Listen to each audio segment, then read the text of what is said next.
Thank you, Green. Damn it. It wasn't muted. For some reason, if I don't open OBS for a while, it just forgets my microphone. And I have to re-input my microphone into OBS. It just thinks that I don't have a microphone plugged in, even though I do. And I have to remind it that I do. Damn it! What I was saying was, I wasn't actually going to start stream yet, because I always wait until the first ad break is over. But I looked down.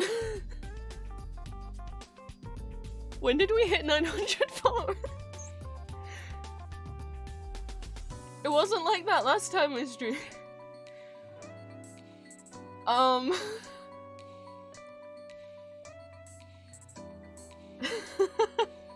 So, just gonna give it a few seconds for the ad break's over. Okay, the ad break's over. Hello, my lovelies. Welcome in. Happy Monday, happy time zones. I hope you all had a good weekend. I didn't realize two things. One, we're at 913. It says 917 on stream. The count's wrong. It's 913 followers here on Twitch. That was at like 880 the last time I looked, or something like that.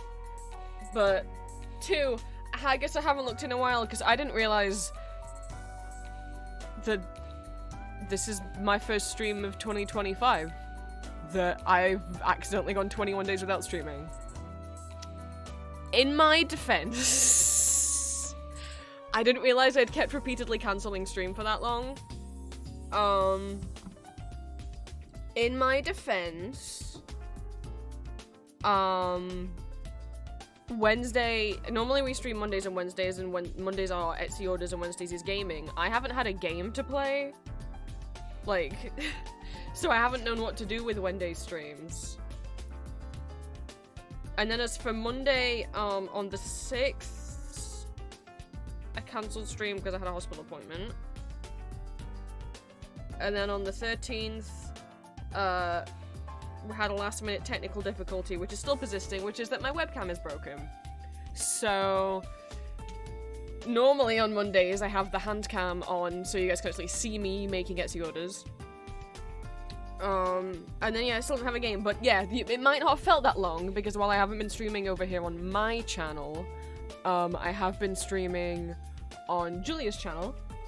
We just finished doing a subathon for her birthday. Was it 4 days long streams? In my time zone, we were doing it to like, for my time zone it was like 6 PM while 2 in the morning. So that was messing with my sleep schedule a bit.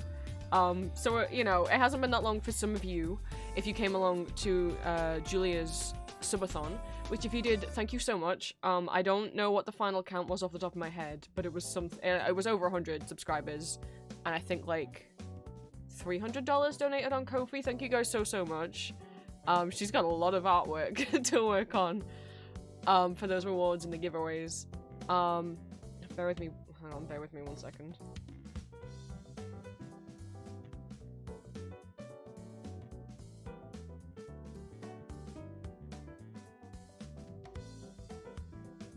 Okay, sorry. See, I wasn't ready. But yes, thank you so much for anyone who came along to Julia's subathon, and if you are subscribed to Julia, yes. I should have made a list of points that I wanted to bring up, but we'll try and get to them. Let me give Julia a shout out. If you are not familiar, Julia is a fellow Twitch streamer, Etsy artist, and ASM artist who does audios like I do, but for female characters, and has exclusive, like, not safe for work audios and art on her Patreon, and she's my girlfriend. So if you want to go follow her on any of her socials, please do. I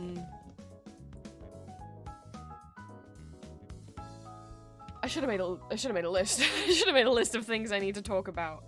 But I'm just gonna kind of try and go chronologically what's happened in my life, I guess, since I last streamed, which apparently was December 30th. I was like, that can't be right, but I checked my VODs and yep. Oops. So I'm just gonna try and go through chronologically what I can remember has happened. But yeah, as I said, we don't have a working webcam at the moment. So there'll be no hand cam on today's stream. You'll just have to stare at me, or I'll bring up YouTube and stuff. I did... Yeah, before we get into anything, I mentioned this in Discord. I don't know what I'm doing with stream right now, if that wasn't obvious, and the seasonal depression isn't helping. But, as I'm sure any of you who've been to Monday streams before are aware, I often get distracted and ramble too much, and then I don't get my Etsy work done. And the thing is, I need to get the Etsy work done, like, that's a job, or just have to go out on time, you know? So, it's always, like, something that kind of stresses me out if I ramble and get too distracted, that I don't get all the stickers cut out in time. And then I have to work on it after stream in the evening, and it makes me feel like I messed up. I don't like it. So, maybe the webcam breaking is well, not a relief, I need to get a new one. I need to be able to video call Julia, but, I'm thinking, here's what we're doing with stream.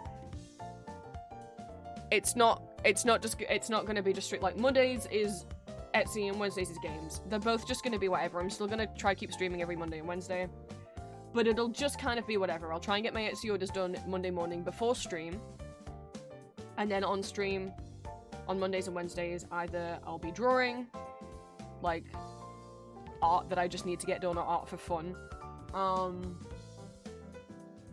I don't often draw on stream, and that's for a couple of reasons. One, a lot of the personal art I've been working on right now is stuff for upcoming audios, and I don't want to spoil them. And two, I get so nervous when I'm drawing when people can see. That sometimes I just like freeze out, as what we saw happen. Sadly, on the last stream, I wasn't able to join in drawing in Magma with you guys because my brain just wouldn't let me. But either solo art, Magma, web fishing, some other game, what if I actually am into playing a game at that time, or a new game's come out that I'm interested in, or working on my website, which we'll see, because one time when I got up coding in NeoCities before my computer didn't like doing that while streaming. It doesn't lag when I'm just using NeoCities on my own, but my streaming on this computer, it really doesn't like any kind of interactive website being up. Like, it's much more happier to, like, have a whole video game running than it is to have YouTube running. So,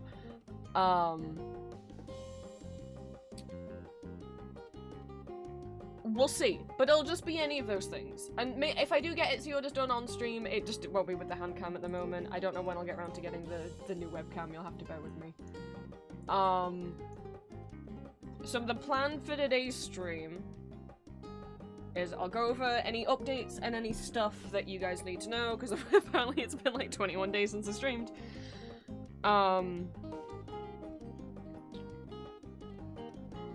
And then, I already got all of the stickers cut out and the badges made before stream. But I still have Etsy stuff to do, because on Saturday, was it Saturday, Friday? Everything's here. All of the jayvik stuff that I have for sale on my Etsy that was on pre-order, I have them from the manufacturer.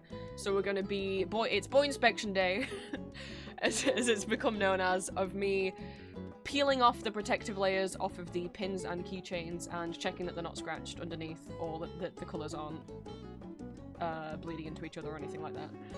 So all of the Jace pins are here, the Victor pins are here, and all of the jayvik keychains are here, which is, there's 100 pins that I need to peel and inspect. There's meant to be 50 of Jace and 50 of Victor and 25 of Jace, but they had like a deal on where I got another 25 for basically for free, so I was like, okay, and it was cheaper, because of the discount they had on it. Was cheaper for me to get 100 than to get 75. So we have 50 of Victor, 75 of Victor and 25 of Jace. Some of the Victor pins, they are still in stock. The Jace pins are sold out. But we do still have some of the Victors left. Unless, of course, as I'm going through, there ends up being some spares, then potentially, you know. And then we have all of the 7 different jayvik keychains. 2 of the designs I think are sold out, and the rest are still available to purchase, but obviously we're gonna go through everything, and it might happen that there's a couple spares, so if there's a design that you wanted that you missed out on, there might be a couple that go back up on the store in stock. I just won't know. Hopefully the opposite doesn't happen. Hopefully when I open them, they aren't all horribly damaged, and then I cry what happened last time. With, Zap Creatives is the manufacturer that I use, because they're based in the UK, so it just makes things a lot easier for me. The last order of Victor pins came in, you guys saw when I was opening them on stream, and they were damaged, and I had to... They let me send them back, they refunded me the postage it cost for me to send them back, and they sent me a new batch, and all the new batch were fine. They all got shipped out. Interestingly, they sent me the keychains via DPD, like usual, but the pins this time they actually put in bubble wrap, and they sent it via Royal Mail instead. So I'm like, I wonder if they learned that the DPD weren't being too careful, or... I don't know. Hopefully the keychains aren't damaged, because I don't like the way that they've started packaging stuff with DPD. They used to just, like, package them tightly in envelopes, but now, whenever they come with DPD, they just put them in just have them in their bags, and then they throw them in just a big plastic bag that's so much bigger than the actual things that the keychains are in, and they just rattle around inside. So we'll see. So the plan, I'm gonna catch up on chat in a second. The plan for stream today is, as I peel all the film off these keychains and pins and make sure that they aren't damaged, we'll just be chatting. Webcam is broken, so no hamcam, so we're just going over what's been going on the last apparently 3 weeks that I haven't been streaming on my channel. And yeah, I guess I didn't know that we'd hit 900 followers. So there'll be a karaoke stream soon. I get every 100 followers we do a karaoke stream. So maybe that'll be next Monday. There won't be a stream this Wednesday because I am going out, so I won't physically be here. But next week we should be back to Monday, Wednesday, hopefully.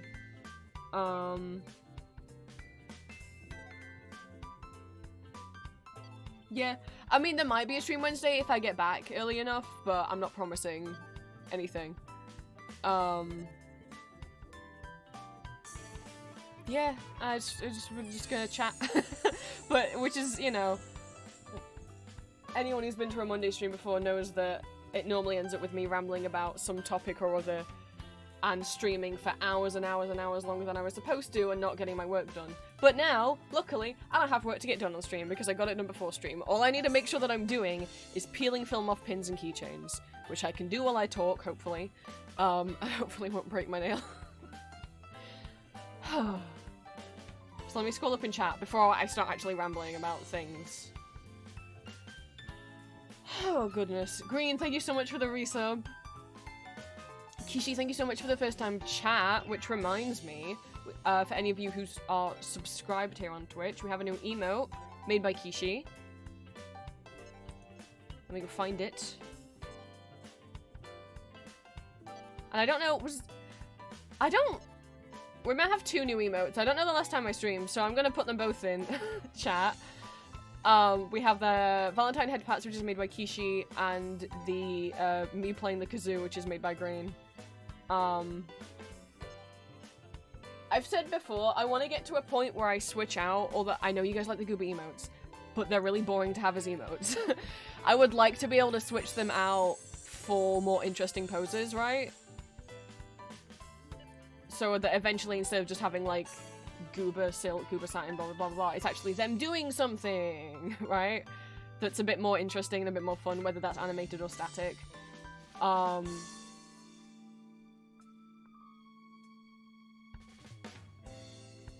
So if anyone, you know, these emotes were just, these were just drawings that were done for me, and I asked if I could use them as emotes, and they said yes.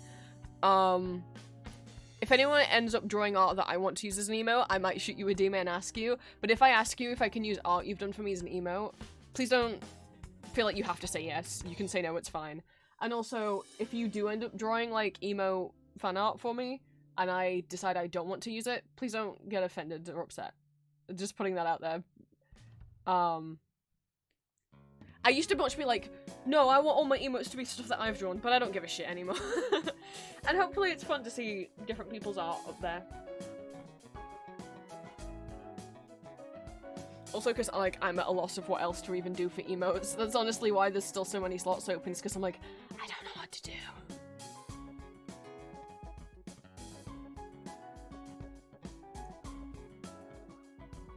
Dallas, welcome in. Kiwi, welcome in. Elixir, welcome in. Where are we? Cinnamonics, welcome in. Thank you for the first time chat. And Sweets, welcome in. Okay. And welcome in anyone else who is lurking. What I will do, since we have a couple first time chatters, even though I know I recognize some of you from the Discord,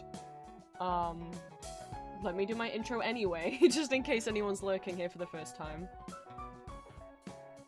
Remember how to be a streamer. Where are we? Okay. Hello my lovelies, welcome in. You can call me Prince. I'm an neurodivergent trans vampire. Welcome to become one of my children of the night. I'm an 18+ content creator, voice actor and illustrator, as well as a VTuber and variety streamer. I post tri-weekly audio roleplays as various characters on my YouTube, both fandom characters from things such as Baldur's Gate, Marvel, Arcane, Call of Duty and more, as well as original characters and scenarios. And I post 2 exclusive not safe for work audios every month on my Patreon.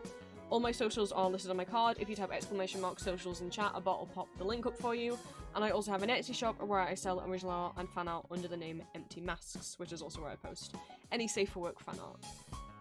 Current streaming, or attempted streaming schedule, I don't really have a strict schedule, but Mondays and Wednesdays around this time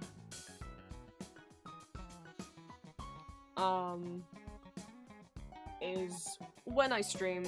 It used to be, we're not doing Mondays is Etsy and Wednesdays is games. It's just gonna be whatever. It's just gonna be whatever.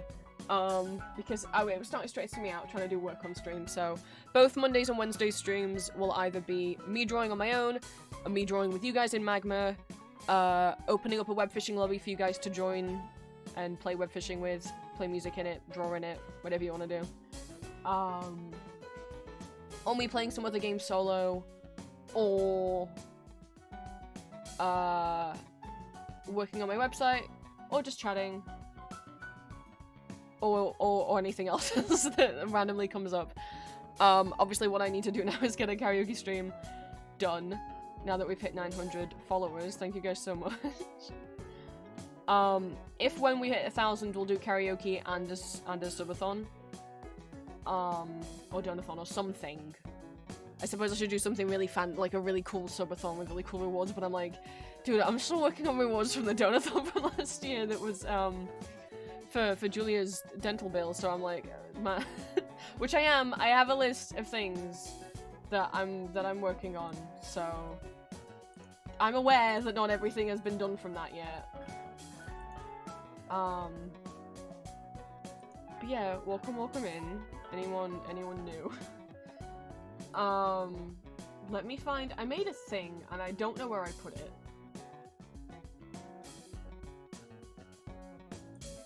I made like a bingo sheet. I saw some of the people on Blue Sky. Wow! Kishi, thank you so much for subscribing. I hope you enjoy your emotes and your ad-free viewing. I made like a little bingo sheet of stuff I wanted to get done in 2025 because I saw some other people on Blue Sky doing it. I can't find it. Where did I put it? Okay, for some reason it's in my art folder. Okay. I'm not gonna read all of it out because some of it's like personal stuff, which is also why I haven't posted it. Because some of it's just like personal life stuff. I normally don't do New Year's resolutions, but I thought this was fun. And the idea is like every time you clear a bingo row, you get to like buy yourself a little treat or something. Obviously the big one, this needs to be the year that I move out. Yeah, last year was meant to be the year that I was meant to move out, and then my income got a little shaky during the summer. Thank you, YouTube. That I was getting real nervous and wasn't sure whether it was gonna happen. not real shaky, but I shouldn't say that. There was no risk, but it started going down, and I was like, shit, the places I'm looking at moving to, if my income keeps going down, that's not going to be possible. But, oh, Victor, my Victor, thank you so much, Arcane Season 2, because ever since you came out, wow, there's been so many new patrons, and, like, consistently, like, 5 new patrons every day, every single day, something like that. It's been ridiculous. Thank you so much. I had goals for the end of 2024 that were like, I wanted 20k on YouTube. That didn't happen because my sub count went from 1,000 a month to like 200 a month because YouTube just stopped recommending my videos until now, and it's back to up to 800 a month. And 1,000 on Twitch, which obviously didn't happen. But Patreon, my goal was 500 paid members. If you look on Patreon, it might show you the amount of members that are like total and then paid.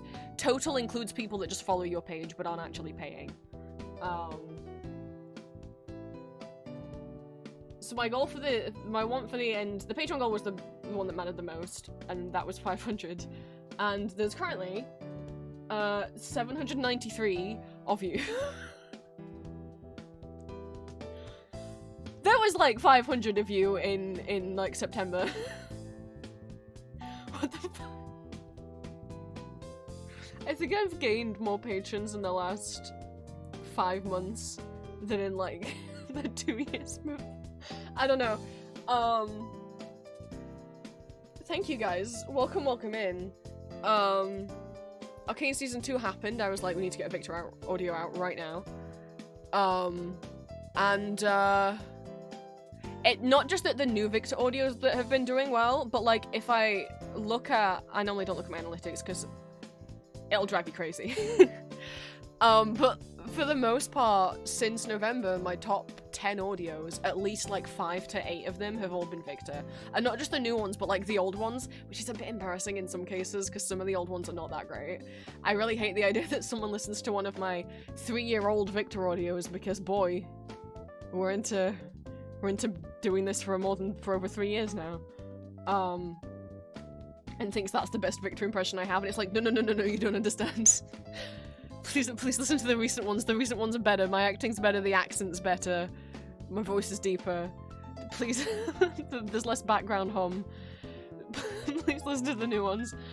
I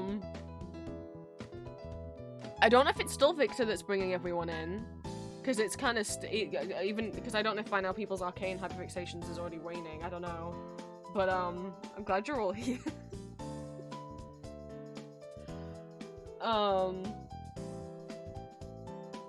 So hopefully with the power of Victor, moving out will be happening this year.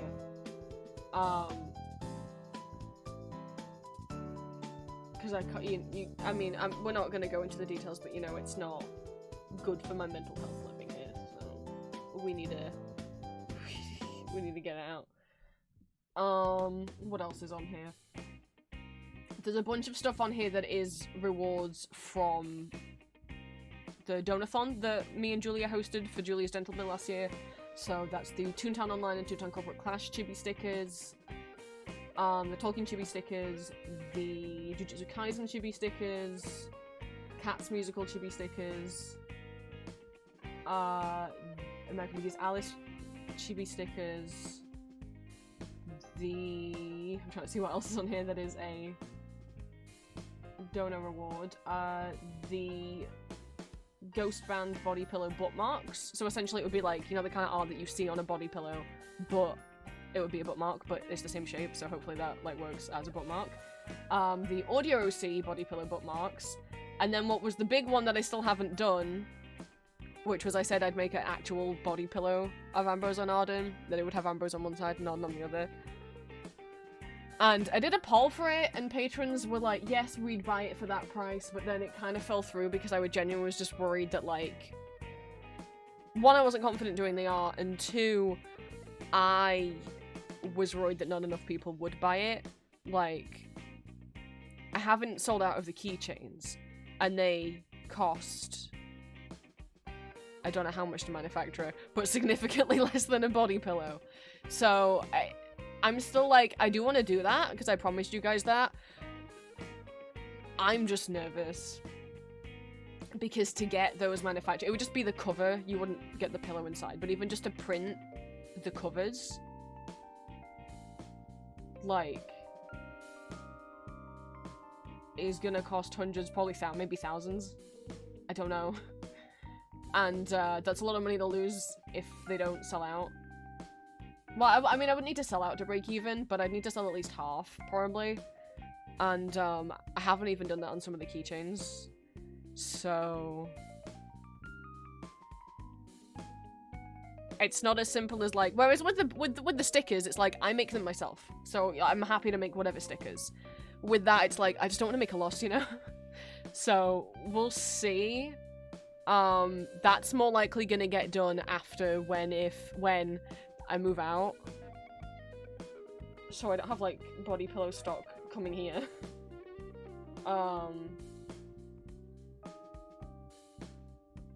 What else is on here that I can share? Start making my Monster Boy Band audio. So the plan with that is, if some of you are familiar with my my Monster Boy Band OC characters that I've had for many, many, many years, that started out just as like I had me and some friends I made on Tumblr were making Phantom of the Opera OCs, and then it evolved into making like different AUs, and I had like a Rockstar Eric AU, inspired by like 90s Japanese visual kei rock bands. And that evolved into him having a whole band that are all, each character is based on a like classic public domain like monster. And I love them very dearly, and I've wanted to make audios with them for a long time. I think ultimately a lot of my OCs will become audio OCs, because that just seems like a way that I'm able to share my characters and people get invested in them, which I'm very, very glad that people like listening to my OCs and consuming the story that way, rather than me trying to write like original fiction about them.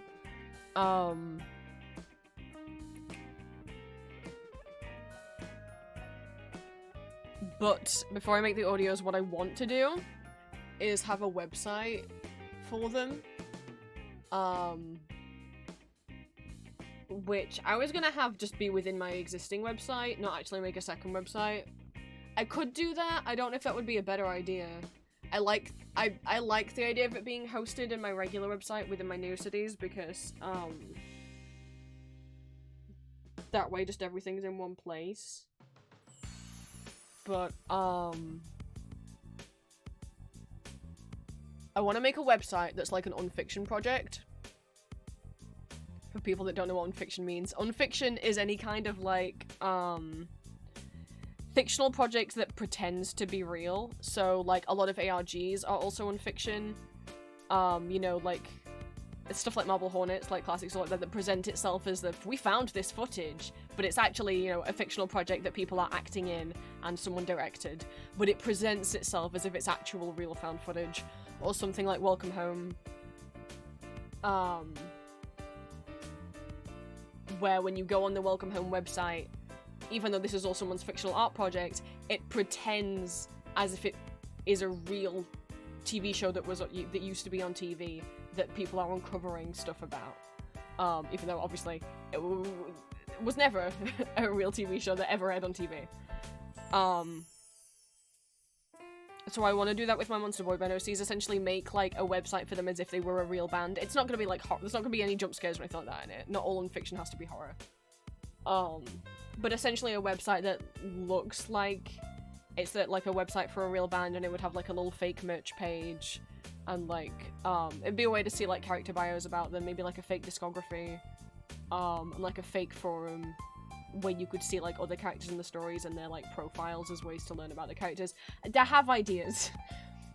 That's obviously going to take a long time, because that's not just a matter of coding the website, I've got a lot of art to make, because obviously any of the quote-unquote photos of them would be drawings that I've done. So that would require me making a lot of art. Golden, welcome in. You finally watched season 2 of Arcane. I hope you enjoyed.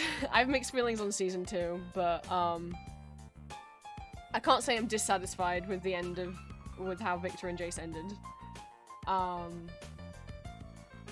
What else is on my Mel 2025 bingo? I want to make another standee. I don't know what of, but I would like to make another standee. So obviously I just have the one supernatural one for sale in my shop right now. But I would love to make another one. I don't know what fandom it would be, or if it would be an original thing, but I would love to make another one. Because I actually really enjoyed making this one. I didn't expect to enjoy it that much.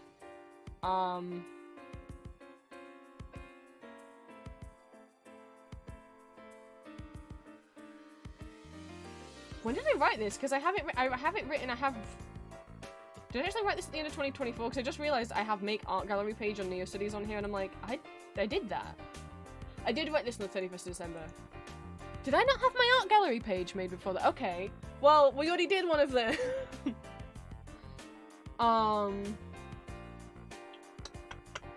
Get a new PC. That's kind of tied in with the moving out thing, but obviously for people who aren't aware, the reason why stream won't be showing as the best 720 or 480 HD quality to you is because I can't stream at that. I'd stream at like 640p because I have a 15-year-old PC that is not a gaming PC. It doesn't even it doesn't even have a separate graphics card. It's using like onboard graphics. So frankly, the fact that it even manages to do what it does is a wonder. So new PC.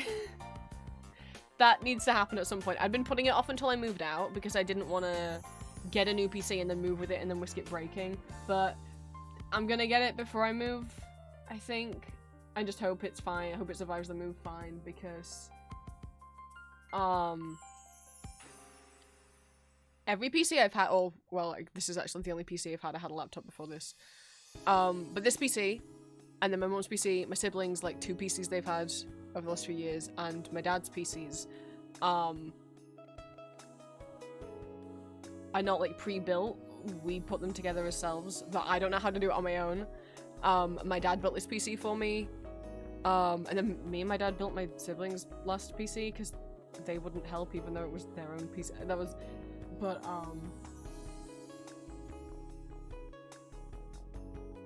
if I want my dad's help building it,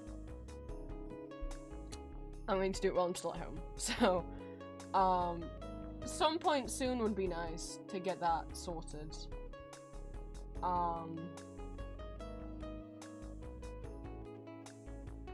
Because this poor guy, he's working, but like most programs when I close them just crash. And obviously, I mean, you'll see what happens when I try and load up YouTube. Oh, Cinnamon, you're looking through my Etsy store. Thank you. What else is on here that I can say? I want to start drawing Not Safe for Work art again. I keep trying. I don't want to, like, force myself if I'm genuinely uncomfortable with it. I used to be okay with it. I drew some Not Safe for Work art back in 2020 and I was fine with it, but lately, whenever I try, because I know there's a subathon reward from November 2023 to draw Not Safe for Work art and numbers on, and I never did it. Because every time I try, like, I can't make up poses off the top of my head. I always struggle, so I always look at references. And obviously that's true for Not Safe for Work stuff as well, but that means I have to look at references, and I don't like looking at actual pornography. It makes me uncomfortable looking at people that I don't know. So every time I try and gear myself up to be like, it's fine, just look at a few references, you can draw something. By the time I've finished finding a good reference, I'm already too uncomfortable to do the drawing.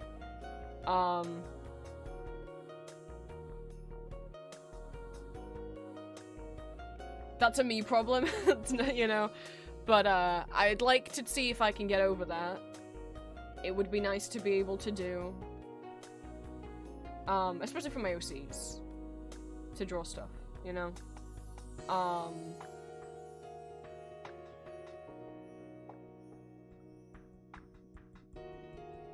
think that's everything on here that I can and am willing to share. So yeah, I'm aware of the donathon rewards that need to get done. Yeah, we can all. I guess I can already take something off that. Didn't realize. Right.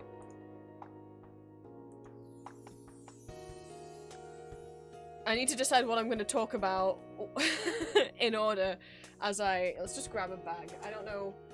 This is either Jace or Victor pins in here.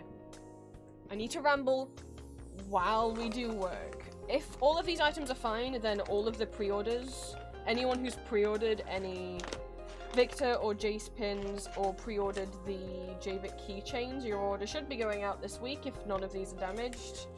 There's 120 pre-orders. Oh, what a fun trip to the post office I have coming up this week.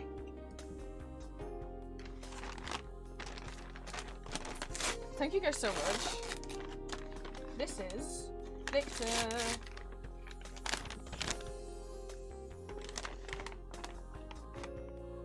Please don't be chipped. Please don't be chipped. And I already printed off all of the pin backs. To separate some of the Jace ones I've got in between. One thing I know I do when I do on stream, I've got so much, I can't talk. I mean, I've been back into Vocaloid music for a while, but really seriously, like, I'm very strongly back in. I think it's because, like, I've been listening to a lot more new Vocaloid music. I saw someone say it's almost like Vocaloid's having, like, a renaissance right now. I would agree. And someone said, like, it seems to be ever since Teto's V-Synth voice got released, and I'm like, wow, when did that come out? 2023? Oh yeah, that does line up, huh? So I might be playing some Vocaloid music later in stream.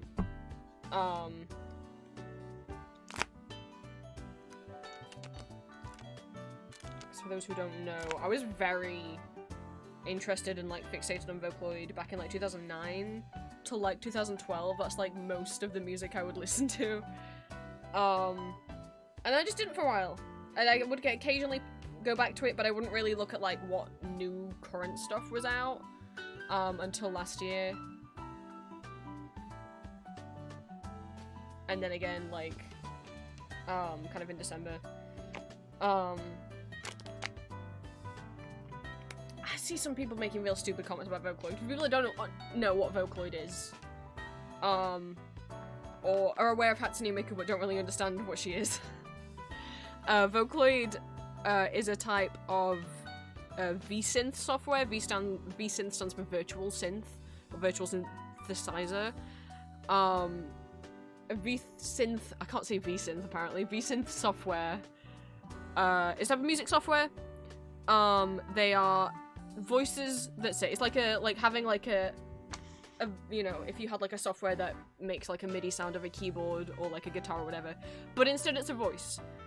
I see some people being like, why are you against AI voices if you like Vocaloid? I'm like, because it's not the same thing. It's like, but some of the Vocaloids have the word AI in their name. Yeah, but that's not, it's not generative AI. Generative AI voices, like, the AI voices that take, like, ones that have been made of me, that take people's voices without their consent, and then make, like, clones of them that can say anything that they want. Fucked up. Don't take people's voices without their consent. Vocaloid and other vocal synth software like Synthfree or VoiceVoid or Utaloid. Well, Utaloid's different because that's free, but like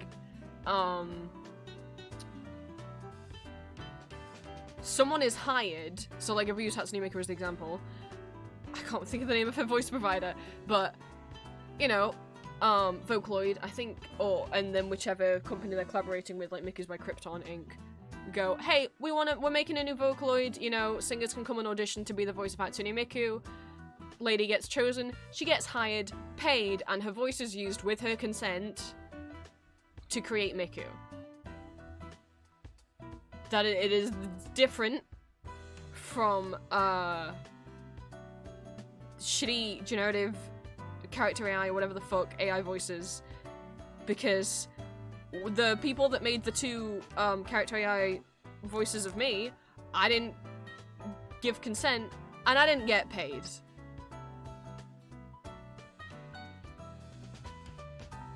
And Vocaloid isn't... So that's all Vocaloid is it's just a song made with a virtual singer singing it. That's all it is. It's not a genre. That's like saying like guitar music's a genre. But I will say Vocaloid music as if it's a genre. But like any genre of music, you can make Vocaloid music of any genre. I'm like shaking. I'm like really nervous being back on stream. I don't know if that's coming across. I'm really sorry if that's coming across. But the reason why I kind of want to play some of the Vocaloid songs I've got into is because like YouTube's actually been good to me at the moment and is recommending me like new Vocaloid songs that are coming out, and some of them have like less than 50k views, and they deserve a lot more than that. One of them in particular does not have the view. It's currently one of my favorite songs, and I don't understand how it doesn't have more views. But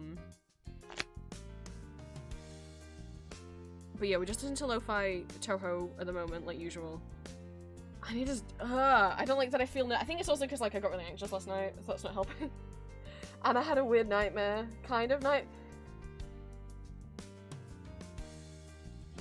Had a weird nightmare that like I was getting top surgery, but like it wasn't being done in a medically safe way. So I'm still reeling from that. Started off so nice, that dream, and then it just went not nice places.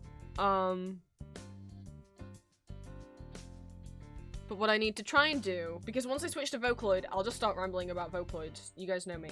What we're gonna try and do is ramble about stuff that's happened while I check these keychains and pin them into the pin backs that I've already printed off. I know you guys can't see, my webcam is broken. But here's the bag. It's full of Victor. So I need to think like what we need to go over. It's been a while.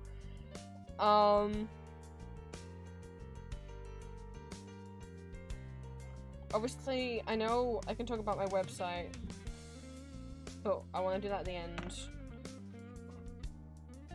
So I'm trying to think.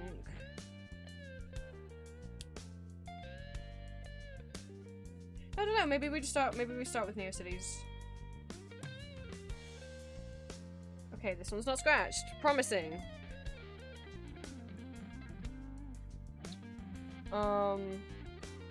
I genuinely don't know what I've been doing.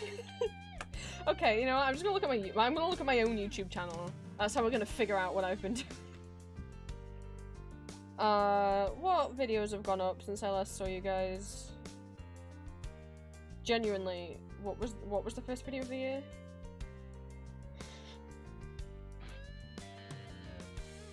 No, Johan's first video went up since I last streamed, yeah. Because people were drawing him in Magma, so...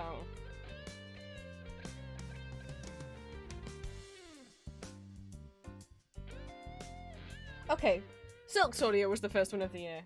Had a lot of requests for that one, so I'm glad people liked it.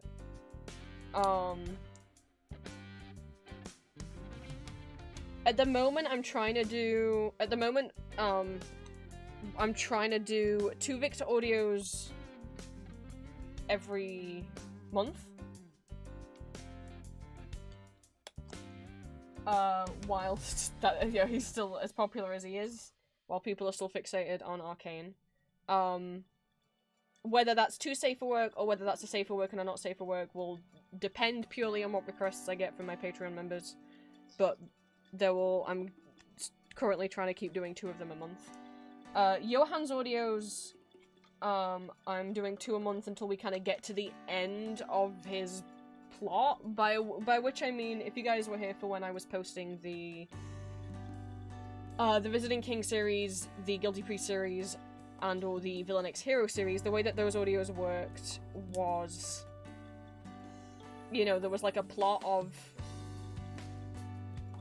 you, the listener character, and them kind of getting to know each other and then finalizing, that one's chipped, your relationship. That had like a set plot. Obviously with the priest it's like Hawthorne actually letting you in. With the king it was like going with him to his kingdom kind of / the wedding day. That one's also chipped. With the... Oh, that's Jace. Hi, Jace. Okay, well he's... Alright, maybe there's some Jace in this bag as well. Well, he's not chipped, so that's good. Oh yeah, okay, I guess it's mixed. It's a mixed bag. With the villain, obviously it was like you agreeing to like stay with him. Or at least abandon the rest of the quote-unquote heroes, right? And then after that, you guys were free to send in audio requests, and I wouldn't... where those stories are at is... I'm not done with those characters, but like their main plot is done, if that makes sense. And now that the main story that I had planned for them is done, you guys are free to request whatever scenario you want with them. That's just like for, you know, just general audios of like, oh, can we have a sleep aid? Can we have a nightmare comfort? Can we have, like a chronic pain comfort or like a reverse nightmare, whatever, right? So that's what's happening with Johan as well. That once we get to the end of his main little intro story, where, you know, up to you guys like getting together essentially, then after that you guys will be able to, well, I'll start taking requests to do other things with him. And what I can say is I'm so nervous. Maybe this is also why I'm nervous on stream. I'm out of practice, and I've genuinely been so nervous about tonight's audio. I know I bigged it up, because I said on last stream that I had plans for this year and my audios, and some of them are going to be a bit more involved, a bit more story heavy, plot heavy. Tonight's audio has been planned, and the story that's preceding it and the story that's going to follow it has been planned for a while. It's actually like some of the few audios that actually like have a partially scripted.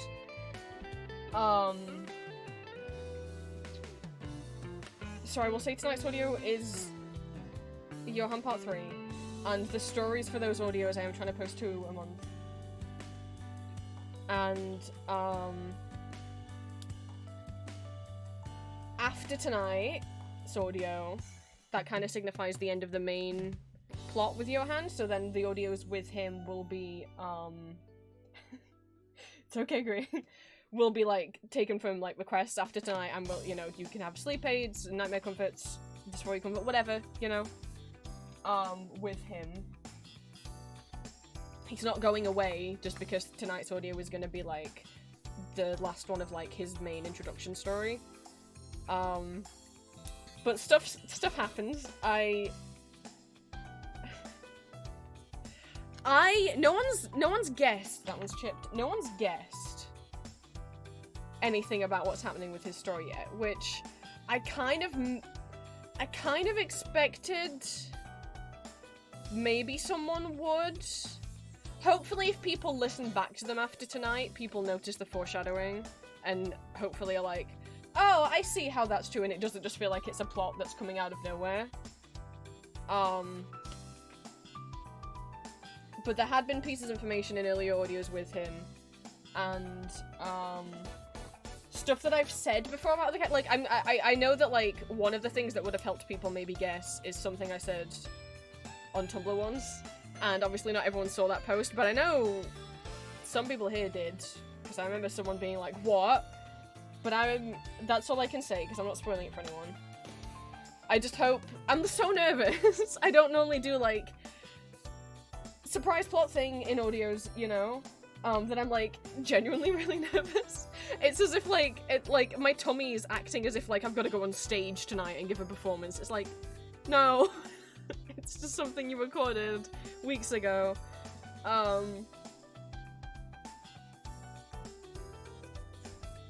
I'm so nervous. I just want people to like it. And the audio tonight will then lead into what's gonna keep happening, a plot of audios that's gonna keep happening twice a month. I know some people in my Discord have seen, I said I had plans, so like that's happening. I've got original character audios planned out up to May. It's just, if I'm like, yeah, because here's this plot, and if I want to do 2 a month, oh god, it's still gonna be happening. And, obviously I want to start doing the Monster Boy Band audios. That's not including the Monster Boy Band audios. They've got to wait till the website's up, because I want the website up first. And then once they're up, my idea with them is that I would like to do...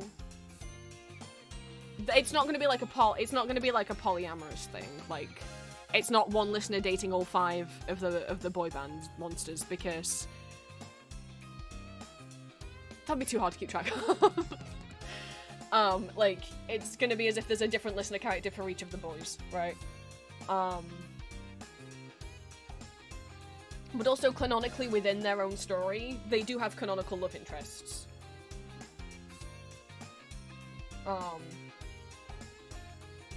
I wasn't gonna have the listener take the place of that love interest, like, Eric's canonical love interest is Raoul. But I'm not gonna have the listener take the place- that wasn't the original plan, unless people want that. I wasn't gonna have the listener take the place of Raoul.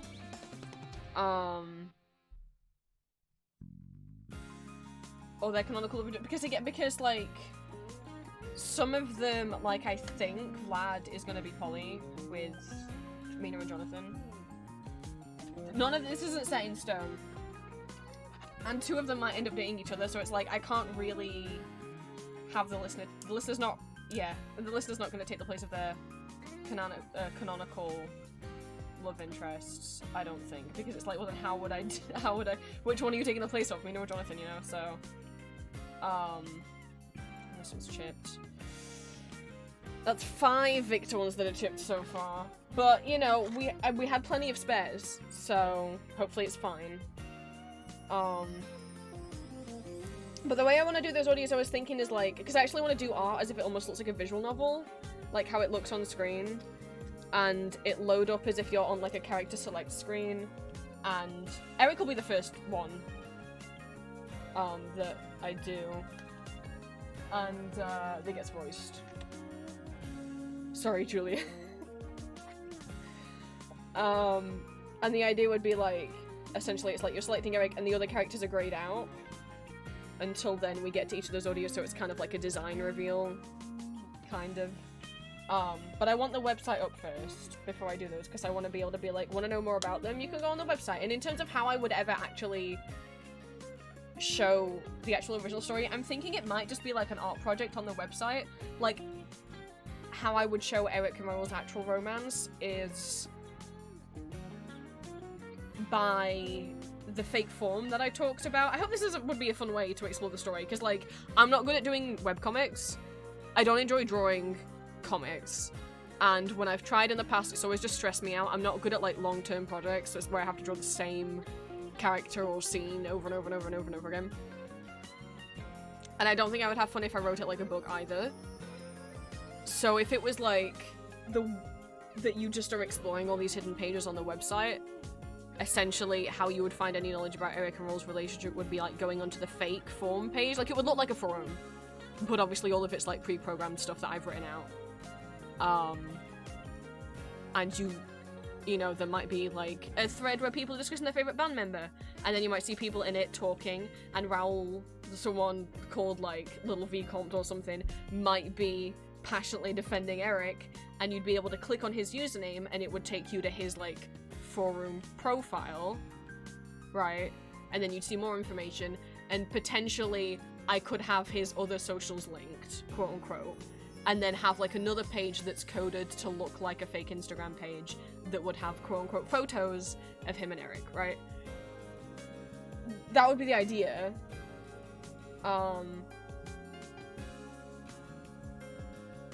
It's a lot. It's gonna be a lot.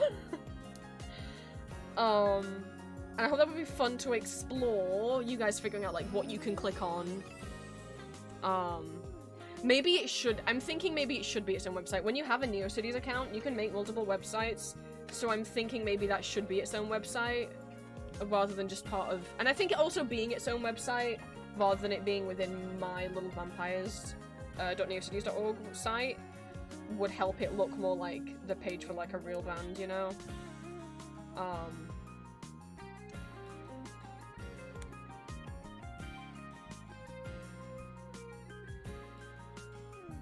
hope that sounds interesting. I really care about these characters.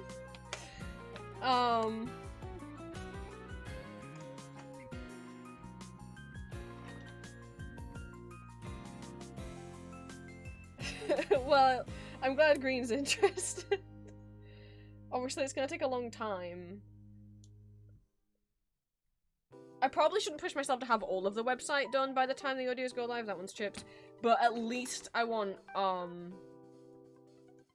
at least, like, basic, like, character bios and stuff done. And then I can keep doing updates and adding more.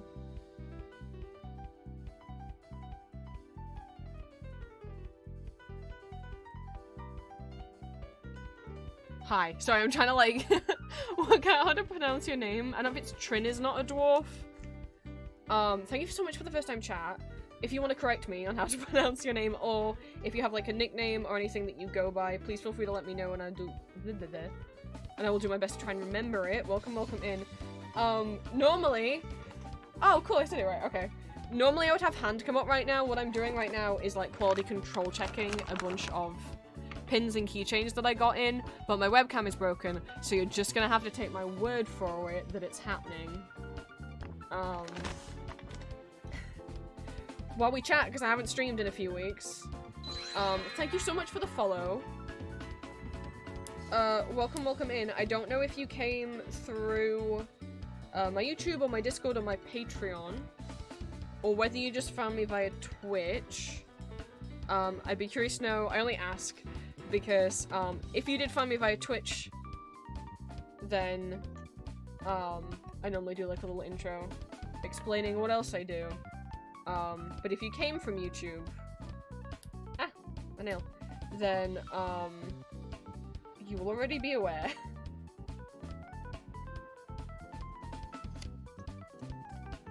I don't know if the mic is picking up any of the sounds of me fiddling with these pins, by the way. None of the Jace ones have been chipped so far, but that's good, because we don't really have many, if any, Jace ones to spare. I think the pattern was Reddit, Patreon, Discord, Twitch. Oh goodness, well, thank you, thank you. I have people who find me on Reddit, because I still have my old public not safe for work audios up there. And, so for people who aren't aware, because I still get comments on the stuff on Reddit, and people ask, like, why aren't I making audios anymore? It's been a while since I posted, blah, blah, blah, blah. And I want to be able to say, I'm still making audios. I make 3 audios a week. I put them all on YouTube, apart from, the not safe for work ones, which just go on Patreon, and there's 2 of those a month. But on subreddits, like on GWA, subreddit, you can't, promote yourself in any way that, like, means, like, I can't say I have a Patreon. Otherwise my post will be deleted. I can't say, hey, I have more audios on Patreon, or I post more audios on YouTube, because self-promotion isn't allowed on those subreddits. And one time where I accidentally left something in, where I think all I said in the description of the post was like, this is requested by this, you know, the idea for this audio came from one of my Patreon members. It got deleted and I got told off by the mods. Like I got a DM telling me off. So like, I can't say in the description of any of my Reddit posts, I'm still here. I'm still making stuff, it's just off Reddit because it's not allowed.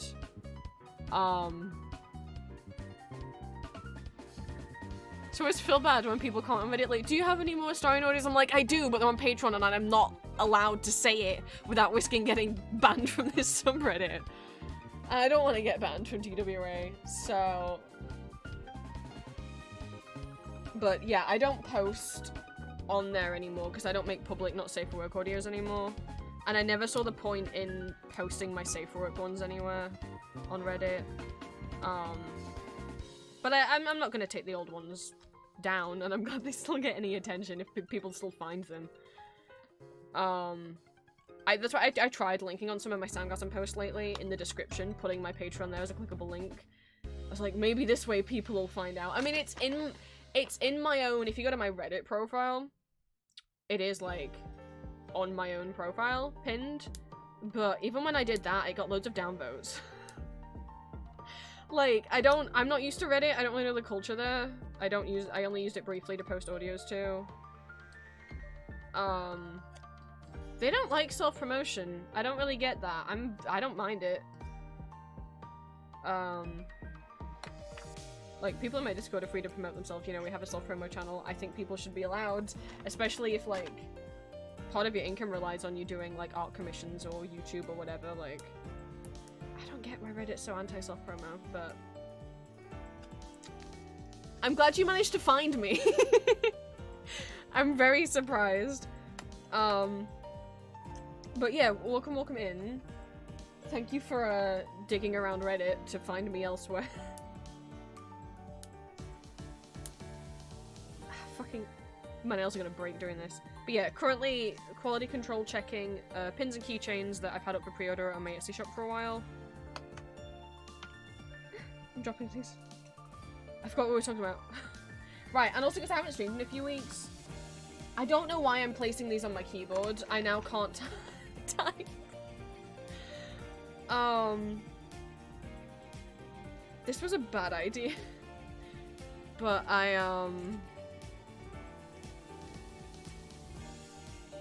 we're going over things because I haven't streamed in a few weeks. I've been streaming with my partner on her channel, but I haven't been streaming over here for a few weeks. And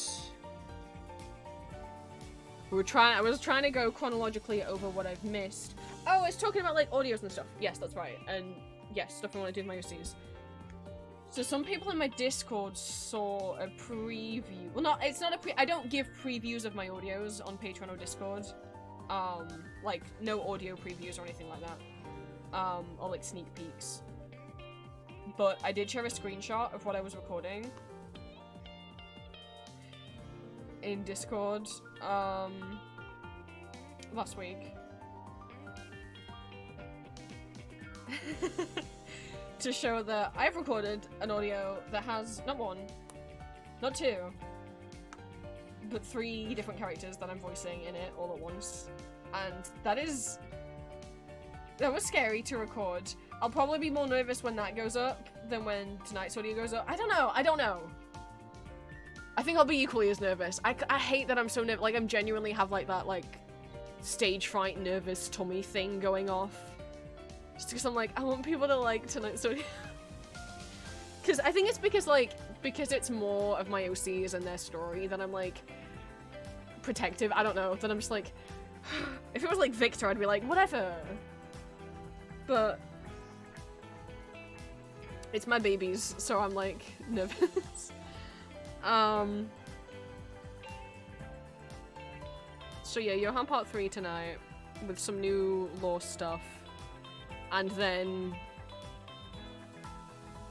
the 3 character audio will be going up. Let me see when.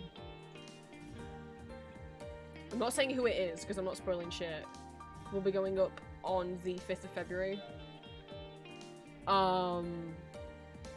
So Johan tonight. Wednesday's audio will be, was meant to go up a few weeks later, like a few weeks in the future, but I've shuffled things around because, well, I watched a certain show. I watched season 2 of a certain show. I was like... I hadn't planned. I never watched Castlevania Nocturne originally when it came out. I just kind of like picked up pieces later because I just can't look at even animated gore and blood like I used to. Like I can't. But yeah, Nocturne season 2 dropped and I was like, I don't know if and when I'll get around to watching it, even though I love Castlevania so much. And then I saw like one picture of Olrox and I was like, all right, fine. And I binged the whole show. I was like, I'll just skip to the clips with him in. I watched the whole show. I watched the late episodes in like one evening. I have Castlevania brain rot again. I say that like it ever goes away. The Castlevania character lore, it's so close to saying it's a special interest because of how I get about it. Like when Oliver was asking in Discord about the Belmont, was misunderstanding the Belmont family tree, and I was like, would you like someone to explain? I could explain. Please let me explain. I love talking about this shit. Because he was like, how is Victor related to Trevor? And I'm like, well, 1, this is 300 years in the future. So specifically, like, generation-wise, before watching the show, I was like, I don't know how many generations it's been, but Alucard actually says in season 2 that it's been 9 generations, so thank you, that's helpful. But in the video games, none of them, even though all the Belmonts are like related and descendants from each other, none of them are specifically father and son or grandfather and son, apart from Christopher Belmont and Soleil, I don't know how his name's pronounced, Soleil Belmont from, fucking... Jesus fucking Christ. Castlevania 2 Belmont's Revenge? There's 2 different Castlevania 2 games. They made 2 and they each have a different title. I can't remember if that's the right game that those are from. But Richter and Juiced, because of how many years apart they are, people always headcanoned that they were either father and son or grandfather and son, but it was never canon until Castlevania Nocturne made it canon that they are grandfather and grandson. I get really emotional about Juiced being in Nocturne because the fact that he went to Liddy's grave, the fact that Liddy got name dropped, and in season 1 he kind of mentions, but I don't think name drops Maxim. His boyfriend, I mean best friend who gets possessed by Dracula, who he goes to rescue in Harmony of Despair. Definitely not boyfriend, what?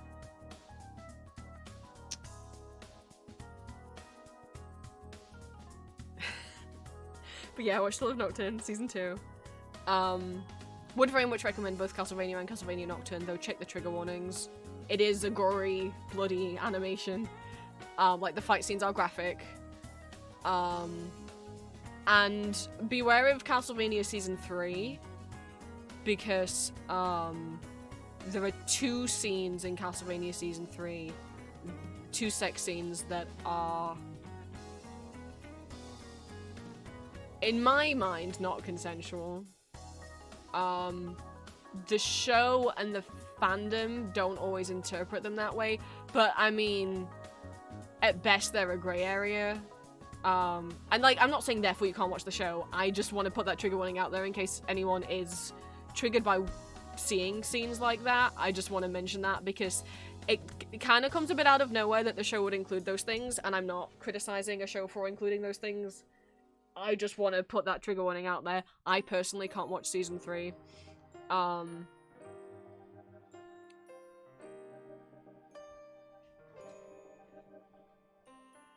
Because of one of those scenes happens to Alucard, who I adore very much and relate to a lot, and I can't watch that happen.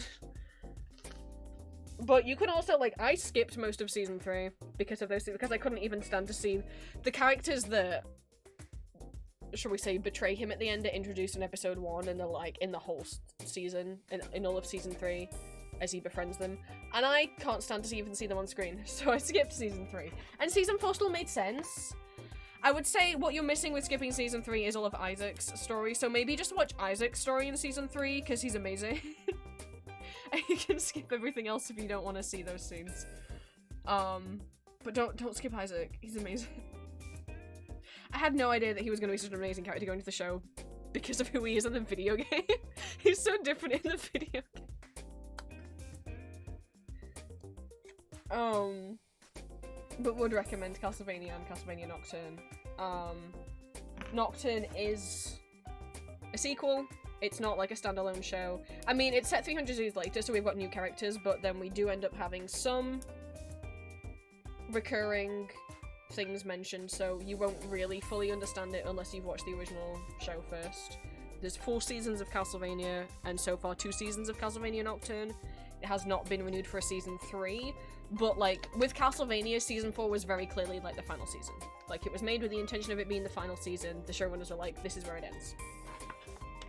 Whereas Nocturne season 2, they're clearly setting things up that, like, if that's all they get, that's okay. But they clearly, like, want a season 3. Like, there's some plot points that weren't tied up, and obviously things that still need to be explained in a season 3. So that'll just depend on whether or not Netflix gives them a season 3. But yeah, and then obviously if anyone follows me on Tumblr or sees me in Discord, at first I was like, haha, shipping Alucard and Olrox is like a joke, right? Well, not as a joke, but just like, they're both my favourite characters and they're pretty. Sure, I mean, I wouldn't mind if I saw them kiss. But I wasn't really... You'd invite me back for a bite. Thank you for the hydrate. I wasn't really thinking much more of, like... on an emotional, serious level. And then I went on AO3. And now I'm in love with them, because now I'm like, oh no, they are both just, like, lonely old men who, like, have lost everyone that they've loved. And maybe they could find solace in each other. I'm meant to love again. Oopsie. Ow.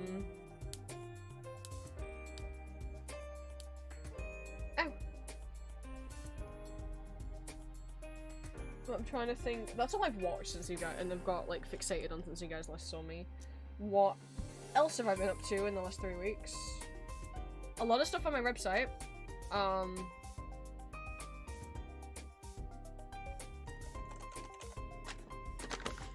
Oh no, I can't use my keyboard because I put pins all over it. Okay. I do have a tray, so let me...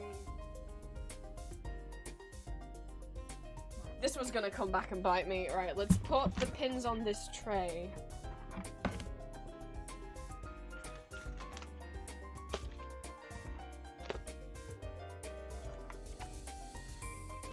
We haven't even got to keychains. There's 100 pins. And there's at least 100 keychains. I can't remember if there's more than 100. I think... No, there's 100 pins and I think 200 keychains.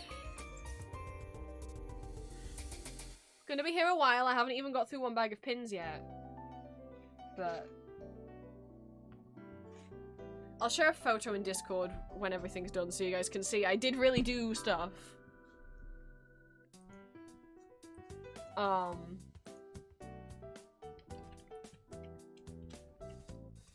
But what I have been working on... Oh, thank you so much for stopping by. Thank you for stopping by on stream. Where are we? Display capture. I've been working on my website. I did actually make, like, I ended up making a post about it because I was like, you know what? I want more people to know. Frankly, it was pretty self-indulgent. I'm pretty passionate about, I mean, and especially given everything that's happened lately, but I'm pretty passionate about Web 1.0 and the movement to try and reclaim that and people making their own personal websites again and not relying so much on social media. This was hand-coded in NeoCities with the help of Sadgirl's layout builder on some pages. But this is a hand-coded website. I wrote the code. That there is a movement of, you know, and I keep seeing as well of people talking about wanting, like, not wanting to rely on social media as much, especially since a lot of social media can change its TOS whenever it wants, and, or just randomly disappear, and you lose all your data and then everything you've posted on it randomly. Especially given what happened yesterday, for the US, and has already unhappened. And there's so many people being like, why don't we just have websites anymore? And I'm like, we do!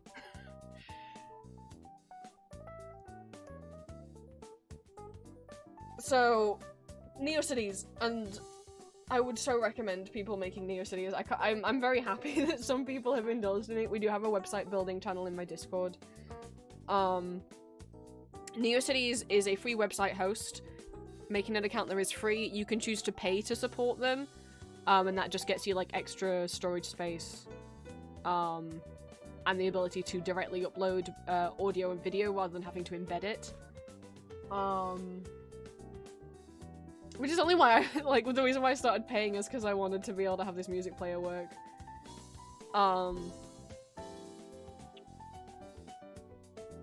But I know that sounds scary, being like, but I don't know how to code. I didn't. I started this in June.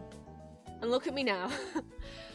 But there's a lot of free templates and stuff you can use. And the benefit of having something like NeoCities, there's no ads.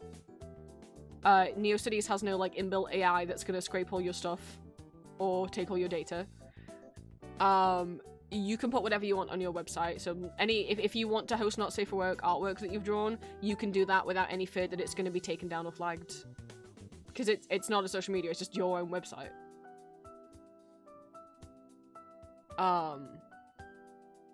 NeoCities almost has a bit of a little social aspect because you do get a profile on NeoCities with a little dashboard and you can like follow other sites, right? And other site owners. But you don't have to use this if you don't want to.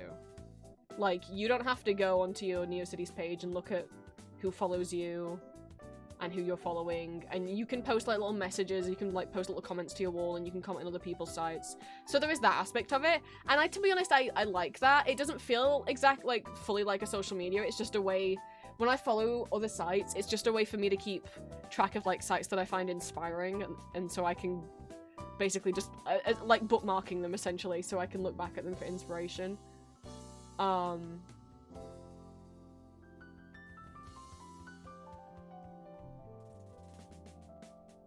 More so than like interacting with people. Oh my god, I can't believe sorry, I just looked at my guest book on my site.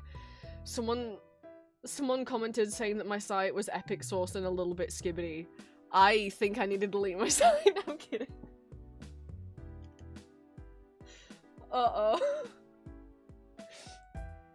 No one ever describe anything I've done as skibbity ever again, please.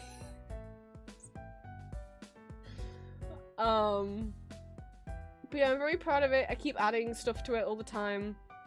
I know I've talked about it a lot. I can't remember what state it was in the last time I showed it. It was definitely after I redid the homepage to like this. Obviously the site, I've now decided it is. I do want it to be 18+. I do want to make a splash page that says so. But it says it right here. But you guys should be 18+ to be watching this stream anyway. I do want to add some more stuff to the homepage. I want to join some web rings and fan listings, and that's what will go here at the bottom. I just haven't got around to doing it yet. We have Murray, we have a music player. It doesn't autoplay. I hate autoplaying music on websites, so this is just a collection of songs that I like that I think fit the aesthetic of the website. Or at least of the homepage, because, you know. But I've worked on multiple things since you guys last saw me. So we have my Explore the Web page is finished. This is finished, although I say finished, I will constantly keep updating it. This is a site for resources if you're thinking about making your own website yourself. So we have other predominantly NeoCities. Some of them are hosted on other websites, but they are hand-coded websites.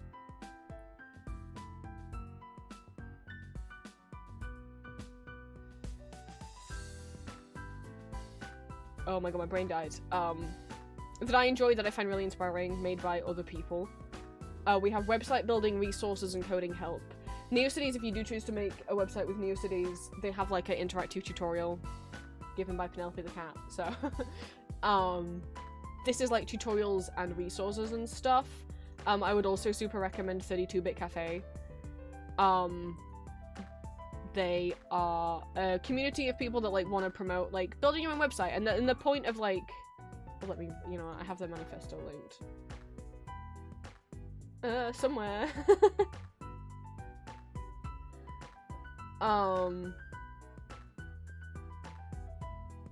Well, we'll get to it.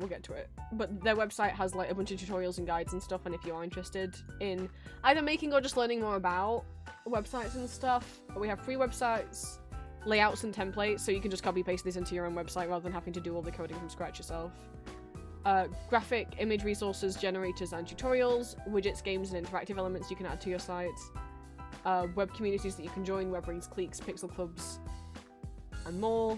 Fan listings is in its own separate thing because there's so many of them. Web manifestos and guides. Essentially just posts about and explaining why anyone would want to make their own website. I'm trying to see where...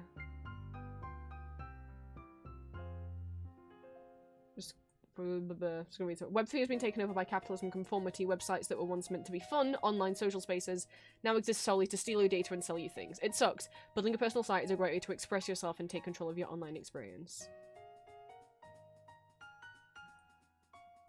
There's a real push to keeping the internet weird, open, and less corporate-driven. Info, like no paywalls, protecting your own data, archiving web media, and basic coding and tech literacy. Yeah, tech literacy.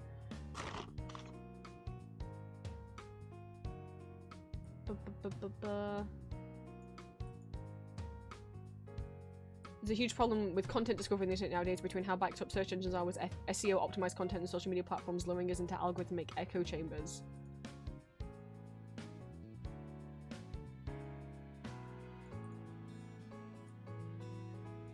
And then 32-Bit Cafe's internet mission, we believe in the small internet, the small web, the slow web, the personal web, the anti-corporate web, whatever you want to call it.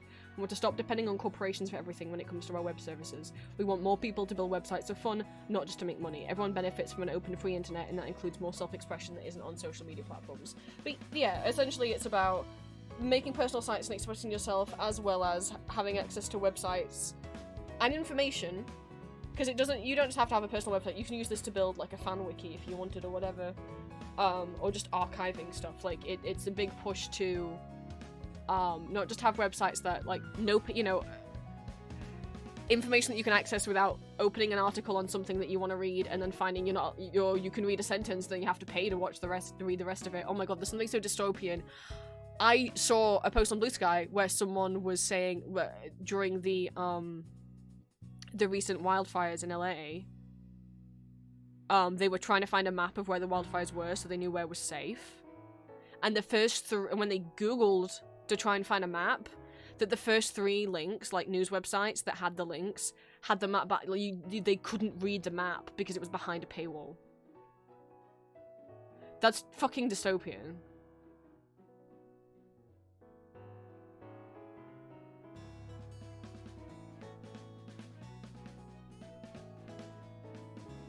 So it's not just a push, like, New Cities and stuff like that isn't just a push of, like, or the return of Web 1.0, it's not just a push of, like, having, like, a fun website, which it is, but also for making information accessible, making it not behind a paywall, archiving media and whatnot as well.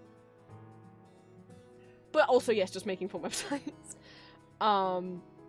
There's an art tools page, so even if you're not interested in coding, I do have some, like, art tools and stuff. Magma's linked, character generators, Dafont, Photopea. If you're not aware of Photopea, it is, what if Photoshop wasn't made by Adobe and it was free and it was a website? You can open Photoshop files in this. I say, as someone who still uses Photoshop, I have stock footage. I can't let it go. I've been using it since I was 12, alright?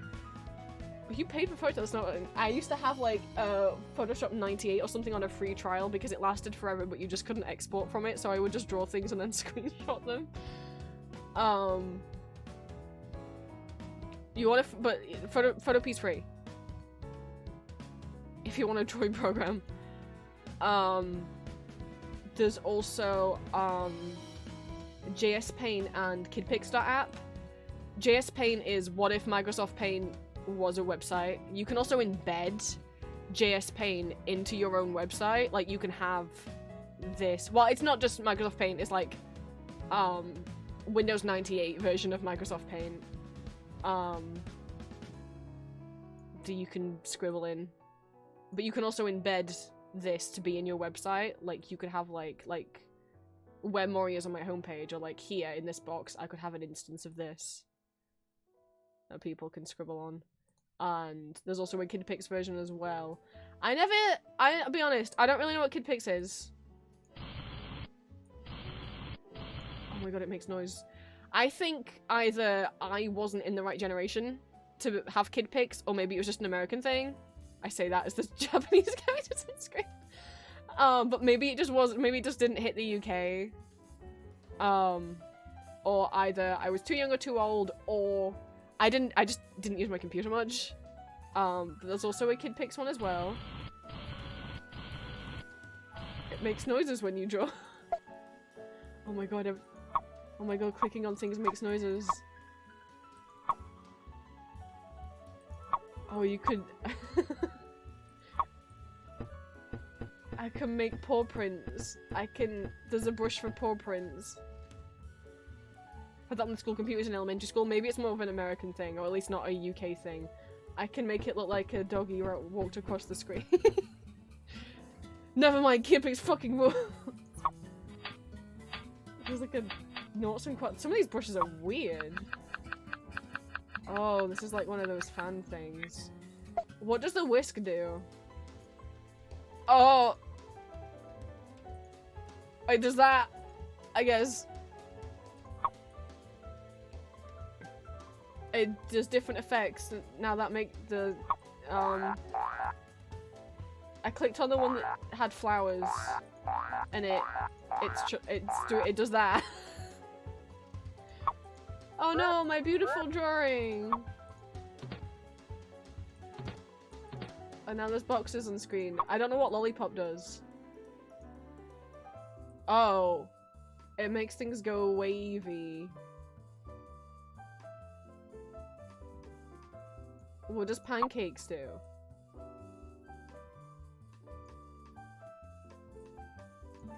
It did something. It got rid of some lines that were on the screen. I don't think I understand what Pancakes does. I think Pancakes is making everything lag. Okay. There's a stamp. Alright. Can't I have the chair? Does it just put a chair down? Oh, that's a palm tree. There's the chair. Now there's a chair under a palm tree. Is there more? Oh god, there's way more! There's this doofy little rhino guy. He's just sitting like a polite little gentleman. Can I zoom in? He's there now. Okay. There's this frog with giant eyeballs. Maybe they can be friends. There's aliens. Is there dinosaurs? We need to know this for someone in chat.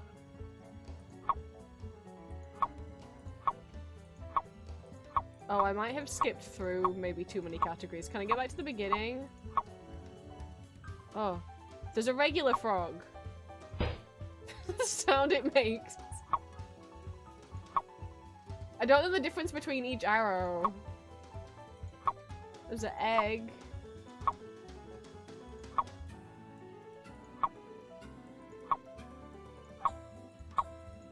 Okay, so I'm in one category now, I see. That's like construction stuff. Oh, is that... Were those, like, star sign? I don't get the category. This has got Shakespeare and also ancient Egypt and also star signs. There's my side. I don't know why the noise is cracking me up so much. Sports. People. Oh my god, I can make a ghost. That's his head. And we'll use this. This is his body.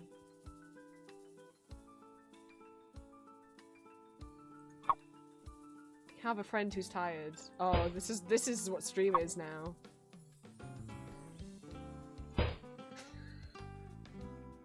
You guys like this part of the stream? Oh god, there's parts to like make a bird or like a go bag. Was that the creature from the Black Lagoon? Dude, they got Swamp Fish Man. I forgot his actual name.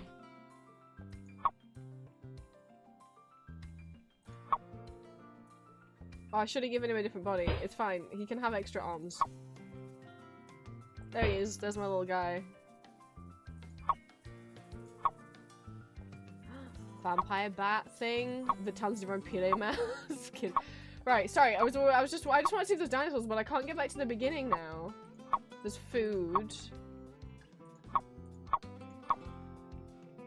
See, this is animals. But there's no dinosaur in here.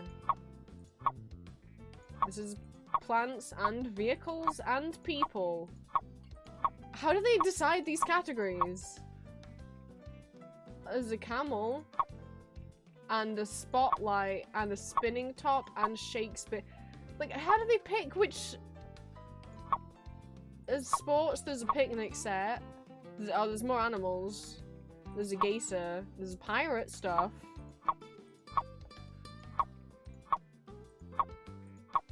People ghost. This is like parts of things and like Halloween. Oh, I can make Wolfman as well. Oh, I could see how like you know what? Maybe it's good that we didn't have kid pics available because I could have lost a lot of time. I'm losing time right now. What is this?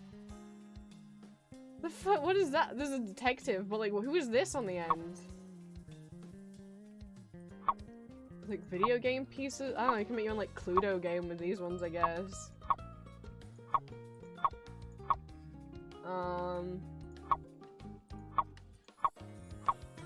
Found another frog.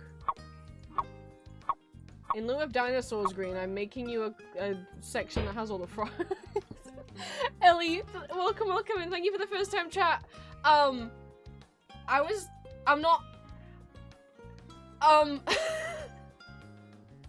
we're going through my website, and I was showing people, like, art resources that I have linked, if you want some, like, free art resources and free art programs. And, I got distracted by someone who'd made kid pics, but on a website, and I've never had access to kid pics. I've never played kid pics before.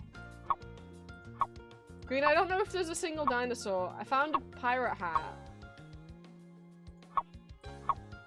And I'm gonna go back for it.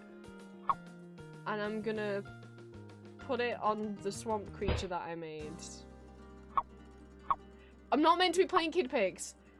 I just wanted to show that it was a thing, and then I wanted to see if they had a dinosaur for Green. And I can't find a single dinosaur. They've got an alien dog, if that sweetens the deal.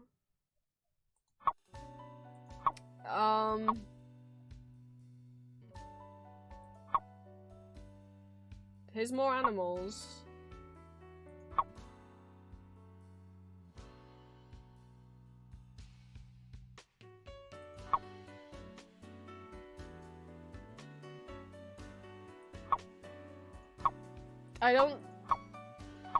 Now there's no dinosaur. I've gone through the whole thing, unless I missed it. But I've gone through every sprite now.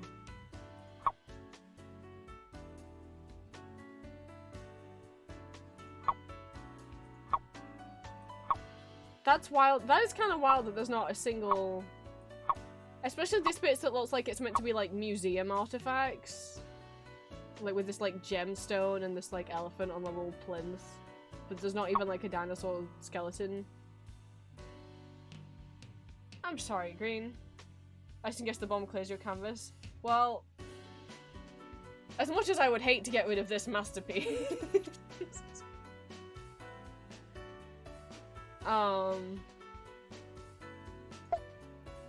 There's a truck. What does the truck do?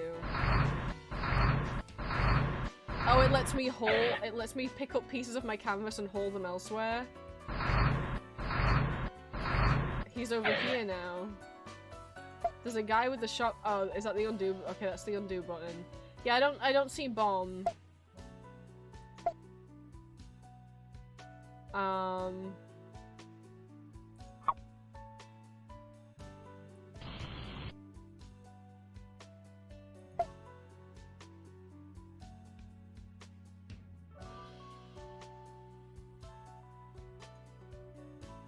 Yeah, I don't think this is bomb.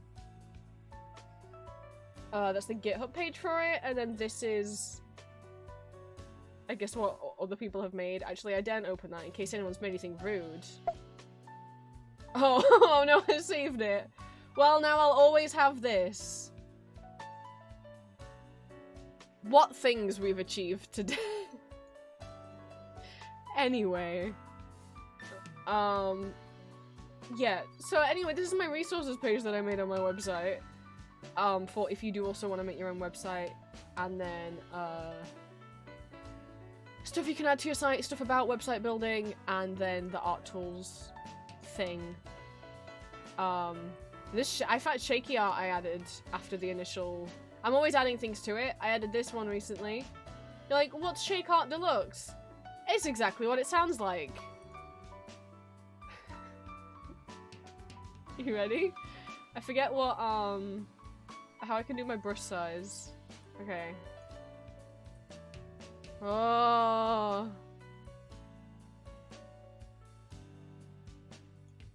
It's jiggling. You can make it jiggle more. You could change the intensity of the jiggling. And the speed. Just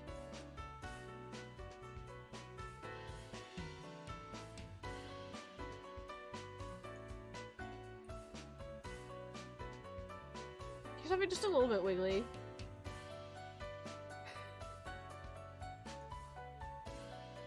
What else do we have? So you can also have lines with no shake. Okay. What's the point? What's the point in that? Give me shaky line back. Oh, you can have different lines moving at different speeds. I see what it... Uh-oh.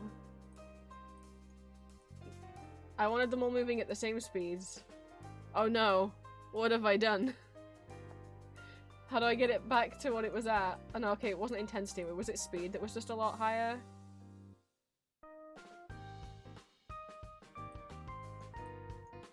I don't know what I've done. I don't know what the default was. Oh no. Everything that I'm drawing is drawing it at such an angle. I don't know what just happened.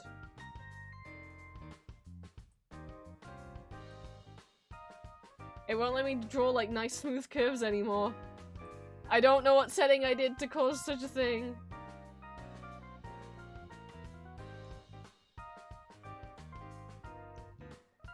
Anyway, I'll link Shaky Art in chat. You can download it as well, I guess, rather than just, interact with it. It's on someone's itch.io page.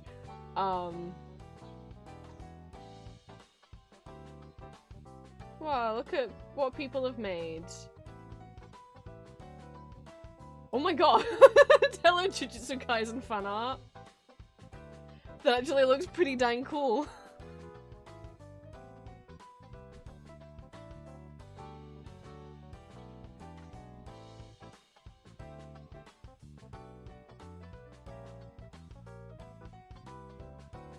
It's Varo-Varo-kun! It's Shadow the Hedgehog.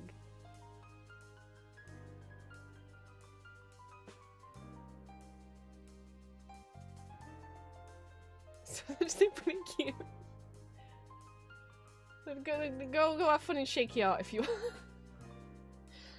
want. And then also just other fun sites. So just other stuff that doesn't fit, that's not to do with art help or website building help. That's just random stuff. It's some of the sheet music resources, also the sheet music sites that I use.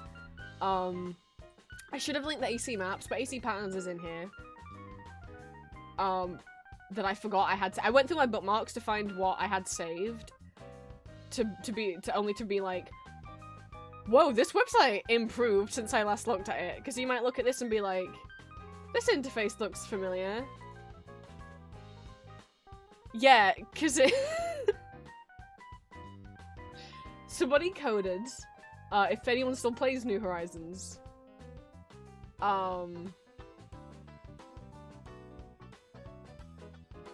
this is how I found some of the pans that I used. I found this better than searching on the Twitch. I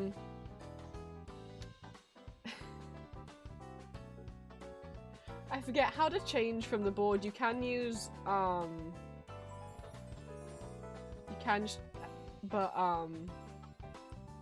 yeah, it's just the AC, it's just someone made a website that is just the pan editor from New Horizons.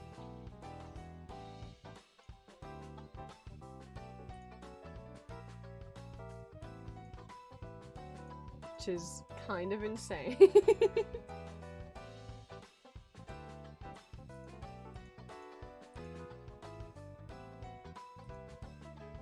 Oh, they have the New Leaf swatches and the New Horizon swatches. So if you want to do, I guess this is what I was gonna say. That's not familiar to me. I never played New Leaf. I've played Wild World, and New Horizons. This is what I'm familiar with. These sliders.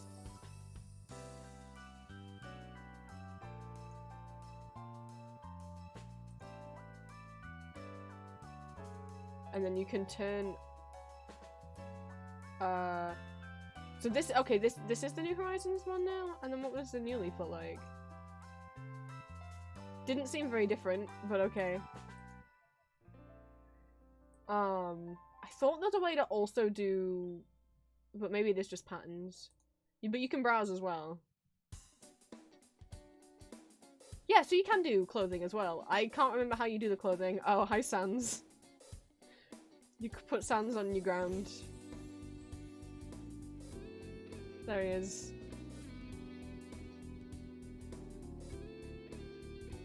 I can't remember how you change. Is it this? My god. This is so cute.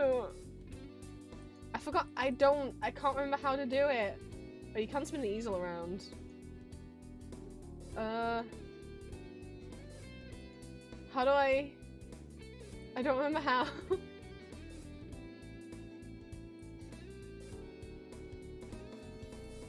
Oh, here we go. Here we go. There we go.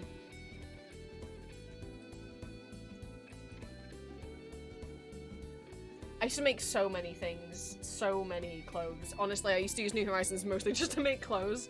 I made so many, musical theatre costumes. Sorry, Ellie, I was so distracted. Welcome, welcome, and thank you for the first time chat.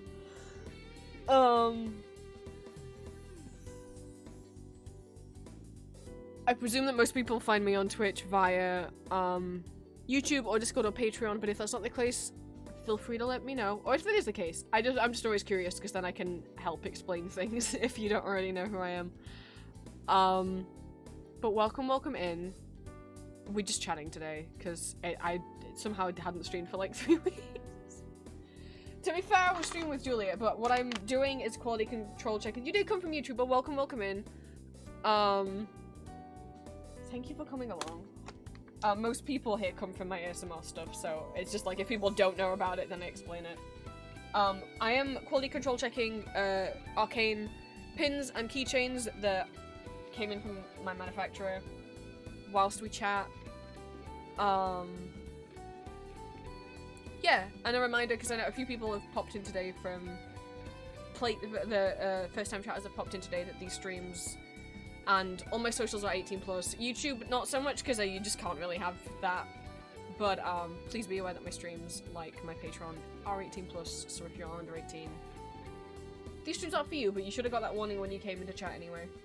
What else is in my other sites? There's some games in here that you can play. Oh, Egotistical Go. This was a remake of something that was called TRNTBL, which I used to use. So, TRNTBL, what it was a website that would take someone's Tumblr blog and just show you all the audio posts that they'd ever reblogged or posted, like a playlist, and then it went down, and then this person made a new one. I don't know what audio I reblogged, but you just type in someone's Tumblr username, and then it just puts in like a playlist every audio post that they've ever reblogged or posted, and then you can just play them. There's not a lot. This is ancient, whatever stuff is down here, because I do not reblog many audio posts anymore. I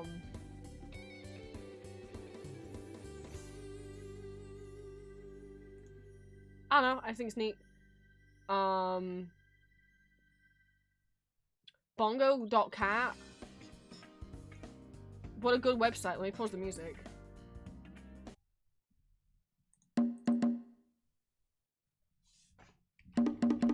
Who doesn't want this site? Like, who wouldn't have fun on Bongo.cat? And he can play more than just the bongos. We've turned the volume down. He can play cymbals. or the cow? Oh, the cowbell's loud. He can sing with his beautiful voice. There's a tambourine. And then you can also piano. What is that? 1 through 0. And then marimba is Q to P.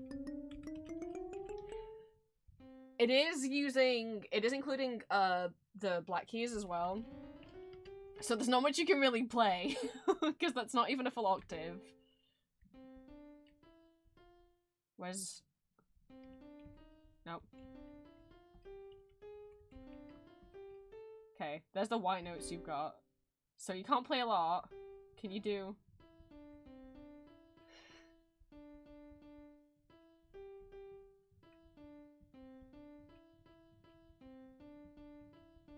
See? I play piano. See? Now we can do piano stream even though the piano's downstairs and I can't move my PC downstairs nor the piano upstairs. Because we have bongo. Some people have asked for a piano stream before and I've genuinely been like, will I do one when I move out? And the thing is, like, I don't have a keyboard, I have an electric piano. The difference being, it has the full body of a piano. It's not really something that can just be casually moved from one room to another. So for me to do a piano stream, even once I move, I wasn't gonna put the piano in my bedroom, I was gonna have it in the living room when I get an apartment. Because, one, I need space in my bedroom for other things. 2, then it gives me reason to leave my bedroom and not stay locked up in my bedroom all the time. It will force me to leave the room. And then also 3, so when Julia's over, she likes the idea of me playing piano while she cooks. Okay, what's abs? So I don't know how. The only way that I would be able to do that then is on stream. I don't think I could have like a microphone cable reach all the way from my PC, like in my bedroom, to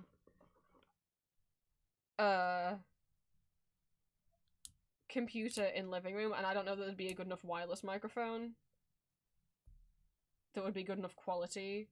I'd have to like stream from my laptop in order to do it. I'm not against the idea, it's just like logistically it's like how. So there's Bongo Cat. We've got Nil.Fun, which we've done some games on this before. Me and Julie did the password game. Simulation Clicker's new. But there's a bunch of just random silly little games and stuff on Nil.Fun. Wow, I'm still like way zoomed in from last time I was on here. We've gone through most of them before on stream. I don't know what Simulation Clicker is. Oh, it's just like Cookie Clicker, so I can click here. I want the DVD. Oh. Does it just do that now? Do you think it's gonna do it this time, chat? Do you think it'll get it? It looks like it's going for that corner. What do you think? Oh, I think it's gonna be slightly off.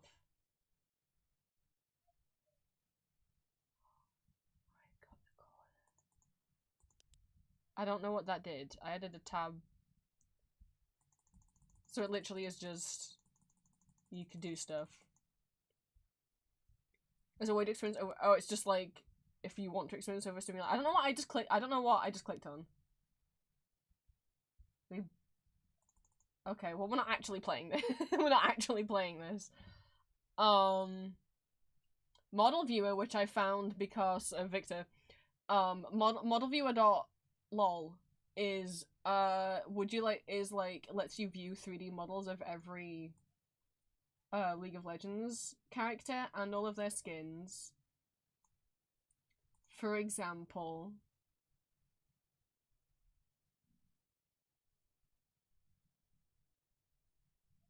I don't care about League, I just care about Victor. And all of their animations.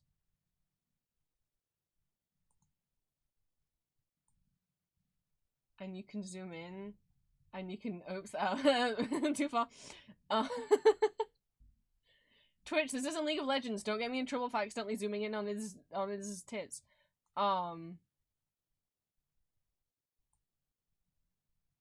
Victor. Green is this life-changing. We can zoom in wherever we want. What? I didn't mean to do that. But it generally also is a helpful drawing reference if you were drawing any of his League skins. And especially you want to see what the back of the model looks like. I can spin him around. That's his idle animation. There's a lot. There's a lot. They've got like every animation. Victor, Victor, Victor. Honey, work with me. Uh-oh, the camera's gone weird. Uh-oh, the camera's gone weird. I wanted to click on the one that said dance loop. Oh my god. Okay, I need the camera to fix itself so we can watch that properly. It's not arcane accurate. Well, they just have them, Wait, no, you made the reference sheet. Yeah, I do have an idea. I made reference sheets for every single version of Victor and Jace.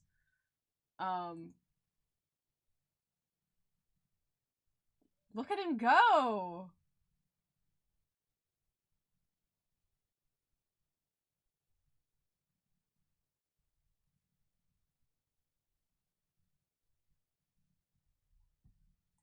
But yeah, the machine held skin obviously isn't entirely accurate to the show, but it's close. It, you know,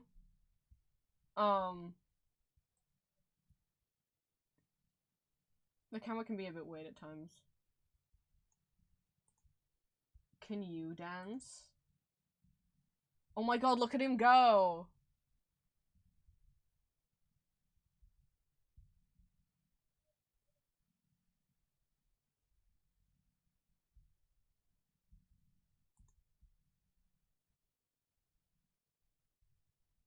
Put him back in idle mode. And you can still, yay! Hello, old man! I miss you! I'm sorry they replaced you. I thought they would just add the other Victor as an addition, but instead they killed you. But he still exists here.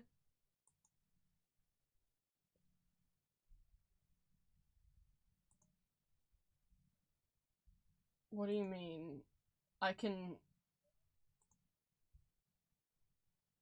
Oh, I could get rid of the weapon and the cape if you just want to look at his ass, I guess.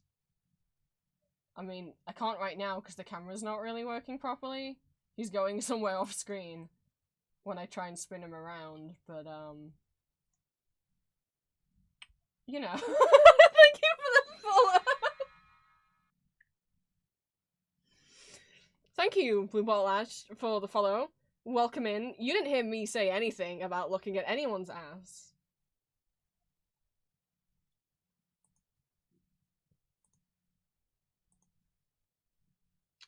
I was just sharing random websites that I think are cool. Like this one that lets you look at every League of Legends model and spin him around and stuff.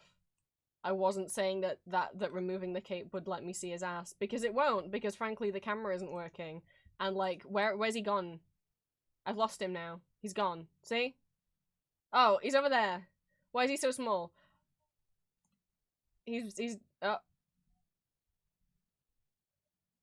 Can you recenter him, please? Well, now why am I looking down upon him? How do I fix this? So the camera control in this isn't the best. It's literally just like right mouse click. How do I see, how do I look at him again? And it's just supposed to spin him around, but for some reason I think I broke it.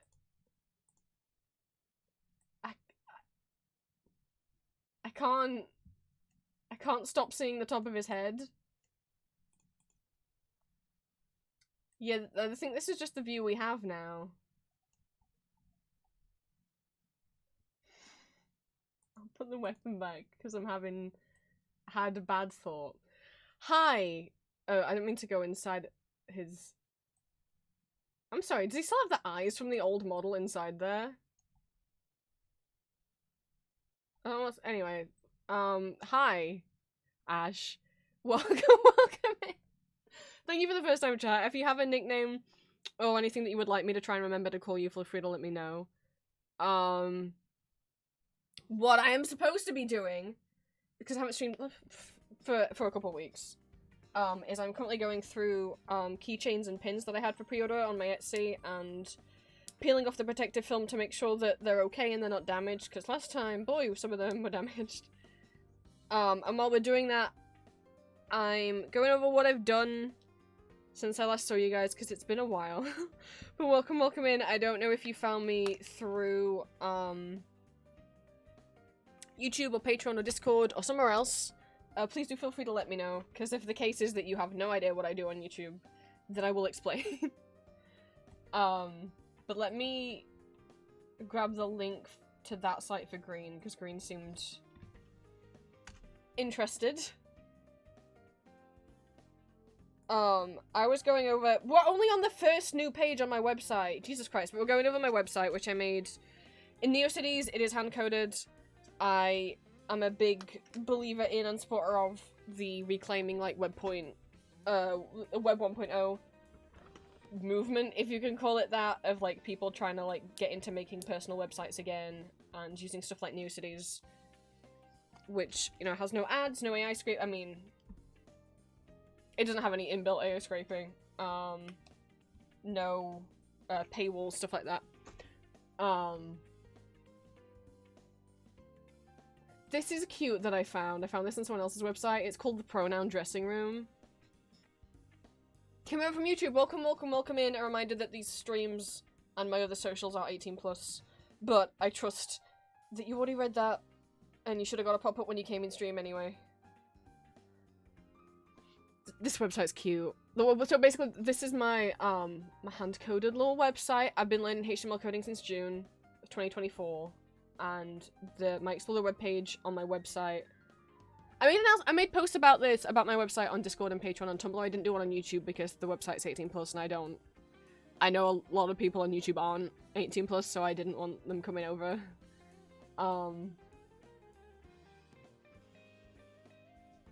But other than YouTube, I'm predominantly on Blue Sky, and Tumblr is the only places I use anymore. But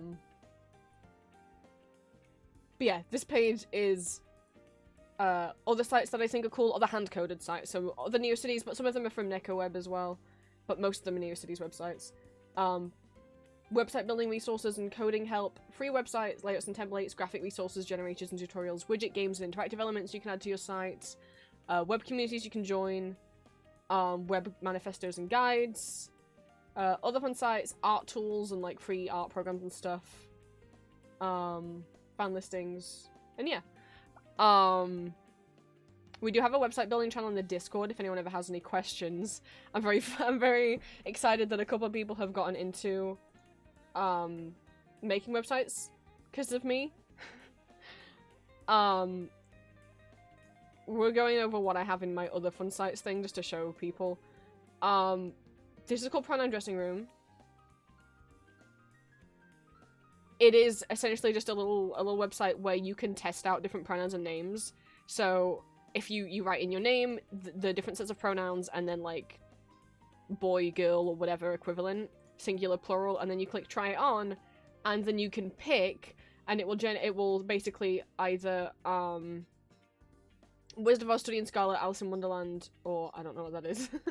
But it will essentially replace Alice's name from Alice in Wonderland and the pronouns with your name and whatever pronouns, so that you can see what that name would look like. And what those pronouns would look like. Like, if you want to test things out, if you don't know what you want to be called. Playable browser version of LSD Dream Emulator. Danny P.'s websites is so cool. So, Danny P, you might know. Well, I said I was going to ramble about Vocaloid later. I guess it's already starting, because I just want to share what new Vocaloid songs I've gotten into lately. Some of you might think you've never heard a Vocaloid song. I'm willing to bet that you have heard at least one Vocaloid song, and that Vocaloid song was by Danny P. Because the Nyan Cat song is a Vocaloid song. The original version is called Nya Nya Nya Nya Nya Nya Nya by Daniel, using Hatsune Miku. And then someone made a cover of it using Momone Mono's voice, which is an Utoloid. And then that version is what got used for the Nyan Cat song. That's what the Nyan Cat song is.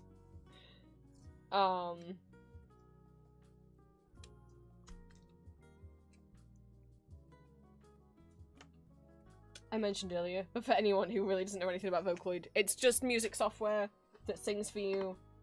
No, it's not the same as using an AI voice, because people who are the voice providers for Vocaloids give their consent and get paid to be the voice provider for a Vocaloid. And then the people who make Vocaloid isn't a genre, it's just music made using a Vocaloid, but there's different kinds of virtual singers. Vocaloid is just one piece of software. Utoloid is a fan-made free equivalent of Vocaloid. Anyone can make an Utoloid and upload it to the software, you know, using their own voice. Some people make Utoloids out of, like, random stuff. Some people made them by taking voice clips, like, from SpongeBob. There's people that made ones of, but again, it's like, that's conflicting again. Because it's like, well, that person didn't really, the voice of SpongeBob didn't really give consent for that. I put that on the wrong bag. But there's ones that are harmless, that aren't, like, stealing anyone's voice. Like the Utoloid someone made of a table, by hitting a table in different ways. There's ones of KK Slider from Animal Crossing. There's ones of, people take the sound fonts that characters in Undertale make, and made them into Utoloids. Then you've got other software, like Synthesizer V, is really, I remember when that got released with ENVtuber. A lot of the Synthesizer Vs are so cool, and their designs are really cool. When ENVtuber dropped, I thought she was so cool. And then I just, like, hadn't kept up with Vocaloid in a long time. I was really peeking to Vocaloid during, like, 2009 to 2012. And then every now and then I'd go back and listen to songs I used to like, but I never got into new music. But I would say, like, the last few years it really feels like there's been a renaissance in Vocaloid music, in not just for, like, high-quality songs, but also people just leaning into what people used to make with Vocaloid, which is just, like, silly, funny songs. That's been happening more. I think everything left in this bag might be Jace now. So I need to open the other- oh, no, there's a Victor.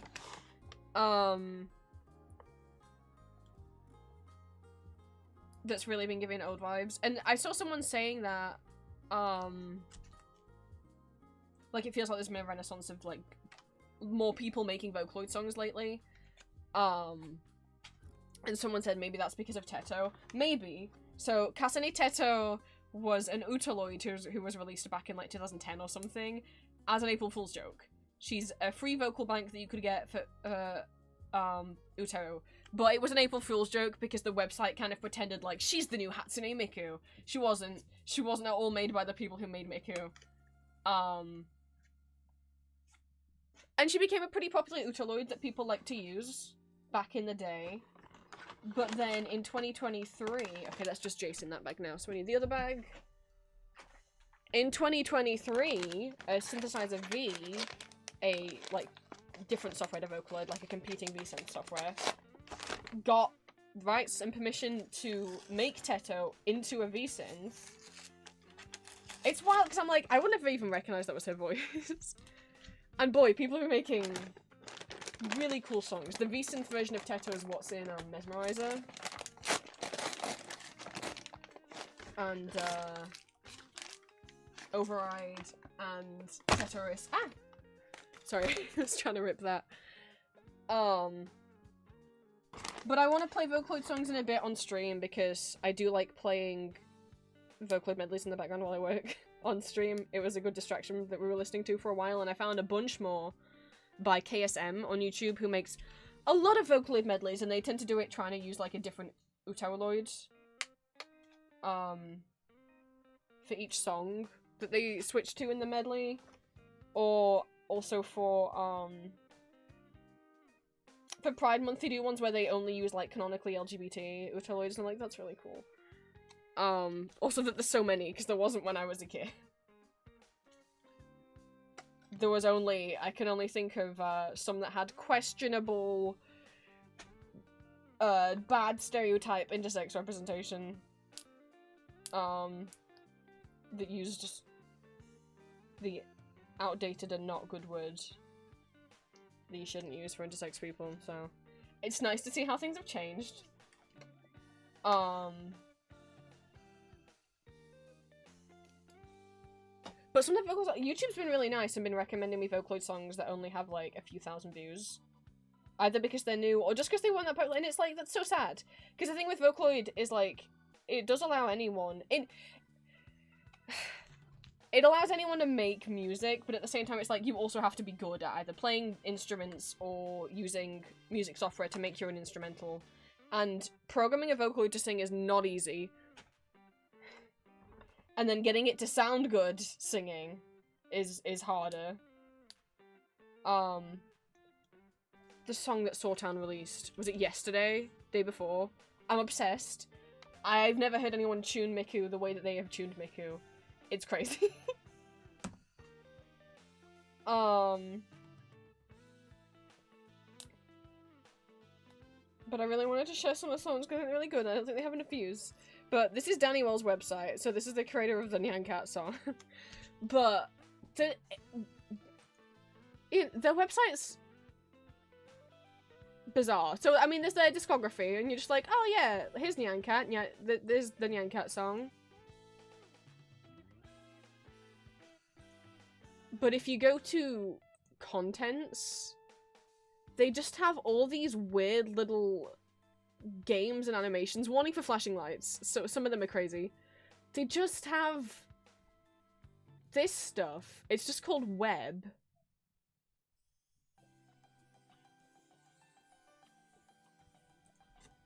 They're bizarre.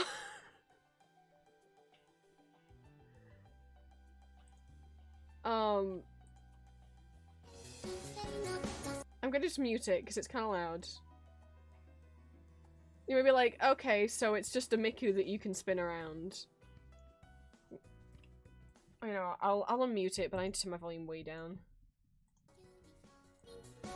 Okay. But the thing is, it's like, you can draw your own guy. So, here's my own guy. I only have my mouse plugged in right now. So, here's my guy. It's a cat, I guess, is what I've drawn. Can have a little heart right here. There's my guy. There he is. I guess I should have drawn more of him. Oh, I can add to him. Okay. Well, let's give him little paws. I guess I need to actually, like, go over the line art. Oh, this is hard to do with the mouse. I have not drawn with my mouse in a long time.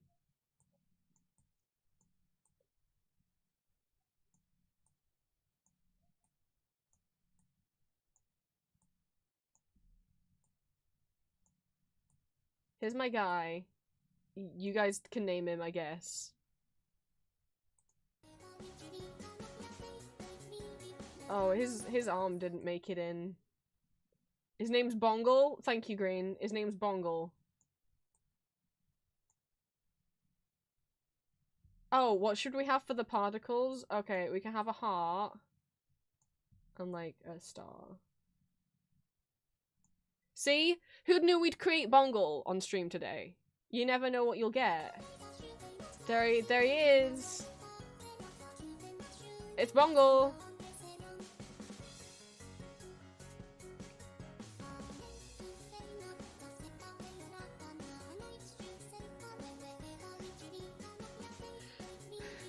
I don't know what to do with it now. I don't know how I'm meant to make stream better than this. You know? I think I might have peaked.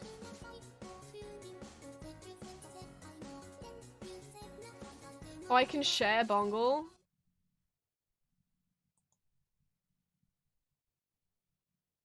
Well, his name's Bongle, so I guess that's what I'll put in. Okay. What does that do? Does it give me, like, a GIF?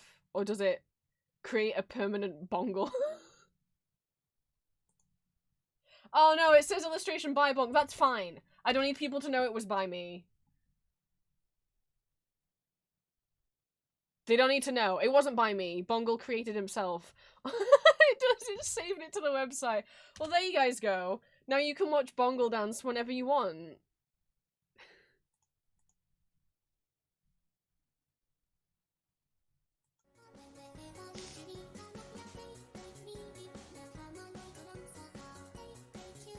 Goodbye, Bongle. So that's one of the things you can do. I don't know what all of these do. That's the only one I've ever clicked on before. Does this just, like, generate different text? I can't read Japanese, so I don't know what that does. We've got GIF Maker. Can you just put any text you want and it will do that with it? I guess we'll put the word bongle in. Oh. Yeah? Edit? No, it's fine. I don't know what to edit.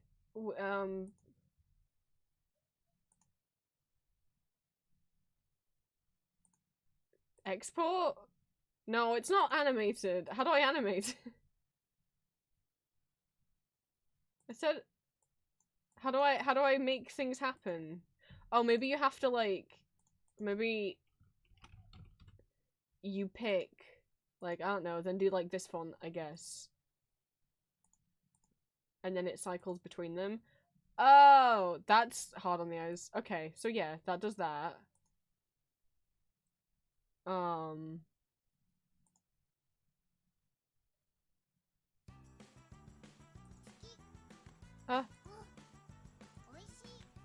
Okay, he's saying things like... Oh, am I making a song? Is that what's happening?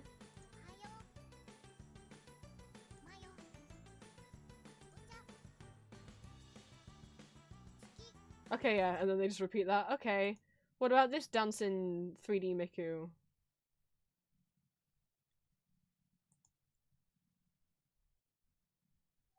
On this website, you can dance as Mickey yourself. Oh! Oh, okay. If you have your webcam on, I guess it, like, motion captures your movement and makes Miku do what you're doing? I think that's what it's saying.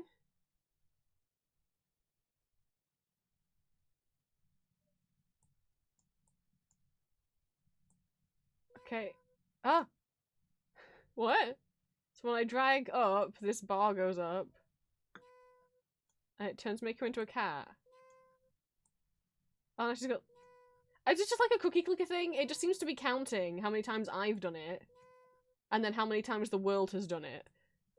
Hi, Virgil.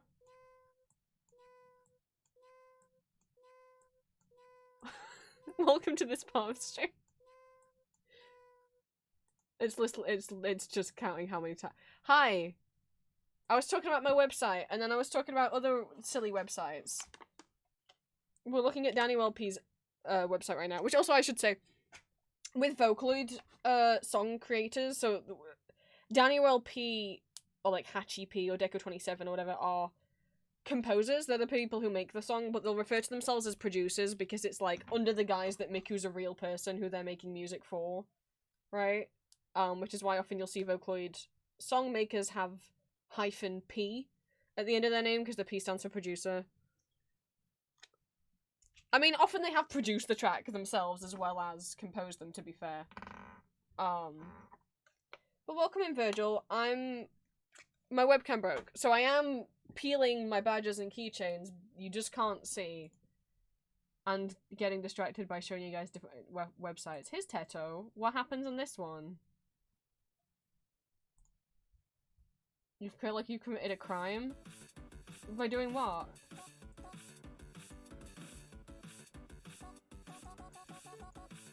Okay, flashing image warning. So that seems to be all it does. Is that it?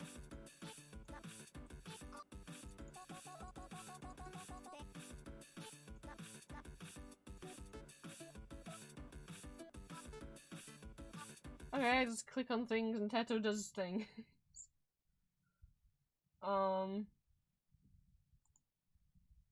It just has a bunch of interactive stuff. I need to know how to play. I will need to know how to play. Okay. Oh, you have to match. Ah! Oh no! I should have checked how to play. Oh, you can only press them up, and you've got to get it so that both of the pigtails hit in the spots at the same time. No! Oh, this is...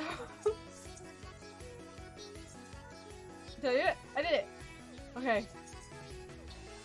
But you can't, you just have to get them, like, up, and then let them fall down on their own. Oh, that other one's not falling down. It's not falling down. Oh, I'm gonna do mine. I don't think I'm good at this game. I understand it, though. I understand what I'm doing now.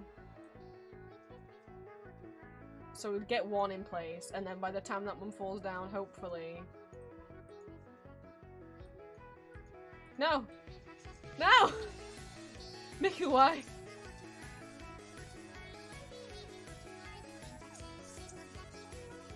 I did it! I did it!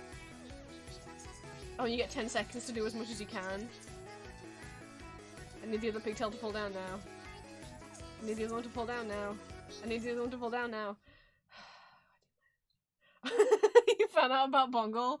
This is Bongle. Did you click the link? Oh, you weren't supposed to know about Bongle. It's this one. I'll link it if you want to make your own. You redraw. You can draw whatever you want in place of Miku. So you draw whatever you want. I drew a cat, and I asked chat to name it, and Green said his name was Bongle. But you could draw whatever you want. It doesn't have to be Bongle. It could be... Oh, I've only got my mouse plugged in.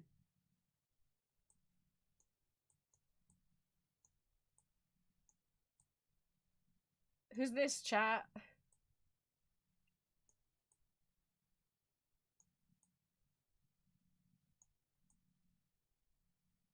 We know those moles.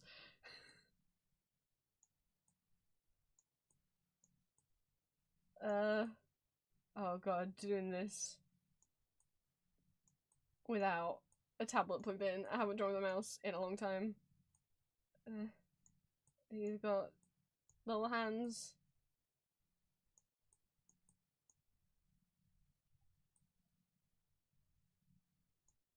And that's meant to be his leg brace.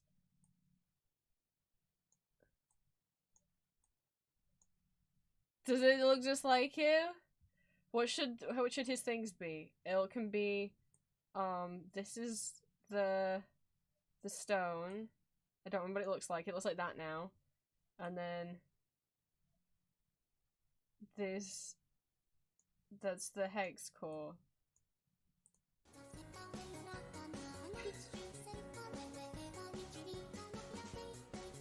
What do we think? His arm's kind of out of frame again.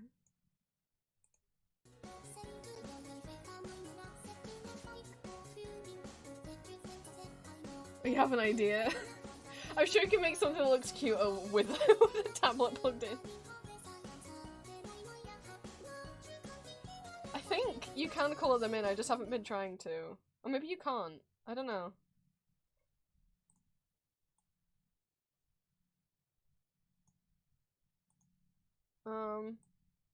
Oh, well, it's too late now. I'm leaving it black and white.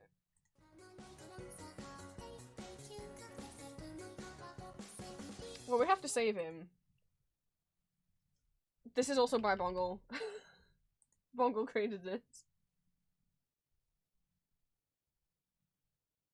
I need to save these lanes. Hang on. Oh no. Why do I save him? I guess this goes in my art gallery now.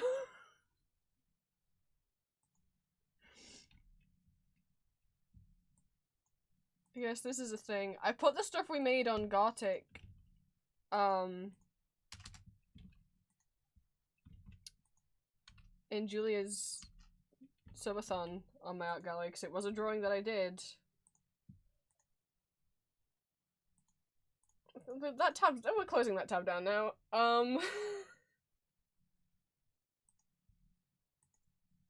We'll look at one more website, which is this, which I taught myself how to play something in.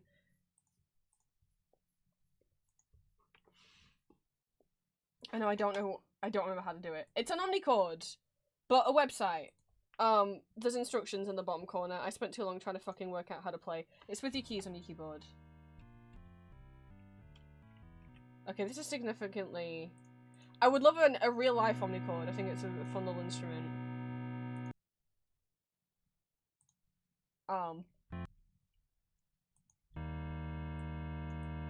I forgot how you do the slides. How is... I don't remember. I don't remember the controls. Oh, it's the numbers. Okay. So, you're changing the chord with the letters, and then you're strumming with your numbers.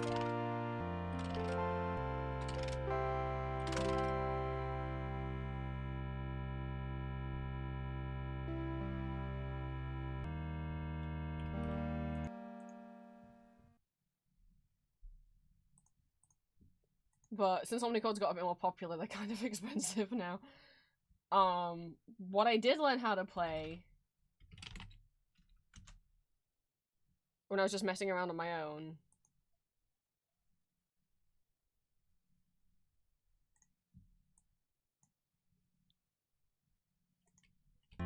Because the thing is, it's like, it doesn't say, it would be helpful if it said on screen what keyboard key does what chord, but it doesn't, so you just have to try and remember. Because obviously it doesn't line up exactly like, oh, well, if Q is E flat, then the key underneath. It kind of, but you know, every key on a keyboard isn't directly underneath each other.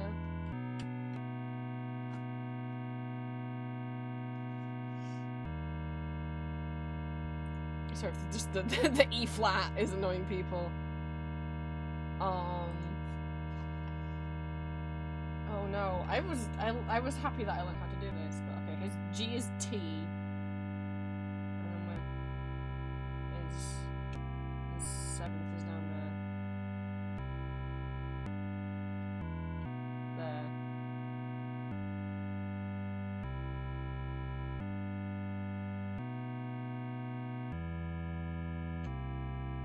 There. Let's see.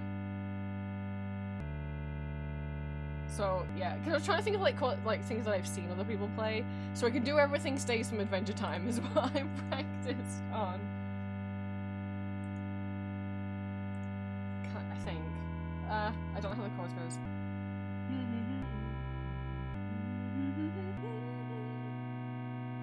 No, where are we?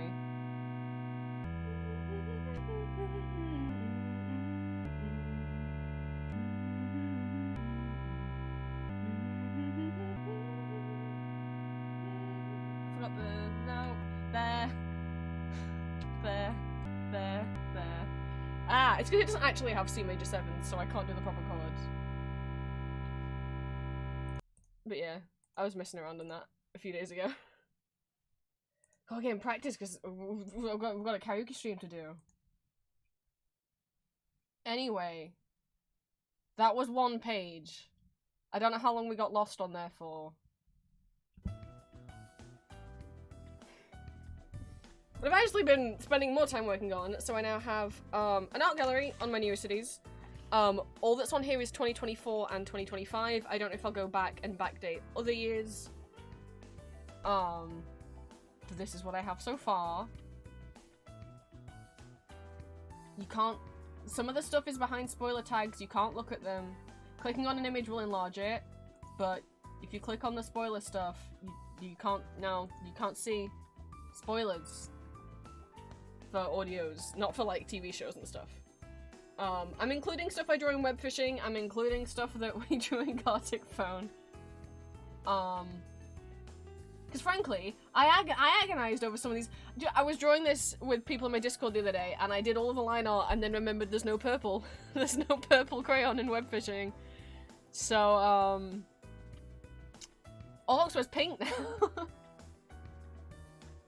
This is what's taken over my life. I'm not really happy with this drawing. Both of the faces look kind of weird.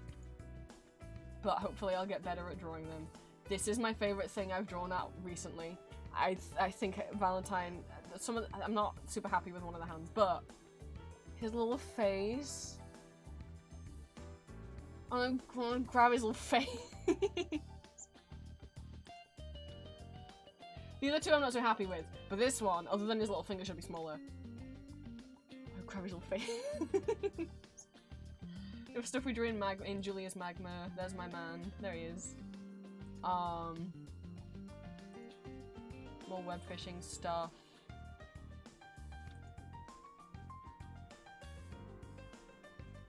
Oh, December. I do a lot in December.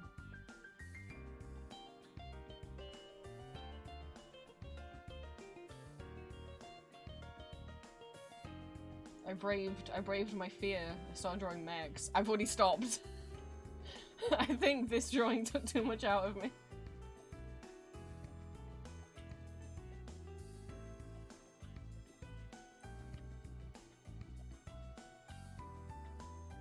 But at least, you know, I've been consistently I thought I hadn't drawn that much this month already, but that's not true. There's a fair amount of stuff on here. But I've really enjoyed drawing and web fishing. But yeah, so I have an art gallery now with stuff I've made, which is honestly, frankly, helpful for me, because sometimes I'm like, man, I want to eyedrop a color from a previous drawing, and then I try and find it in my folders upon folders. I can just go here now. And then the other thing that we have, which is the reason why I made the post sharing stuff, is we have the Fan Art Museum, because, people draw me fan art, which is crazy. There's over,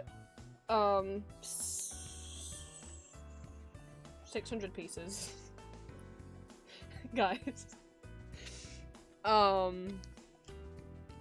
If you draw me fan art, or you send me fan art, it will go up in the gallery unless you explicitly tell me that you don't want me to add it to the gallery.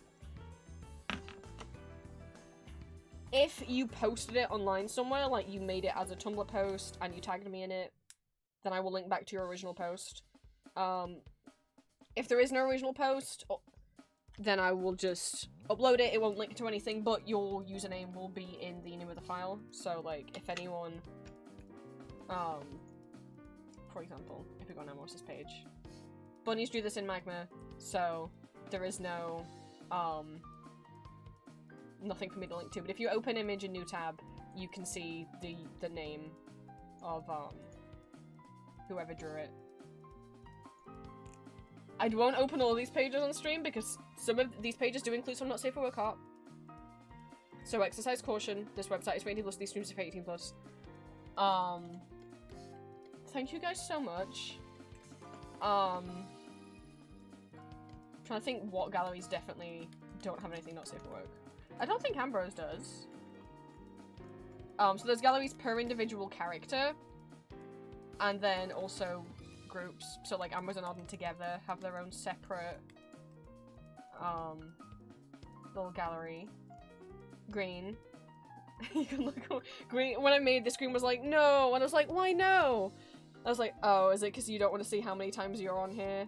And Green said, yeah, I don't want to see how many. You should be proud. It's okay that you draw them a lot.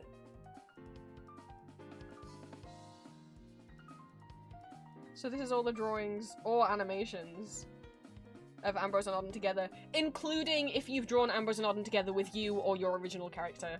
It gets included on here. Hence why Gremlin is on here.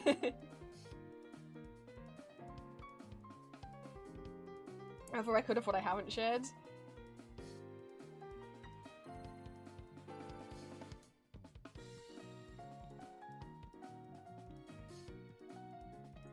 So we have, yeah, individual galleries for everyone, and then for everyone else, anyone else together is in this one. because I especially, like, even including these, because what I didn't want to do with these is, like, crop them and put them in different people's galleries. The fact that Johan has so many art pieces, Johan, the fact that the new boy has got more, sorry, I think Ellis is the one with the least amount of fan art.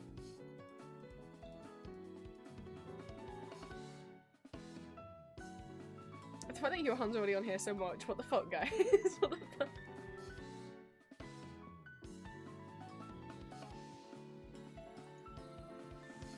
And then OCs that aren't my audio OCs, so my Monster Boy Band OCs, and then other OCs that I have, and then my fandom OCs, so like my Welcome Home OC, my Toontown characters I play as, my web fishing little guy, and then miscellaneous art, so artwork that was based off my fanfics or my audio, so like, but my fandom audio, so like there's a drawing on there that someone did for one of my Loki audios, there's drawings on there people have done for some of my fanfictions, so they're on there.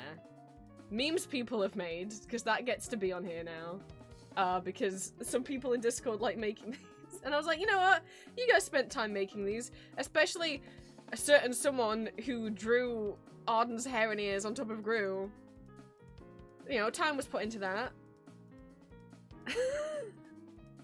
Mr. Fogg. Miscellaneous stuff. So this is like either art of me before I had my VTuber, or art of like my plushies, so any art that people have done of Maury, my IKEA alien, that's in there. Because he's not really an OC, is he? I mean, I guess in a way he's an OC, but like, I'm like, I don't want IKEA to sue me. You know, I didn't design him. IKEA, don't come for me. I'm not making money off him, you know, he's just here for fun. Or like, fan art of other characters that people have drawn for me, so for example, like drawings like people, like I have a drawing in there that someone did of Snufkin, but it was like a gift for me for like my birthday or whatever, so like, that would go in there. And then me and Julia, and then groups and pairs of all my OCs, so like if you were to draw, like, this group category is just for the audio OCs, so like if you were to draw Silicon, Satin, and Dimitri together, it would go in there. But if you were to draw Silicon, Satin, and Dimitri with, like, my Transformers OC, or like with my Monster Boy Band OCs, then it would go in this bottom category. Or like, if you were to draw me with my OCs, that goes in the bottom category as well.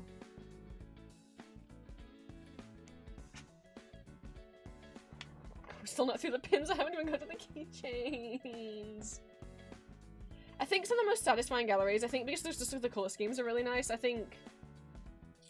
This is going to be confusing. So I have two OCs called Vlad, I know, because there's Vlad from my Monster Boy Band OCs, like the one that's based on Dracula, and then that's also the name I gave to my Welcome Home OC. Because I just thought it was cute, because I knew I wanted him to be a vampire and it needed to be some kind of play on some kind of funny little name. Anyway, so I think looking at Valentine's and looking at my Welcome Home OCs doesn't help that my Welcome Home OC's surname is Valentine. It just satisfying because of the colours. I think especially looking at, like, my Welcome Home OCs. I think all of these are from Artfight. It's just so cute! I love how people draw him. And they're all in such, like, distinct different art styles.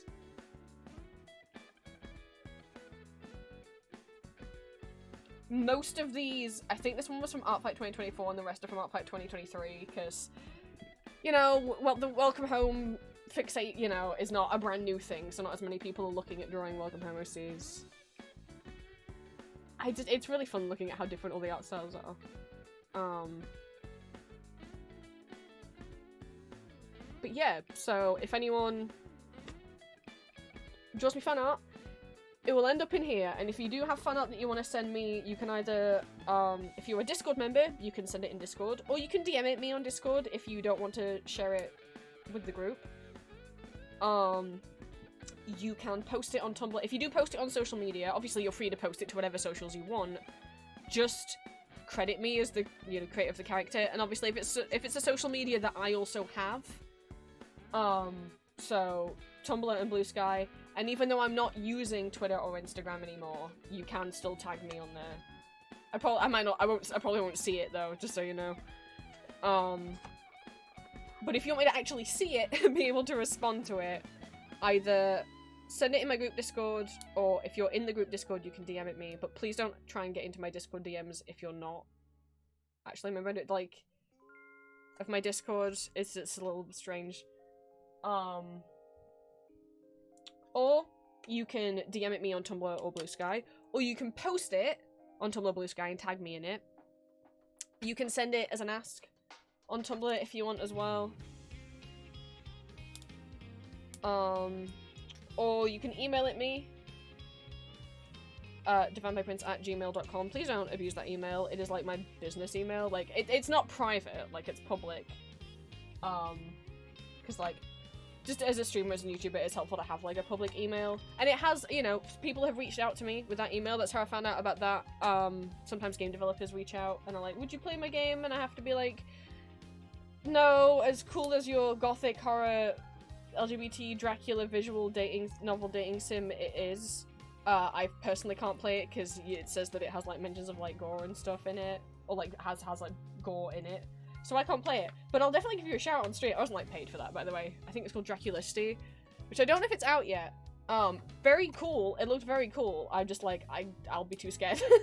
And I'm not interested in dating sims. But I wouldn't know about that game if that email wasn't public, so, like, obviously don't misuse that email.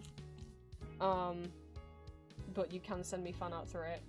Don't do what some people— it has happened occasionally where, like, someone sent me an email. Look. I'm glad if my audios have helped anyone. Please don't trauma dump on me. Please don't leave a YouTube comment, and especially not an email, detailing very triggering traumatic events in, like, graphic detail that have happened in your life. Like, please don't. You don't know what is triggering for me, and I'm a stranger to you. Don't do that. Don't use my email for that. But, like, you can send me fan art. Not many people have, but, like, the option's there. I think I remember the first time I got fan art through the email was from Six Rabbits, who's in the Discord, before they were in the Discord. The art they did of Sorrow, and it was the first fan art anyone had done of Sorrow. I don't think Sorrow's page is any not safe for work art, but I'm just gonna open it with the screen off just in case. Yeah, don't. Twitch? Yeah, he's got his ass out, but, like, this was the first time I got emailed fan art, and I was like, that's so cool. So yeah, if you want to use it for that, that's fine. I can see 10 of my fan arts just sitting on this page. For the thumbnails, okay. For the thumbnails here, I don't want anyone to think that this is me showing a preference, that if your art didn't make it to the thumbnail, I don't like your art as well as the others. I just wanted to do 4. More than 4 would have been too small. Right? So I thought 4 was, like, the perfect kind of amount to split it into. It is not based on whose art I like the most. It is purely based on, like, at random. And I tried to use different artists. I tried to not repeat the same artist, ever. Like, both within the same thumbnail, but also overall. And you might be like, well, you failed because Green's on there several times. And it's like, yeah, some people are repeated. But that's only because I didn't have enough art. Like, you can see, like, 4 of Bunny's little pixel arts. That's because at the time, there's no other artists. So this is, like, Bunny's, Green, Shy, and Fox's. And that's because they're the only 4 artists on here. This is by Bunnies, this is by Green, this is by Shy, this is by Foxes, this is by Green, this is by Green, this is by Green, this is by Green, this is by Bunnies. Like, those are the only 4 artists who've drawn the character. So that's why the only reason why an artist shows up more than once, not just in the same thumbnail, but shows up more than once on this entire page, is simply because I didn't have any other art of the character by a different artist. Yeah, also no one else tried drawing villain or king, that's true. So where possible, I've just tried to make it, like, to not use the same artist twice, but that just wasn't possible for all of these. Those are my Green. I'm sorry, Green.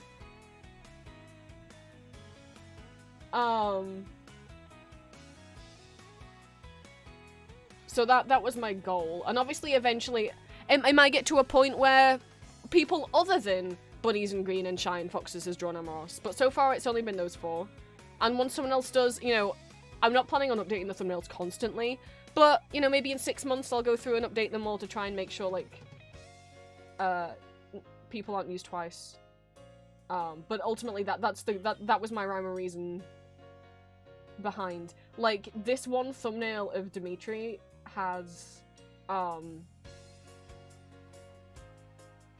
Elixir in twice. And that's just because there wasn't any, I had to repeat someone. Oh, well, I had to repeat someone, and then I found these drawings that Rose did after I made the thumbnail.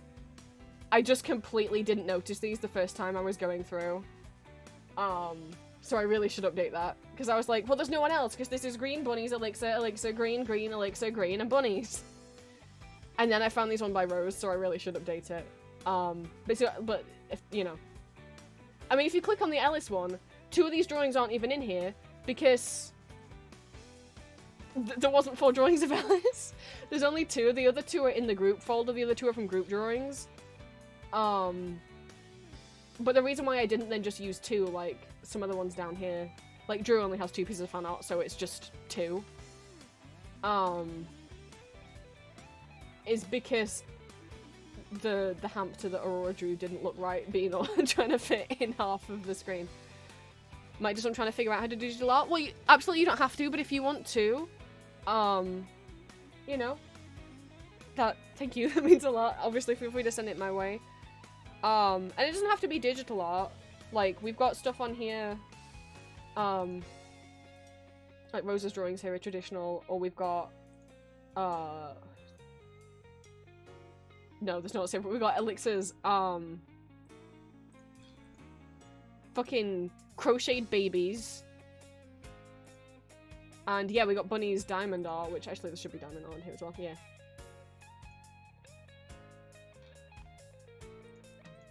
From the image.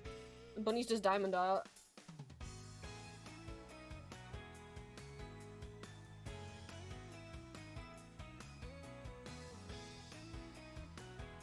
So that page is there, and I'm gonna try and update it at least once a week, you know, whenever possible. Obviously I need to update the fan art gallery as well. Which, you know, ever since I did, you know, all of Bunny's baby jail drawings that they did in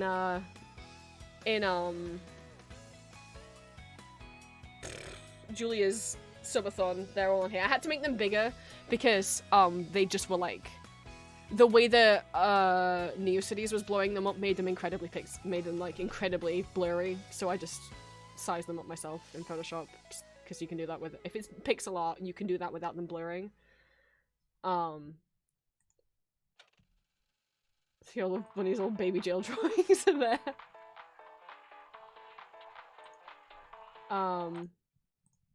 I'm gonna BRB. So come to the bathroom real quick. Literally 8 pixels tall they were. They were very small little guys. Let me just see actually while we're here, what else I can quickly... I think that's mostly what I worked on making. I finished my media log for 2024, now that 2024 is done, so that's down here. So now on top we will have the 2025 one. I have not updated it very much. I need to obviously add Castlevania Nocturne in there, and obviously I've got listened to a lot of music that needs to be added. But try and update that when I can. I can show you my work in progress, which is another shrine. For people who haven't seen my existing web shrines, we have the work in progress ones, which are the European musicals and the Marvel one. This is just like a master list. It doesn't look very pretty or anything. It's just me trying to be like, here's every LGBT character in Marvel.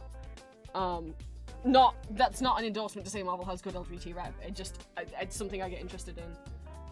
I like my shrines to look different, and kind of like fit the theme. So this is my waifu roulette shrine. It's a Discord bot game, hence why I try to make the shrine look like Discord, And these are all the, like, it's essentially like a Discord trading card game. So it's just like a list, like, of all the characters that I have in that game.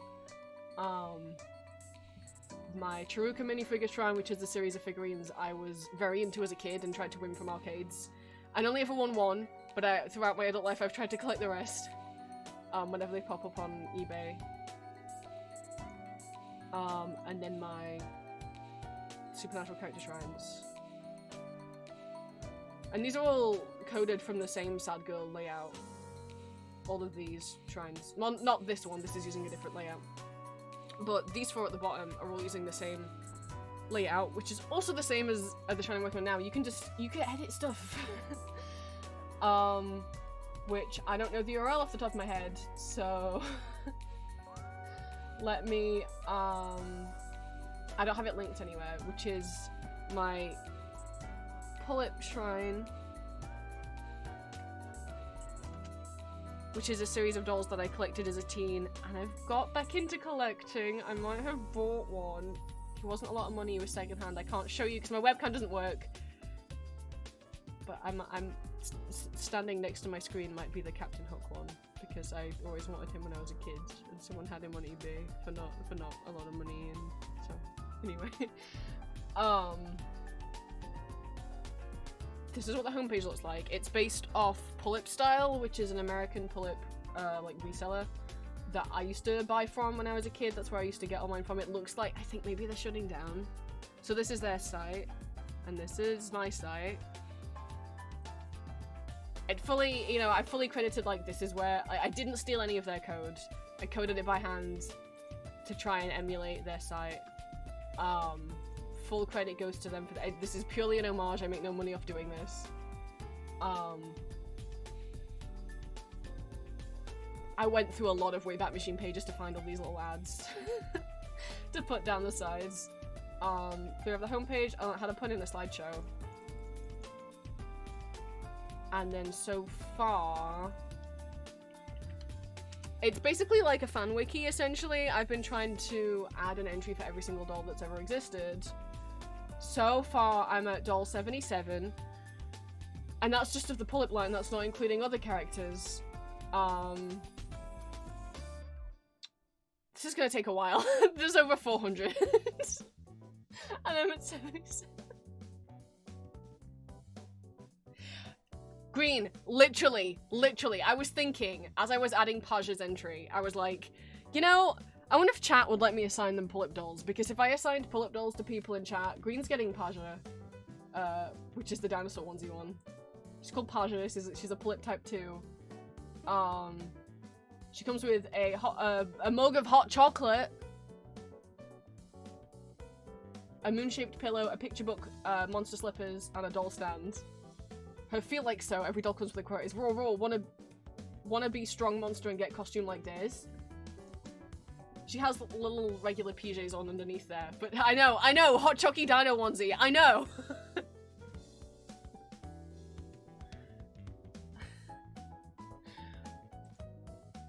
But she came out she was released in, June 2005, so, good luck trying to find her. They did also release her as a little pull-up. Let me, well, they did also, yeah, they re-released her. So the original release is from 2005. Here she is. There she is with her little dino plush. And her little pillow. So a regular pull-up is, the body is the size of a Barbie, but obviously the head's bigger, so they end up standing a bit taller than a Barbie. They then also re-released her in 2012. They did a line of plushies where they re-released and made, like, new versions of some of their old... Oh, that's the picture book, not the plush, like, so... This was the re-release that they did in 2012, so she's all, like, updated. That's a little moon, a little picture book.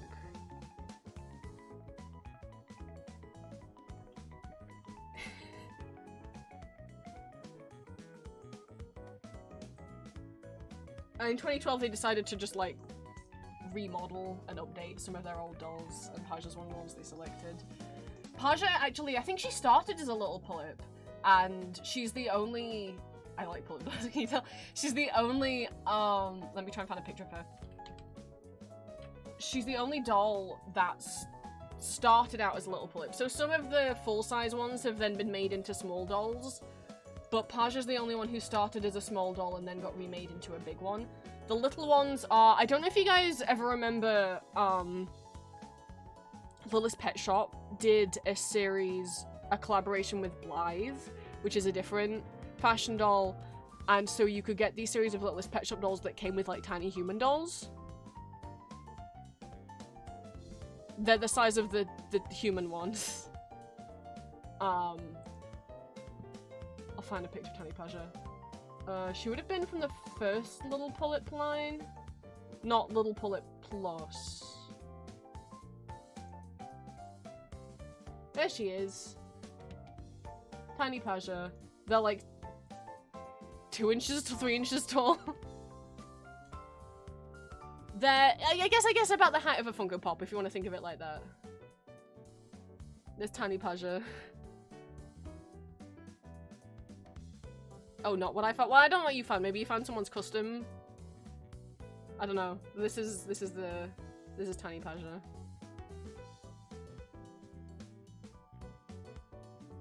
I don't know. I don't know if I would decide. Okay, what I mean is like there's some where I'm like, well, obviously this doll would be for this person, by which I mean I would assign Plant.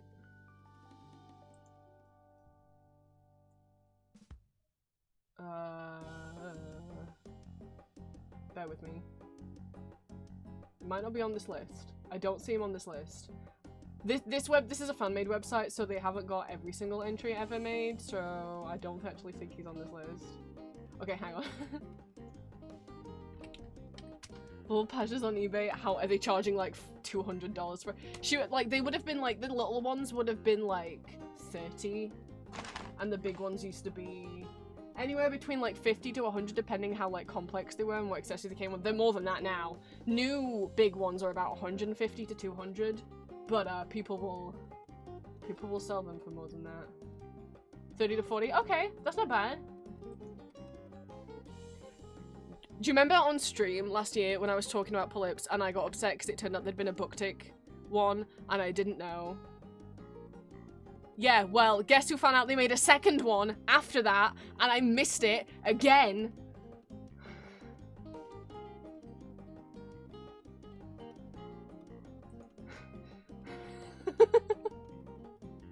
Here's the one I'm assigning Plant. I know Plant's not here. Big surprise. It's the Pom Pom Pudding collab one. So there's different dolls in the Pulip line. So like Pulip is essentially their Barbie and then Taeyang is Ken, right? Izel's like young boy doll. It's Pom Pom.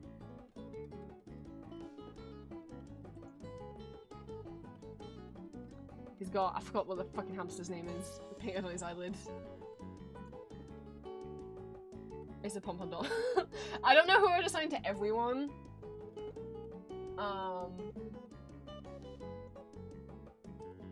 Because I don't know what I think when I think of Virgil. I mean, Virgil has Rabbit OC, and there's quite a few different bunny ones, but I don't know aesthetic-wise.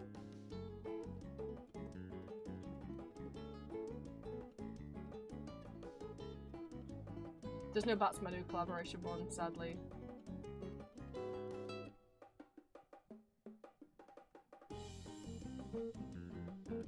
I did see, there are a couple people on eBay selling the Booktick ones, but I'm like, I'm not paying 200 to 300 pounds. I'm moving out. Right, I said I go to the bathroom. I'm gonna go to the bathroom. And then when I come back... Oh my god, I've still not even finished peeling the stickers and I've got it's fucking sunset now. I shouldn't be been allowed to open new cities. I don't know if I have anything else to talk about that you guys have missed. I think I've gotten over OC stuff and I've I've gone over all of that. I've gone over like updates to my website, the fan art gallery and things, audios, Julia's Subathon, Castlevania Nocturne Season 2. I don't know what else to mention. I'll have a think. I'll be right back.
I'm back, and yeah, I had a little check on Discord while I was in the bathroom on my phone, and oh, Green, why are you saying oh? What are you saying oh for? All I was gonna say is that I guess I need to update my fan art museum and add a new page for a new character. Because I guess they're a character now. Because someone drew fan art of Bongle. He's existed for less than an hour. Wasn't ever gonna think about him again, to be honest. But someone called Green Fog made fan art of Bongle. And now I guess he's a character now, and because the art's really, really cute, now I guess I'm emotionally attached to Bongle. Maybe I need to design him a little outfit. What the fuck is this day?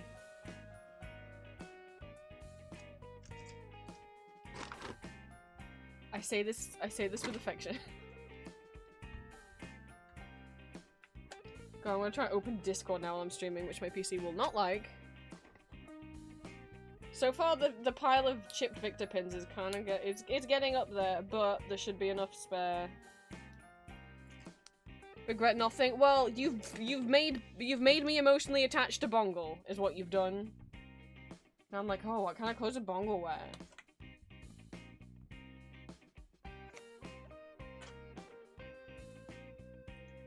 I've accidentally made an Anthrosy.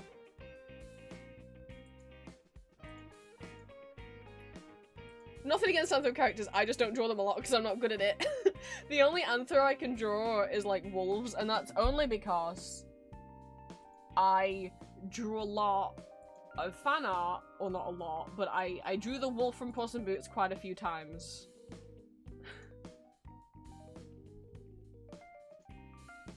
So, Green drew this. So, fan art of Bongle exists. Green also drew something else. So let me just pause my music and turn the volume down.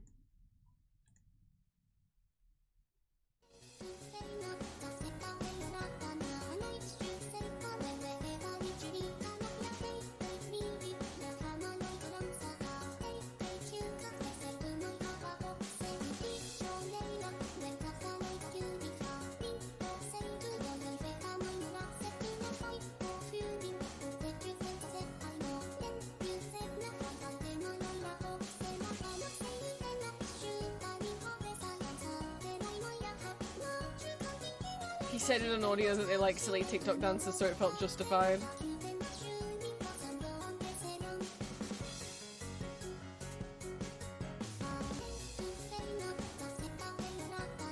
Well, guess we need to update Sadin's fan art gallery as well. I'll screenshot it, and then when you click on it, it will. You sound so dumb with my bullshit. It's not bullshit. I'm joking. It's jokes. It's jokes. I'm very flattered.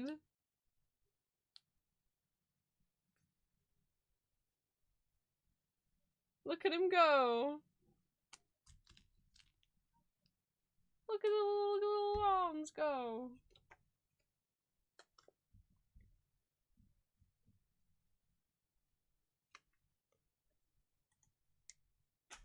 This tray's getting so full I haven't even got to the keychains yet. Gosh, did I have anything else I wanted to talk about? Talked about my website updates, we talked about audios. Fandoms I've gotten into while being away. It's just Castlevania Nocturne, that's all. That's what it is. I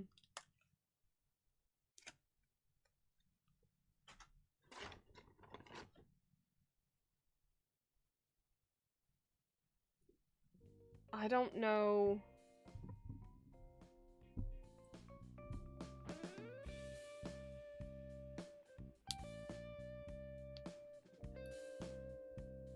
can't think of anything else I needed to tell you guys. I know a lot of the last announcements I've done have been, like, sad. Like, oh, people stole shit from me again, kind of announcements.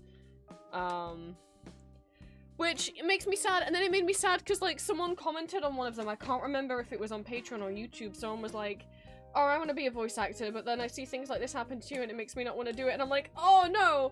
Look, whenever you post, even if you just did, like, digital art, right, and, you know, whenever you put anything online, people are going to repost it. Now, it should not be a thing of whenever you put anything online, people make...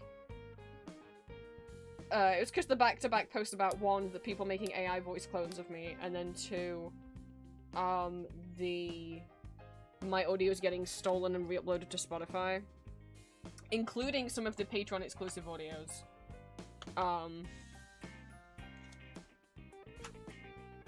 And I'm like, look, of course I don't want that shit to happen, but any of that stuff happening doesn't make me want to give up doing the audios.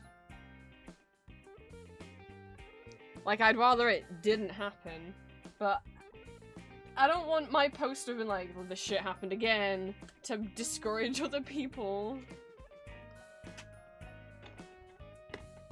How many more pins we got? 1, 2, 5. And there's more than 5 in the bag, so we will have some spare, and there's quite a few that are... See people's audios on Spotify all the time.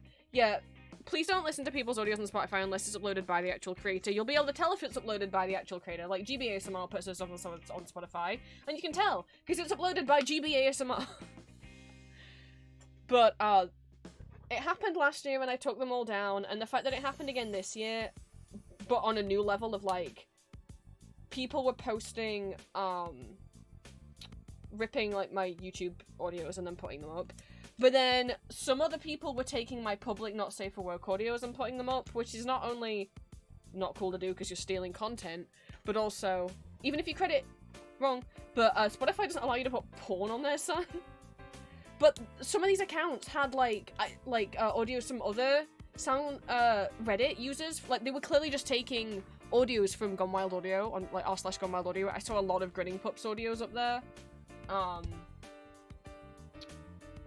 Doubt he gave consent for that. Like, there were so many full, like, audio porns from r/GWA on there. That's not allowed. and then the person who had, like, who'd uploaded 5 of my Patreon audios, what the fuck was that? Like, at least the ones doing the public audios can use the excuse if I didn't know it was bad, which is like, you should. Like, you were stealing content. I don't care that you didn't monetize it. Like, you were, like, you can't just repost other people's content without permission because you are taking views away from my stuff. Like, instead of people watching it on YouTube where I'll get ad revenue, people are now going to watch it on your Spotify. And it's like, but I don't buy the, like, their excuse of, well, I really wanted to listen to it with my phone screen off. Alright, I have Soundgasm. Or that I want to listen to it with my phone screen off, or I want to listen to it without ads. Then just YouTube to MP3 it and keep it to yourself. You don't have to YouTube to MP3 it and then put it on Spotify. Why are you putting it on Spotify? I don't think people know people know these. You can have files on your phone, and on your hard drive on your PC. You don't have to have them in an app or in a cloud. You could just have them, and you could just listen to them on there.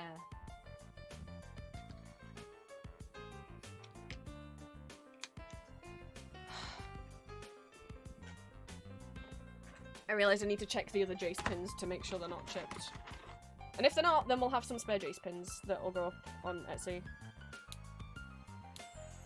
But, like, the fucking Patreon ones.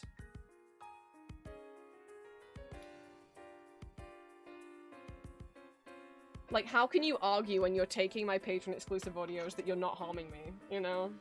Like, that's literally my income.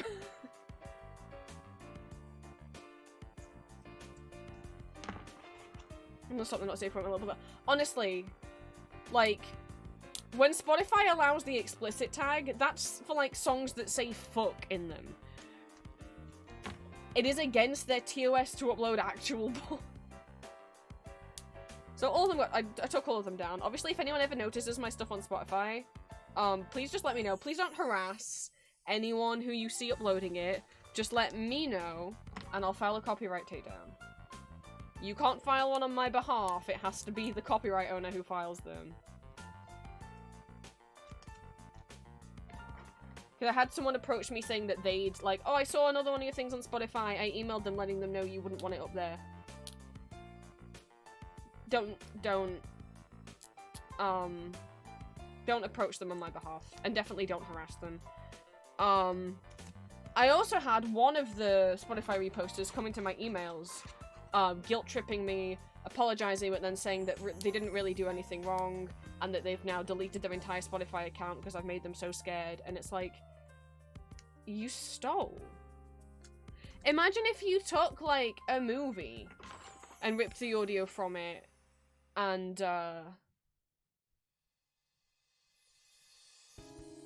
put it on Spotify. That wouldn't be, like, it's copyright. Everything is born with copyright. Like, no one has to apply to have copyright on something. Would you, like, take a TV episode and put that on... I need a pen.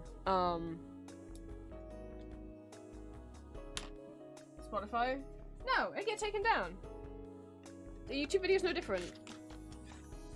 It's because it's made by a person and not a corporation. Copyright belongs to a thing, so you don't have to file for it. It's not like getting a patent or a trademark. As soon as you make something, you have the copyright to it. I did an illustration degree. I had multiple copyright law lectures. 2, 3, 4, 5, 6, 7, 8. We have 8 Jace pins. Or is that the name of the... I'll look after stream. A direct link to whichever audios would be more helpful, but if it's that they've got multiple of mine, then I'll deal with that. Thank you. Alright, let's count how many spare victors we have. It's... And I made... Or is it just the one? If it's just the one audio, the link to it would be more helpful, but I mean, I'll end up browsing through the whole thing anyway, just to double check there's not more than one. I mean, I made a post last year, you know, about stop reposting them on Spotify, and then I made that one recently, and some of the Spotify reposters saw it, because obviously, like I said, one of them emailed me complaining and crying now. They also admitted they were a child. So, like, what are you doing uploading to Spotify anyway? I didn't reply to the email because I do not talk to children. Like, I make not-so-for content, I'm not going to talk to a child who's emailing me. Also, really weird that they went out of their way to find my email. I get that you felt bad because you got, like, a takedown, but, like, if you did a wrong thing, or, like, committed a crime...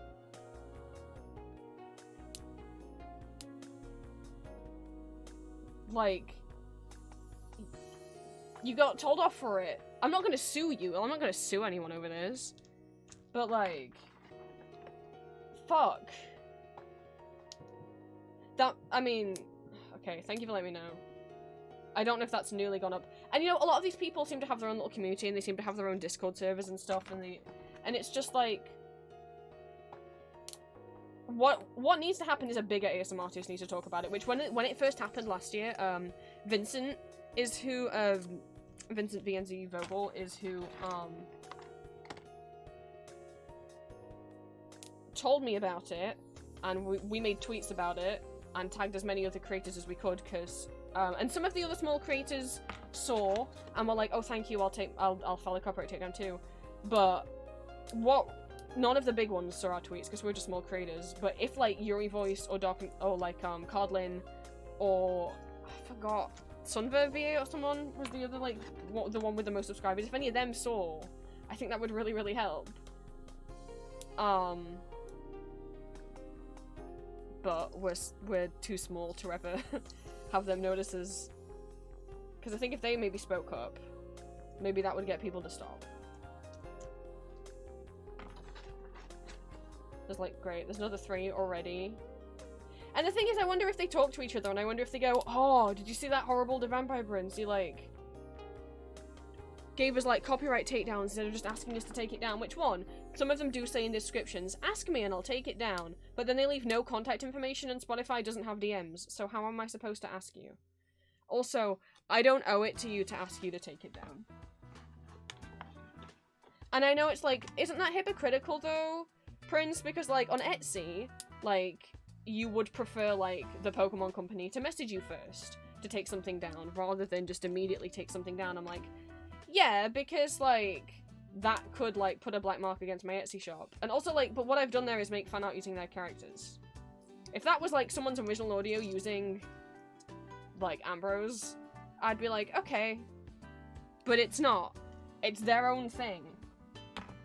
I'm sorry, it's my own. I'm so tired. 1, 2, 3, 4, 5, 6, 7, 8, 9, 10, 11, 12, 13 spare Victor pins. So this is the bag for the pins that are good.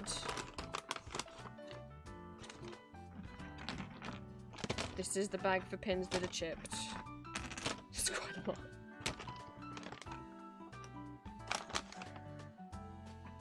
It's just like their excuse of, well, it's to help other people listen to your audios with their phone screens off. Okay, get YouTube Premium, listen on Soundgasm, or download it, and then just keep it on your phone. Why are you downloading it and then uploading it somewhere else?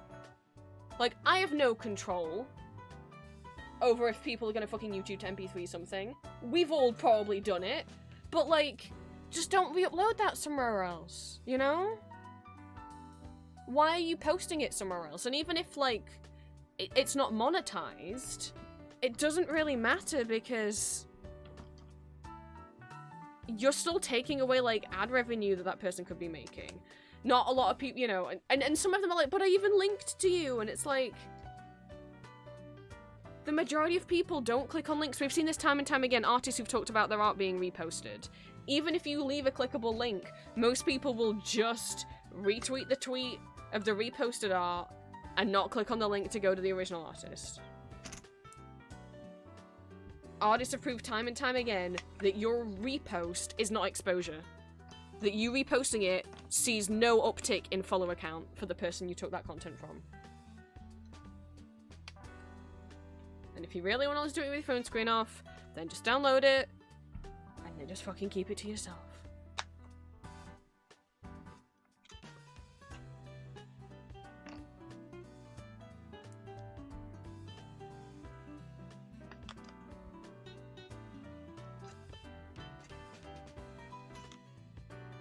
And it's like, well, maybe if you just message them, they would take it down. I don't owe them that. They're literally stealing from me. And I don't want to message them in case they are minors.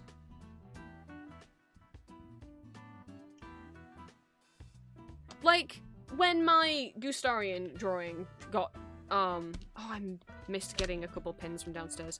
When my Gustarian drawing got stolen, right, and all of those, Etsy shops started selling it on t-shirts. Did I owe all of them messages first, even though the majority of them were, like, faceless, drop shipping, like... They were never gonna reply to me.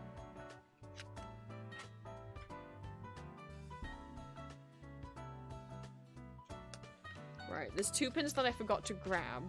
One of them is up here, though. If I can get into this drawer. I need a banana sharp pin.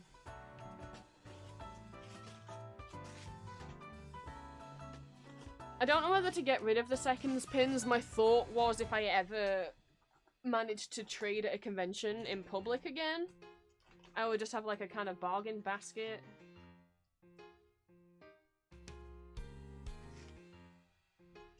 I can't find of like, everything in here's £1.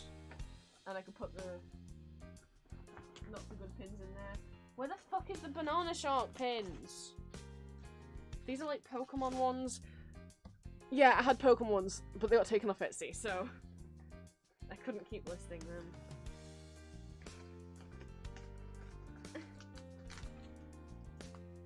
That's more where the fuck is the banana shop? I would have thought it would have been at the top. With Pikachu.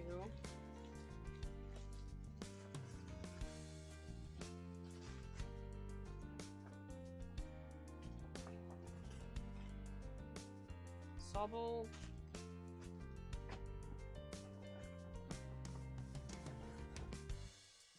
Zubat. They're not here. Oh, there's one. Maybe I sold out of them. Maybe this is the last one. I found one.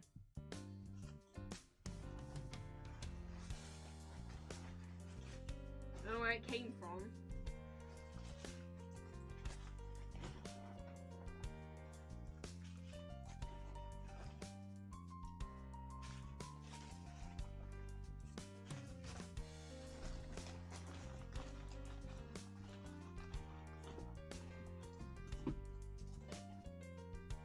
Ow.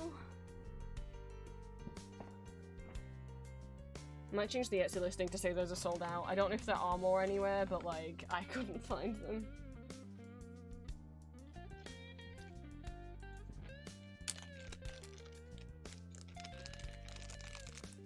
Thank you for letting me know about the Spotify things though.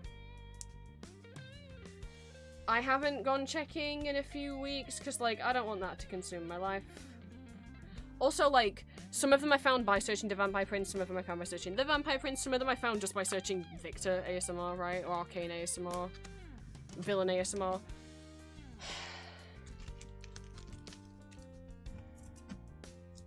And the excuse I got from that kid in the email, because they admitted they were a kid, is that, well, everyone else was doing it, so I didn't think it was bad. It's like, the reason why there's so many on Spotify is not because it's allowed. It's just because, like, Spotify isn't doing anything. For them to be Spotify isn't doing anything about it. They don't check what people upload as a podcast. And the only way any of them are going to come down is if the original creator notices. And most people don't Google themselves on Spotify every day. But that doesn't make it okay. Oh, that was the last one. Okay. The Etsy listing says that was the last one. That's why it was hard to find. And then there's one pin I need to grab from downstairs, but we'll do that later. I forgot which bag is the good bag. Okay, that one's the fine. That was the good bag. Okay. Keychains.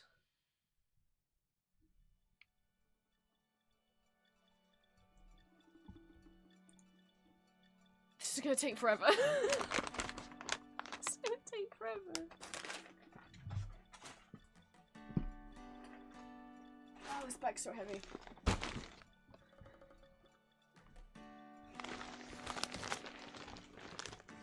And it's split open at the bottom, so I do have a few worries. Oh, and they're in some of the paper bags that they're inside of have also split open. I guess we'll do the one that's split open the most first. Fuck it, this bag is falling apart. Hopefully that doesn't mean bad things.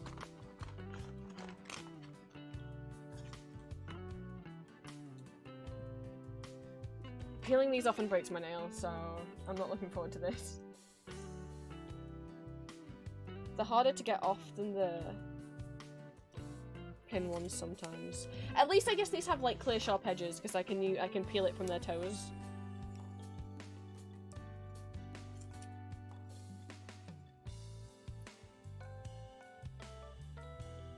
Well,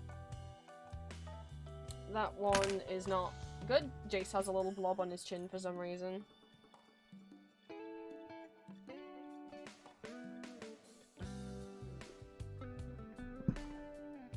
That doesn't bode well. None of the last batch of keychains I got had any defects.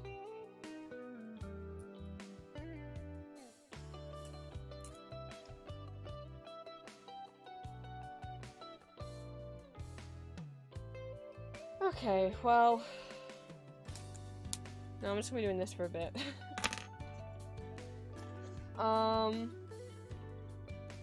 Yeah, what was I doing? Trying to remember if I talked about everything I wanted to talk about. God, so fucking. I mean, no, sorry. I'm glad. I'm gonna report those things on Spotify after. I'm glad. I know. It just every time I'm like, what if reporting them just makes them want to do it more? Because then they're pissed off at me. But it's like, but what they're doing is literally illegal. If I was a meaner person, I could actually like get a lawyer to DMCA them, but I wouldn't do that because that would be crazy.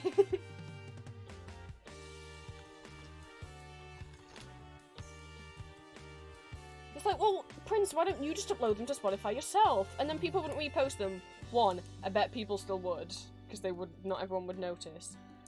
Two, I wouldn't upload my Patreon ones or my Not Safe for Work ones to Spotify, so it wouldn't stop people doing that. And then three, to be honest, I don't think legally I'm allowed to put the fandom ones on there. Like, other ASM artists that I see, they'll upload their original character ones on there, but not the fandom ones, because I reckon, like, if I were to upload something that had Marvel on it, well, that's Marvel, the word Marvel's trademarked, you know? Like, I don't think I'm allowed to, I don't know. Maybe it's fine, I just worry about getting in copyright trouble. So it's like, okay, well then why don't you at least upload, like, the villain in the Visiting King series if people are gonna repost them? I don't want to, and that should be a good enough reason. I don't want my stuff on Spotify. The only reason I got back into using Spotify again, I mean, Spotify does not pay its artists fairly, but the only reason I got back into using Spotify again is because I like Spotify Unwrapped. I like seeing how much music I've listened to. And then what was the Spotify Unwrapped like in 2024? Well, they fired or let go most of the people who worked on the rap team. And then when it came out, it was actually what you'd listen to in like February to September or something like that. And then it used generative AI. There was a lot of people, I didn't get this, but a lot of people got, if you'd got a AI podcast, which was written by generative AI and voiced by AI, that like tried to, based on what you'd listen to, the AI tried to come up with fun things or questions, comments, a commentary, like this man and woman talking with commentary about what you listen to, and it was just AI garbage. And a lot of people got stuff like, because the AI doesn't fucking know, because it doesn't have a brain, it's just like, oh, there was some like recordings of people getting it, and they were like, oh, I see you listened to a lot of One Direction this year. Perhaps there was a reunion? Or talk of a reunion? No, AI. It's just one of them fucking died. Like, Jesus fucking Christ. And I was like, right, yeah, okay, I'm not. Fuck Spotify. I haven't used Spotify since. I'm just going back to listen to stuff on YouTube like I used to. And I don't need. And I liked Spotify because I could keep a log of what I listened to all year. I have my media log on my Neo Studies now. I'm just going to use that. The only reason I got back into I like listening to stuff on Spotify, I used to normally just listen to my own music, is I would just buy CDs and digital downloads and stuff, and that's mostly what I'd listen to. And this last year I didn't do that as much because I was like, oh, I'll use Spotify. But the fact is, they don't pay that much shit, and now they're using generative AI, and that fucking pissed me off. And I don't want to work with them.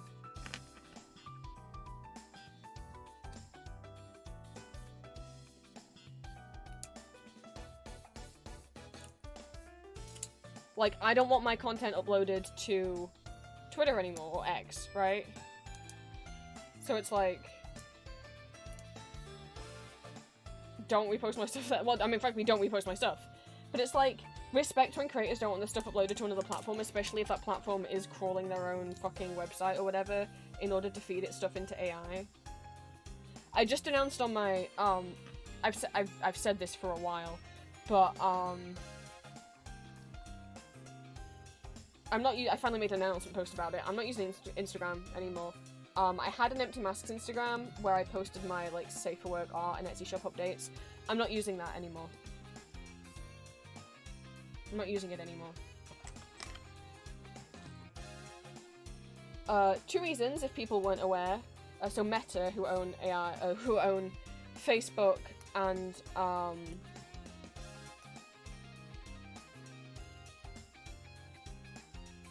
Instagram, two things. One, you can't opt out of having your stuff fit into AI. I mean, that's why one of the reasons I left Twitter, as well as just the blatant transphobia.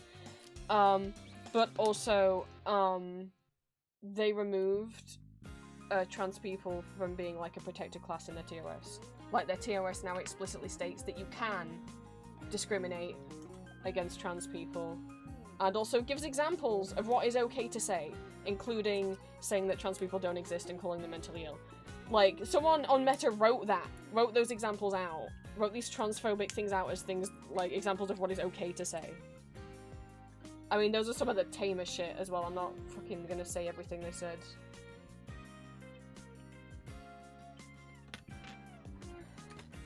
So yeah, no.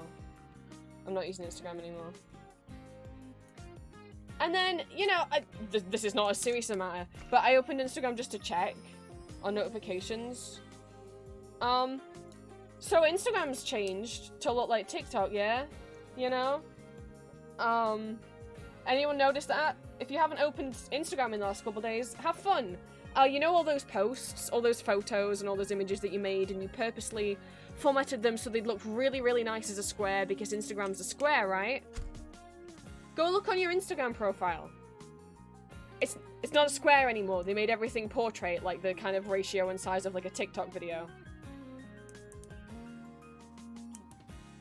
So all of those images that I did, like the reason why my Etsy listing photos are square is because of Instagram. Like, I would make them a square so that they look nice on Instagram. And sometimes I'd post photos and have to add a border so that it wouldn't crop it, so it'd look nice as a square. All wasted.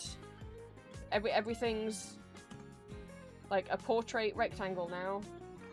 And is all chopped off. I follow people who make comics that are square because of Instagram. So like Idolamantises or Ripshiko or like Pet Foolery, stuff like that. If you go on their profile, all their comics are fucked now. You can't see them properly. Or just because they want to look like TikTok. I think these social medias need to understand that, like, the reason why people use multiple different social medias is because they each have something different. If they all did the same thing, like, Instagram trying to make it look more like TikTok isn't gonna make people switch, you know? Like, did everyone who streamed on Twitch start streaming on Instagram Live when Instagram started doing live streams? No. Of course, some people will use it, but, like, just be good at one thing. Be the cool photo sharing app.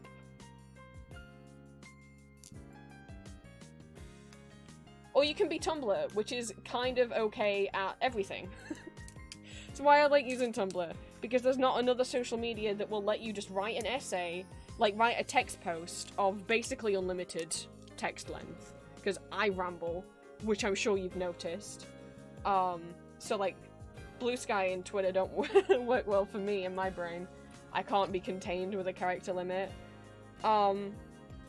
Whereas Twitter's like, yeah, you can write basically whatever you, as long as whatever you want, and you can put images in between your paragraphs.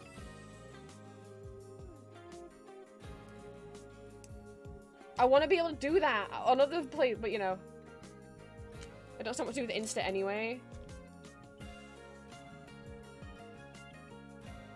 Yeah, I just, like, I'd stopped posting to it for a while because I was just like, I get annoyed with it. I wish Blue Sky had a feature to schedule posts, because honestly, I wasn't gaining any following on Instagram for my art, and then I basically found out it's because I wasn't making reels, and I'm like, but I don't want to make reels, this isn't fucking TikTok. And I barely made TikToks anyway. Like, I don't want to film every Etsy order. I don't want to making, like, here's all the Etsy orders I'm making this week. This is my biggest Etsy order yet. Like, huge respect for Milky Tomato, but I could not do their work ethic. Like, they post to TikTok every day, either a video of new designs for their Etsy store they're coming up with, or drawing things based on their comment, like prompts from their commenters, or opening packages they bought from other Etsy stores, or opening merch designs that doesn't have a keychain attachment on it. Opening up merch designs from either manufacturer, like merch they've got in that's going on their Etsy store. I could not. I tried doing it once a week and I couldn't remember to do it, and it was just stressing me out. It wasn't fun.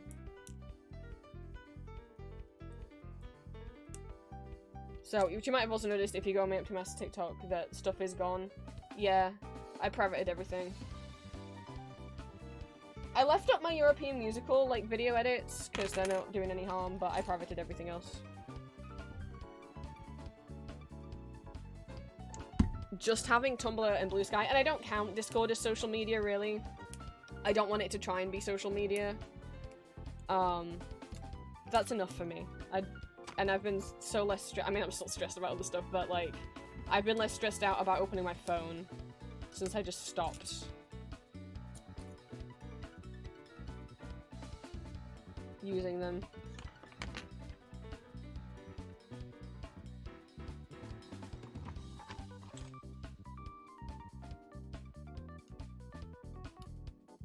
I'm still like, is there anything I forgot to say? But I don't think so. Oh my god, watch parties soon. Rat was drawing the Todd in web fishing the other day and was like, I still haven't watched it. I was like, well, don't you worry. I haven't decided. I still haven't decided on the theme. I know I said I was torn up between we'll just go back to European musicals again because there's a lot of new people that I haven't shown Elizabeth Das musical to, and what is the point of me having watch parties for my Discord if I don't force them to consume my special interest?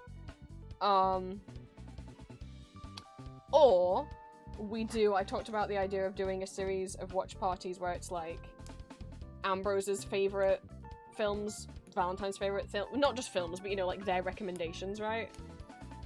And to be fair, Elizabeth would go on a couple of them, would definitely go on Ambrose's list. But I don't know, I haven't had time to think what else would go on, and watch parties start in like 2 weeks, so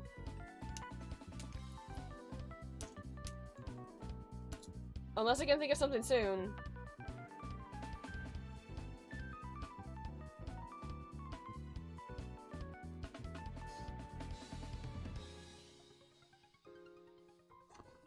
And I've never shown more than the original version of Elizabeth. What I'm tempted to do, if I can't think of anything else, it'll just end up being, we'll watch the 1992 original Vienna production of Elizabeth, and then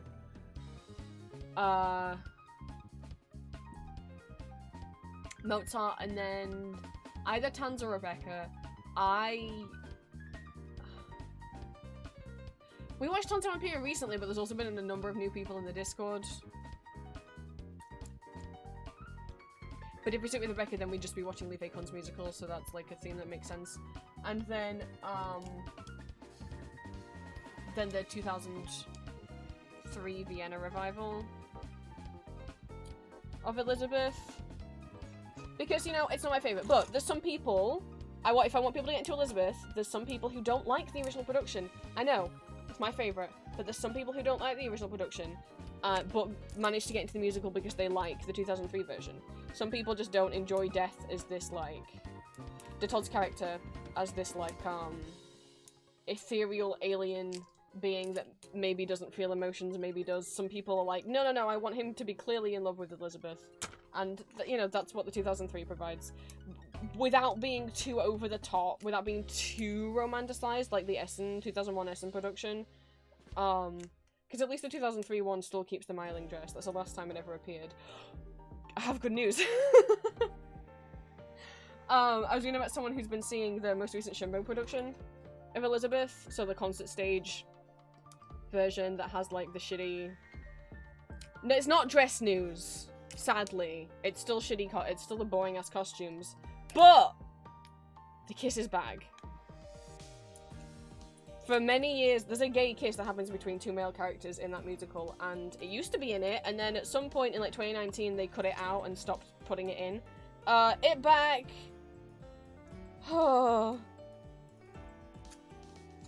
Sadly, the fucking cat toy's still there, but.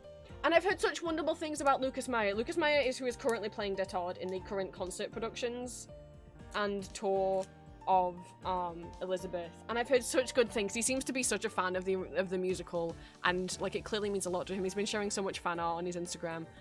And he's got that like androgynous kind of young baby face kind of qualities that Uwe had in the original production.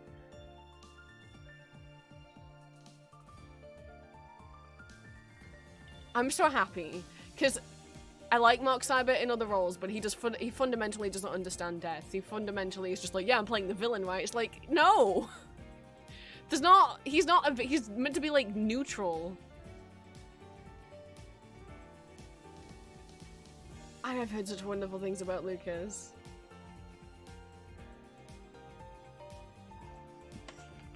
I'm really glad. Wait, I noticed him a little bit. Is he new? How long's he been there? Oh no, I added him for stream today. Yeah.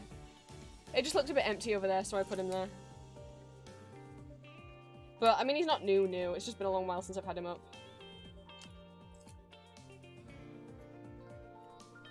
But yeah, anyway, there's some people who really don't like the original production and prefer the other productions, and I'm not going to judge anyone for that.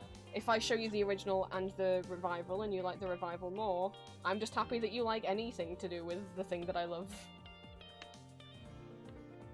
Please don't fall over. I'm making stacks of the keychains. This is probably unwise given how thin they are.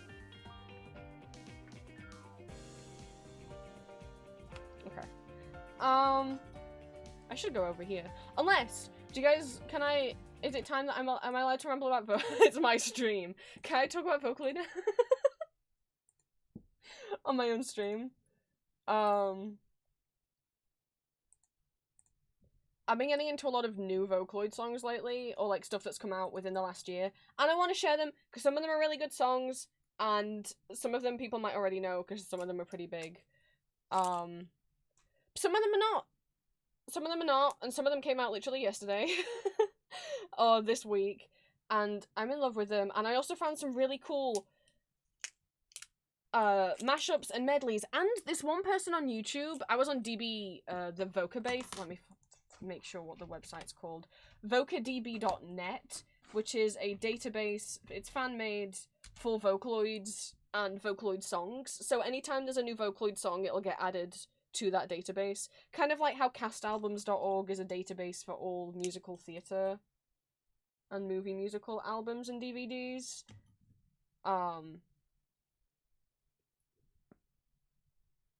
But I was looking on there because they had like a mashup medley tag, and I was like, oh cool, what's under there? And I found this person who takes like a song that exists, so like Rabbit Hole by Deco27, and rearranges it like, what if it was Two-Faced Lovers by Wowaka?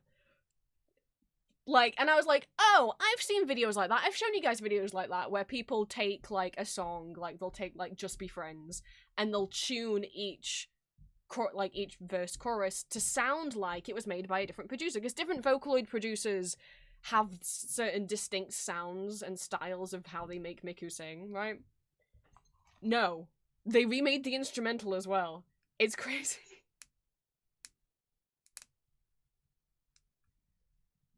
They're really good.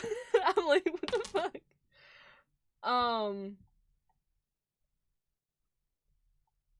wonder if we should go through. I put stuff in a playlist. I will share the playlist. This is Vocaloid stuff I've listened to recently, including some of the stuff I listened to last year. I called it Princess Listen to Vocaloid again.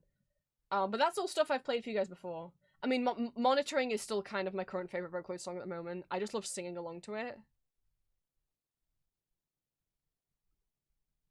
I've played some of these on stream before.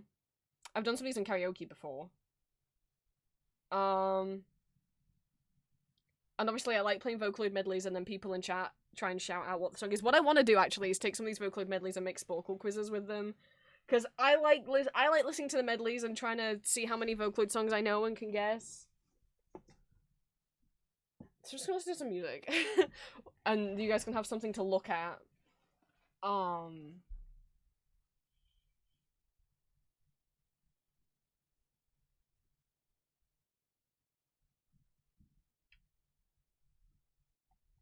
Before these medleys, like ending with Tetris is kind of like stuff I was listening to in December and November, and then after that is like 2 days ago and it's 1.2 million views. Oh my god, Sawtown. Listening to that song yesterday led me down a rabbit hole of so many more Vocaloid songs, and I'm finally like listening to Mesmerizer. I know it was really popular. I just couldn't listen to it without getting a headache.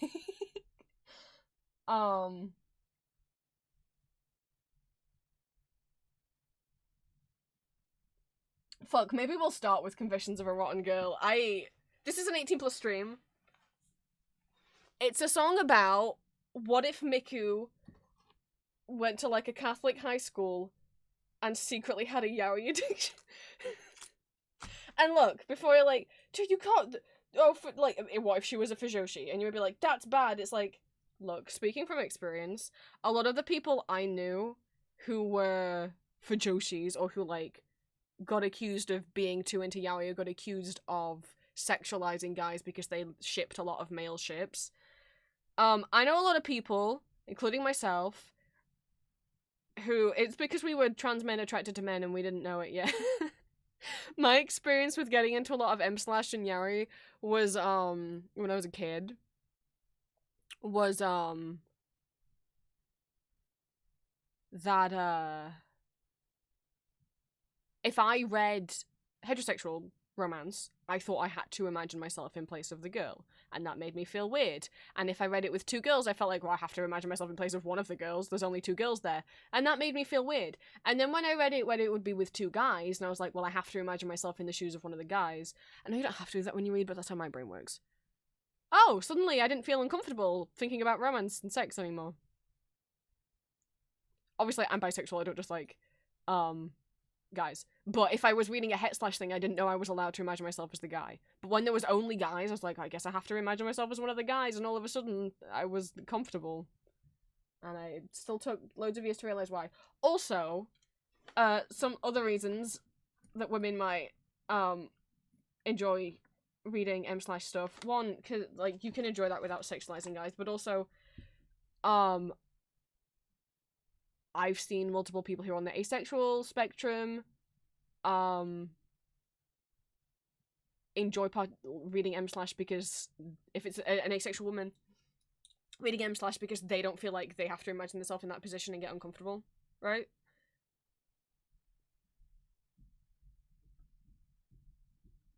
You heard Rotten Girl? No, it's not Rotten Girl Grotesque Romance, which is a different song. That's an old Vocaloid song about Miku being in love with someone, and then killing his girlfriend and delivering her head to him in a box.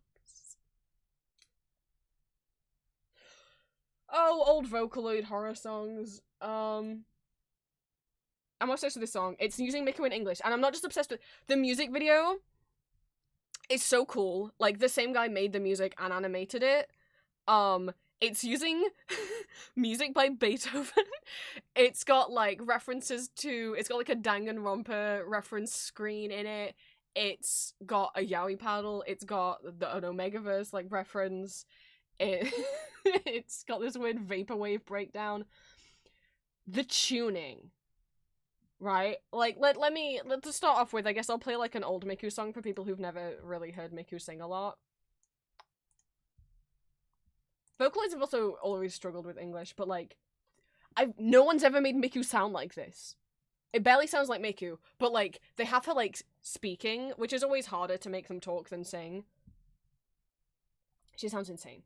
So, let me play, like, an older Vocaloid song. Fucking, where's the Supercell album? Right. His 2009 Miku.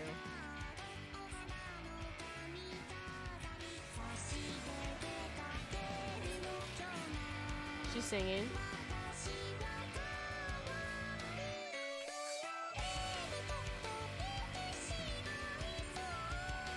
There's some Miku. Here's some, like, this is like 2011 Miku.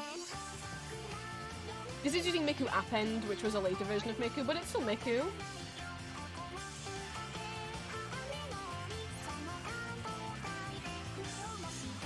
Even if I go up to something like,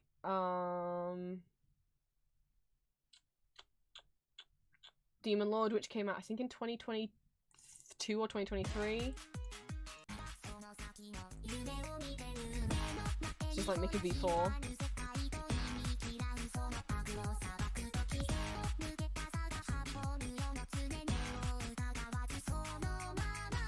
I don't know if I have any, like, old English if I have any old English songs with her.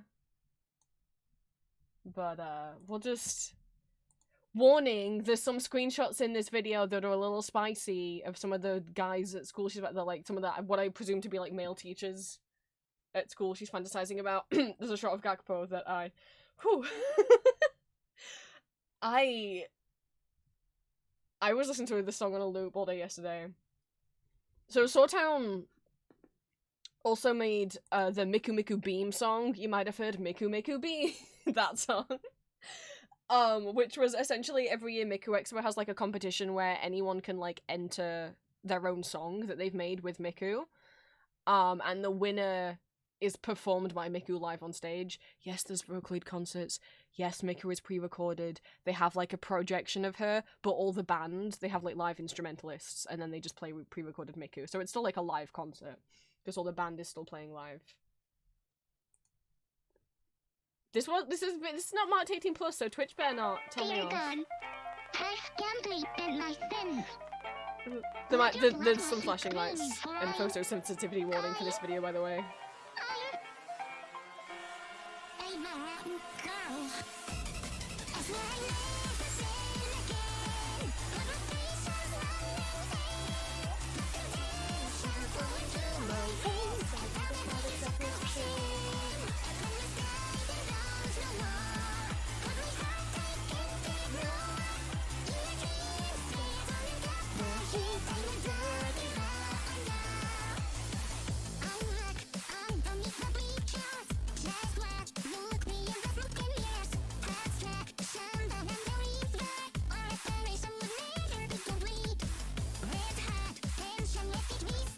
Oh my god. Kyutero, oh my god.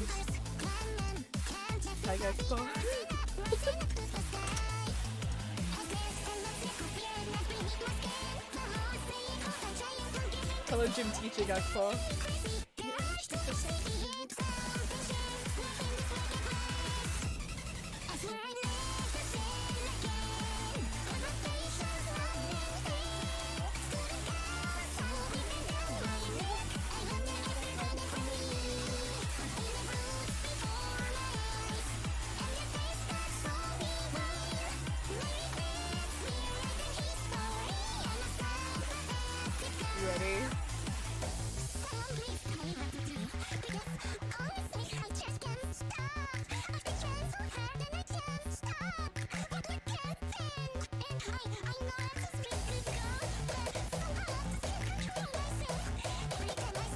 Got the Omegaverse AO3 tag on the chalkboard.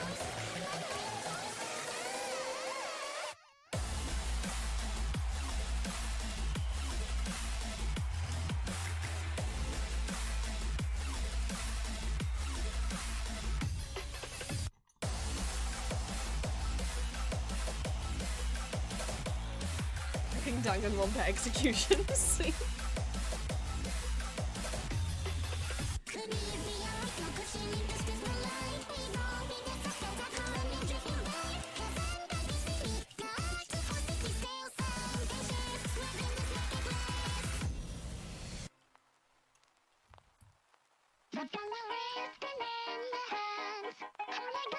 Not the limit, yeah.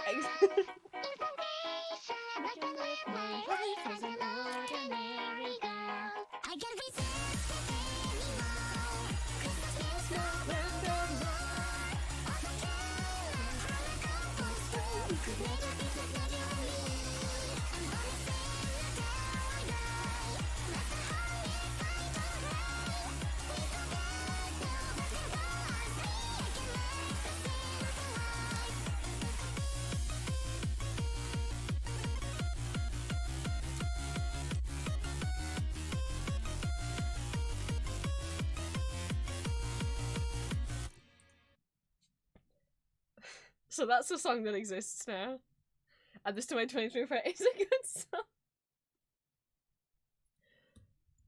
It's called Confessions of a Rotten Girl by Sawtown. With an E on the end. Hi, Val. I don't know if you saw anything that was on screen.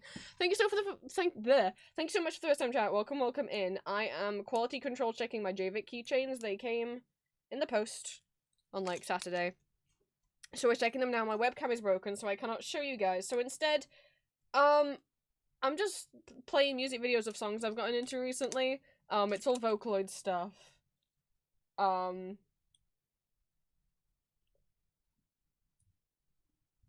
to really carefully balance these. And, you know, some of the, I mean, this came out 2 days ago and already has 1.2 million. There's only a male version. Oh, it's, in the playlist, I have a male human cover. Yeah. I've been singing along to that one as well. A lot of these are, like, Vocaloid songs that came out in the last couple of years. This one came out 3 days ago. I love it. Well, welcome in. Some of these songs, you know, this one is number 9 on trending. It's already got 1.3 million views in 2 days. This one's doing well. Some of the ones on here don't have as many. YouTube has been real nice to me lately and has been recommending me new Vocaloid music. And I know some of this won't be as new to some people, but bear in mind I've been out of the loop for a while, okay? I've only just been listening to Goddish these last few months. That's been my major song I've had on repeat. And that's been out a couple of years, and that to me is new. So, you know. I was into Vocaloid in 2009. I got to catch up.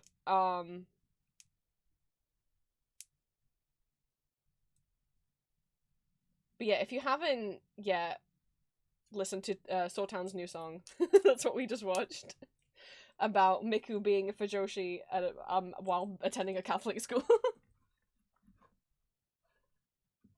Oh no, my piles of keychains. They're really threatening to fall. I don't know how, I need them displayed somehow. So they're going in little piles, but obviously the keychain parts are quite heavy. Change girl to boy. Exactly! Because you can just sing that and change girl to boy, because the girl doesn't, the word girl isn't rhyming with anything, so it doesn't change if you switch it up. So, I'll put my playlist in chat again. Oh, this isn't for the playlist though. Is this the, can we do it like this?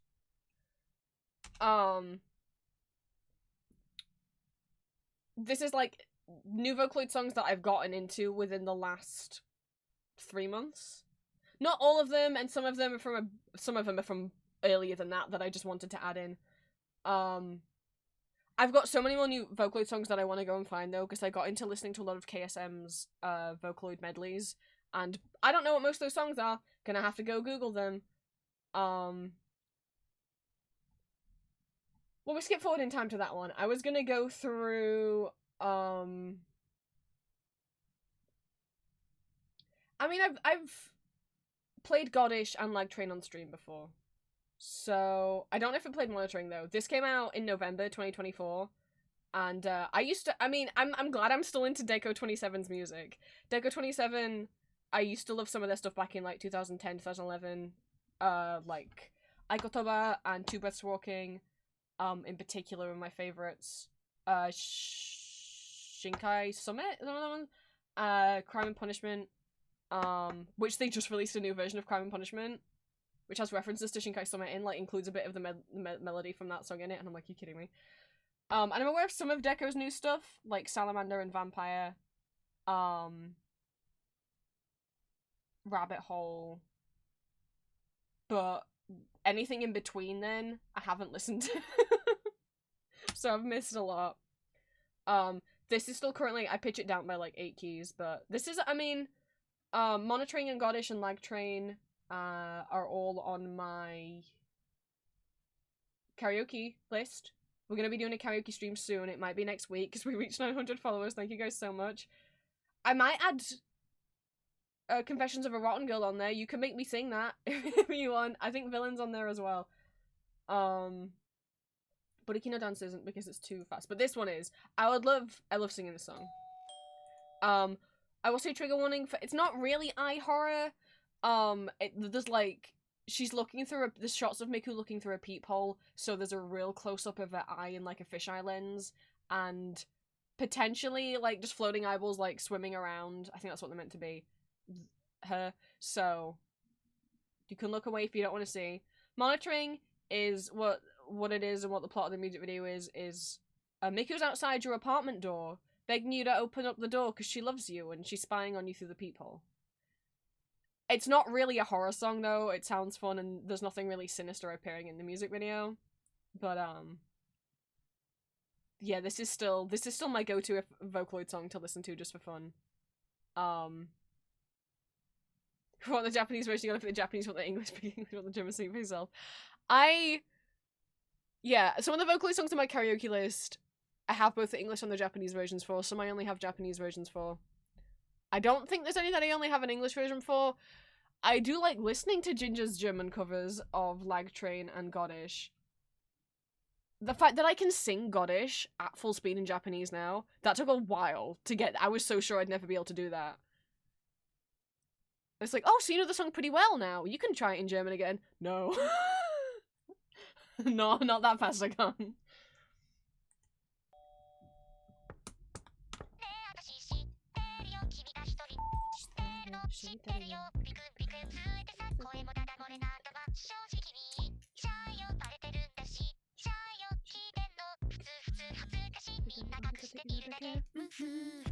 This is, I'm like, oh, this is not, I pitch it down by like 8 keys, because this is too high for me to sing, but too low to do an octave down.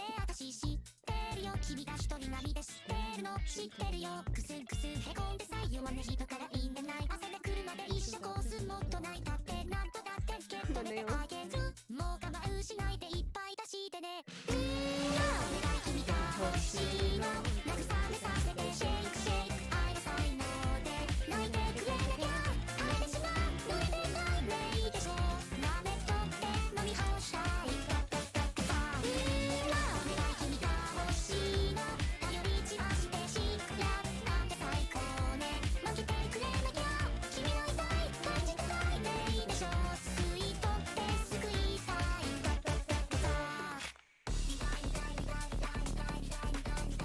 Listening to German musicals, I think what I expected. Listening to German Vocaloid covers, and they are human covers, by the way, the German ones I listen to. There is sadly no German Vocaloids. There's Japanese, English, Spanish, there's one Italian one, Chinese, Korean, that's it, I think. There might be YouTubers that sing in German though, fan made one. I don't know. I would be surprised though.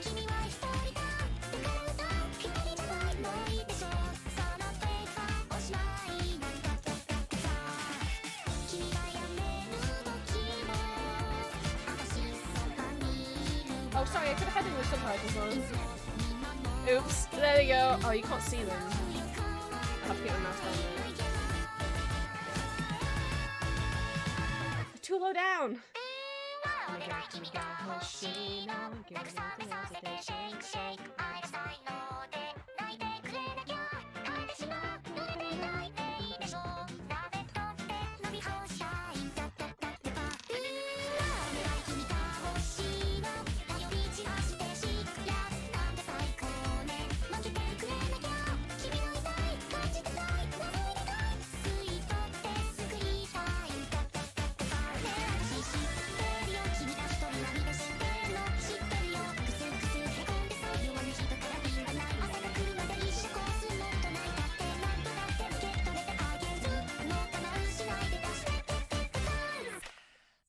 The instrumental for that song is insane though. There's so many tiny little intricate guitar bits going off. Love that song. Some of them, the reason actually why I got into Goddish and Lag Train and Buriki no Dance and a few others is because of this piano medley by Solipia, which is also in the playlist. I still haven't looked up every song that's in it, but I was like, I like listening to medleys of Vocaloid songs. I like using them as like guessing games of like, oh, can I guess what song this is? And this included Lag Train and Goddish and Buriki no Dance, and I was like, alright. I think Buriki no Dance was in it? I'm not seeing it. But definitely Lag Train and Goddish, and I was like, okay, what's that? That sounds cool. So that's why sometimes like medleys is also a good way for me to easily get into new Vocaloid songs. I don't think the whole medley. Hello, songs weeping.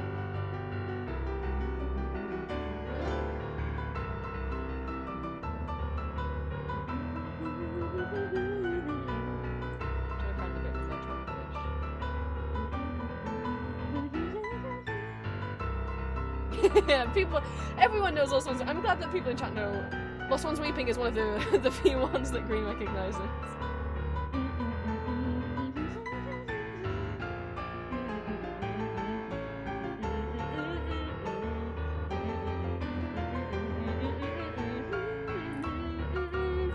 I got into a bunch of Vocaloid songs in like December 2023, so there's some songs from around then that I am familiar with, like Phony.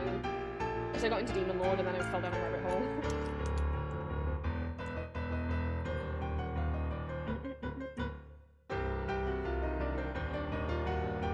Oh no, I think my stack is gonna start toppling. Oh. How many more need to go on here? This bag has Season 1 Act 1 jayvik and Season 2 Act 3. That's the only line I know from it. I love the way they mash up King and Queen though. They're both by the same artist, so it makes sense.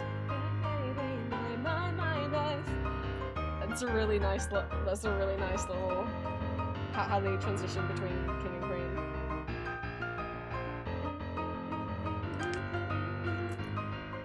I just really lots of Vocaloid tunes but never the words unless it's Lost One's Weeping. Definitely not the song names unless it's Lost One's Weeping. That's okay. I know this one and I couldn't tell you what it's called.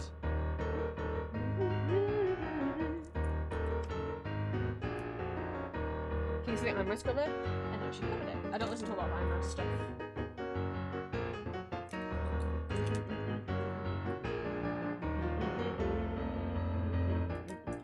I'm not playing this whole medley, it's like an hour.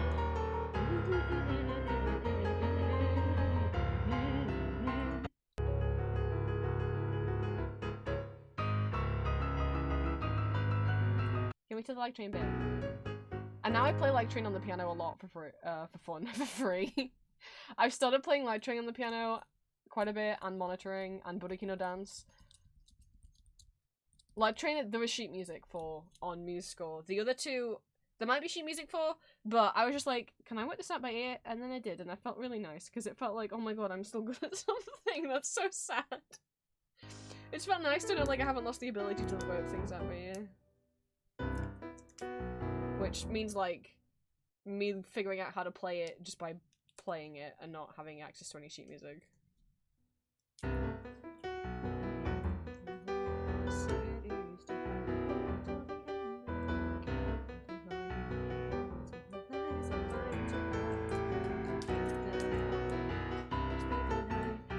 I don't know anything about Project Sakai. I'm just aware that it is a game that has like original characters and also some Vocaloids in there. And that's how like some of the older Vocaloid songs, like some suddenly getting like popular again, is because they got featured in Project Sakai.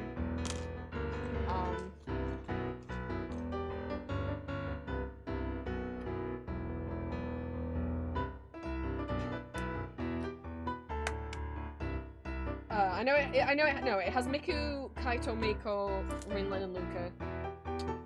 So no representation for my boy Gakpo.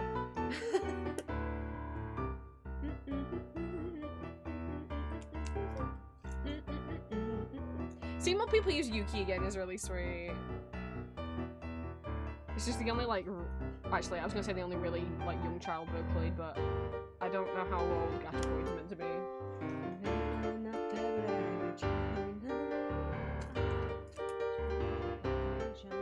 I love Body so much. I had it on repeat for so many weeks.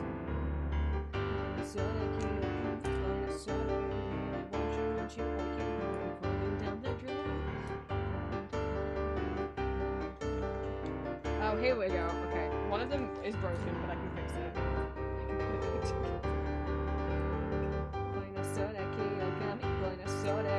I have played this before, and I have sang it on karaoke. But that's sometimes I found some songs through listening to this medley. Because it's got, I like hearing because it's got like old and new songs in, and it introduced me to some songs. But let me play. I think I do prefer Ado's cover of Budoki no Dance, but I'll at least play the original. Ado is a human person.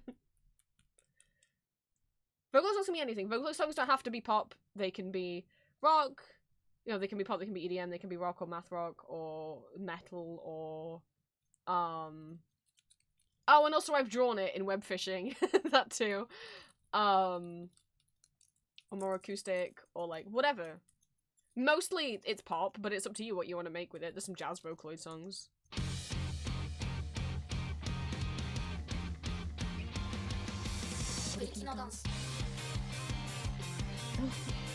I love the guitar in this song so much. And the reason I love Ado's cover is her growl when she sings the chorus. I can't sing it though. I would put it on karaoke, but it's too fast.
This and Confessions of a Rotten Girl are two of the songs that make me like bounce up and down the whole time I'm listening to it. I have to be careful though, because then I'll get shouted at.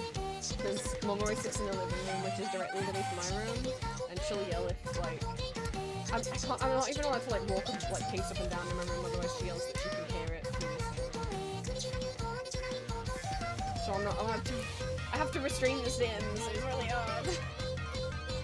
Alright, that's one bag, I think, out of 4 keychains sorted through. I think there's 4 bags. Not 4 keychains, but 4 bags. Let's fix this one. Immunifiers.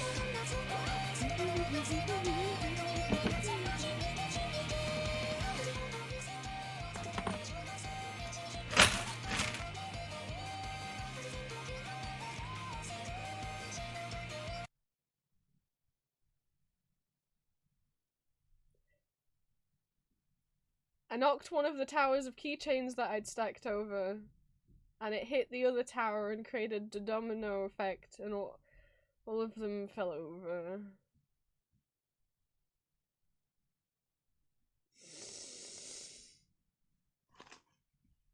I was trying to reach for something. I'll try and restack them. I am familiar with Ghost and Pals, but I'm not familiar with that song. I'm honestly not familiar with Ghost and Pals, like, newer stuff.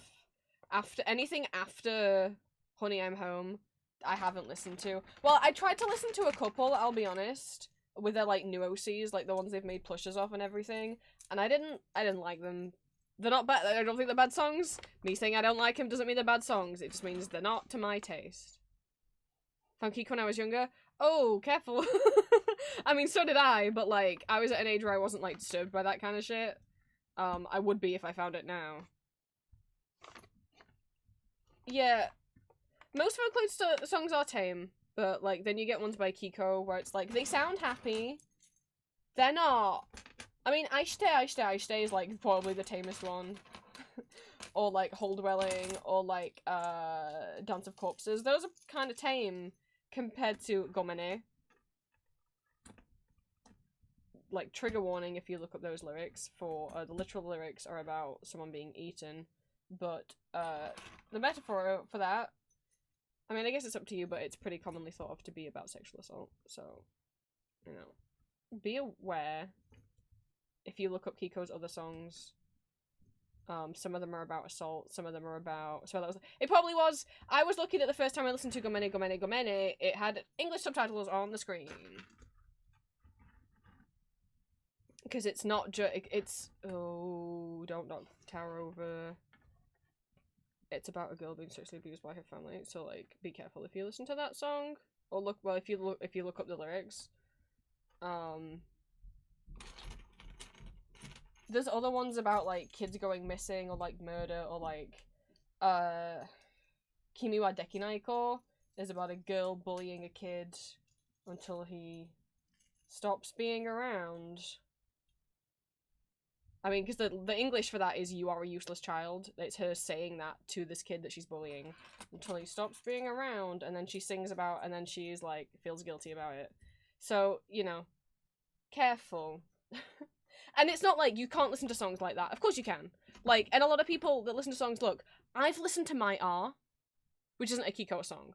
But I listened to that when I was in a similar state of being to the character in My R. Right? Because it helped me. Listening to that song and singing along to it helped me vent out my feelings.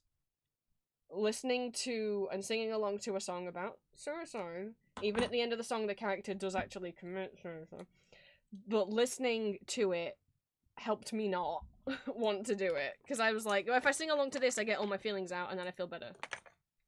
So like, this isn't me, I'm not saying you can't listen to songs like that, just if these kind of things trigger you, be careful. You know, maybe try and always look up English lyrics to songs. The towers have been reinstated. Let's see how long they stay that way. Gonna play Ado's cover of Burikino Dance for a little bit. I feel like I might get in trouble playing Ado's covers. But Vocaloid songs normally don't get you in a lot of trouble. It is in a different key, but I just love how she sings the chorus. Burikino Dance. I mean, Ado's voice is gorgeous. Give me the chorus, because she like growls.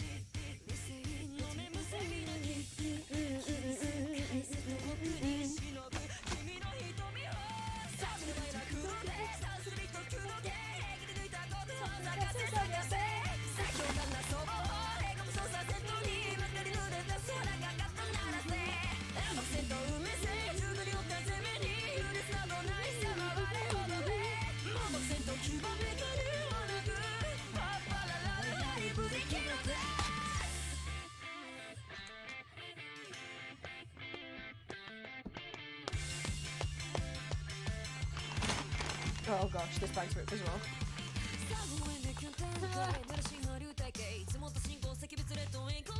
Like I said, I'm not judging anyone who listens to dark songs, and if people think like, and for someone to be like, I can just hear someone being like, I don't think there should be Vocaloid songs about suicide, which is like, but those songs aren't promoting it. Sometimes they're written by people who've had those feelings because it's them like writing about their experiences and stuff. And also, like, for me, that song, My Hour, came to me at a time where I really needed it, when I was at university, when I was not doing well mentally, and belting along to that made me be like, cool, I got my feelings out, I don't need to act on them now. So, you know, like, venting is helpful. Vent art, making vent art and consuming vent art can be helpful. And even, like, some therapists will be like, yeah, it's okay to, like, vent your feelings out in, like, a fan, you know, in like, by writing a story about it. Like, that can actually be helpful. It's like, what did I see a post comparing it to? Like, fiction, engaging in fiction for adults is like play therapy for children, essentially. It's where the next keychain, the keychains in this bag are the Astral Chain Jason Victor and the Top Surgery Jason Wet Cat Victor. That's what I've been calling it. I guess what it actually is Victor when he's in Jace's blanket when he first steps out of the hex goo, and Jace when he's got bandages across his titties because he's had top surgery. Because he got hurt.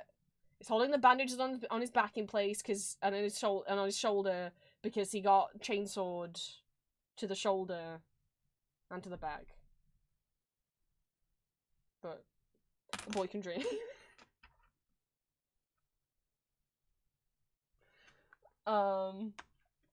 Anyway, let's go through with like more recent Vocaloid songs placed too. So I like listening to Osaki-han. I get recommended their shorts a lot. I don't normally like watching YouTube shorts, but they'll like take a song and they'll use like 5 to 10 different Vocaloid and synth-V. So synth-V is a different software, it's just like a competitor to Vocaloid. If you want to refer to all virtual singers, you would just say vsynth. So they do like shorts where they take a song and they have a bunch of different Vocaloids and vsynths and utiloids, whatever, sing them, and that's how I found Stardust or Jingshen, depending on in English that she tends to be called Stardust Infinity, and Rose, which is a Vocaloid. I think Stardust is a synthphy. Yes. Oh, Rose is also a synthphy. Synthphies are so cool. Honestly, their voices are so cool. I've played some of them before. Solaris and Asterion. Let me show you Asterion. Hang on. Oh, this is gonna be... I'm gonna reach around my keyboard very carefully.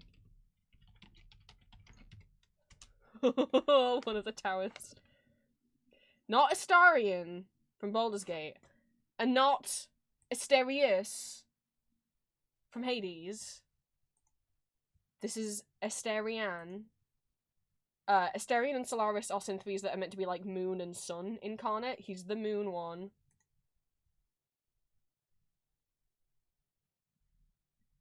I think he's gorgeous. Where's his like close-up profile drawing? Give me the other art. Give me the other art. There, this one. This one.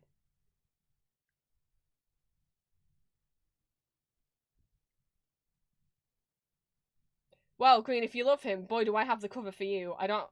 It's on YouTube somewhere. It's not in the playlist. I'll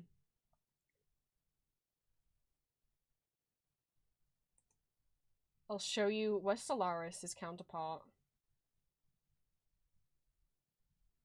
Look, he even has an official ref sheet. Solaria, sorry, not Solaris.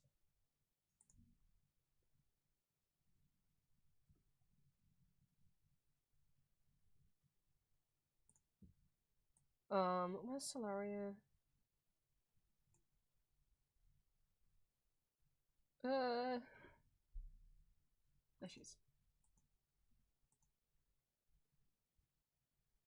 Here's Solaria, his sun lady.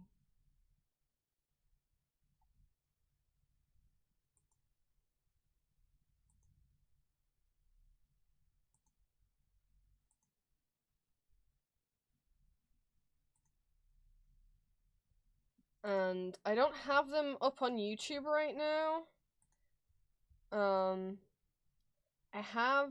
This is Ship of Theseus by Monochrome Media. I'm so scared to touch anything on my keyboard. Let me try and bring it up on YouTube. This is how I found Asterion, is because of this song.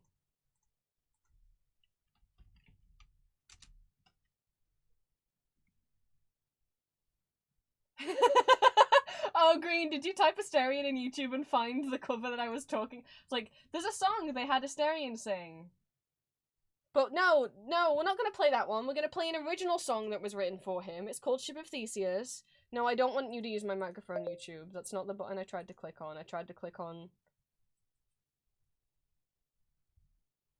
Oh, I just typed in Ship of Theseus. No! You heard nothing! I'm gonna play that one. Oh, Green, don't worry. I'm gonna play it anyway. Yeah, the stacks shouldn't be in front of my keyboard.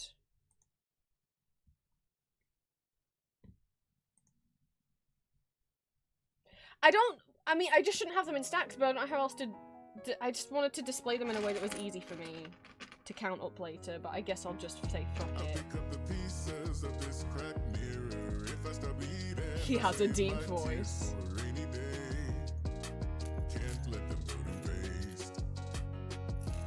I'm adding it to the playlist, so you guys can find it in the playlist.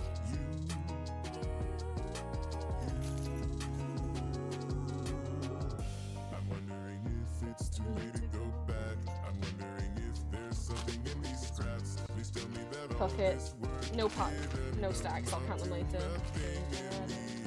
I'm covering up any sign of collapse, pretending that it's not becoming a rap. Please tell me it's not absurd to wish I never started to mend.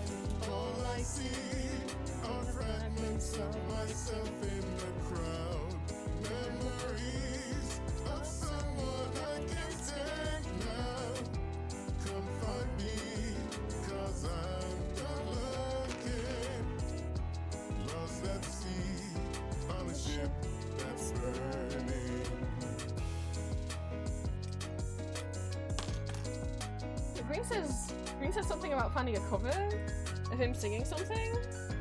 That's like crazy. I'm feeling the blood seep. I wonder what that could be.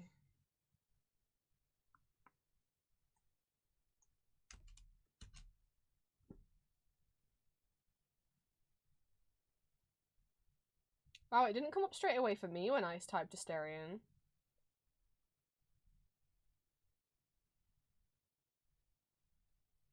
It's not coming up at all when I type Asterion. Maybe it just knows. Maybe it knew to recommend it to you straight away.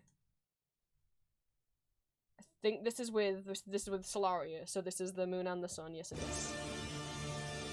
What?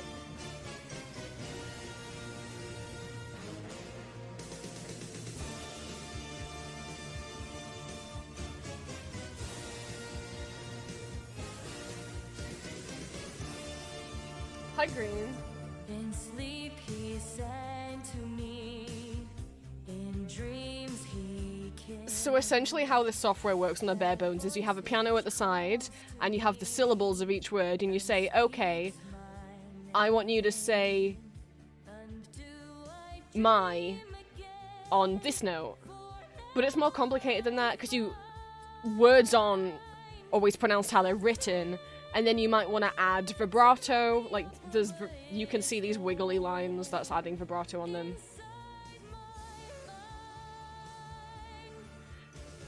Like, it's not as easy as just typing the words in the note and they sing, you have to do a lot of work to make them sound good. Sing once again with me, a strange duet. My power over you grows stronger yet. And though you turn from me to last behind, the phantom of the opera is there inside your mind. Hi Olivia, welcome in, thank you so much for the first time chat. I am currently, quality control checking keychains that I made of Jason Victor from Arcane. My webcam isn't working, so in order to have something to look at, I'm showing chat Vocaloid and Synthvi and Utoloid songs that I like. I was focusing on stuff that's come out recently, but then I thought about Asterion, okay? And then people were like, who's Asterion? I'm like, okay, I'll show you.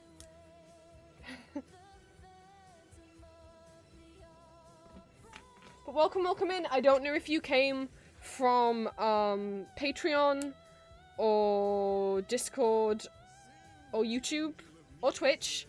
Feel free to let me know, because if like you're not familiar with me on YouTube, I will do a little intro to explain. But we're just chilling, we're just chatting. I think I just broke my nail. Yep. It was gonna happen, god damn it. Right down at the root, because I'm using my thumb to peel all the film off of all of these keychains to make sure they're not scratched underneath. Yeah, my whole thumbnail just snapped. I was just wondering when you'd invite me back for a bite. Come on, get up.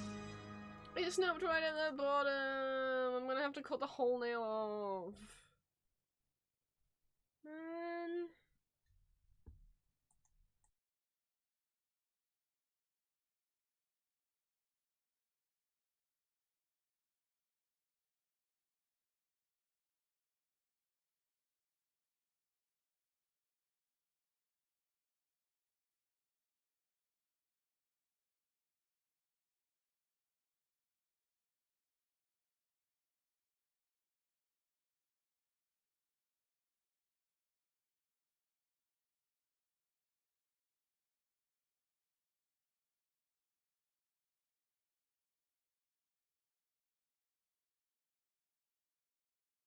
Right, sorry about that. I muted because I was chopping off the remains of my fucking nail, right.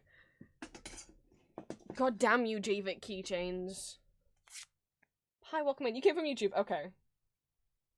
No, I don't have to explain shit. Kidding.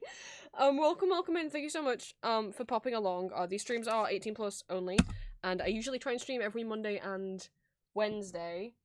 These used to be like Etsy order streams, but my webcam is broken, so instead of seeing me peel all of these, I've already peeled and checked 100 wooden pins, and now I'm partway through checking 200 keychains. We're gonna be here a while. We've already been here for almost 5 hours, Jesus Christ. Welcome in. I should pour myself more water. Yes, that was Phantom of the Opera. That was covered by 2 synthphy, virtual singers, Asterion and Solaris. And when I say virtual singer, we are only referring to programs like Vocaloid, Synthphy, Utoloid, and the like, where people are hired and paid to have their voices used for Hatsune Miku, and, you know, are paid and give consent, not shitty people making generative AI music.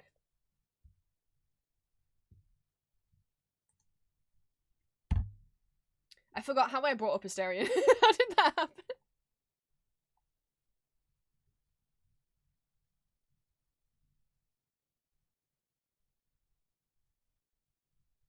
I can't remember how I started thinking about Asterion. I mean, he's gorgeous, so I mean, it was inevitable.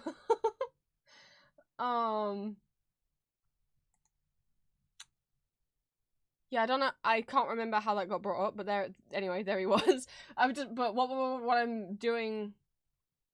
Oh, because I was talking about other synths. That's why. Because I was saying I like. But hi, yeah, welcome in. I'm just going over like recent Vocaloid songs I've gotten into listening to over the last week or so. Some of them are from a bit before, from like last month, but we're just doing that. I'm playing some music. I'm gonna try and. Well, I have like over 100 more keychains to peel. I did this to myself. I'm the one who couldn't decide on just one design to make, and I went and made 7. I did this to myself. So, what I was saying was I like listening to Asahikan's videos. They do like full-length covers, but then also these YouTube shorts where they will cover one song with a bunch of different Vocaloids and synthphies. And I was talking about how that's how I found Stardust and Rose, who were both synthphies. Stardust, confusingly, like, has different names and different releases, so their English release name is Stardust Infinity, but I think their original release name is Jingshen. But for the English release, they called it Stardust Infinity. So I'll play one of their videos. I don't like YouTube Shorts, but boy, I watch every single one that this person does.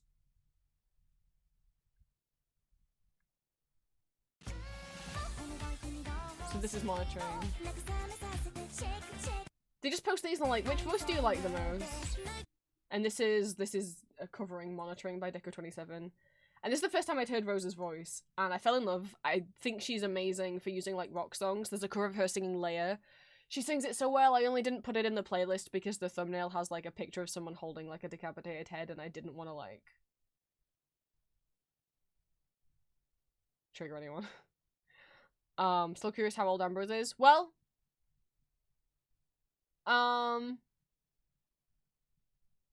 maybe you'll find out this year. I said I had plans for audios this year, so maybe you'll find out sooner than you think.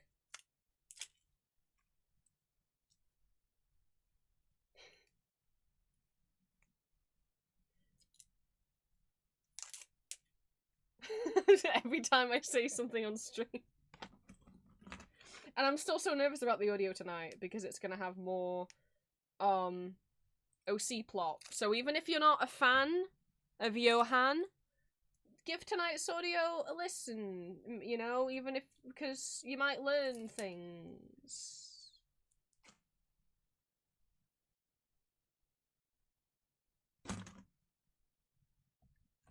That's all I'll say. And I'm looking forward to and scared of Discord later, because I know some people like to basically in Discord like to essentially live blog listening to my audio. And I'm nervous.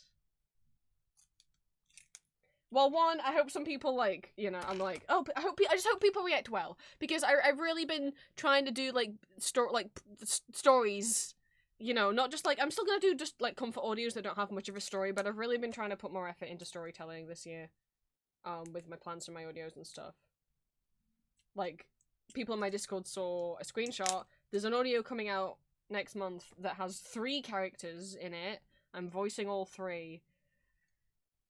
I'm trying my best. I'm really trying to kind of up the quality of some of the audios. I don't know, maybe not quality, but I don't know, make stories you guys care about, I guess. As well as doing comfort audios as well. Not every audio has to have a story, but I'd like some of them to. Part of your German. Thank you. Dankeschön. I tried really hard. I was like, there's no way I'm doing this off the cuff. So I did watch videos of German people being like, here's how to do a German accent better. Because me just listening and watching a lot of stuff in German over the years, and my special interest being a German musical, is not enough to make me be able to do a German accent. I can't explain why I'm able to somehow do an Eastern European one for Victor, because I never watched tutorials for that or practiced it. I just had that in me. I just used to vocal stim by doing his accent. I don't know why that's one that we're just able to do. I'm not learning how to speak German, and I can't speak it fluently. I did try with Duolingo, but Duolingo, I do not think it works for me.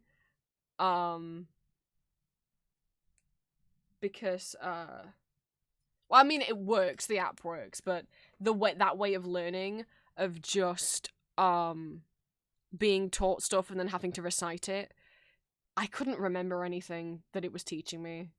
But I know random phrases and stuff, and I can't speak it fluently, but if you played me a movie in German, I'd be able to follow along to some of it, at least. Because, I've been watching and listening to a lot of German musical theatre since 2020. I have a German friend who asked if I wanted to watch Mozart is a Twink, the musical, during lockdown. I was like, what the fuck is that? So he watched Mozart Das Musical. And I was like, okay, I have to know more. And that is by the same composing duo as Elizabeth Das Musical, which is my special interest. I love Elizabeth Das Musical very, very much. I'm not allowed to talk about it because I'll start talking about it for hours. But I enjoy watching and listening to German musical theatre, like Elizabeth, Tanz die Vampire, Rebecca Das Musical. Those are in the main one. I mean, Rudolph exists. I don't love the music for it that much. The Graz production of Dracula. The St. Gallen production of Count of Monte Cristo. I understand German a little bit.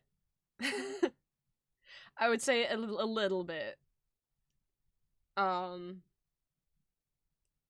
Enough that, it's just from watching a lot of German things with English subtitles, I have picked things up, but I'm not fluent.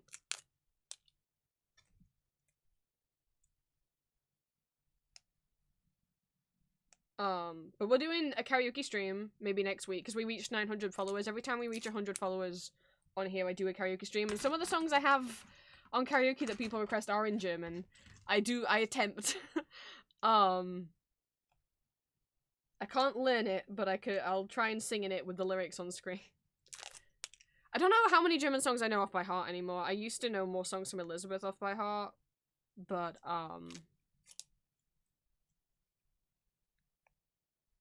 no, probably Wenn Liebe in Dearest is probably from Tanz die Vampire is maybe I don't know if I still remember all of that off by heart, but that's probably the one I could do the best without having to look the lyrics up. But other than just quoting song lyrics, I wouldn't be able to just like speak right now in German and have a like I can't put together a sentence. But if someone put a sentence in front of me, I'd be able to recognize a few of the words and then guess what it means. If I hadn't gotten into German and Austrian musical theatre, I should say.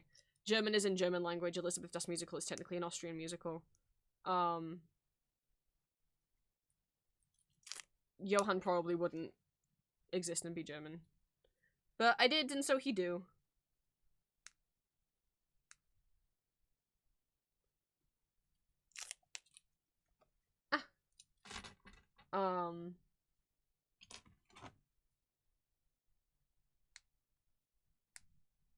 Could teach you a little bit if you wanna. Maybe not right now. I don't know if I'm up for random impromptu German lesson right now. Like, I really tried with Duo. I don't know if I still have the notebook I was recording it down in, but I just wasn't actually learning anything. Every day I would just write down in my notebook what I was being taught, and then... But I just couldn't remember. The only way that I was remembering it each day is by reciting everything off by heart. Like, I wasn't just, here's the new lesson for today, and then here's the new lesson for today. I had to redo all the previous day's lessons as well, as if I was learning, like, the script of a play, and I was getting handed an extra page per day. So the first day I learnt page 1 off by heart, and then the second day I was learning page 1 and page 2 off by heart, and that's how Duolingo was going, because I just couldn't remember any of it. It wasn't going in and staying in. And that's not a good way to learn, because the moment I got, like, sick or something, and I went, like, one day without going back over my memorized notebook, and I forgot it all. And then also because I'd broken that streak, habit was gone. I can't form habits naturally. Thank you, Tism. It would be nice to be fluent in it, because there's other German musicals that I would love to watch that have no subtitles. That being said, I watched all of Schikaneder without any English subtitles because I had access to the English libretto, so essentially the plot summary, and that was fine. So I managed to watch that. But like the Marie Antoinette, Liefde and Kunz musical, someone started making English subtitles for that and then never finished. So I don't know what goes off in that. I mean, I can read the plot, but yeah, I've never sat down and tried to watch it. But in Discord, I will often share German musicals. We're definitely watching Elizabeth Das Musical again on for February's watch parties. But I do have another ASMR audio that I did as Detod from Elizabeth Das Musical on YouTube. That was a very self-indulgent audio just for me, where you are Prince Rudolph. Oh my god, I can't get this thing off. Oh yeah, let's do it. Aww. I didn't do a German accent for that because I was not confident enough to try and learn, and also I figured it didn't really matter because I don't think De Todd had a German accent. I don't think De Todd was German in it because they think of him as German. I don't think De Todd would have any particular nationality at all. It's just because he's in a German musical. Whereas if I was voicing Rudolph, it's like, okay, fuck, I gotta learn how to do an Austrian accent. But that was very self-indulgent. That was just for me, really. I just enjoyed doing that one. But like with Johann, some of the German words that he slips in, I just knew, and there's some like longer phrases that are in later audios. I don't think in tonight's audio that I did have to like Google Translate. But I think for the most part, everything that I say as Johann is just like words and phrases I already knew. Oh, someone in the Patreon comments was asking like who didn't understand German, was like, what is it that he's calling the listener? Did he call us a mouse? And I'm like, no. They're like, I got the second bit, it's the mouse. And I'm like, well, yeah, but no, he's not. It's because, bat in German is Fledermaus, which literally translates to flying mouse. So bless, someone had like kind of heard what I was saying and was like, is he calling us a mouse? Like, no. It's because he's a vampire, so he's calling you a little bat. Kleine Fledermaus means little bat, not little flying mouse. I mean, that's how you would translate it, but...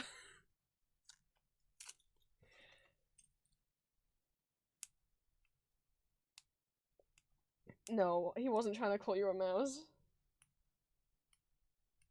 That's something.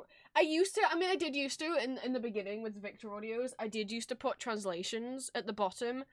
The reason why I don't anymore, it's not because I'm trying to deprive anyone from understanding what German or Russian phrases I use in audios. It's purely, or sometimes I use French in Eric's audios. It's purely, I improvise my audios, they are not scripted. And so... I don't... By the time it comes to by the time I finished recording, and it's time to write the description, I don't remember what I've said. So I can't write down every German word I said and then the translation, because I don't know. Like, sometimes people say, what did you say in the audio here? And I'm like, you gotta give me a timestamp, mate. Like, what nickname did Victor use here? I'm like, you gotta give me a timestamp, because I don't know. It was probably Moyo Solnishko or Moyo Lubov, but like, I don't fucking know. You gotta give me a timestamp.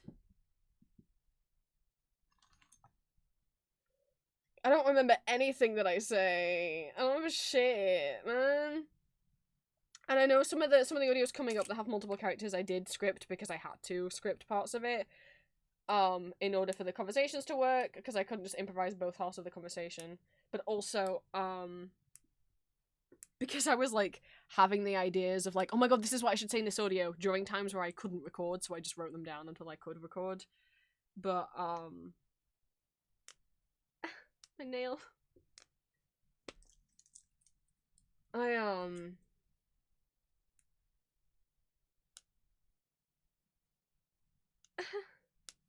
There we go. Yeah, you if you want to know what Johan or Victor says in any audio, you're gonna have to like give me a timestamp, and then I could tell you. But yeah, sorry for no translation. But hey, maybe you could see it as it's more realistic because you, the average listener character, like, at least in Johan's audios, the listener's not meant to be... the reason why Johan's speaking English, even though he's in Germany, is because it's implied that, like, the listener does not speak German. So it makes sense if you don't understand what he's saying. That's definitely why. It's definitely not because I can't remember what I've said as soon as I finished recording. Oops. It's definitely to be more realistic.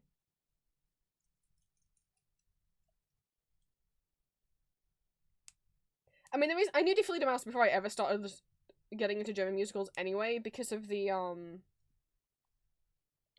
opera. Also, but and then it is also in Dracula, the Frank Wildhorn Dracula musical, the German production of that, in Lucy's song that she sings when she's like letting Dracula in. She asks if he's the Wolf or the Fledermauslein. Or is that when she's singing to Mina? I can't remember. In one of Lucy's songs.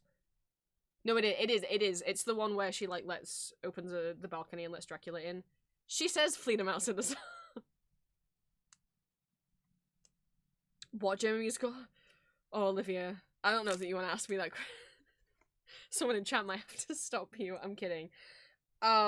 So my favorite and my special interest, because I have autism, is Elizabeth Das Musical, which is an Austrian German language musical about Elizabeth von Österreich, Empress of Austria, but they've made it into a gothic fantasy where Death, de Todd, exists as like a man, like genderless, but like has a physical form and like falls in love with her, and it's telling like her life and her marriage to Franz Josef and Rudolph and all of that. But also, Death is there and he wants her. He's falling in love with her or just fascinated by her, depending on your interpretation. And so it's kind of like this like Phantom of the Opera style kind of gothic love triangle situation, while also dealing with, trigger warning, like very serious mental health topics. Like, you can interpret that musical as Death not even existing. De Todd might not even be there. Like, he's just a manifestation of Elizabeth's own depression. Right? Falling in love with death can be a metaphor for suicidal ideation. Right? That's my favorite. But I also love Tanz die Vampire. That's a musical. It's a gothic horror comedy vampire musical with like a rock opera soundtrack. It's very silly. It's like, what if Phantom of the Opera, but Eric was a vampire and he understood consent and never kidnapped her and just asked her if she wanted to come to his ball? And also, what if he had a son what if he was a single bisexual father and had a son who was gay and tries to seduce the male lead? And there's really cool dance sequences. Mozart Das Musical. I like some of the songs, but I've never found any of the costuming or the staging remotely interesting. It's by the same composers as Elizabeth. It's just about the life of Mozart. But really kind of focusing on, I don't like the romance in it that much, but focusing on his employment with Colorado and his relationship with his dad and how he never feels like anything he's doing is good enough.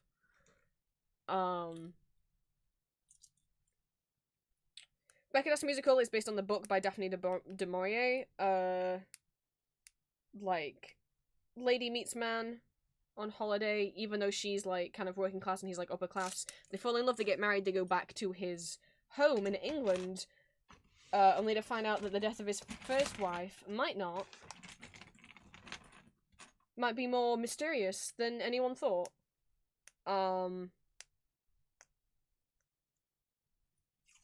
Dracula the musical is Dracula.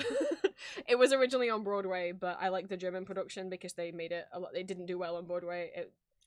They added some new songs specifically written for Uwe Kruger, who was playing Van Helsing, and Thomas Borchert, who was playing Dracula. I know we have a Zu Ende fan in chat. Great. Three Musketeers is a Dutch musical, but it also had a German production as well that I enjoy. They changed one of the songs, one of Cardinal Richelieu's song, to be like crazy. But you can find all of these in full on YouTube. If you go on my Empty Masks YouTube account, I have a playlist of all like European musicals that are on there, or like my European musicals Tumblr side blog. But you can find Dracula and Elizabeth, multiple productions of Elizabeth, because there's been a lot of productions of it. It's playing right now, currently, in Germany. Was it in Austria? Fuck, I don't know, but it's playing right now. Tanz, I don't think, has an open production right now. The Stuttgart production's shot last year. I don't know if they've done a new production, but Germany's normally never too many years without another production of Tanz die Vampire, so... Ah! I don't know how I completely dropped that one on the floor. Surprise bonnet. But, yeah, a lot of these musicals are in full on YouTube with English subtitles if you need them. We were talking about Vocaloid. Someone asked me about German musicals, and I talked about them for too long. Oh, Rudolph Vermeerling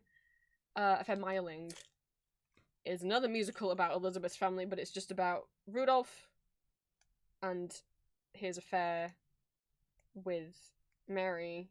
Like, these fucking fucking key check. It was easy to peel the ones that had feet, but this one, because it's Victor's the one with the robe. Green really likes it. I personally don't like the Songsmith that much. There's a German production of Frank Wildhorn's Count of Monte Cristo, or Der Graf von Monte Cristo. That's on YouTube as well. I enjoy that. It had an English concept album, and then it was first staged in St. Gallen in... Yeah, I think it's in St. Gallen in Switzerland. But it's in German. And then... What else are original German musicals that I know? I mean, there's a lot more. But those are the main ones that I watch and that I willingly rewatch or listen to. I like listening to the German... Frankly, I like the original German cast of Wicked more than the Broadway cast. That's my unpopular opinion. I don't really like listening to Idina Menzel's voice. I'm sorry. There's something about it. I don't think she has a bad voice. There's just something about it that I find a bit hard on my ears. But the original German production has Wilhelmine Verkijk, Dutch singer, playing Elphaba. And she's amazing. She has played Elphaba more than any other person in the world. I think over like 2,000 performances. She's played Elphaba in the original Dutch production, the original German production, and she's also been in London on the West End. I can't remember if she has played Elphaba on Broadway or not. She's amazing. And then it had Lucy Schreier's playing Glinda and Mark Seibert, who I know I don't like as de Todd, but I love him as Fiyero. He's my favourite Fiyero. He's so sweet. Like, because that's the thing. Some Fieros, like, yeah, he's meant to be an asshole at first, but then you're meant to, like, really love him. And some, to me, on Broadway, there's not been a Broadway Fiero I've enjoyed, because too many of them have just leaned too hard into the asshole one. Check the page where you put all the different musicals, I always forget. The best place... I am working on making a master list, but it's not done. So, the best place if you want to find stuff, I would link you to my European Musicals side blog and open it in a website view. Don't open it within Tumblr. Open it within this view. I made it look nice. And people can't see it because people don't realize Tumblr has websites. But if you go down the side, down here... Underneath About, underneath affiliates, we've got a link to my original Tumblr post, the So You Want to Get Into Non-English Language Musicals, that has information about a bunch of different musicals, not just German, so also Dutch and Russian, and I think there's a Polish one on here as well, and French, with links to where you can watch and listen to it. Each of these. Oh, I forgot about the visit. So that one's there.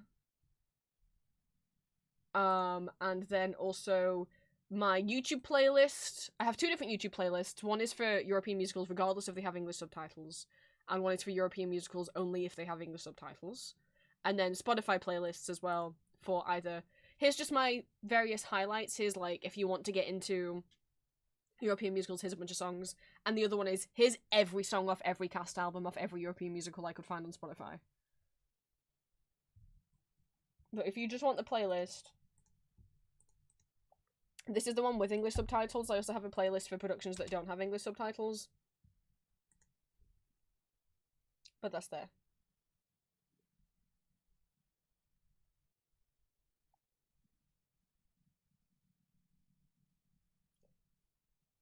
The link for German Wicked broke before I watched or downloaded it. I'm pretty sure it's still on VK. I don't know what link you were using.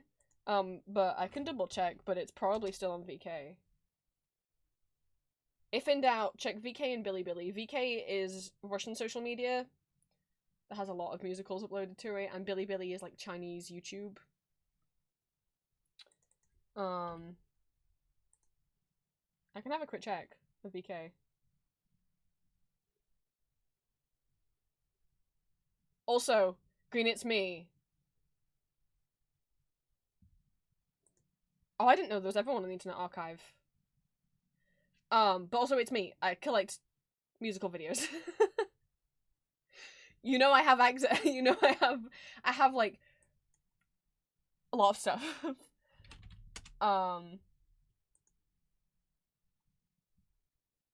Oh, what's going on with VK? I've had some troubles browsing VK lately.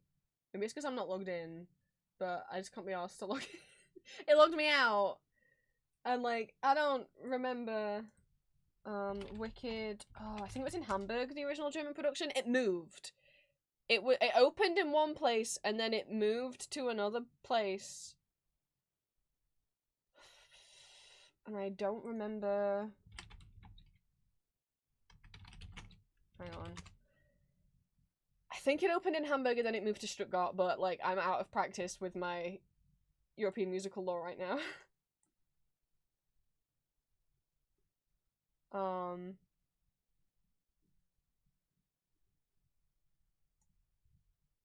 the international productions. No, that's the Dutch one. Oh, German productions. There's a separate one because there also was a production in 2021 in Hamburg that had entirely new costumes and staging. Most Wicked productions are replicas, meaning they copy the original staging. Oh, thank you for stopping by. Yeah, if you missed the rest of stream, I do upload them onto YouTube. So it opened in Stuttgart and then it moved to Oberhausen. Okay, that's why nothing came up when I put Hamburg. I knew Stuttgart was in there.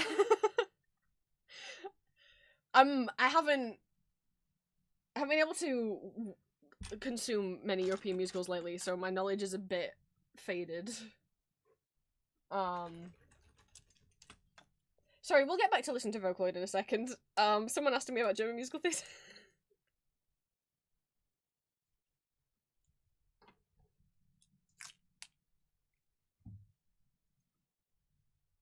But there used to be some videos on YouTube as well. Okay, VK is like being slow.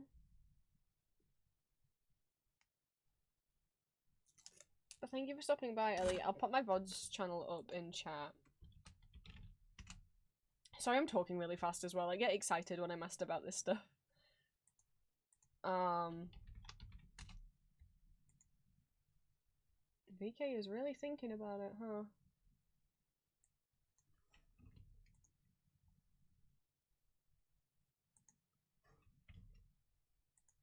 Maybe it's because I put Wicked and not Die Hexen von Oz. Okay, yeah, if you put Wicked Stuttgart in,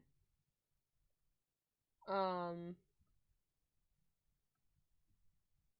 don't know which particular version you wanted to see.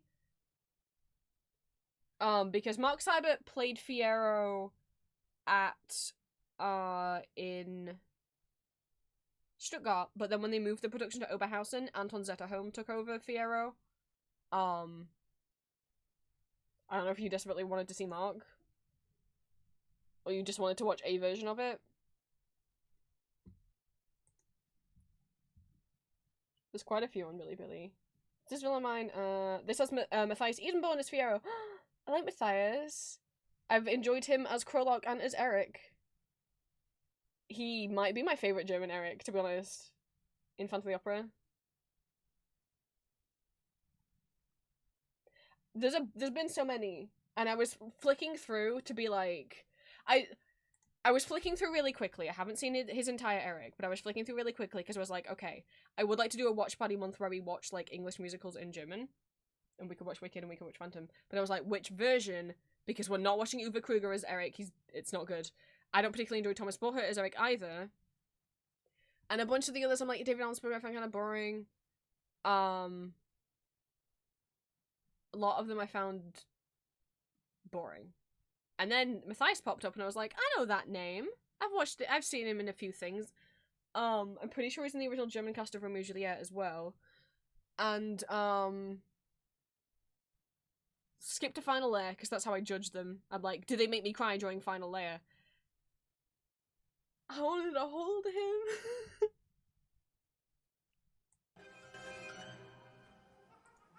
But, here we go. Oh no, not the baby. The audio's a bit out of sync, but... Ein kleiner Fauxpatzer. Keine Sorge, irgendwo bringen wir sie schon unter. Nein, aber Madame, das... Also ich glaube, sie hat meinen Aufsatz nicht There you go, Green. gelesen. Ja, so eine Gemeinheit. put the link in chat. Findet ihr? Achtung! Welche von den jungen Damen fände sich bereit, das Zimmer mit... But it's got Villamina's alphabet, who I really enjoy. And Lucy is really cute as Linda. Okay, no, I don't want to log in, Billy Billy. So there you go. Anyway, Vocaloid! When we listen to Vocaloid, so this is a video. I like this person's videos. They do full-length covers, and they also do a bunch of YouTube shorts where they take one song and they use a bunch of different Vocaloids and synthes. And, I was saying this is how I found, two of my new favorite synthes, which is Stardust and Rose. Stardust's voice, I think, is just really pretty. Rose's voice has this kind of scream quality to it that I think works really well for rock songs. They're all singing Monitoring by Deco27. Anyway, remember when we listened to Vocaloid? Hello, Teto. Teto was an Utoloid, I said earlier. She was released as an April Fool's joke. And, oh, I should have compared Teto's voice, because we're gonna hear Teto a lot lately, at the moment. Teto... you might have heard from meme songs. of olden days. She was released as, like, an April Fool's joke. Because it was like, hey, look, it's Miku, but it's not really, and she was just a free piece of software. Not all made by the same people that made Miku, just to be clear. And she was an Utaloid for a long time, and then in 2023, she got re-released as a synthie and sounded all fancy. People have really enjoyed using her, so this is like... Teto's in Triple Baka, and she's in Kasani Territory, and Fukureta is Kasani Territory.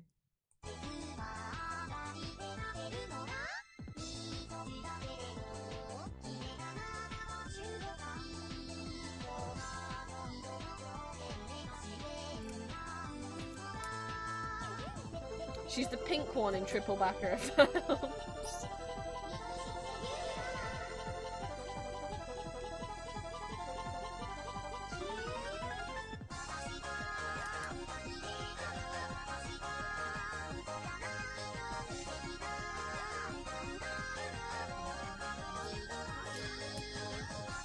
That's what she used to sound like. But now she got fancy upgrades now, she's a synthie.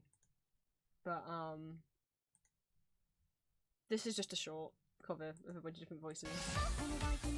That's what, and she got a new outfit. Look at her go. You got recommended bacterial contamination girl. I listened to that song for a bit. Poppy. I love her voice. This is Rose. Karin. Una. Fan favorite. Gumi. Stardust. Gorgeous. Chifuyu. That's just a little short thing showing off, but I love their... This is... I think Rose's voice is gorgeous!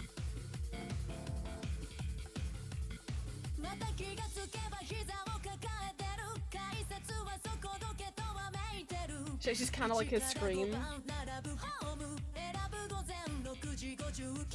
If Pongle... I think Pongle has become a thing, Virgil. Earlier in stream I drew a random cat doodle while I was showing some drawing program. And I was like, if someone in chat comes up with a name, I'll name it that. And Green suggested he be called Bongle. So I was like, cool, yeah, he's called Bongle now. And then Green drew fan art, and I'm like, do I have a new OC called Bongle who's a cat? I think that's what's happened. I think I might love him.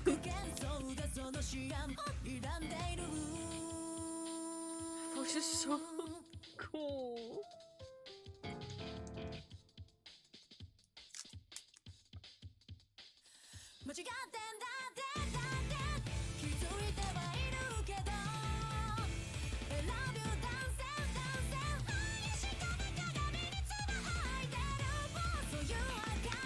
Sorry, I started to me.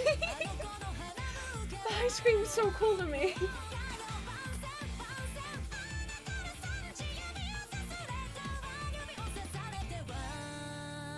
I really like Vocaloids. God, I was so obsessed with them in like 2009. 2009, 2012, all I would listen to was Vocaloid stuff. But I was gonna play new Vocaloid songs I'd gotten into recently. Well, I'll play a bit of Villain. Because I love Villain. I don't think the English lyrics is going to be on screen. English lyrics. It's about being trans. I mean, all gay, I guess you could, but it's about being trans. And gender dysphoria.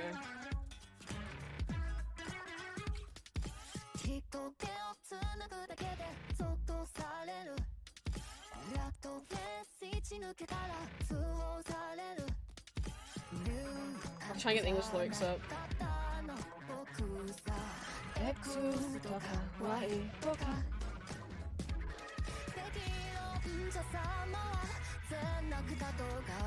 I didn't know I needed a vocally trans anthem.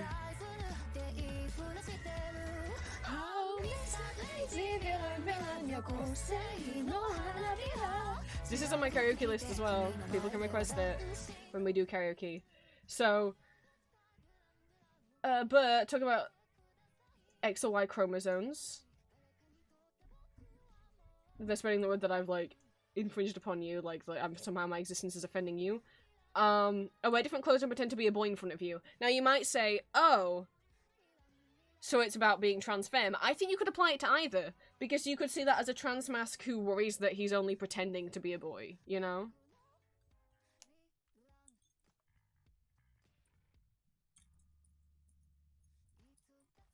Don't be so scared, there's a wide variety of genders. That's a line in the song. But the reason why it's called Villain is it's because basically they're saying, like,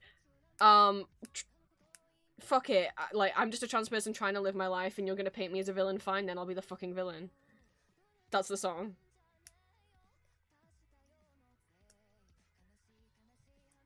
I didn't know I needed a vocally trans anthem.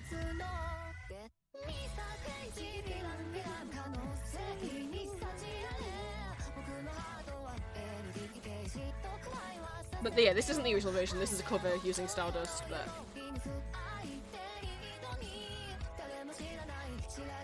I've replaced my life.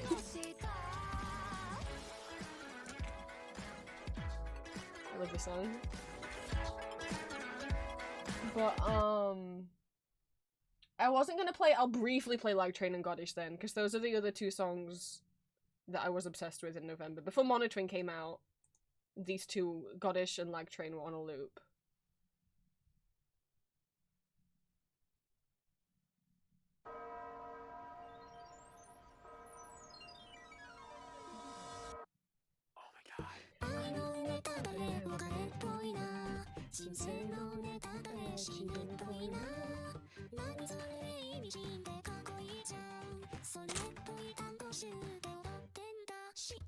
But not many of the keychains have been defective, so that's good. Poison, poison.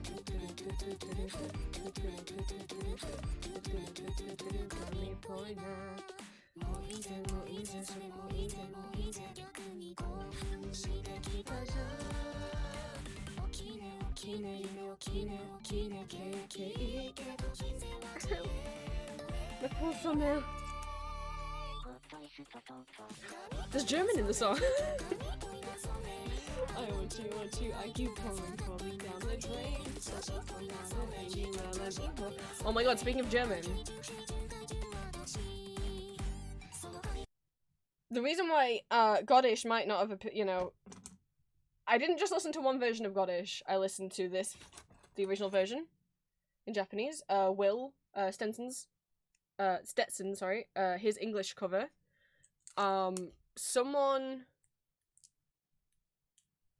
Ado's cover, which is still in Japanese, and this one.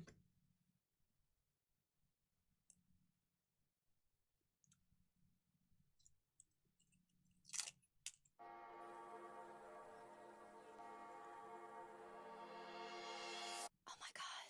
Wer hätte gedacht, was Liebe macht, sie wird reichlich. Und jedes Leben wird vergehen, es wird tödlich.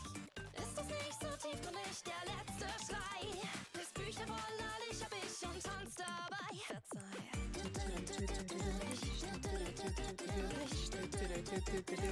Ja, so. You switched back tabs so fast. She's so cool. I haven't ever watched her streams because I can't understand German, but I was just like looking for Goddish. I got recommended a German cover. I was like, I've never heard a German cover of a Vocaloid song. Sure, I'll give it a try. I love her cover of Goddish and her cover of Like Train.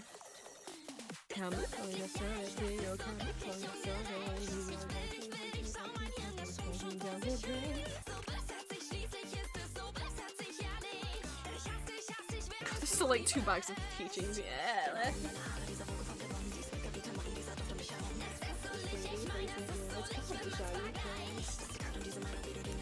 But I cannot sing the German this.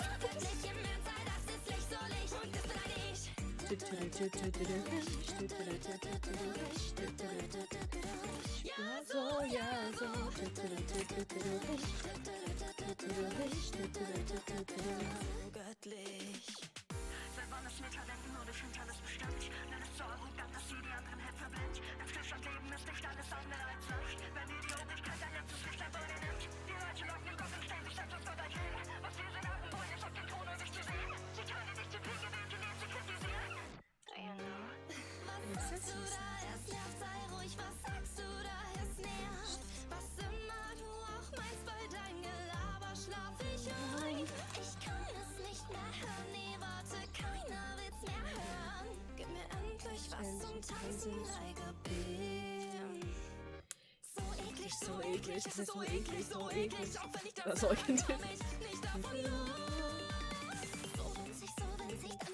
Ow, my nails hurt. I said I'd only play a bit. Switch to Like Train, which is, this is my like go-to thing to play on the piano at the moment.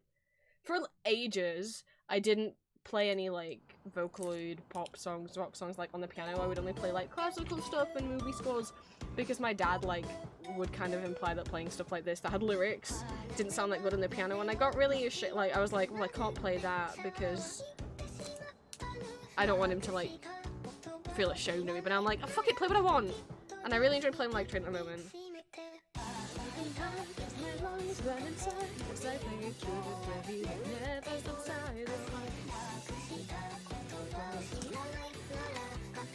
Okay, that's 2, I think 2 bags of keychains sorted through. That's like halfway, maybe. I think there's like 200. My hands hurt.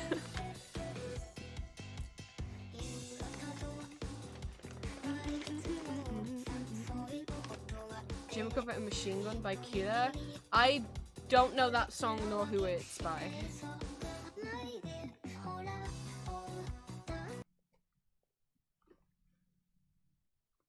I have 20% on my phone. Maybe save it by not watching stream, Ellie.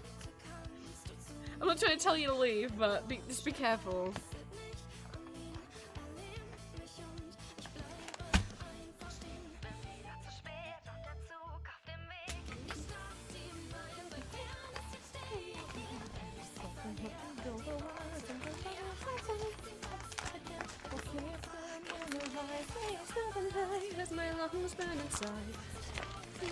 It's not Vocaloid, but I know that song. I just don't know it.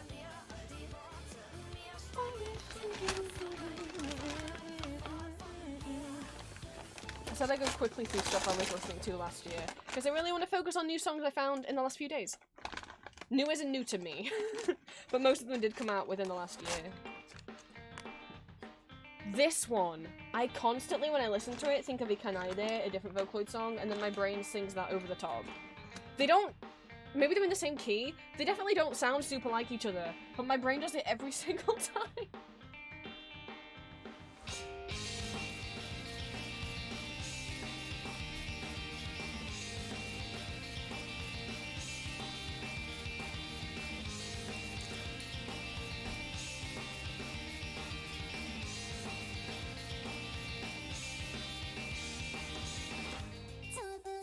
What do you mean it's 7 PM?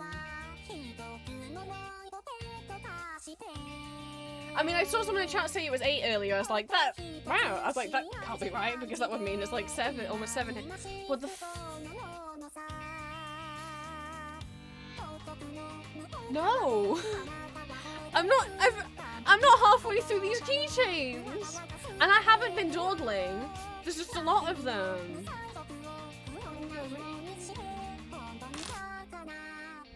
I saw you say it was 8, and I was like, that would mean it's 7 here, but that can't be right.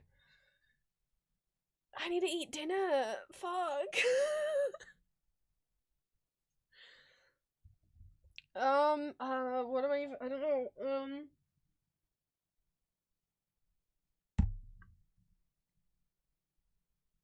but I'm not even halfway through. Maybe I could do dinner while I stream. I don't know how that's gonna happen. Maybe give my hands a break. But we haven't got through the Vocaloid songs. I can go at least another hour before having dinner. I don't want to. I need to stop eating so late. Or order food, but I don't really want to do that because I'm going out on Wednesday. So I'm gonna get food when I'm out. On Wednesday, I don't really want to order food twice in 1 week.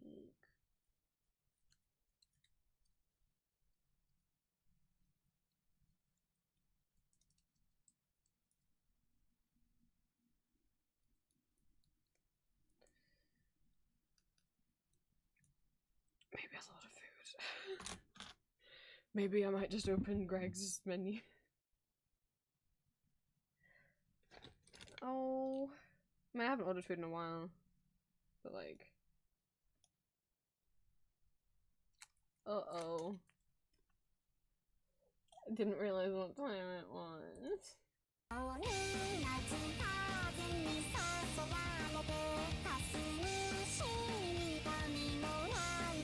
Bye, Ellie.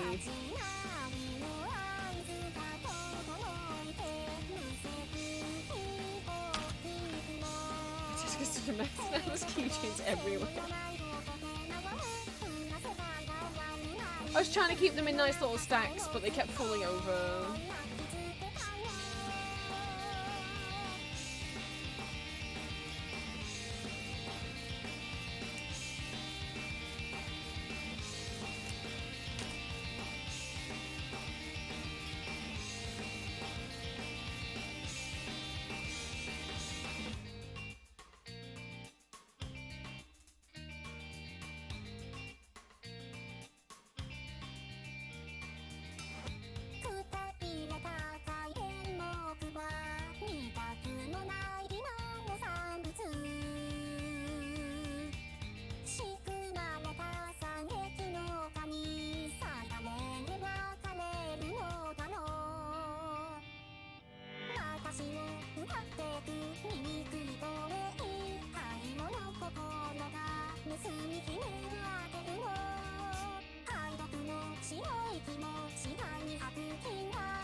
I might be looking at ordering those. I messed up!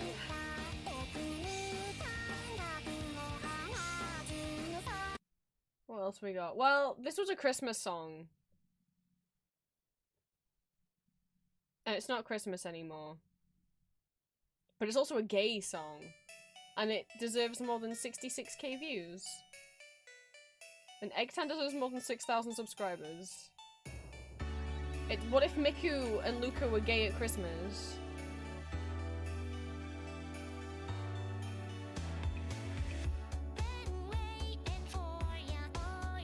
I really don't like Christmas music, but this one's gay. So...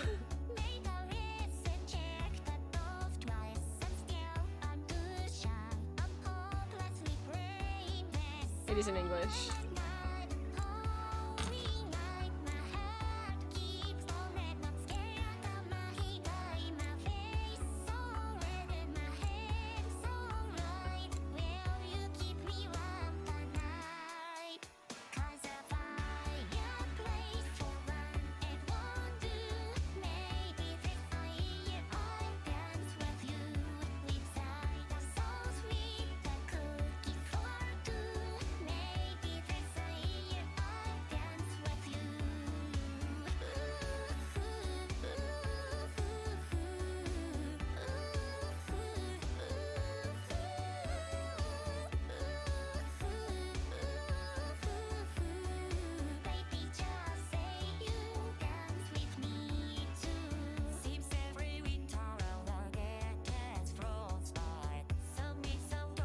It's friends to lovers but gay at Christmas.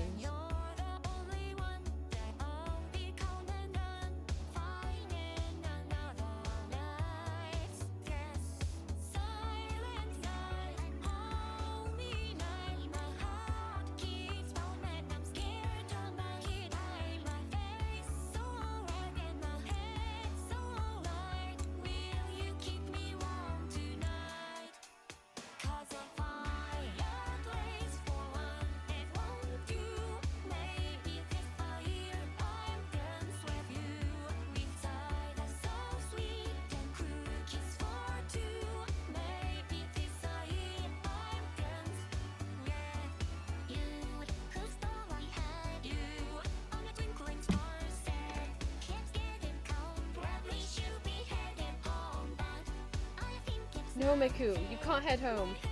You've got to confess your love.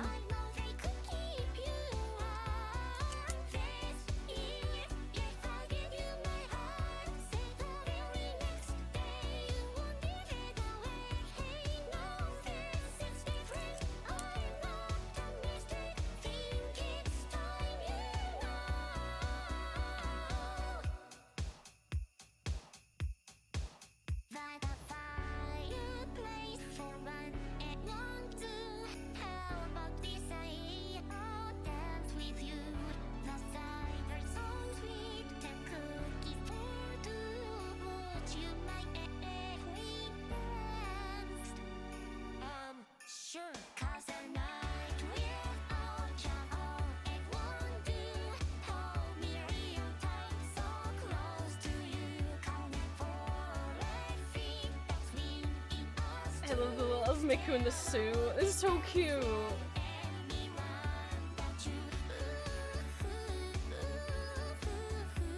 And they did all the art as well.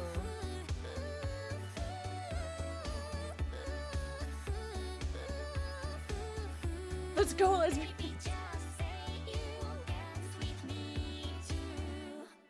And then I see what's coming up next. So on the other side, Tetris does have some slightly dark lyrics in places. It's not like, I wouldn't say it's triggering. You might be like, why is it called Tetris? Well, it's Kasane Teto singing it. Why the Tetris? Well, you'll have to see when we get to the chorus. This has been in my head.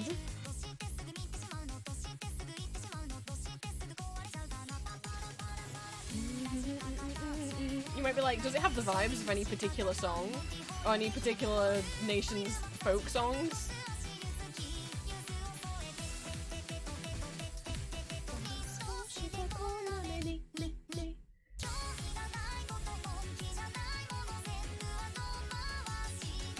It's because it's Tetris.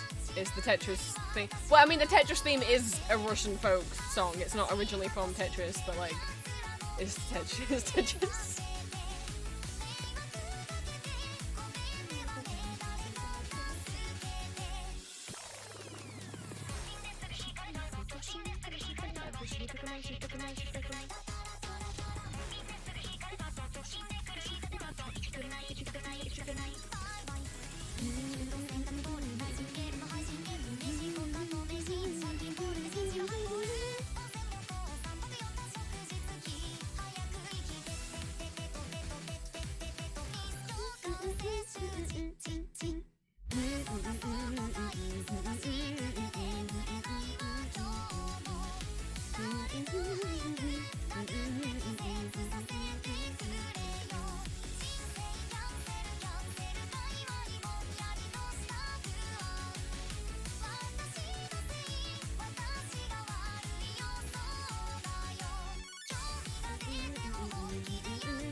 Tetris. Someone did. I have some covers in here as well. Someone did a. There's been a bunch of remakes of it, but someone made it using the. I hope this is the right one. Using the actual like Tetris sound font. This is someone's cover. This is. Oh, it's a nice cover. There's some human covers in here as well. It's just a bunch of vocal related stuff I can listen to. It'd be nice if YouTube worked. There we go. Hello, biblically accurate Tetris. Glad people are still making silly meme songs with Teto. Well, Tetris, some of these came out. This one came out last year, I think.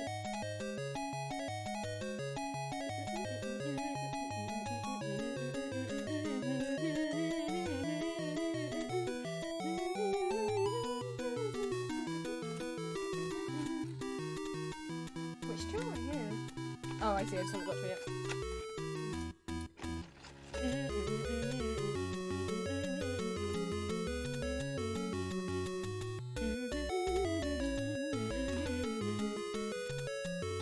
I'm ordering food.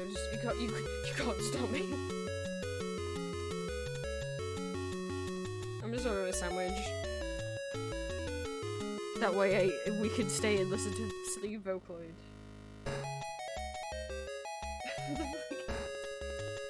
The sound that it makes when you like fuck up intention. As the drums.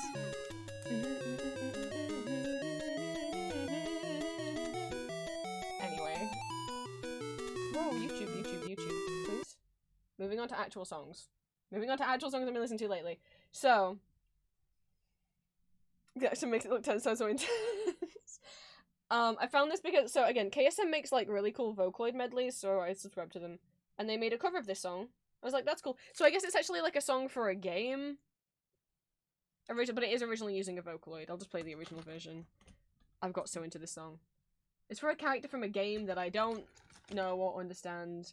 But I don't need to know when my next stream's gonna be.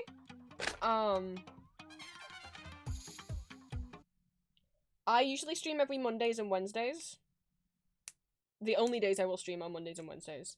And usually it's every Monday, Wednesday. It won't be this Wednesday because it probably won't be this Wednesday because I'm going out on Wednesday. It's possible I might stream when I get back, but it's unlikely. So it would be next Monday. Will be the next stream.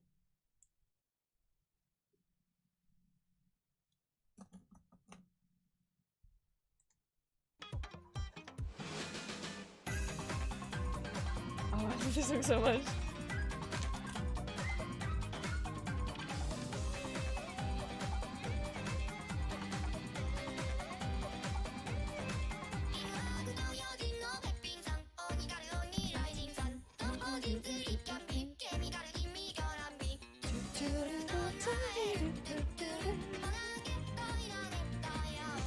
Bye, Olivia. Thanks for saying bye.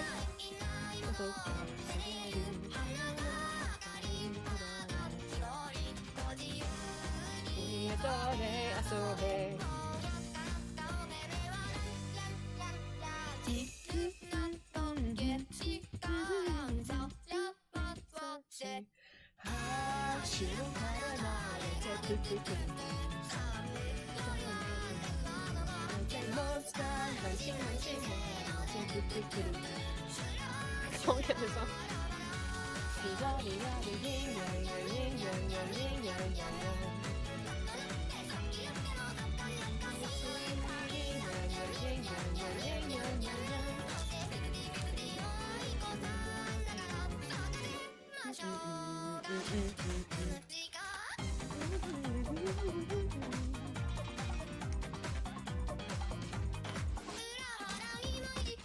You know what? I was trying to stack them again. What was I thinking? Of course they were gonna fall.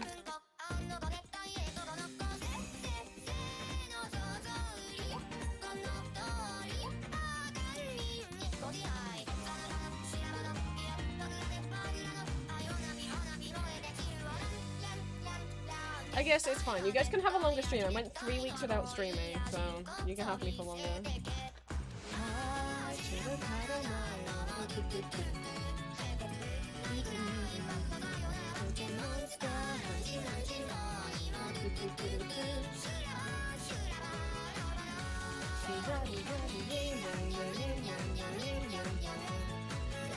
I'm starting to get bad at peeling these now. I think my hand's just getting tired. Because also every time I peel, I'm like squashing my index finger against it, and it's starting to get sore. I don't know.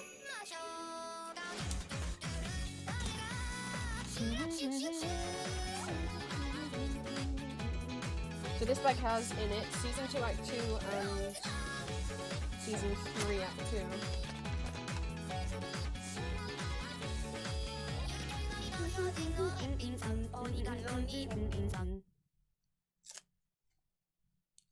Oh, that one's immediately defective. Okay. This Crime and Punishment is a song by Deco27 that came out back in like 2010 or something. And 10 days ago, they were like, what if I remade it? and it has like new vocals. It sounds the same overall, but it's got a new music video. It's got new like Miku's vocals redone, and an updated instrumental. And then the bridge is really cool. It has a new bridge that has a bit of the melody from Shinkai Summit in it. A different song by Deco27. That made me really excited. I was like, oh my god, it's the different song that I like within the song that I like.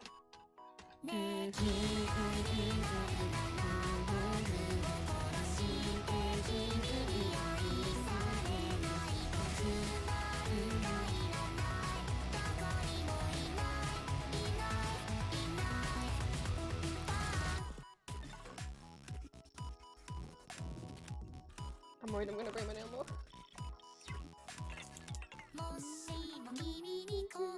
I'm not full screening it, otherwise you won't be able to see the fucking I can do this, maybe. The subtitles. We can do this though.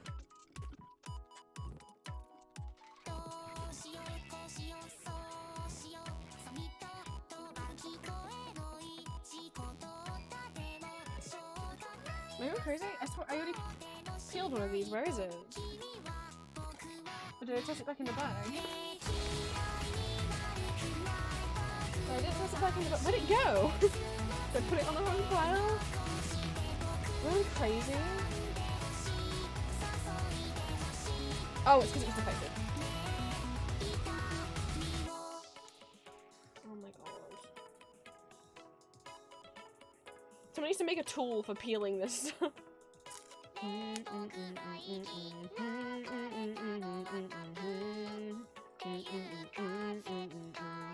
It's a different song.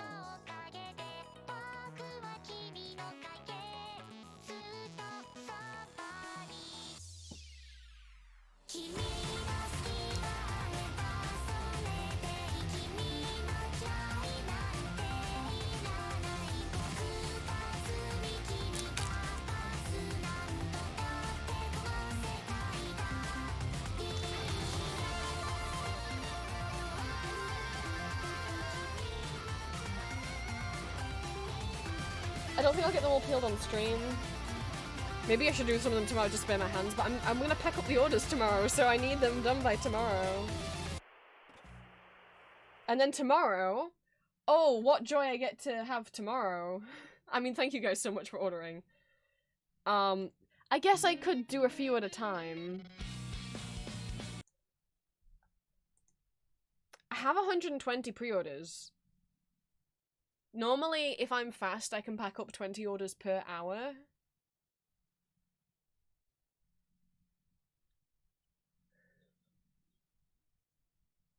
So that's 6, and then I have 14 regular orders, so that's 7 hours of me packing up orders tomorrow.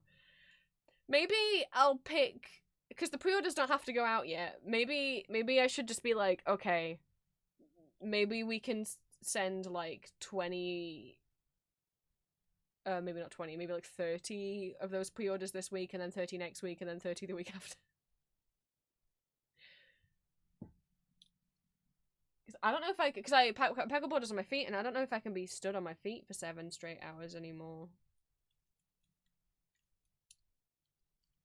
Because of my leg. Oh, Val, thank you for stopping by. So maybe I should try and split. Maybe we should split that up. The reason why I do it is because I lay out all my orders on my bed, and then I pick the items off the bed, and then walk over to my desk to then type, you know, the weight and stuff into where I buy the postage from. I don't really know how to do it any other way. I don't have enough room on my desk to have all the items up here.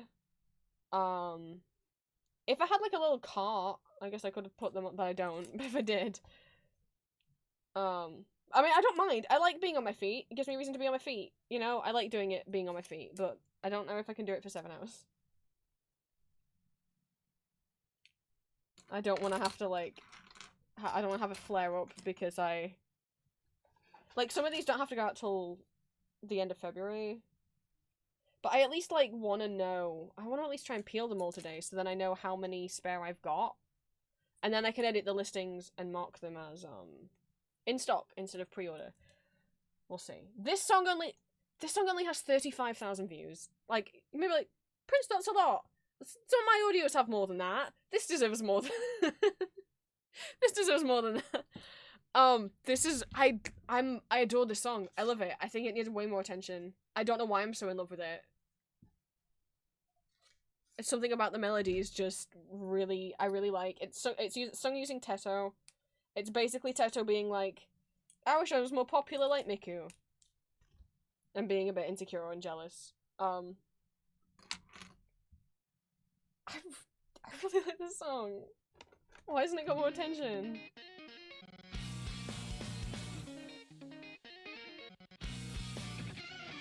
Yeah, and it has 35k views.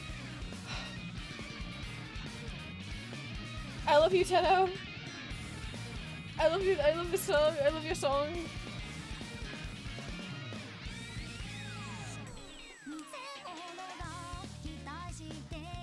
I mean, it did come out 2 weeks ago. Maybe like, oh, well, it's only been out 2 weeks, to which I'll say, Confession of a Rotten Girl's been out for 2 days and it's got 1.3 million. Hopefully get some more.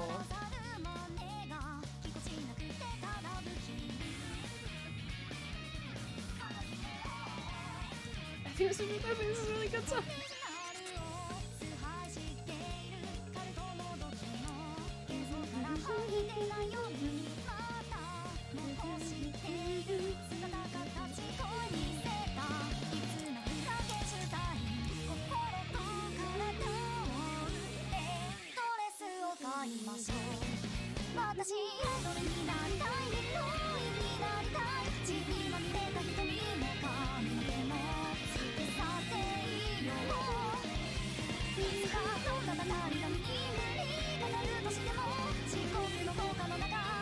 It's not, Mickey's not mentioned specifically, but in the last verse she changes the lyrics to say that she's gonna dye her hair blue, so it's like, oh, who do you think she's talking about?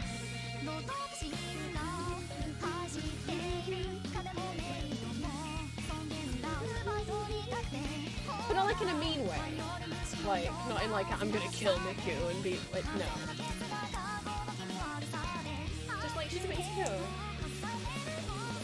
It doesn't feel like she has her own identity. Which, I mean, she was made as an April Fool's parody of Miku. That's how Teto was made. And then she got turned into a serious thing years and years later.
I can't count up how many's left in stock until I peel them all to see whether or not they're defective, because I can't tell if they've got like bubbles in them.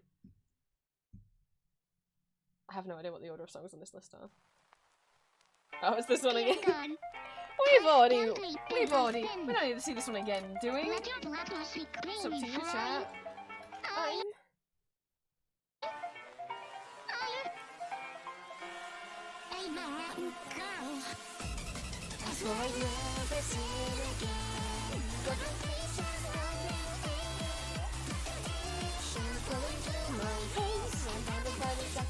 Okay, if Chan wants to see it again.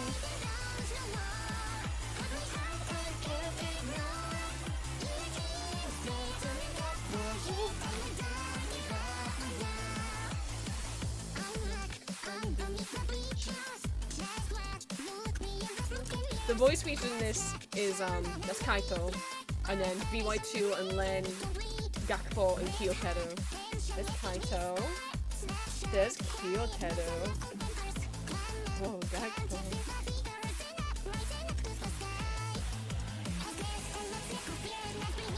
I got pissed off on the VocaDB wiki. Someone wrote in the comments that they tagged the song with cross-dressing, and someone else was like, why the fuck have you done that? And they're like, because they drew Gakpo with boobs. It's like, they drew him with pecs. What are you talking about? Also, even if they were boobs, that doesn't make it cross-dressing, that would just make him trans. And someone else had to be like, we're removing the tag, he's not cross-dressing. And they're like, oh, I didn't realize those are pecs. But he's wearing, like, long socks. He's wearing socks that come below the knee because he's a gym teacher. Those are like sports socks. Also, the length of socks does not dictate gender. Oh, it was a weird comment thread I was reading. I was like, alright, I need to not look at the comments on VocaDB. No one pointed out the transphobia of it, but I was just like, okay, I feel like it is. I'm leaving now.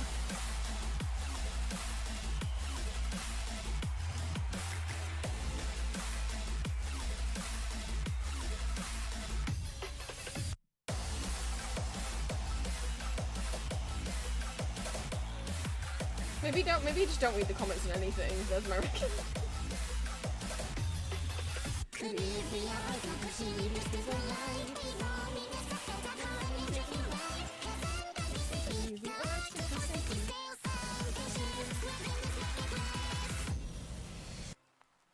Oh, is the tracking broken again? Is it not like moving my guy on the map? This is a problem because then he'll ring the doorbell and my parents will be like, what the fuck?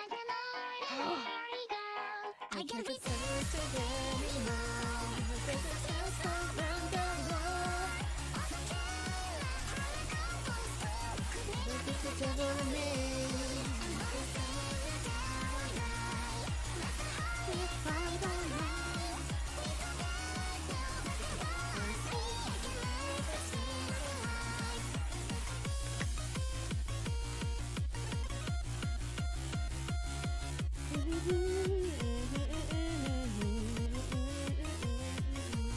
Oh no, it's moving. It's moving. The next one to play is the mashup, and I don't want to get to that yet because we haven't played the ones it's a mashup of. Oh, we can watch this one. Upgraded to PC mode just in time for Ebi-chan. What's Ebi-chan? This is a certified shrimp. It's a shrimp. This is Shrimp Miku. Every year, there is an official Snow Miku design.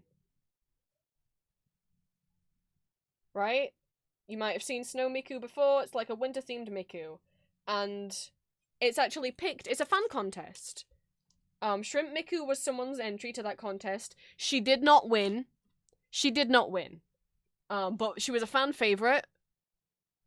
Shrimpku is what she's called. She was a fan favorite, and they ended up making a small run of plushies of her.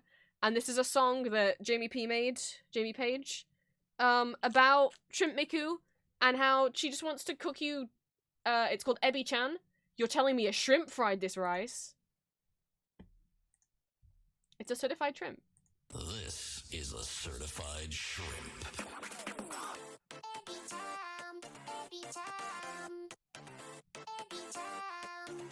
I love this music video. It's so funny. Doing silly things with plushies is I find them so funny. This is so charming to me. I love videos when people like throw their Toho Fumos around, or Narpi's old videos throwing their Pokemon plushies around. This is perfect to me.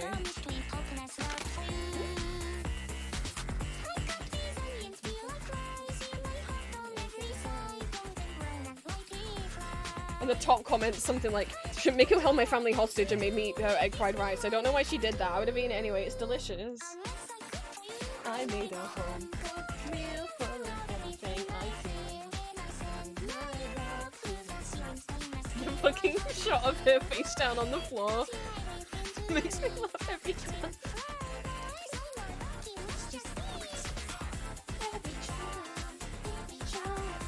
Hope everyone's dancing.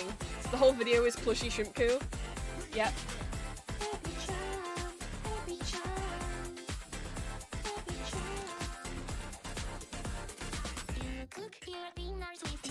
Fucking Blair Witch in it.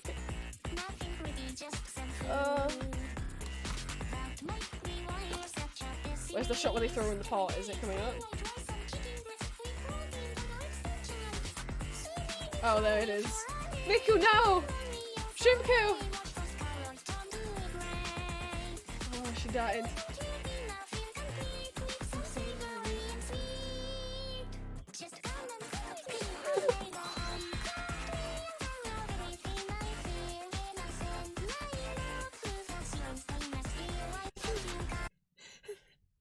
Thank you for the follow.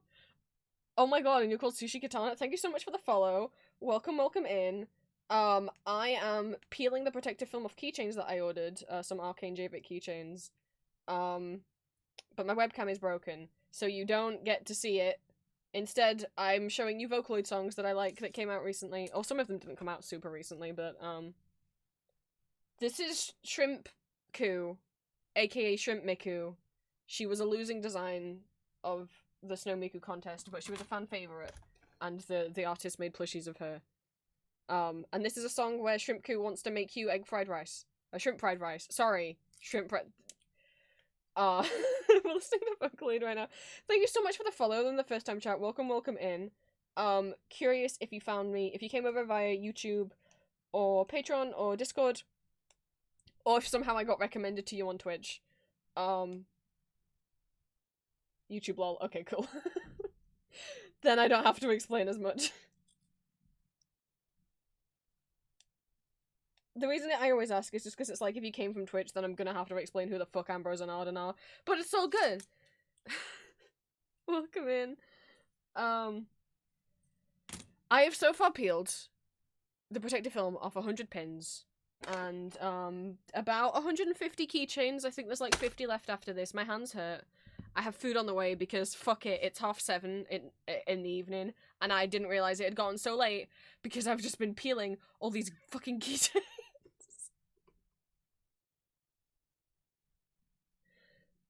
So while we do that, we is watching, I can take I can take pictures of the current state of things.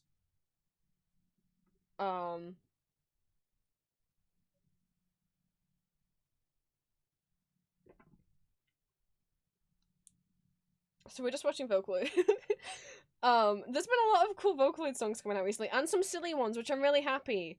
Like, I want modern day triple backer. You know. I think we should be allowed some silly ones. Let me pop Discord open. And then I'll unpause Shrimp Coo.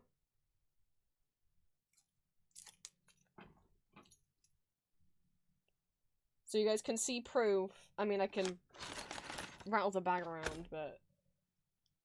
Any ones that are defective are going in a paper bag.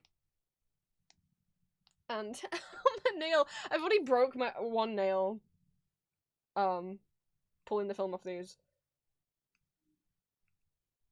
Can't get the end of it. I'll close down my food delivery app. Uh-oh. They couldn't... The tracking went broke. Okay, there we go. Let me get pictures up. As proof, I am doing work. I'm not just rambling. I can't... I have two people drawn fan out of bongos.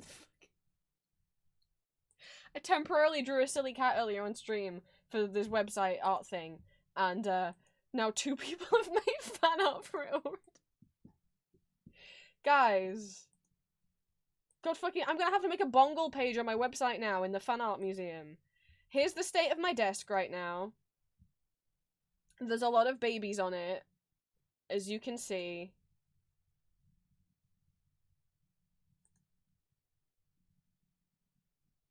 These are the Jason Victor double-sided keychains. They each have Victor on one side and Jason on the other.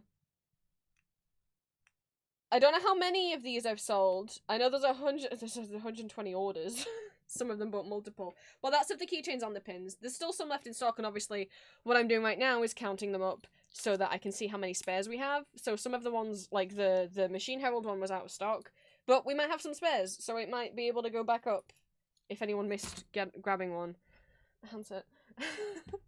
And then that's what my bed kind of looks like. I have a tray with all of the pins on. They're just in a mountain. These ones, I didn't peel. These aren't new. These are old stock. But all the Victor and Jace ones arrived a couple days ago, so those were what we were checking earlier on stream. Anyway, Shrimp Coup. I'm sorry I interrupted you.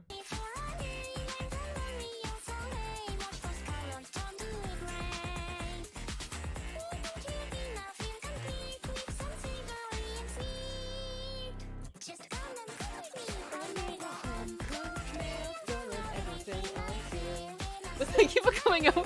So many new people have come over. I think it's because I haven't streamed in a few weeks. And so everyone's just kind of popping over right now. Maybe I'm not sorry that your first experience of seeing me on stream is watching Shrimp Coup, because, I mean, more people need to know about Shrimp Coup.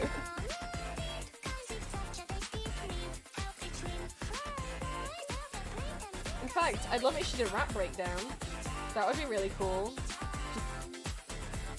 Shrimp Cou's cool, I bet she's capable of that.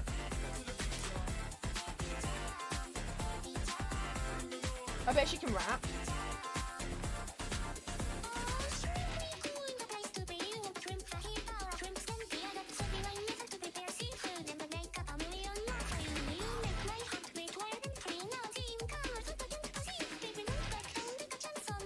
Don't give a shit about your shrimp allergy. I don't care. What, Miku? But what if someone's allergic? There's gonna be problems. Oh god!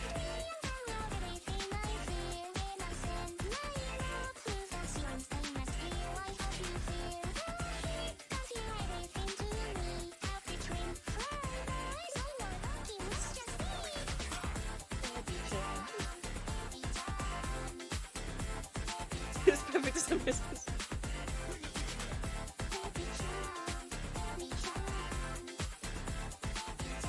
Oh god! Shrimp Coup!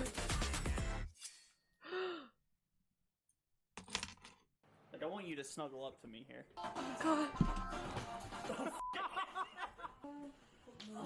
Oh my god! That was so violent.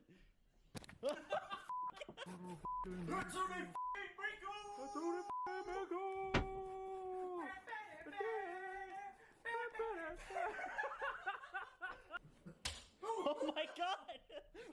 She's f***ing dead! No, no! Poor Shrimp Coup. Oh no, we don't need to watch this one again. I mean, this is a cover. Maybe we can watch it one more time before I go off stream. But we don't need to watch Miku is a Fujoshi again, but I mean, it's a good song. The fact that it's got like 1.5 million views and it's been out 2 days. I didn't mean to go back to Ebi-chan. I was gonna put more songs on. My food is almost here. Oh my god, I'm almost through another bag. There's one more bag after this, which I'll try and do maybe while I eat and we watch even more Vocaloid songs.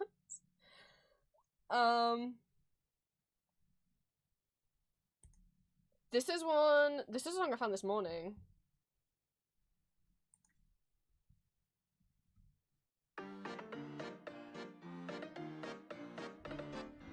It came out 5 days ago. It only has 17k views. And the creator only has 4k subscribers. I think the animation looks so cool.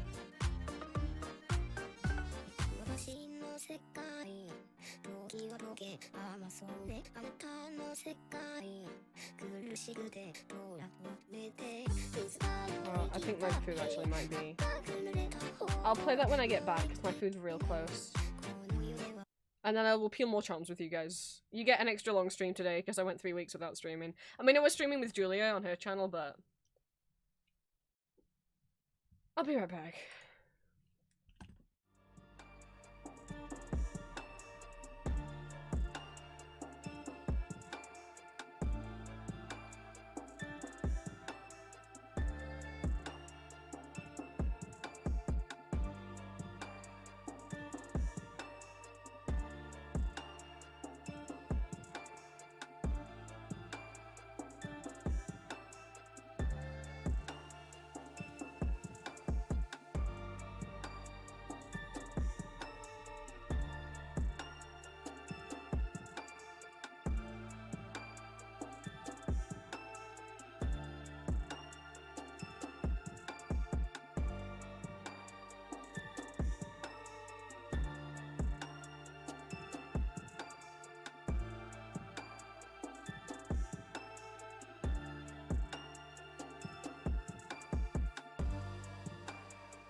Hello, chat. I have food. Oh, bless him. I feel so bad he had to ring me because he couldn't figure out which one was my house. So I had to come outside. I didn't mind going outside, and he was apologizing so much, and I was like, no, it's okay. It wasn't hard for me to walk to the end of my drive.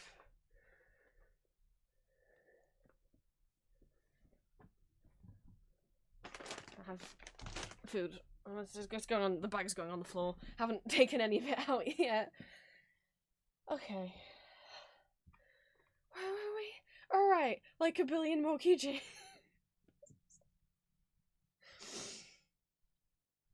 Listen to Vocaloid, that's what we're doing. I should try and eat, not just do the keychain. Well, I've got 2 more left of this bag. So we'll do those and then I'll open food and then I've got another bag.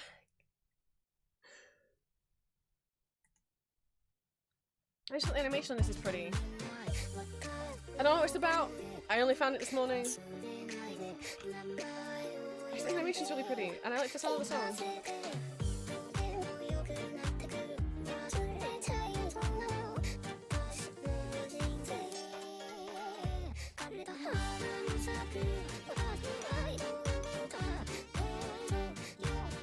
So it was about something scary. I didn't know. I like the colour scheme as well.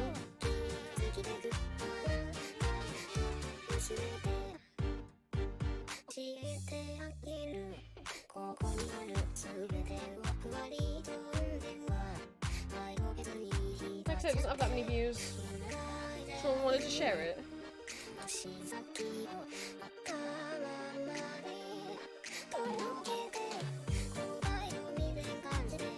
I like the look of this sad wolf man.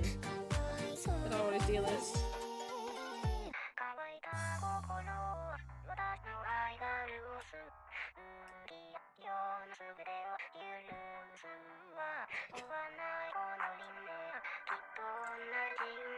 Okay, so the way that the film on these works, it's like a transparent green on one side, that's easy to get off, and then it's like an opaque white on the other. Not so easy. Okay, there we go. Almost put the keychain in the rubbish bag and the rubbish in the keychain pile.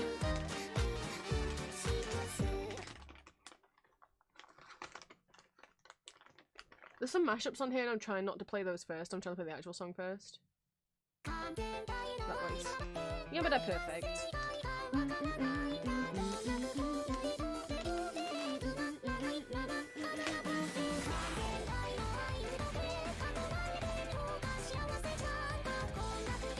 This one and the Boogie Woogie, whatever it's called.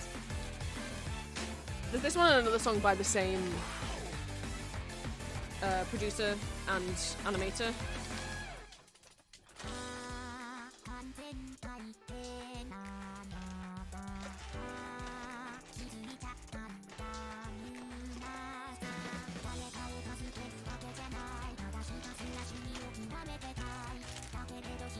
Okay, I thought they forgot part of my food then.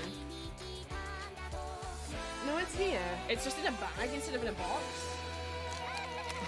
Oh, it's not squashed.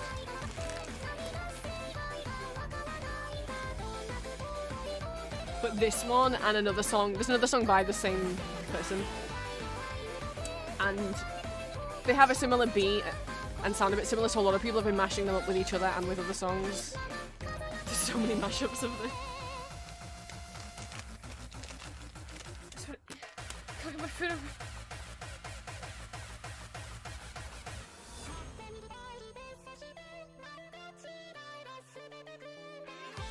They're a bit squashed, but I'll eat them. Greg has these mozzarella balls. I haven't got them in ages. Because I don't like them that much, but I wanted something more than just a little sandwich.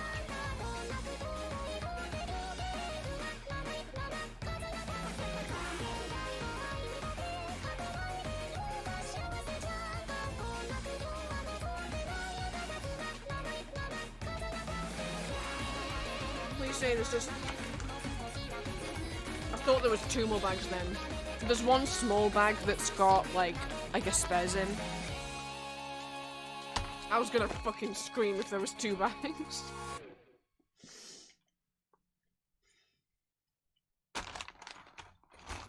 It's the final bag.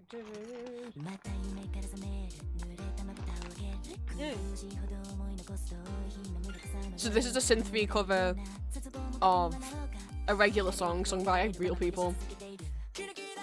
It's called Fatal. It's the second opening of Oshinoko, the anime that I don't watch. But boys, they got good songs. The song was in my brain because this is by the same person that did that YouTube short. That short of like a bunch of different Vocaloids all singing the same song. By the same person. They did a short with a bunch of people singing it, and I was like, oh, that's cool. What song is that? And I know I could listen to the version with people singing, and the version with people singing is good too. I just really like Rose's. This is by Rose and Poppy. They're both synths. Oh, not by. Sung by them. I just really like how it sounds sung by them.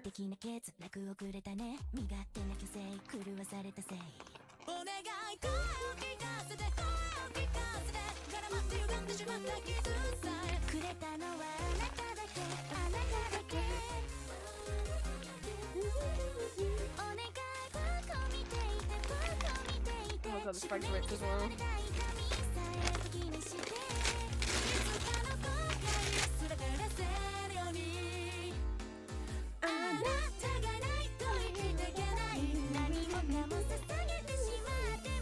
So this should be season 1 act 3. And what else is missing? 1, 2, 3, 4, 5, 6. Oh, and then just I guess others that didn't fit in the others.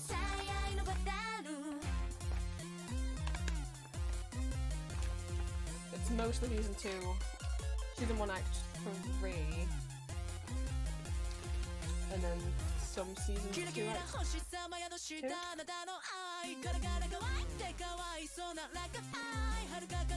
I think it's imagine one hand and peel toes with the other.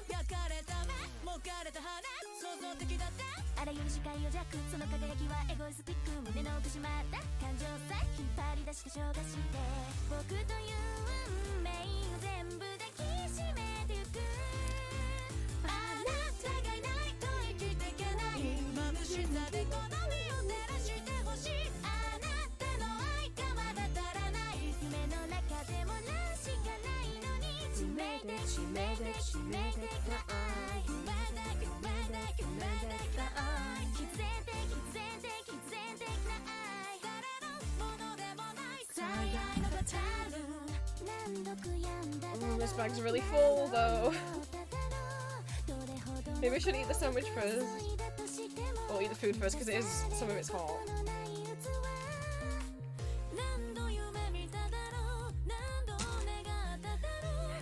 But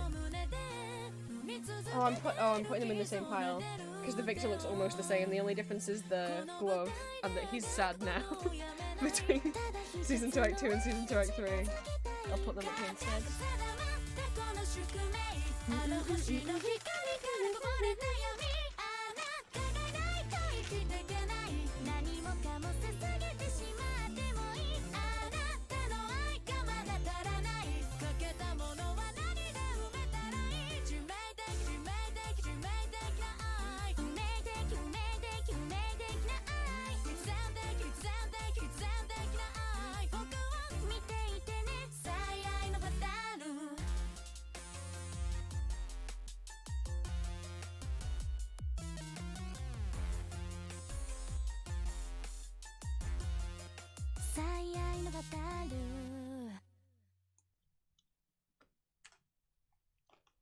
Okay, this song,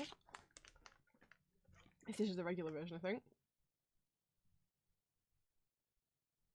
Yes. So this is by the same person who made, Confessions of a Rotten Girl, the yaois, the Fujoshi song. This was made for the Miku Expo contest, and they won. This was the winning song. So it got to be performed by Miku at Miku Expo. It's just really cute. And the fact that they, like, did the song and most of, like, the drawings and the animation themselves as well. It's just Miku being a magical girl nurse kind of character and wanting to help people. And it's cute. It's fun. And it's got Miku Miku Beam in it. Well, that's what everyone seems to think that secretly, eh?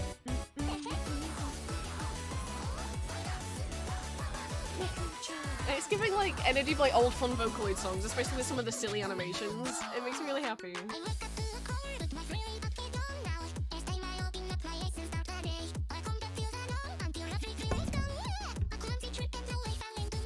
Oh, she fell into a book.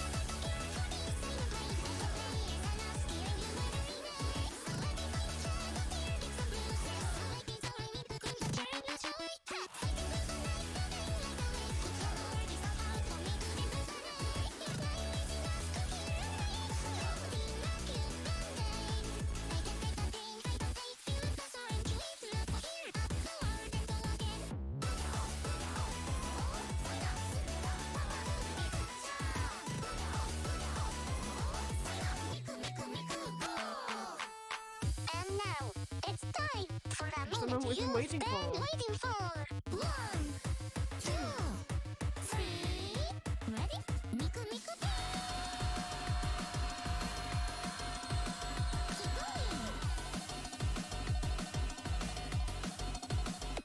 On my own, make the even to know how we chose not the rainbows. But when I think about your smile, I'm out magically make the dance in Tokyo. If you need me to get come on and call my name. When you find yourself going down the stairs, I won't go away, look to the door, think I'm not right. Yeah, I don't lose the light, but I won't walk away. Call along, it's so hard for me to decrease the rain. Your name is enough to make me dance all night and all on break.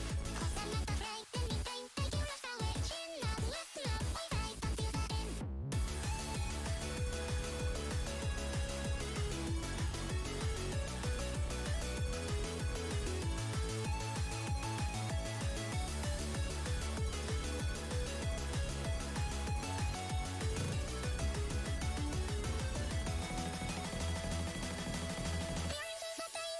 Could be great. As long as you can stay happy, I'm okay.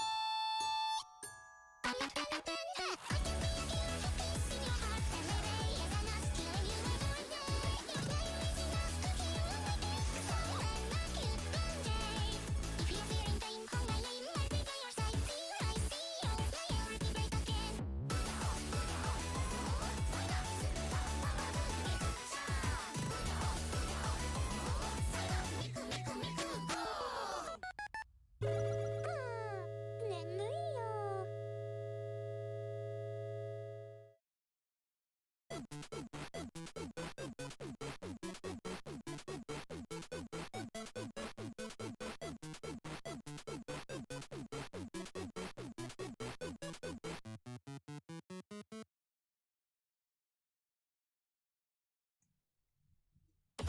Oh, it's Mesmerizer.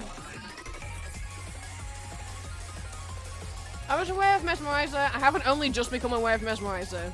I think every, like, Mesmerizer was unavoidable.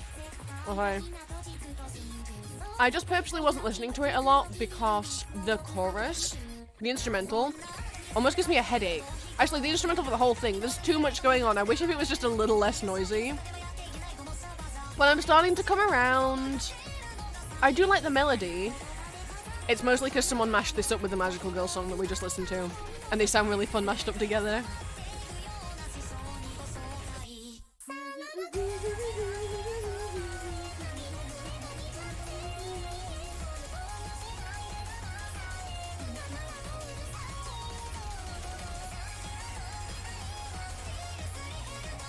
It's just, I hope you know what I mean. I think the song's a good song. I don't mean, oh, it's so bad, it's giving me a headache. I just mean, there's a lot going on in the instrumental. There's a lot going on in the instrumental. So I don't know if I have the brain cells right now to listen to Mesmerizer. But we can skip to Conton Boogie, which I like more than Yamada Perfect, I think. There's like a growl that they put on Miku's voice on a certain word, and I'm like, I like how that sounds. Oishi, that bit. Sounds really nice to me.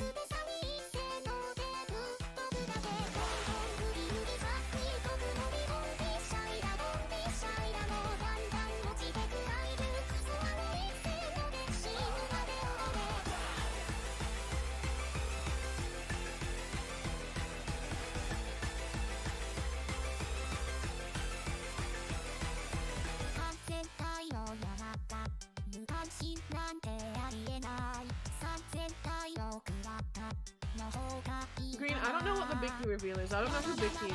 I'm sorry.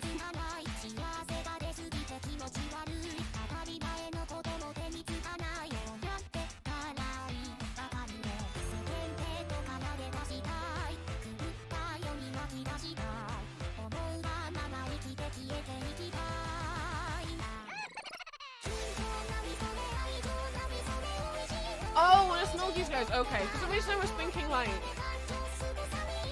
it was like yeah, Smokey's voice vocally quite a bit on stream. I haven't caught one of Smokey streams in a while, just because like I haven't had the like me watching other people's streams requires social battery for me, and I just haven't had it. And I get scared. There's so many people in Smokey's chat now. Sometimes I get scared. I'm like, that's a lot of people. I know that like it's like, what's it if at you're on the stream? I'm like, I don't know. My brain just gets scared.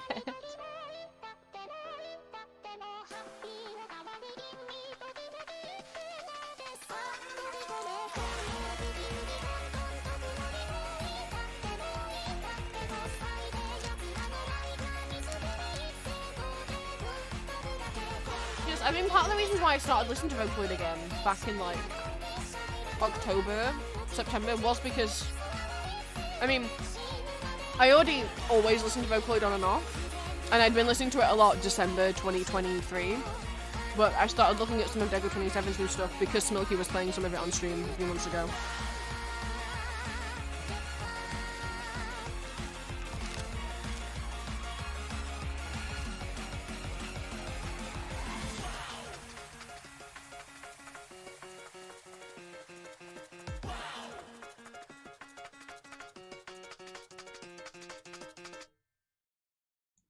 Okay, I didn't eat my sandwich. I ate a bag of crisps and the mozzarella ball things I ordered.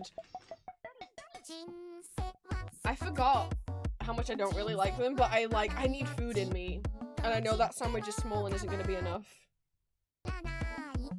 Yeah, this song came out 5 days ago as well. YouTube was like recommending me new songs. I'm so happy.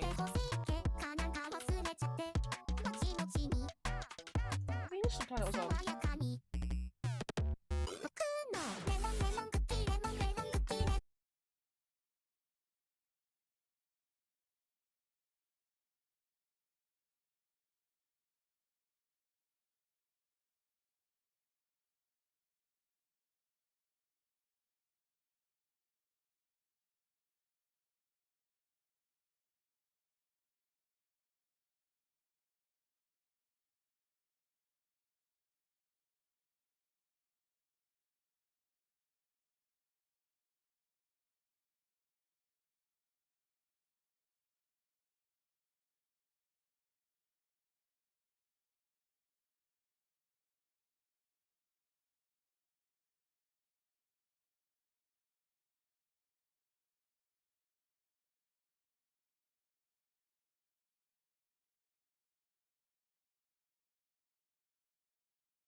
It's kind of getting stuck in my head a bit.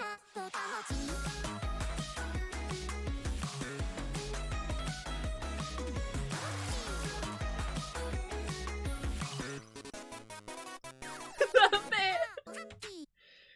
You guys know what that sound font is, right? You know what, if you know what sound font is like, what's like what it sounds like if a sound had a font. It's the, like, what you might call like a certain sound that a certain synthesizer or sound has. I saw people in the comments being like, whoa, they put this song in there, and I'm like, I didn't hear the melody of that song in there. And then I realized, oh, they don't mean the melody, they mean the sound. It's, I'll play it again. Oh. It's the same sound that's used for Megalovania from Undertale.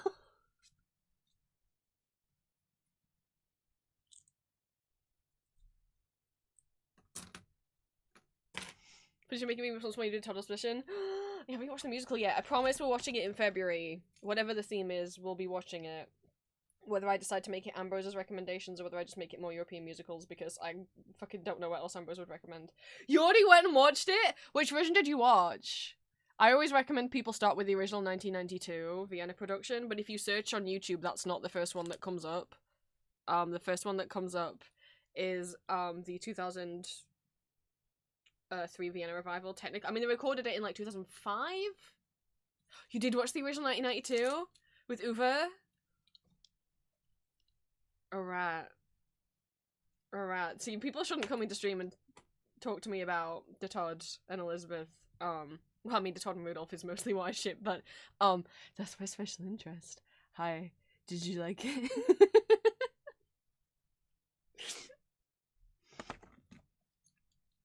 Yay! Oh, I felt like my webcam worked, because I used to actually have like a proper kind of little shrine to, now my Elizabeth stuff is like everywhere, but I have a plush of the Todd that I commissioned. That's when you know you're in deep. There's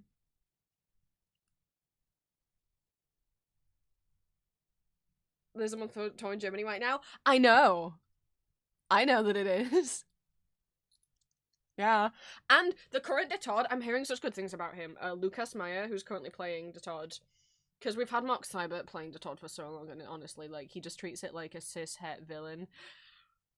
I hope you enjoy, because I can tell you very gladly, one, I've heard really good things about Lucas, that he's like, finally we've got like another androgynous de Todd who is like, also someone said, I saw someone saying that Lucas is also gay, and that's the only like LGBT actor that I know of, or like who's, you know, out about their sexuality, other than the original de Todd, Uwe Kruger.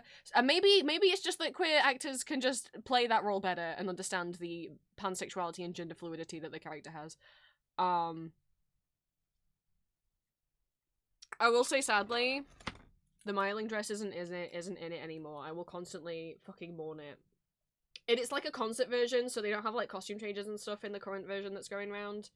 I know, there's no dress. There's no dress. They had the dress in the original production that ran in Vienna from 1992 until 1998, and then they brought it back for the 2003 to 2006 Vienna revival, and then they've never brought it back since. There's been constant Elizabeth productions, and they won't bring it back. Sadly, the musical has a problem with making the sets and costumes worse every single fucking time they do it, and with,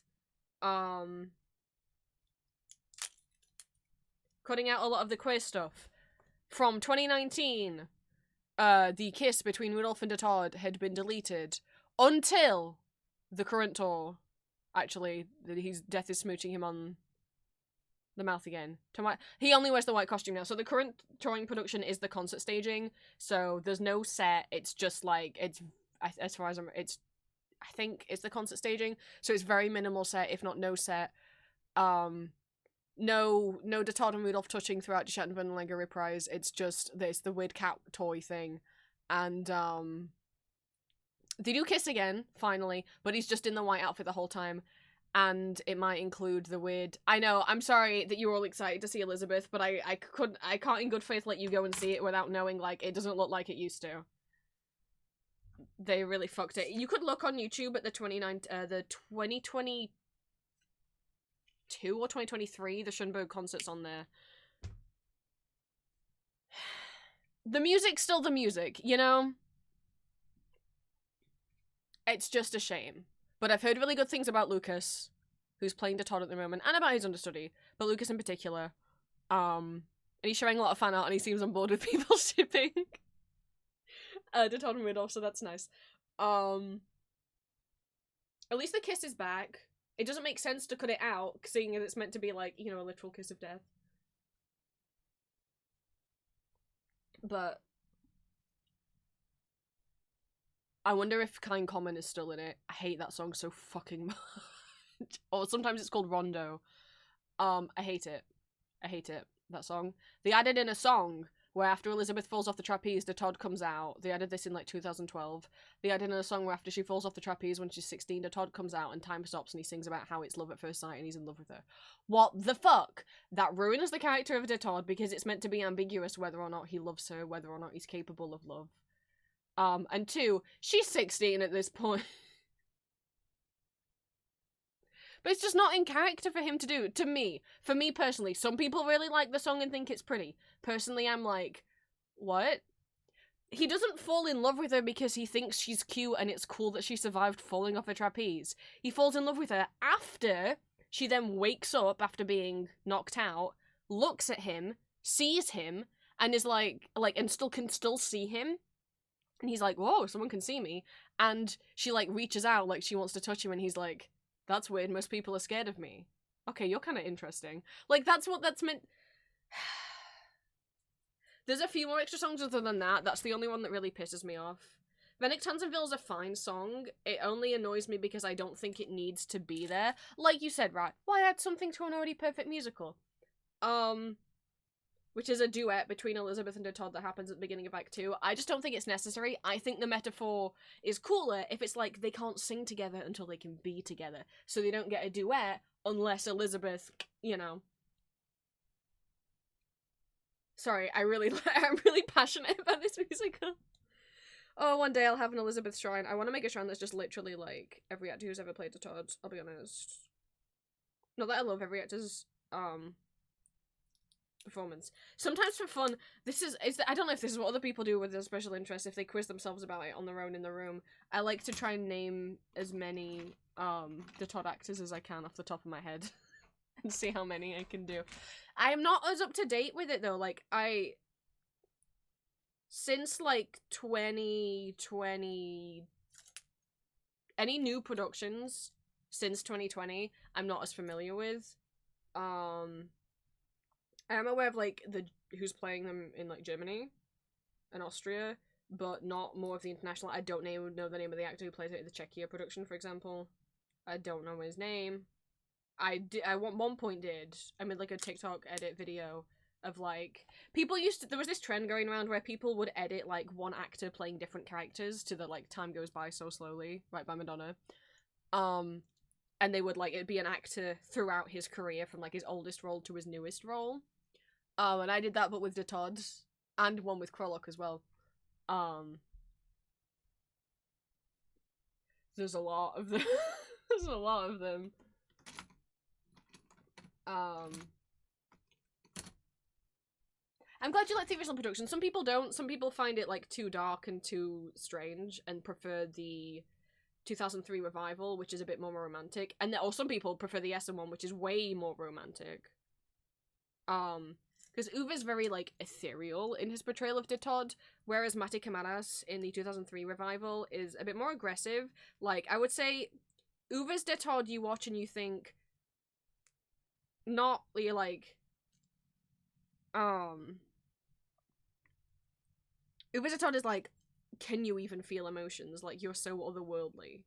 Whereas Mate's clearly can feel emotions, but he's clearly just feeling emotions for the first time and is freaking out and he doesn't know how to handle it.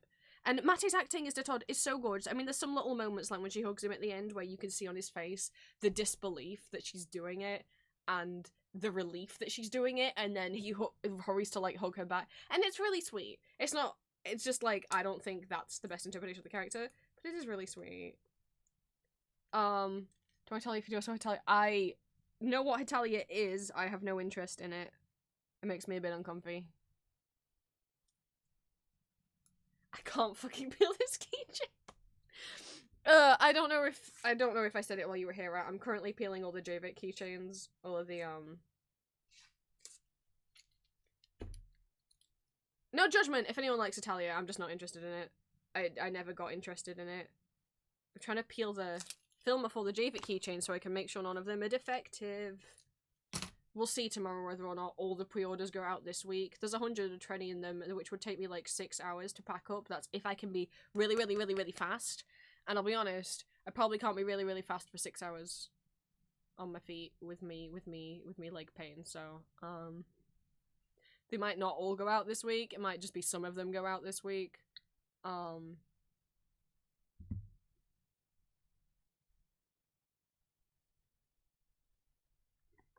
We'll see. I'm glad you you gave it a go.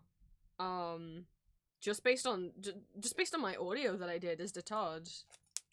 It was very much based on the original production on Uva's performance as the Todd. And the picture on it is me in my Todd cosplay. Yes, who'll grace the next web fishing game session. Well, now I want to be web fishing, but I can't because I've got to peel more I've peeled 100 pins. And maybe 150 keychains. Maybe more than that now. I think there's 200 keychains here. I haven't done them all yet. My hands... Oh, my sandwich! I should eat that, huh? That would be nice. Maybe we take another break while Miku finishes singing the Mochi Mochi song.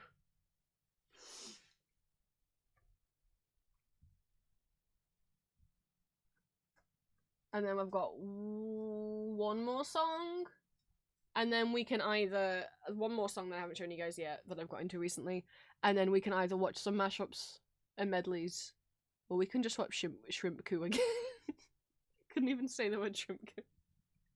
The person who made Shrimp Coup has a Neocities. I was trying to find more information about Shrimp Coup, and then it just linked to their website, and their art portfolio is on a Neocities site. So everything comes full circle.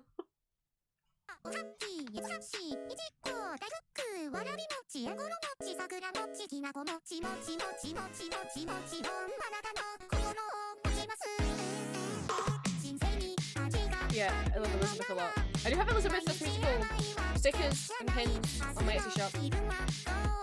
I mean, I have some really old ones, but I also have ones in this pixel chibi art style. They're just under a listing called European Musical Stickers because I didn't want to just make separate ones for each musical. One listing has all the German musicals, and then the other one has French, Russian, and Dutch. I think that's how I separated them.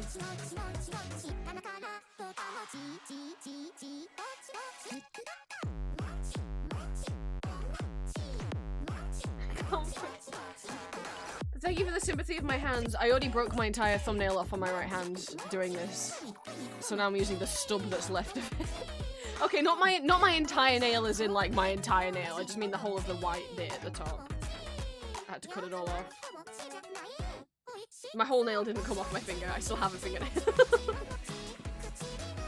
But yeah, it snapped. So I had to trim it.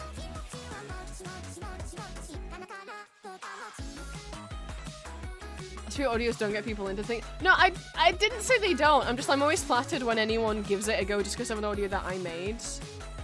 Says Arcane and Dream, like Seth Castlevania, to a lesser extent COD and Moon Knight. You haven't watched Moon Knight. Like you were saying earlier, you're like, I wonder if Stephen Grant would like that he shares a name with Alan Grant, and I'm like, well, considering that canonically where Mark's brain subconsciously took that name from when he formed Stephen as an alter, was from like an Indiana Jones. He had a poster on the wall of this like Indiana Jones Tomb Raider character called Dr. Stephen Grant. And he used to watch those movies and had that poster on his wall at that point in his childhood when his DID started forming. Stephen's not... Why did that rewind? Stephen's not a fictive of this. And again, this fictional, like, Dr. Stephen Grant is fictional within the Marvel Universe. Stephen's not a fictive of that guy. That's just where Mark's brain... He's just named after that guy. In Mark's brain. He's not actually a fictive of that guy. They don't have the same personality or anything. Or, But, I mean, they're both nerds, so I guess.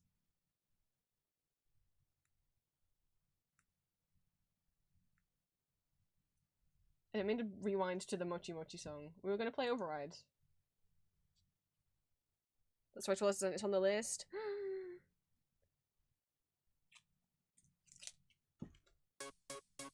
You'll have to let me and Moth know if you watch it. Hello again, Teto. Just want to pay to look at more fandoms. Oh, it's okay, right?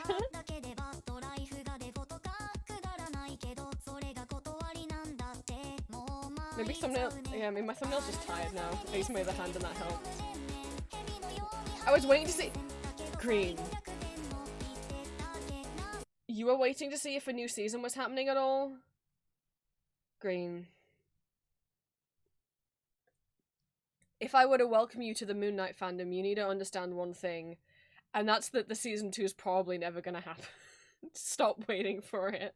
Like, have they announced that it's not happening?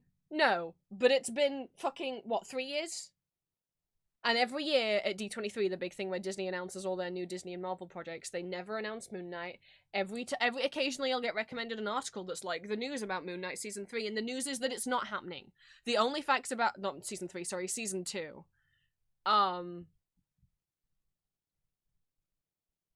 The only facts about Moon Knight Season 2 is that Oscar Isaac, who plays Mark and Steven, and Jake appears in, like, a post-credit scene, is down to do a Season 2. Marvel don't seem to want to do a Season 2. And I don't know if it's that Moon Knight didn't do as well. And I don't know if that's because obviously mental health features so heavily and they were like, oh, maybe we don't want to be pro-mental health or whatever, or have a character that has DID. And are there parts of Steven and Mark's DID that is unrealistic? Of course.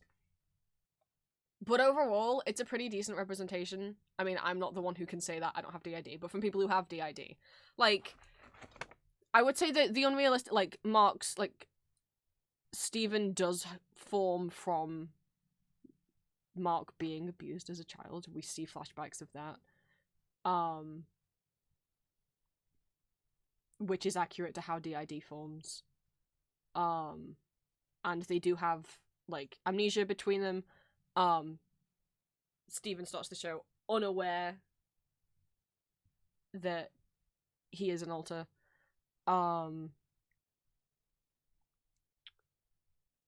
The unrealistic thing is, like, how quickly they switch, which is something that I try and portray more accurately in my audios. For people with DID, you cannot just be Mark 1 second and then the next second be Steven, and just be able to walk around like everything's fine. Switching is taxing on the brain, and sometimes the body. It is exhausting. Like, whatever alter has come and suddenly stepped into place will feel confused, won't know where they are, and it doesn't happen at a snap of the fingers, it happens gradually, and it's not just like, oh, I'm walking down the street as Steven, oh no, I'm walking down the street as Mark. Like, they would feel not great mentally. And obviously the show doesn't portray that because the show needs them to switch really quickly, especially when they're fighting. But other than that, it's fairly decent with its DID representation. And I try and live up to that, and I try and, again, when there's not many audios I've done with Mark and Steven in, I try and have those audios portray it more realistically, with the switching taking longer. And I will not ever make a not safe for work audio where the characters are switching. I used to get those requests. I haven't had a request of that in a while, but sometimes I get requests for the not safe for work audios where Steven and Mark switch, and I always turn them down. Please don't request that. Again, switching is draining and taxing.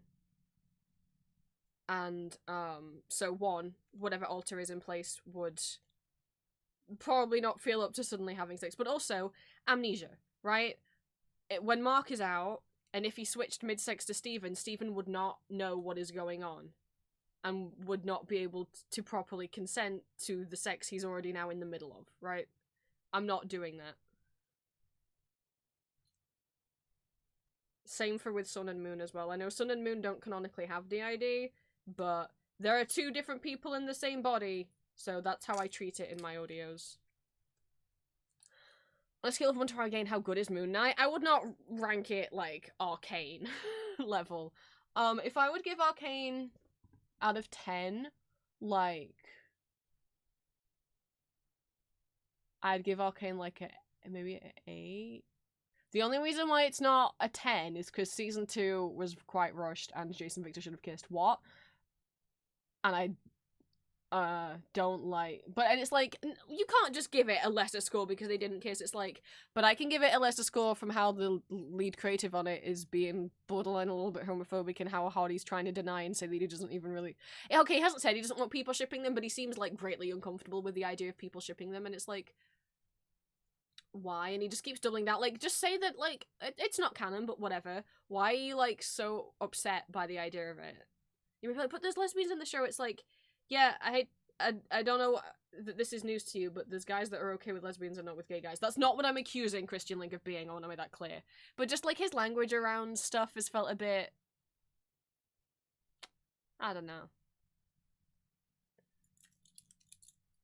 But Season 2, if I was just ranking Season 1, probably 10 out of 10. But Season 2 was really rushed and there's a lot of storylines that didn't tie up. The Zorn Piltover conflict just entirely disappeared. And that was really interesting. But, like, again, Christian Link has straight up said, oh, we weren't interested in that. We just wanted to focus on these other characters. Like, well, then why set it up like that? And then have Caitlyn, like, fucking gas them all and just not bring it up again. Whatever. Season 1 of Arcane, I would give a 10, though. So what I give Moon Knight, it's a Marvel show, so don't expect it to be, like, amazing, right? Like, it doesn't look great. Like, the CGI is fine, but the shots, the cinematography is boring, the lighting and the color palette is worse than boring. It's just beyond boring. But I really like the characters and I care about them, and Oscar Isaac is doing a really good job. And, so out of 10, I give Moon Knight, like, 7? 6, maybe? It's not bad. I like it. I really love the characters. I really love Mark and Steven. It's not gonna have, like, the nuance of Arcane, and it's not gonna have the pretty to look at like Arcane does, because Marvel are just really lazy when it comes to cinematography, you know?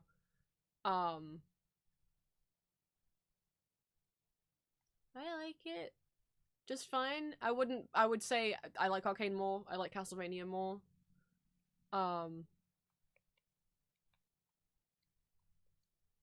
But it's fine. And even without the season 2, you can watch it as one season. The only thing that's, like, left as a cliffhanger is a post-credit scene where there's, like, a plot twist of them having another altar that hasn't appeared yet in the show.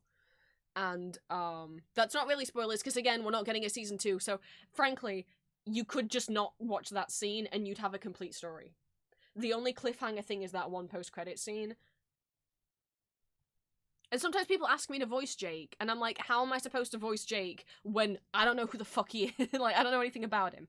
I can't go off what he's like in the comics, because this isn't comic book accurate, this is show accurate. I'm not reading 100 fucking comics, right? Like, how I voice Steven and Mark and characterize them is how they're characterized in the show. And until we get Jake in the show, which is seemingly never going to happen because they're never going to make a season 2, then I'm not going to voice him.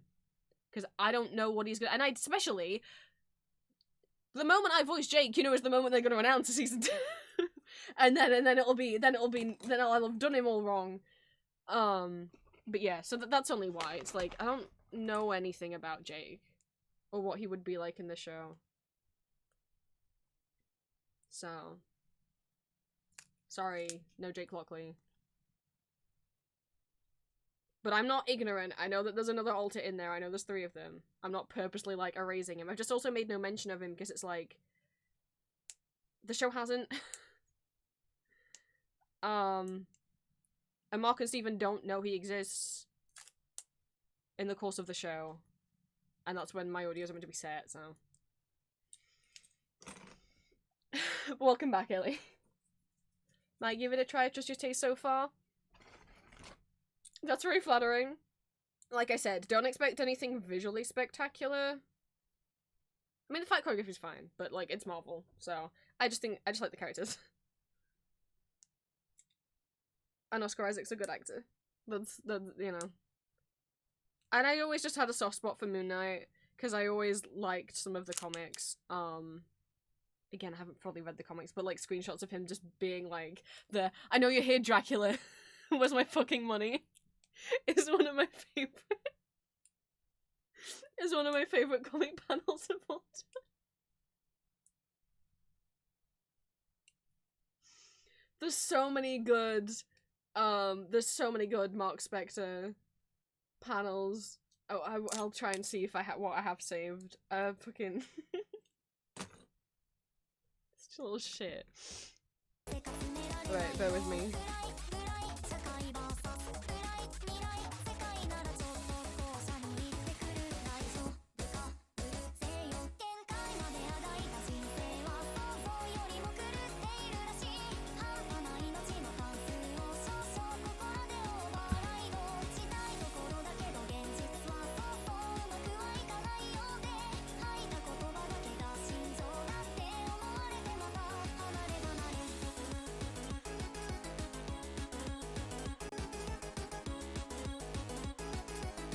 This is another one of those songs where I bounce up and down in my chair when I listen to it and I can't stop.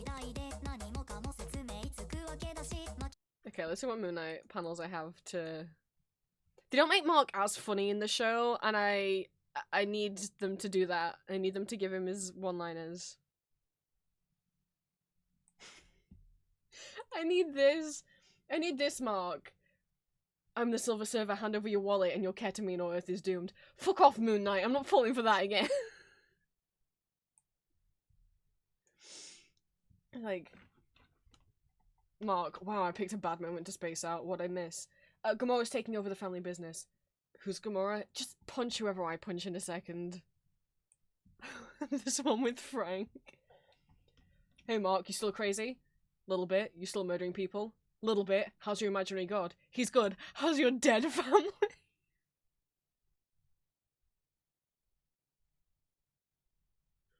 Mark!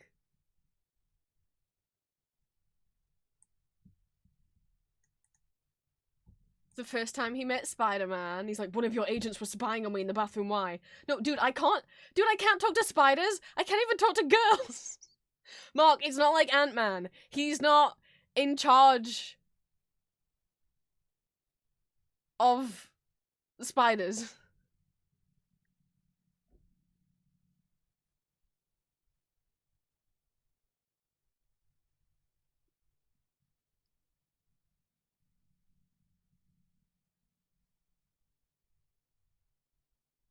So here's like a comic shot of like Mark and Steven and Jake. And good for them. Like, I'm Mark Spector, I'm Stephen Grant, and I'm Jake Lockley, and we're gonna be okay. We're going to live with who we are. We are Moon Knight, and we never needed you. Fucking, do you tell him? I mean, I like Khonshu, but also, like, he's using them. Like, he's preying on this mentally ill man. I can think Khonshu's cool, and also, like, leave Mark alone. And then, of course, probably my favorite comic panel of anything of all time. I know you're here, Dracula. You big fucking nerd. Where's my goddamn money?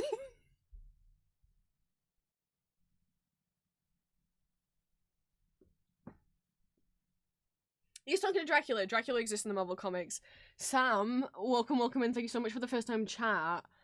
We're just chatting. I'm rambling. We're just chatting and rambling today. I was talking about Moon Knight. What I am doing, what I have been doing, god, it's been 7 fucking hours. Well, now that the stream's over 6 hours, if any of the music I've played gets copyright claimed on YouTube, I'm gonna be in trouble. By which I mean the VOD's gonna get blocked in different countries and I won't be able to edit the songs out because you can't do that when it's more than 6 hours long. Hey Prince, it's nearly 9 PM. Goodness, I still haven't eaten the sandwich that I ordered. I've been peeling the protective film off stickers and charms for 7 hours. My hands hurt. I'm still not done. I'm on the last bag though. I'm on the last bag. I've got to keep streaming until I'm on the last bag. Watch me on YouTube quite a while. Thank you so much for coming along from the audios. Welcome. Ow. Welcome, welcome in. A reminder, these streams are 18 plus. I eat the crisps and I eat the mozzarella balls, green. So, so there. I am currently peeling the protective film off keychains and pins that I ordered. We got through all the pins, but onto the keychains. These are the Arcane Jason Victor keychains that are on pre-order in my Etsy shop. Obviously, they won't still be on pre-order in a minute once I've finished checking them, but I have to peel them. I don't send them out with the film on because the film isn't transparent. So I can't tell until this film is peeled off whether or not they're defective, and some of them have been. Not a lot of them, but some of them have had printing errors on them. So like I have to check because I can't send them out to people with the printing errors. God, this poor thumbnail. I've been using the same thumb. My nail snapped twice. Oh, thank you for the hydrate. I don't think I've been remembering to do that. Hey, where'd the hydrate sound go? Where'd any of my sounds go? I did see that OBS disconnected from Twitch because it said, welcome back to chat about a minute ago. So I think when it disconnected from Twitch then, it fucked up my audio alerts. There's meant to be sounds for all of those things. Thank you for the stretch and the posture check. Don't be shrimp in chat. Always do care packages. Oh, that's really sweet. But what I was doing is I was just playing Vocaloid music videos. Because my webcam's broken, so I can't show you guys hand cam like I usually do with me actually fucking peeling these things. I had pictures. I closed them down. I don't know where they are now. If I try and open to close tabs, it's gonna... There they are. It's gonna reopen all the Moon Knight stuff. There they are. There's all the... I have all the pins on a tray right now. And this is what my desk looked like about an hour ago. There's more on there now. Fucking goddammit. There's still so many. I just need this to be over. It is almost 9 PM. How is Julia hasn't popped into stream, but I think she's back from work by now. I typed my phone password in wrong. Can't control my fingers anymore. They've gone numb. No, she's still out. Okay, because I think what's happening is finally she's had to delay this like 3 times. She's getting an ear piercing. And I think it's happening right now. She's had to delay it a few times because she wanted to go with a friend and the friend was busy. But I think it's happening now. I forgot the name of the piercing. It's not the regular ear piercing. I don't know what it's called. I know they all have different names. And I don't know how to describe where it is. But I think it's piercing day. Was it Helix? Is that what we figured out? I don't remember. Friends may call me Victor all day because I have different issues on the same leg as him and our hair is similar. I have different issues on the opposite leg. Like, I often joke, because, like, I'm allowed to joke about it.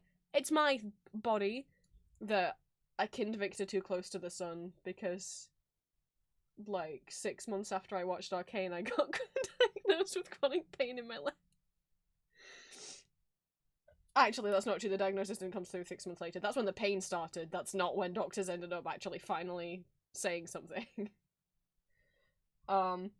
You gonna cosplay him this year? Oh my god, I cosplayed him 2 years ago in like his like regular academy uniform, but this year I want to cosplay what I call Jesus Victor. Season 2 Act 2, like when he's got the whole cult and everything. And I was agonizing over it on stream, on Julia's stream last week, and people in chat were very helpful because I was like, I can't paint my skin because of my eczema. Primo Trevor Belmont cosplays, if they do green. Both the show and also Curse of Darkness. Accurate ones. And people in chat were like, have you just seen if the bodysuits exist? So you don't have to paint yourself purple. What I was gonna do is buy a bodysuit and paint it myself, and I was like, I don't know if I have the time. And then someone in chat was like, have you just seen if they make those? And I'm like, well, I did it at the time, but at the time when I was looking was literally when the episode came out, so of course no one was making one yet. I hadn't looked since, and yeah, people just make those. So I did in fact purchase one. Hopefully it will fit okay. I can take it in if it's too big. I went for what I think will be maybe a little bit too big, and then I can just take it in. Prop wise, I don't know what to do because I would love to make the staff and have the staff with me. I love prop making. That's my favorite part of cosplays. But I don't know that there's any way for me to make the staff and then bring it on a train. Trains don't really like you hauling around massive props. And there's no way, I don't think, for me to get it in a suitcase. So we'll have to see. Unless I just make it like a shorter version. I don't know. But then also, like, what if I need my actual cane? And now I have like a fake cane and a real cane. So I don't know, I haven't decided about that yet. And I hadn't decided if I was going to do 2 cosplays or 1 cosplay. But I'll be honest. Because I just watched Castlevania Nocturne Season 2. And I've been wanting to cosplay Alucard for like my whole life. For like 10 years. The plan was to cosplay in last year and I just didn't end up with the time. And I got sick. And I know I kept saying I wanted to make it, and I definitely don't have the time. I have so much I need to do before March, which is when my next con is. That I'm like... Oh, I just broke more of my nail off. My poor nail. That I'm like, do I buy one? And do I do Victor one day and Alucard the other day? But I always wanted to do Symphony of the Night accurate cosplay, because I prefer that costume over what he wears in the show, because obviously the show is just like a more boring version, which makes sense. Who wants to animate all the detail of the Symphony of the Night costume? But like, if there are ones that are Nocturne accurate, I do really like the Nocturne costume with the silver. But I think in that case I'm gonna end up getting pre-made and not buying it, which is a shame, because I do make my cosplays where I can, but the fact is, it would be cheaper for me to buy it than what the fabric would cost to make it. It would be more expensive for me to get the fabric. Fabric's not cheap. There's like no fabric shops in the UK. I used to get it from a shop in Germany, but now like shipping's so expensive. I mean, I can get like cheap, terrible fabric in the UK, but we don't have like a good like online fabric store. And shipping from America is too expensive. So, but Adrian's been a dream cosplay of mine for I mean, a lot of the Castlevania cosplays. But what you can at least do when you buy a pre-made cosplay is you can make it look better. You know, if it comes in and it looks a bit cheap because you got it off AliExpress or whatever, you can add trim, you can add like metal buttons to replace the fabric ones, or like props and stuff to just make it look a bit better. Which is what I plan to do with the Victor one, because part of the belt looks kind of shit, and I'm like, yeah, I'm gonna replace the weird fabric buckles with actual like, I'm gonna make my own. Either I'll sculpt them or I'll make them out of cardboard or foam and paint them to look metallic. I try to normally thrift or make my stuff from scratch. I do have a bunch of cosplays like that. The Victor one that I did buy because there was no way I was gonna make that cheaper. My Jinx one, I just put together myself out of stuff. Julian from the Arcana, that was trousers I already owned, boots I already owned. I bought a secondhand, I think I bought 2 secondhand, like, black jackets in order to sew them together. So one could be the base jacket and then one I could cut the fabric off to make, like, that kind of military kind of flap style that's on the front. And then I bought a coat secondhand to have as, like, his overcoat. I did buy the wig from AliExpress or eBay, I can't remember where. Because I'm like, I can't make wigs. I don't know how. That's magic to me. Kahara, that's what I cosplayed last year from Fear and Hunger. I bought leggings. I made the shirt and these kind of like weird belt skirt thing out of upholstery pleather, which was not comfortable to wear. I did buy the wig. It wasn't for Kahara because there's no pre-made Fear and Hunger cosplays. If you want to cosplay Fear and Hunger, you gotta make it yourself. But I don't think there's no shame in buying pre-made cosplays. Some people, again, like I say, for some people it's more expensive to buy the fabric. Because, you know, some cosplays it's like you're not going to be able to find anything secondhand that looks similar, and it's going to be more expensive for you to buy the fabric than the cosplay. Some people don't have any kind of thrift stores or anything anywhere near them. Some people just don't have access to any kind of sewing machine or the means to be able to sew or do stuff, so like I would never shame anyone for buying pre-made cosplays. And some people, and obviously there's either like eBay and AliExpress sellers, or there's people that you could commission who will, you know, there will obviously be a lot more money, like hundreds, thousands of dollars, to commission like a properly fancy, like tailored stuff, like costume for you. And if we stopped buying cosplays, then those people wouldn't be in business. So I don't think there's any shame in it. I often my clothes are a mix of things I've made and things I've thrifted and things I've bought new. So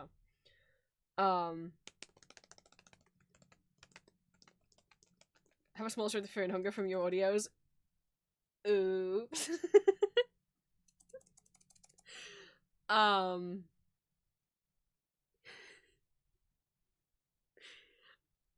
not sorry. I'm sorry. There are Dracula ones if you're talking about Castlevania Green. I've seen Leon Belmont ones. There are no Matthias. There's no Matthias. That's true, you could also get pre-made cosplays secondhand by looking on Vinted and Depop.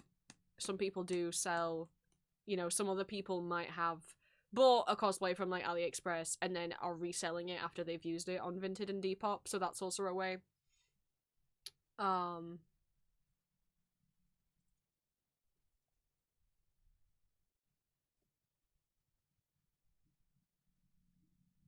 What just got me into Arcane? Oh my god! I'm so flattered. Oh, that's something I wanted to talk about on stream.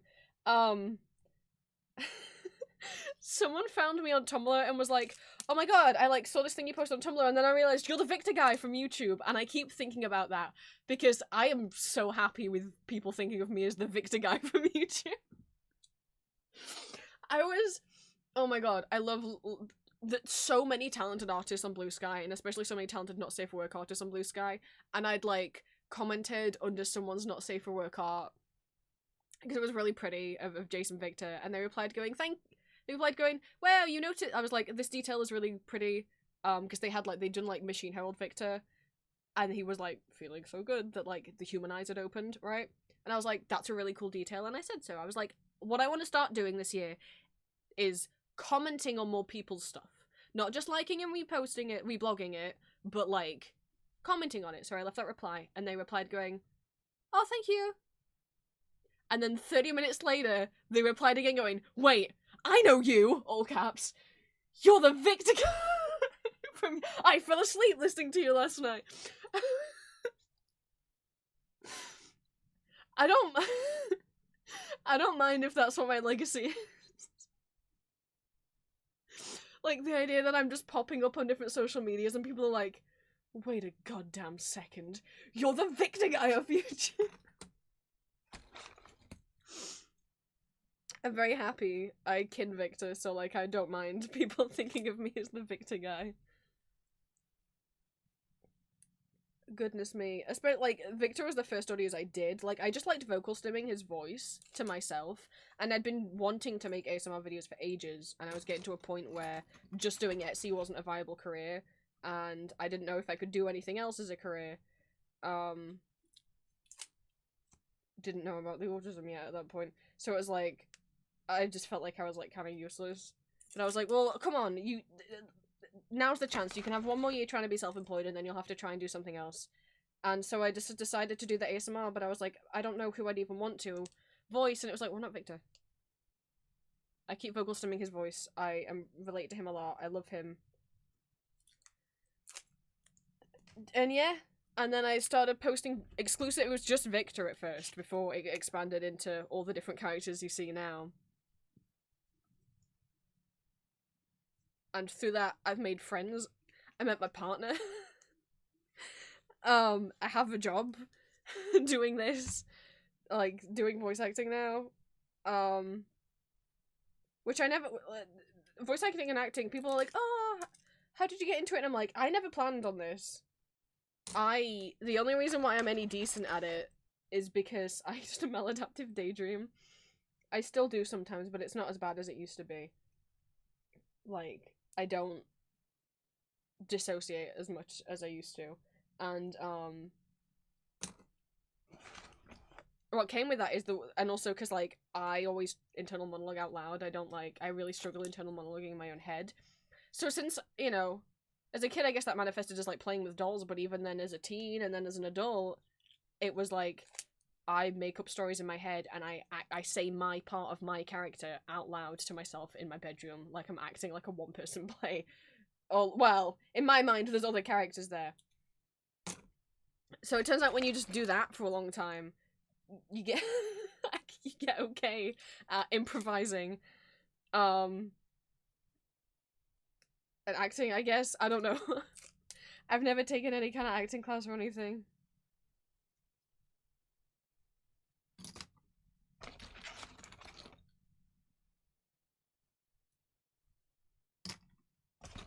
But yeah, sorry, I forgot where that was going. But welcome in. Sorry, that went on a whole ramble. We were listening to Vocaloid. But see, like, Julia's not home, so like, where else am I gonna go? Where else am I gonna go? So I might as well stay on stream. That sounds so sad. We're getting close. How many are left? 1, 2, 3, 4, 5, 6, 7, 8. Only 8 more! And then whatever is in that little extra bag. I think it's just spares. So I don't need to undo those, because the way that they give out spares now, they used to give spares with the keychain attachment. They don't do that anymore. So it's not like I can use them, even if the spares are any good. Well, that's not true. I could swap them around and attach them to the keychains of ones that are defective. But that means more work. Well, we'll see. Oh, my poor thumbnail. The end is in sight, chat. And then I have to count them, and then see how many spares we got, and if I can get any, in stock that were marked as sold out. See how fucked my voice is after today. Imagine if I end up streaming so long that I'm live when the audio goes up. That's, no. The end is never the end. I'm glad though, actually, because I think if I'd hopped off stream sooner, I would have remembered to be nervous about the audio tonight. I kind of forgot about it for a while, and I wasn't nervous for a while. Now I've remembered about it. I don't like that I'm nervous. I'm normally not nervous about stuff going up, but like, this one has more plot in it, and I'm nervous about audios taking on more plot. And also, you know, I've really started to care about a particular group of my characters. I mean, I care about all of them, and I care about them anyway, but like, really care. So I just want people to enjoy. It is a Johan audio tonight. I already said it earlier on stream, so I might as well keep saying it, because it's only fair everyone knows. Yeah, if you come to stream, you get to find out what audios are sometimes. But stuff happens, and I'm just nervous. Because then I think people can guess maybe what's coming in the next installment. But after tonight, that's kind of the end of Johan's introduction story. So after this one, I'm open to, like, do requests with him.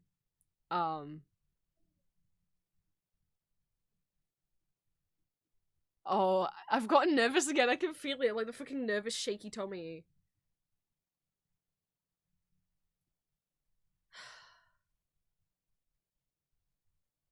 I just hope people like it, you know? And there's been some foreshadowing for what it could be. No one's picked up on it yet, but I mean, one of the clues was like something someone asked me on Tumblr once, so I don't know that anyone remembers the answer and remembers that fact, you know? But even without that, hopefully if you re-listen to it after the end of today's audio, you can be foreshadowed. Because this isn't like with the Ambrose Arden audios where like I had no plan. I had no plan for them at the start. That's why, like, at the beginning, originally, they were, like, just have it, like, I had them be, like, platonic sexual partners, but not in love, because I just hadn't planned anything with them, you know? Like, other than, like, I knew that, like, those audios were going to be connected and that they were going to be polyamorous. But now I'm really trying to, like, plan things more with the stories so that they have, like, you know, stuff. And hopefully you know, if people listen back, they can see some of the foreshadowing that I tried to put in place. Same with some audios that are coming out later this year. Like I said, I have plans for like an original character storyline that's going to be going off until May, with 2 installments posting every month. I'm really trying to plan things out but this year and have new different kinds of audios and stuff. And I'm all shaky again. And obviously the Monster Boy Band stuff. And then what the fuck was the other thing I was gonna say? Right, I did say last year on stream that there would be some audios that wouldn't have a listener character. That is happening soon. I hope that's okay. The reason why there's not a listener character is because you're listening to other characters talking to each other. The majority of my audios will still have a listener character. It's just, I wanted to try approaching some audios more almost like, I guess like you're listening to an audiobook, but not really, like I'm not describing anything, there's no narrator. So I guess more like you're listening to like a radio play. Hopefully that's welcome. There wasn't really a way for me to tell this particular story with a listener character in it. It just didn't make any sense. That'll be up on February 5th, the first part of it. That's the only part I've recorded. Has me voicing 3 characters in it. I'm really nervous. I guess I'll be less nervous depending on the response to tonight's audio. But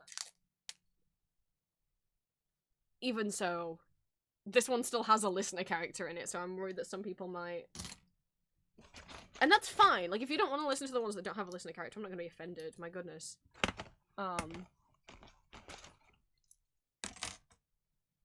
have a thought. Dots have connected in my brain, but I'm keeping them to myself.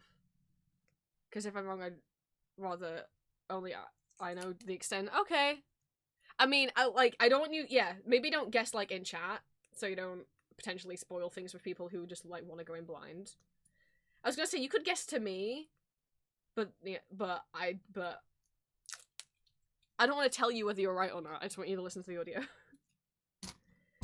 Right, this one, and then there's one that's broken. Sorry we've had no music on. I've got all nervous again now thinking about the audio that's going up tonight. Teto! Kasane Teto, save me. Remember when we were listening to music?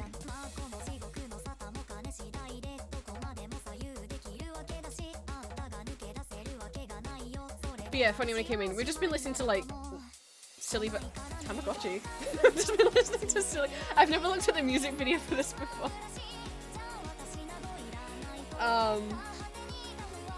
Yeah, I've just been listening to Vocaloid in the background.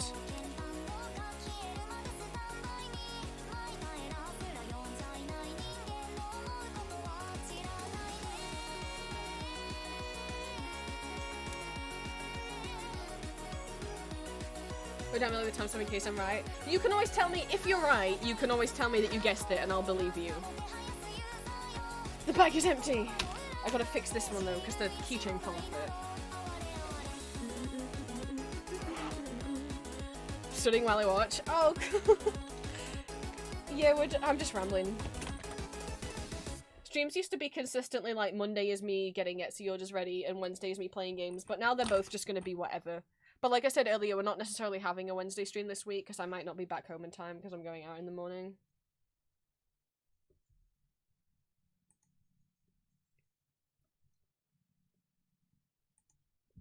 Anyway, that's all the songs I wanted to get through. I have some mashups and medleys on here that I found really interesting that are on here as well.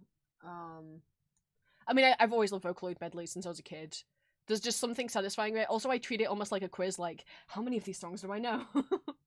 And that's fun for my brain. Oh, I wanted to talk about this person that I found.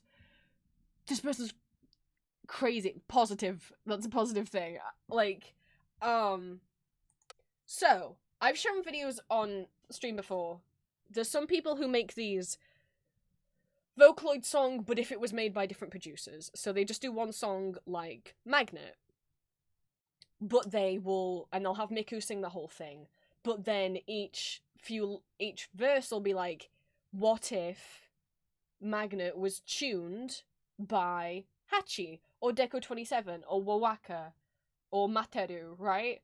And I find those videos really cool. Quite a few different people have made them. But it's the same original, like, Magnet instrumental. They're just changing. They're just trying to emulate someone else's style of how they make Miku sing, right? So this is like that, but what if they also completely remade the instrumental to sound like a different song as well? This is the Mesmerizer version. So they're not just mimicking other artists, but they're mimicking different songs in particular. I'm not familiar with every song on here, but I'm familiar with at least 4 of them. I think these are really cool. They have a bunch of these. So to start off, if anyone can guess just based on the background and the black and white. I also found it really satisfying they have their mouse, like, dancing around in the video. I don't know how many Vocally fans are in chat, like, who styled it. I mean, just from that screenshot, I'm like, oh, I know who that's emulating.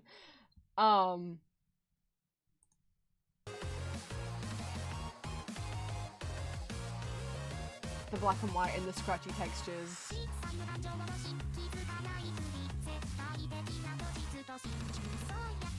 I wonder if someone in the comments has it confirmed. I'm saying that's Materu. With that kind of background. Yeah, it is Materu. Cool. Okay. So in the comments, write them all down. Let me copy this. And then I'm not familiar with the one this is emulating.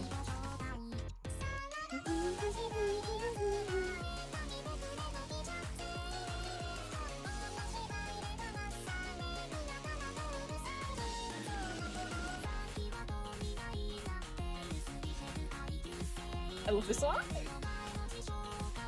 So this is emulating... Oh, yeah. This bit in particular. You're like, oh my god, that sounds exactly like... This is emulating Demon Lord by Canaria, which I love. Demon Lord is the song that got me back into listening to Vocaloid last 2 years ago. Whatever it was.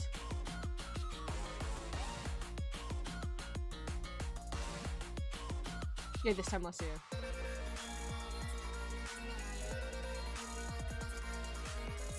I don't know this song well, but I knew what it was based on the knives and forks, the plate, and the orange. Which is, a bitter choco decoration.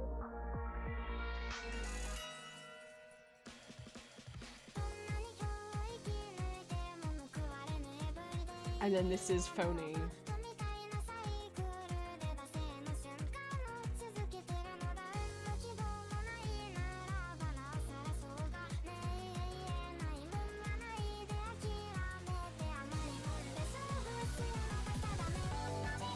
And then I'm not familiar with this one. I think it's a really fun.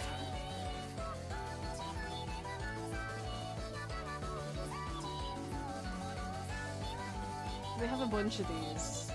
I'll try and play some ones that some people might know more. I know that not everyone in chat knows all those songs. I'll try and find some that use some older ones. I'll also link this person's channel, because that's just a really cool thing. I don't know, to be able to emulate those songs and remake the instrumentals and stuff. They have done one with monitoring. I haven't watched the monitoring one. Alright, this one is Override in the style of different songs, and I know some of you will know what this first song is.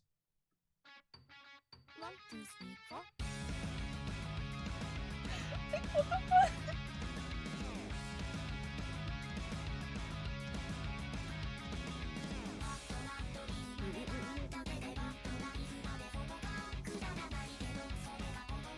They did a pretty good emulation. What if Override was Matroshka? Oh, Sam, it's okay, thank you for the look.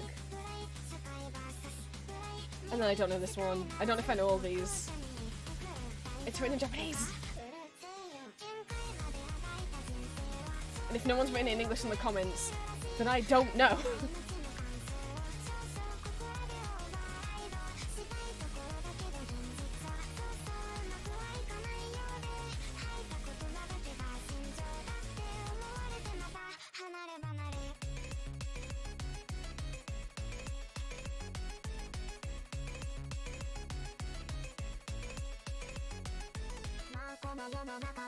And this is Konton Boogie, which we listened to a bit earlier.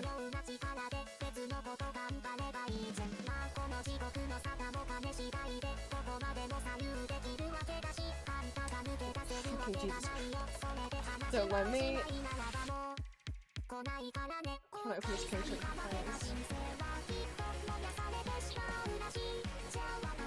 think that's open enough. It is not. Apple.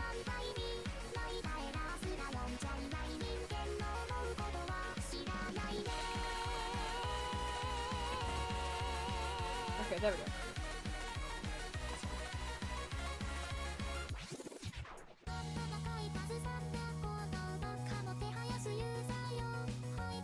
And then I'm not familiar with this original song either.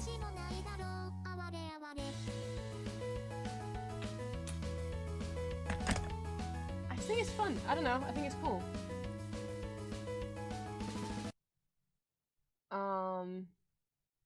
The rabbit hole one has a bit where it emulates a certain Waka song. I don't know what this is emulating.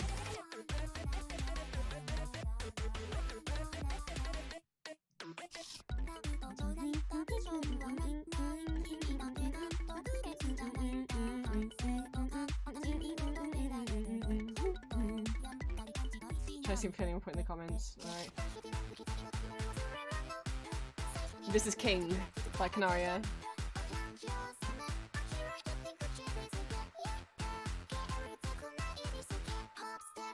And then I don't know this one.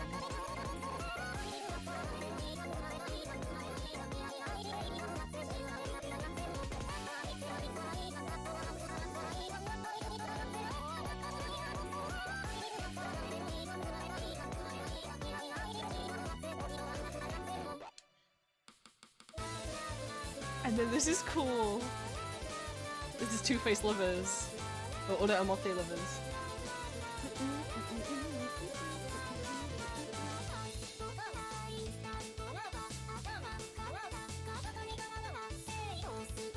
I love when people emulate Waka's tuning, I don't know why.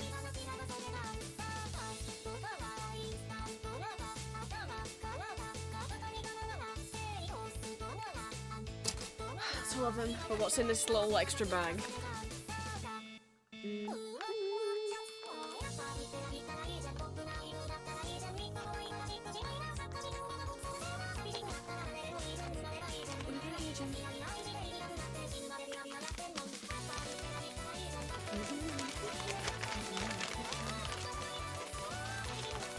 Here's everything. There's some spares. I don't have any keychain attachments. I guess I should check these as well. I don't know if I can be bothered. I've decided that I can't. Maybe one day we'll go through and... I guess... Because I might not have any keychain attachments for them. Oh, I guess I do. Because I can take them off the defective ones.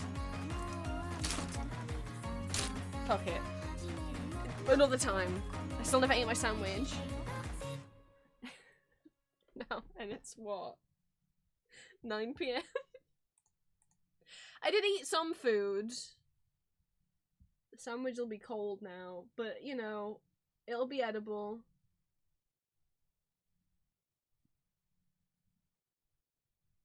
Where's the mesmerizer happy cure shot, whatever the fuck the magical mash up, because that's really satisfying to my brain. Or we could go with one of KSM's medleys. They made some medleys themselves, and they cover a lot of other people's medleys by using a bunch of different Utos. So Utaloid is a fan-made Vocaloid software. It's like, what if Vocaloid was free? And there's Utaloids that you can download for free and use, or you can make an Utaloid of your own voice. A lot of people do that. That's why there's so many Utaloids, because they can just be made by anyone.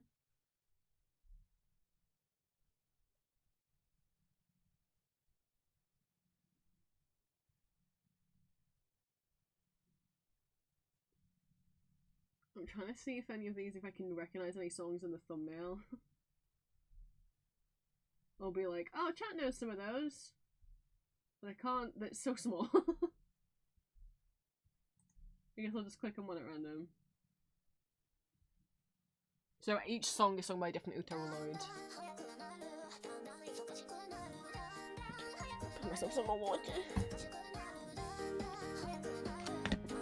And I'm gonna count all these keychains. I counted the big ones and then I didn't edit the Etsy listing. Like, I'm gonna count them again.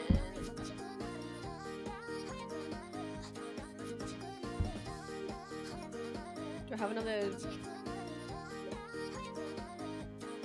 Oh! Oh, hello, Firefly. Or I'll at least count out like how many I need to put aside that people have bought.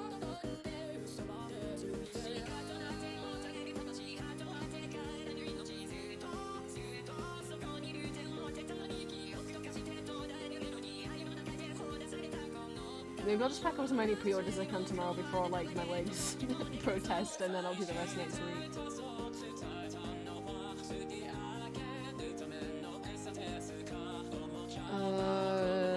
I have a picture that I was drawing on of how many keychains I'd sold. I need that picture.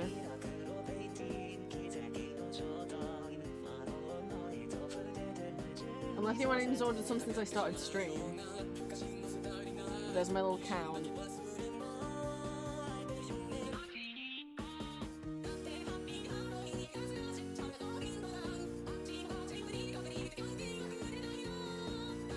Okay. So 1, 2, 3. Okay, well firstly I need to put one aside of each for me. I would like one of each.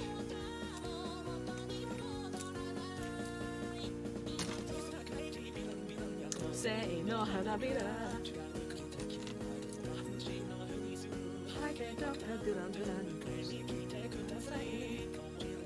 I love that song.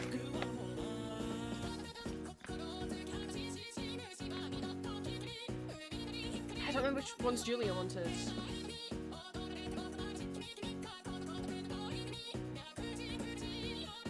Oh, I guess I'll take one of it.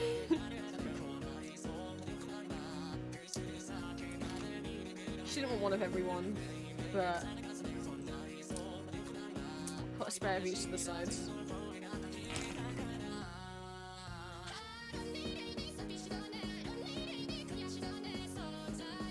I know you wanted wet cat. I know green. But you bought it.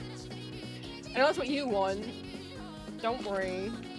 Right, 1, 2, 3, 4, 5, 6, 7, 8, 9, 10.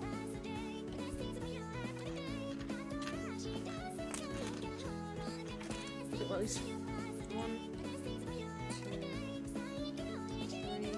4, 5, 6, 7, 8, 9, 10. Yeah, that's 10.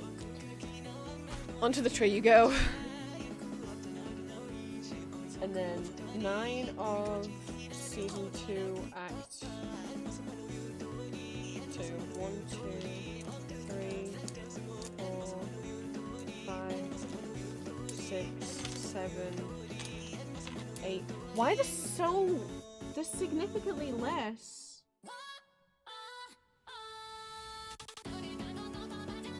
Of season 1, act 1. Maybe more of them were defective. Maybe the others just have extra spares.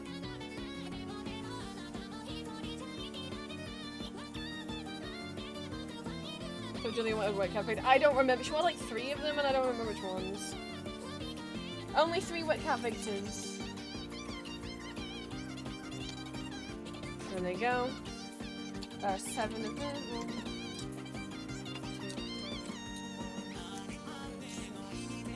2, 7. Right. Jesus, Victor. 23. 1, 2, 3, 4, 5, 6, 7, 7, 8, 9, 10. 11, 1, 2, 3, 4, 5, 6, 7, 8, 9, 10. So I believe you. And then another 3 makes 23.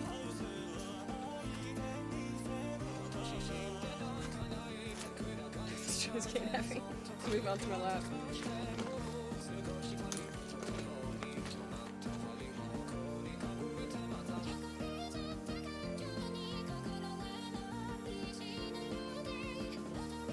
You will get sad frog. We still have sad frogs left. 21 of Machine Heralds. 1, 2, 3, 4, 5, 6, 7, 8, 9, 10. 10, 1, 2, 3, 4, 5, 6, 7, 8, 9, 10. Extra 1. Oh, there was some more Season 1 Act 1s underneath the Machine Heralds from when they all fell over. Oh, that explains it. And then 22 of the Astral Plane ones.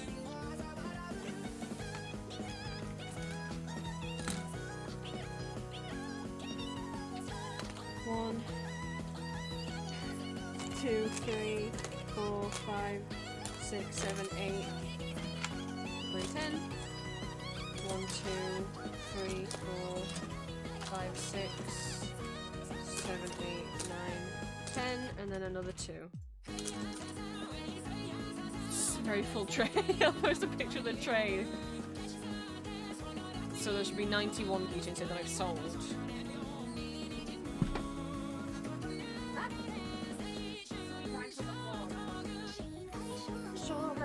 She's in there.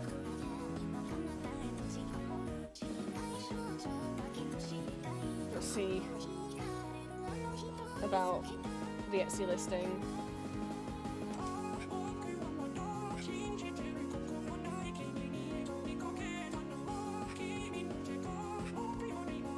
See if anyone's ordered any for life.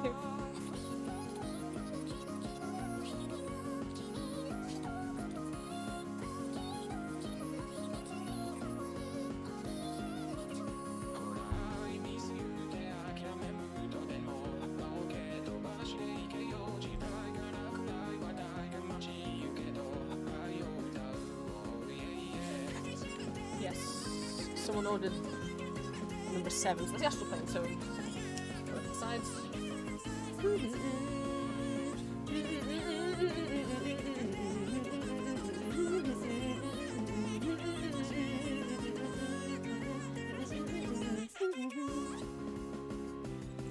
Alright, I'll just go on the tray.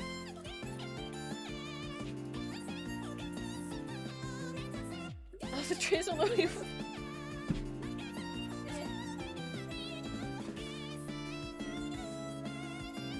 There's 122 pre-orders and 19 normal orders. Not all those pre-orders need to go out right now though, so maybe I'll split them and do half this week and half next week, or a third this week and sort of...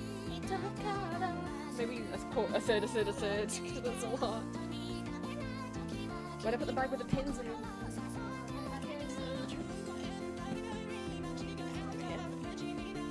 Let's count how much you left in stock.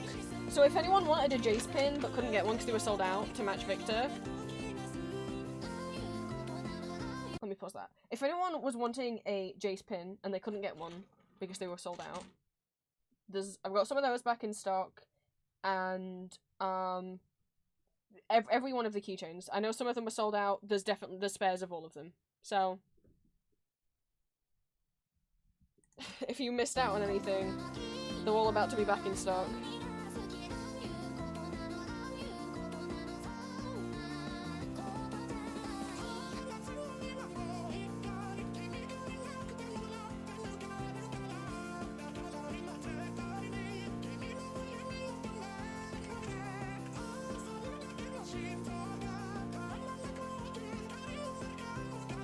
This is not the latest I've ever streamed though, because I've done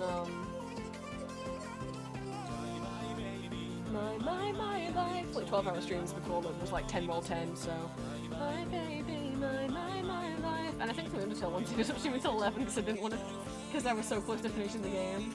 I didn't want to do another stream the next week of it.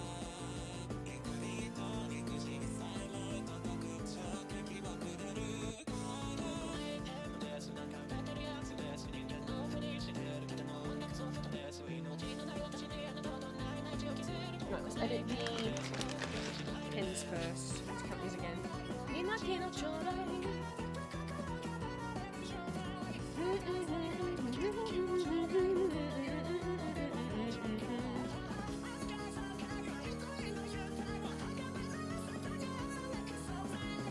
Get rid of the links in the description that say and the title that say it's on a pre-order. So Jace 1, 2, 3, 4, 5, 6, 7.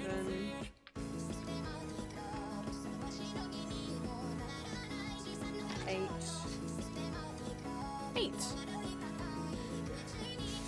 Physically, like physically clenching my teeth to make myself not do the Stanley Parable. 8. Feel it.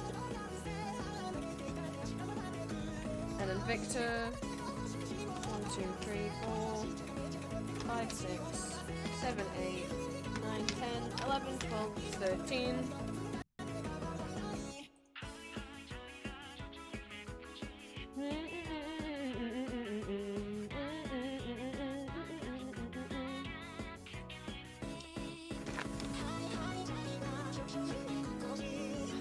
I forgot to change the shipping to say it was in stock. Shit. Edit it again.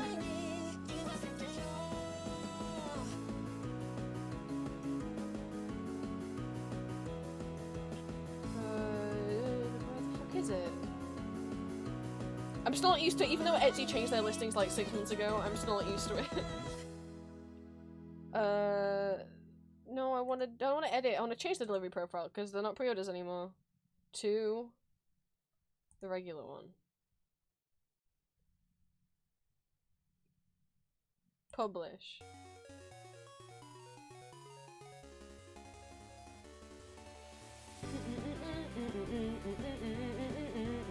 Now we get to count up the keychains that are left.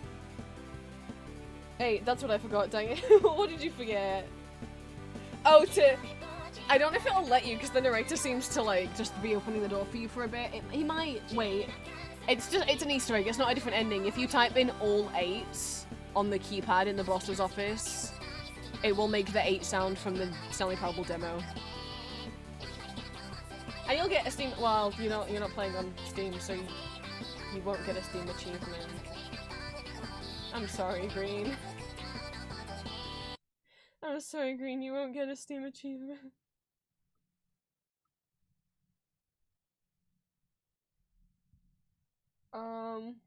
What else do I have on this list?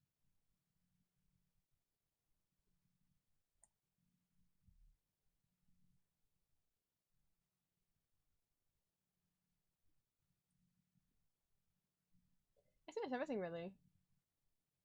I didn't put all the medleys by KSM on here. I'll link to KSM's YouTube channel, because, like, if you like medleys, there's a lot. They've done a lot.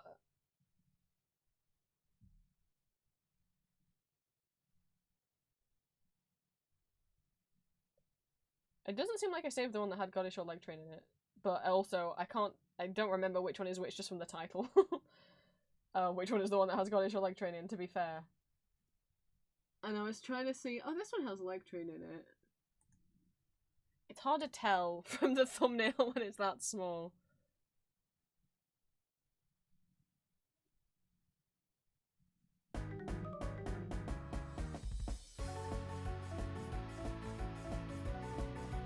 I'll leave that up while I see how many of these keychains we have left.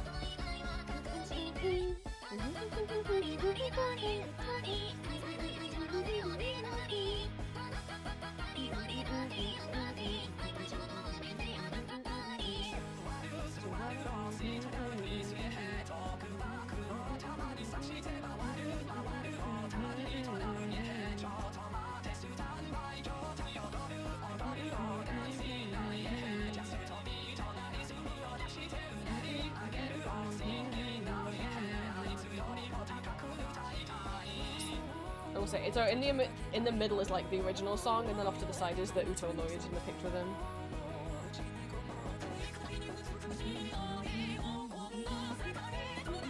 Oh, that is true. Right, count. Yes, it had. Oh, it had just said that that was the last of the astral plane keychains. Well, it was, but now we have more. So, actually, let's count the astral plane first because they're the easiest ones to see because they're like bright white. And I need a bag to put these in. Well, they've all got holes in, but oh wait, the one that had the didn't have holes in. Top off.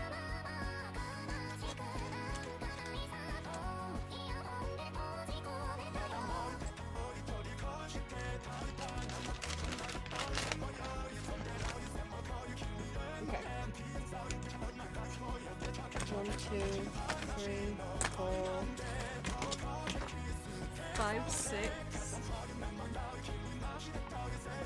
7, 8, 9, 10.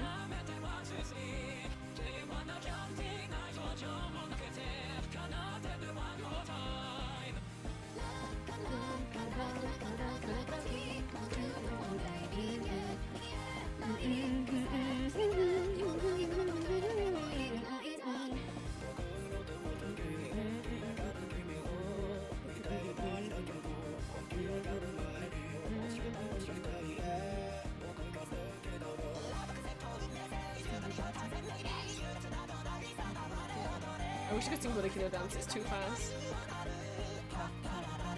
Budokan Dance. Right, Machine Herald is number 6. How many left? 1, 2, 3, 4, 5, 6. I love the Peter Pan song. 6, 7, 8, 9, 10, 11. I counted that right. I got distracted by the Peter Pan song. I love the Peter Pan song. It's by Hiroshi Zuku, who's the same person who made the Bad End Night series, the Paradise of Light and Shadow Synchronicity series, Soundless Voice of Proof of Life, Vampire Pathos, a bunch of stuff. Made a Peter Pan song where it's like, what if Peter Pan kills Captain Hook? What happens after that? And it's Peter gets bored and takes his place, and it's implied that there's a never-ending cycle of like, Hook was once a little boy and then grew up, realised that actually he still grew up in Neverland and is like jaded, grows up, becomes Hook, new boy comes along, eventually kills Hook but then replaces him, and then a new person comes along to be the new Pat, and it's just in this cycle is like the plot of that song. I like Peter Pan retellings. I think I'm gonna have to count them again. Maybe having music on the background while I count was a bad idea. But it was 11. I don't think I was stupid. Well, not when it's like, oh, I know that one, I want to sing along. Oh, I can't, I'm counting. 1, 2, 3, 4, 5, 6, 7, 8. It was 11. It's fine. Okay. And then Jesus Victor was sold out. Jesus Victor and Depressed Jace was sold out, but not anymore. We have 1, 2, 3, 4, 5, 6, 7, 8, 9. Time for all my love crimes. And the reason why we have a few spares, one, manufacturer sends a few spare in case any break, but also I purposely lit, because sometimes lately they have come damaged or defective, I purposely listed more than what I was going to order in case some came wrong, and then I, you know, then it wouldn't matter, I wouldn't have accidentally sold ones that are defective. If that makes sense. Right, number 4, that is White Cat Victor. There's a lot of these left because people didn't want them.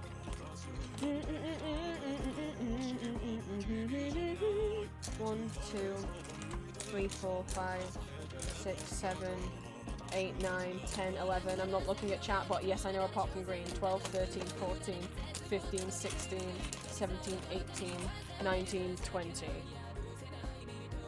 Oh, that's how much I said there was gonna be. Oh, that's weird. Okay, well that was exact. Okay, green. Ah! See? See? Green, I knew Green was gonna say something. I was like, I'm just letting you know as I'm counting, I'm not looking at chat, but I bet Green's gonna respond. Because webcam is the one that Green ordered.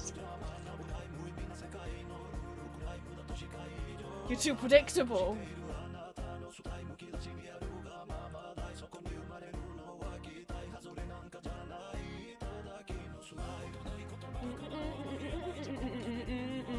Well, for some reason, I guess there was gonna be 20, there was 20. So, season 3, act 3.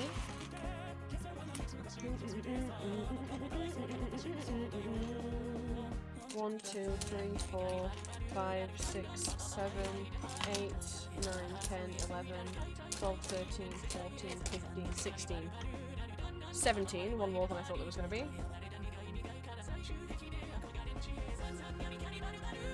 And then don't get these two mixed up because they're a bit similar. Season 2, Act 2.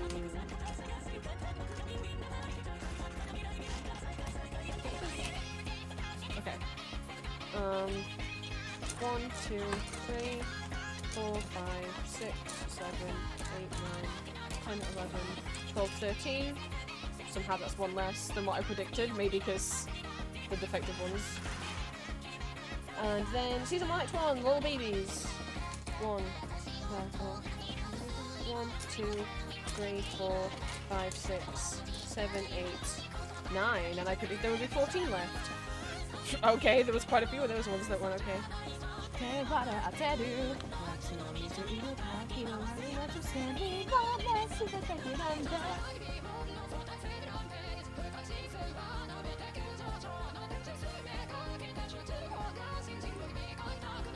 Take them off pre-order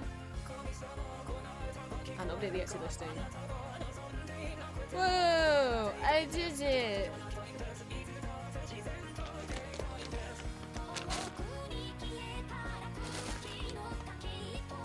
This bag is full of my spoils. Sorry if that was loud. Okay. Where the fuck is it gonna... stock's just going on the floor now. I can't wait till I move out and I have more than one little bedroom to try and be a bedroom, an office, and a warehouse.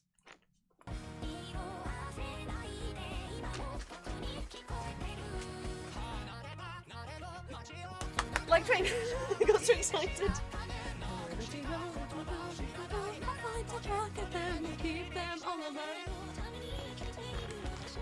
I have so many empty bags. I think I can eat my sandwich now.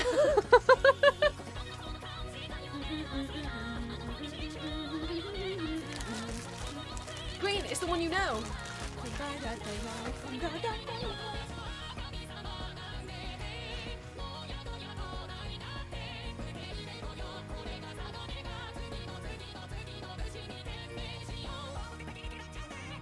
I know this, yes. I told you.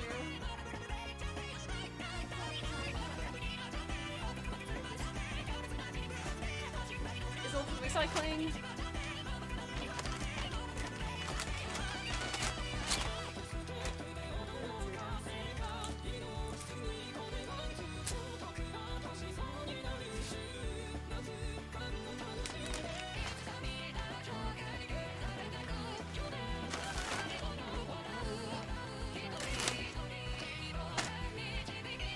Oh, hi, Ash! Sorry, I was away from my screen because I was tidying. What fell? What fell? Why? I was tidying up after myself. welcome in. Thank you so much for the first time chat, Ash. We've been going for 8 hours. Curious if you came through YouTube, Discord, Patreon, or if you just found me recommended by Twitch. You don't have to say, but it's just helpful for me to know. Because then I don't have to state my whole intro. But if you found me via Twitch, then I will. I don't mind doing it. Oh, I wrote down how many Jason Victor pins were left on the post-it note. It's on my desk. I didn't need to recount them. I wrote them down earlier, like 5 hours ago on stream, and I didn't remember that I did it because it was 5 hours ago. Well, that's useless to me now. Where'd I put the recycling bag? Welcome, welcome in. I was, peeling the predictive film off like 200 keychains and 100 pins. I'll take a picture of the tray of the aftermath.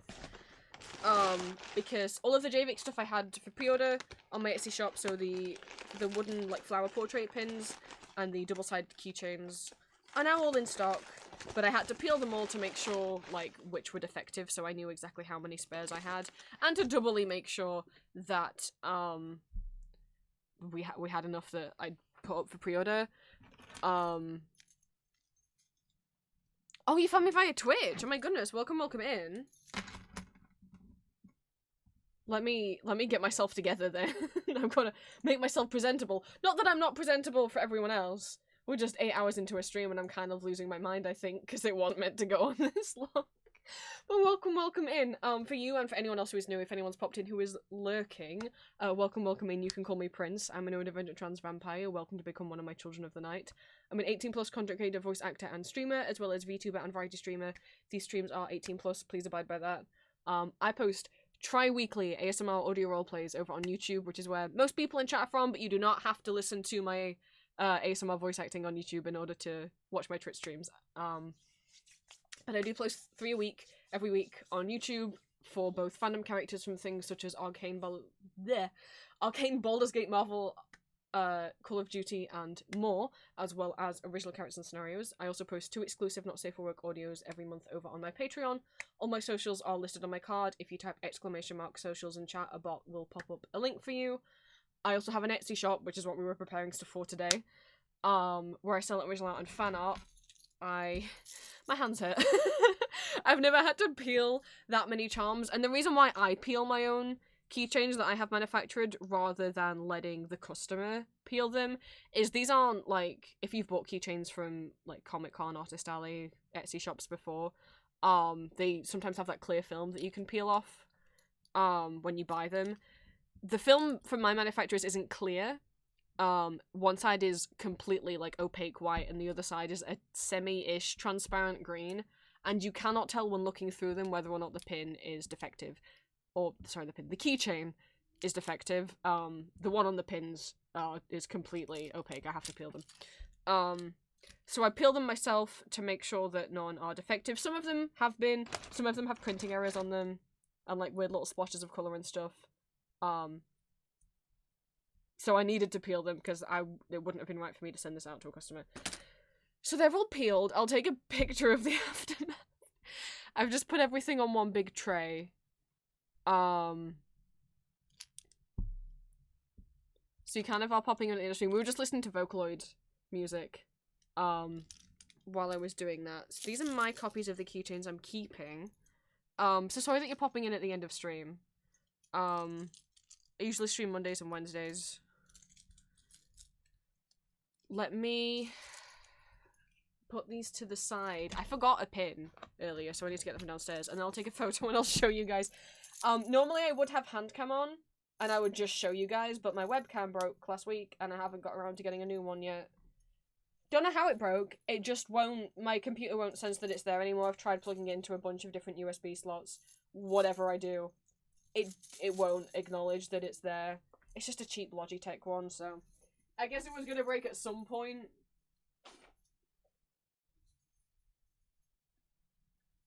I don't have space to keep stuff. So one of every keychain for me. Julia didn't ask for one of every one, she just said a few. But you know what? She's special, she gets one of each. This can go in the Valentine's Day box. I need to send that out next week. Right, let's see what's happening with this tray.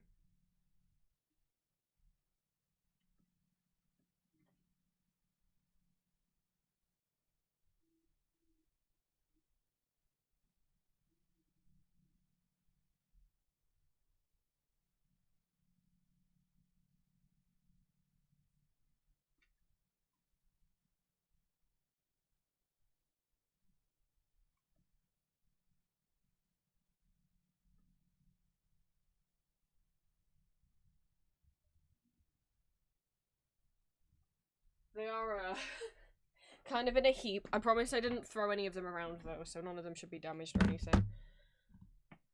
Oh my god, my poor thumb! Let me I'll put the music back on. I'll put the pictures in Discord, but I'll show them on screen. Bear with me.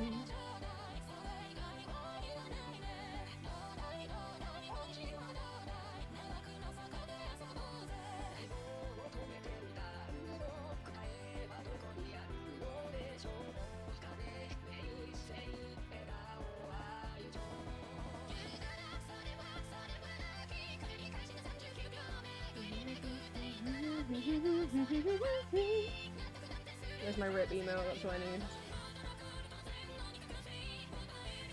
Again, I say, I might not send all 122 pre-orders. I might not send those out this week. I'll send some of them for sure, but I don't know if I can pack that many up in a day.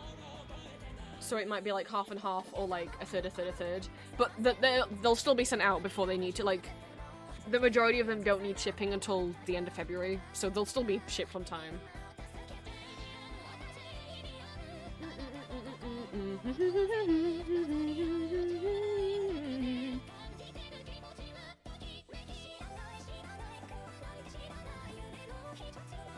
My hand's shaking when I took the photos. Yeah.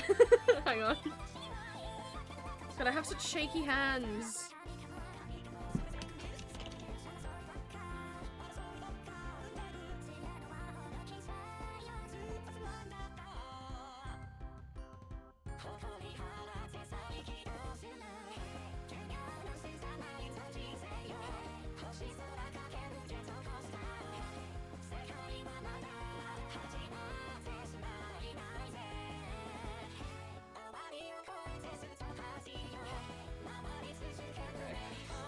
What I normally do, because I do have shaky hands, is I'll often put like a 2-second timer on on my camera on my phone. It just helps stabilize it.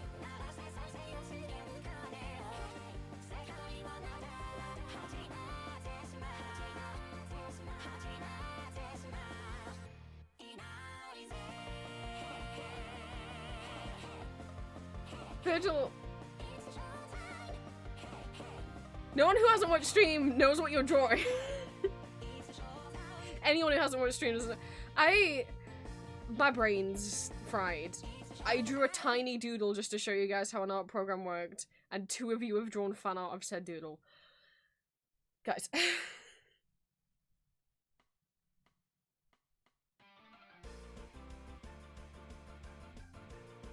Alright, let me pop Discord back open. I guess... What's his name? Bongle? I'm so sorry, I forgot my own son's name. I wasn't planning on him being a son.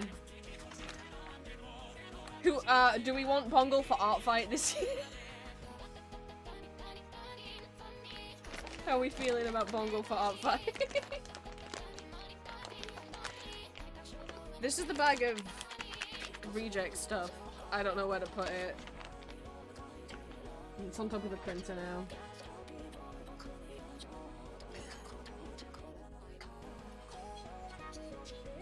I'm so tempted to dress him up like a little clown. How are we feeling like Tanisha?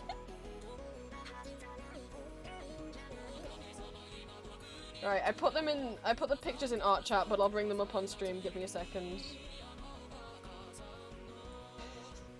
Oh, Oliver's scene.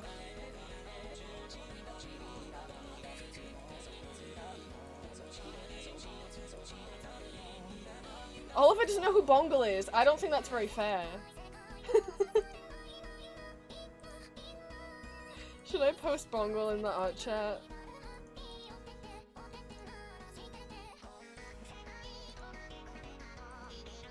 Hang on. I don't have... Oh, I do have the link. I saved the link. Oh, they're still kind of shaky in my hand. Oh my god.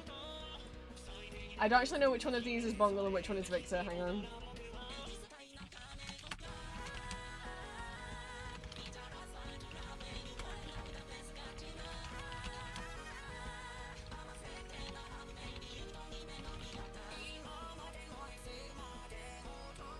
Oh, I forgot. My computer doesn't like typing in Discord when I have other things open.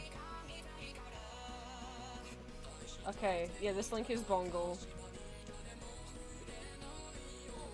Oh, Discord froze. Is stream still happening? Am I still here? Got it! I'm coming down the drain. Evil-hearted baby, an evil eyes away. Hate you, get out of the way. Try and put screen share back on. Someone tell me please why I'm chasing faster than the channels on TV. I'm black and I'm white, no, something isn't right. Enemies invisible, I don't know how to fight. There's the vocal. That's what I was gonna play for you guys. I was gonna play a video that's like, so you think you haven't heard Vocaloid. And it's like songs that you might not realize are Vocaloid, but they are. I really like this little mosaic roll than Goddess than Echo, because I like all three of those songs. I want you, I keep falling down the drain.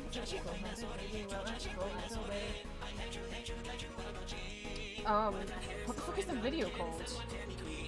Vocaloid songs. I don't know how to finish that sentence. You don't know? I don't know.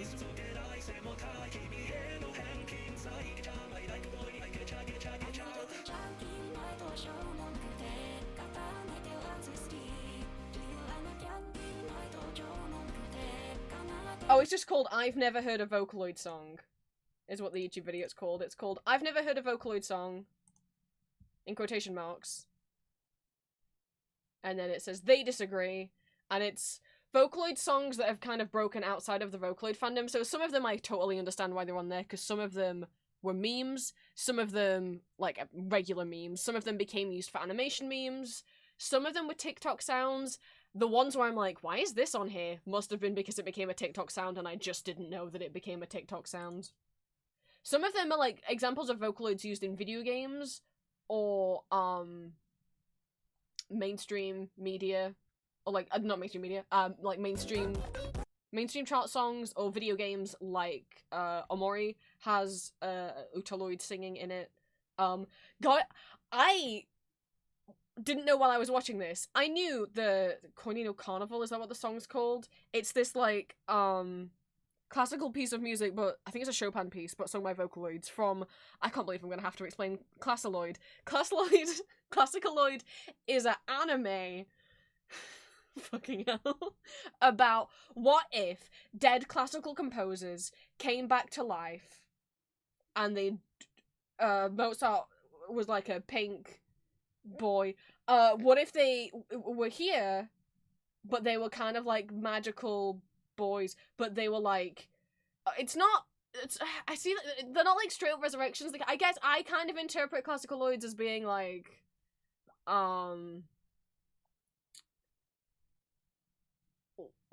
like if this composer's music was made into a person, the May 2 ones are Mozart and Beethoven that are in it.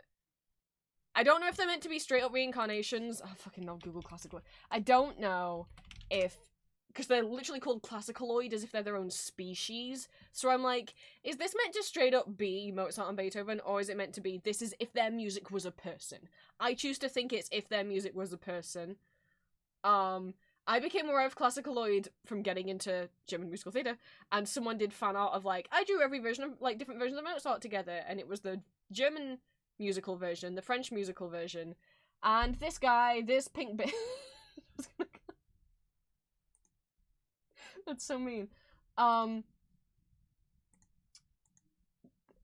It's Beethoven and Mozart. Don't you recognize that?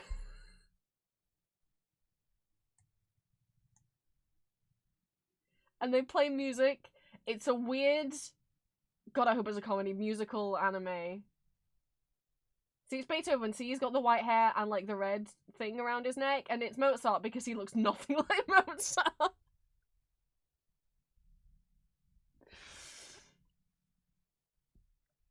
That's not, anyway, it's, you don't need to know. I'm sure, I mean, we're 8.5 hours into stream, I'm telling you about the classicaloid anime. I think I'm gonna cry. So anyway, there's a song in it that's sung by like 50 different Vocaloids called Koi no Carnival. That's like 50 different Vocaloids sing to the tune of a Chopin, a classical piece of music by Chopin. And the reason why some people have heard it, where the fuck is Koi no Carnival? No, I don't watch Marvel movies anymore. You might be like, why are you bringing Marvel movies up? So this is the song. Now, I've heard it, not because I've watched Classicaloid. I've never watched Classicaloid. But I've heard this as like a meme song. I've just heard it like played in the background of silly videos. So here's the song.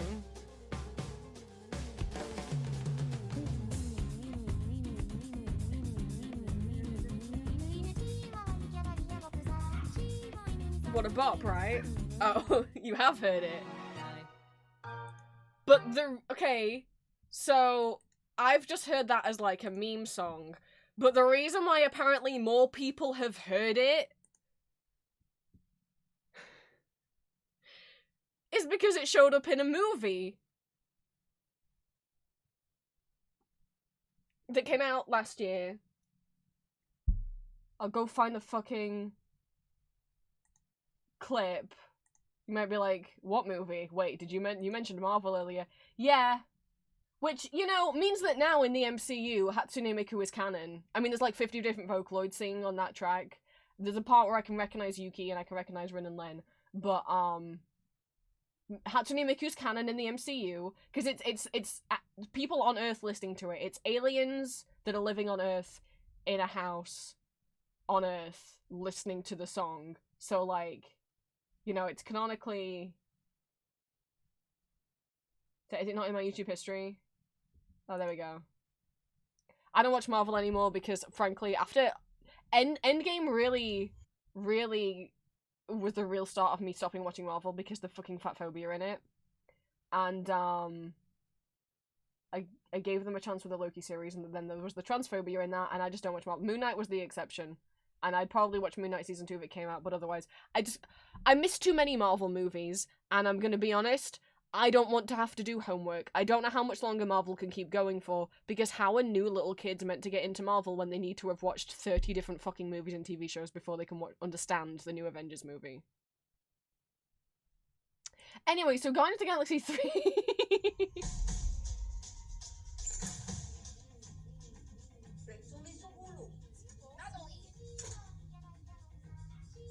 Has Hatsune Miku...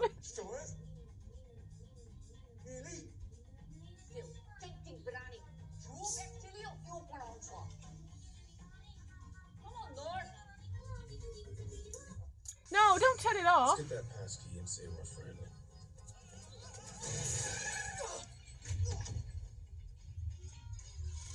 Yeah, Chris Pratt is talking over Hatsune Miku. This is the world we live in.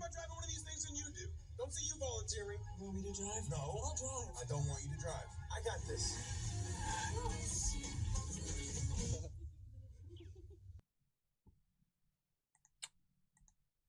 So that's a thing.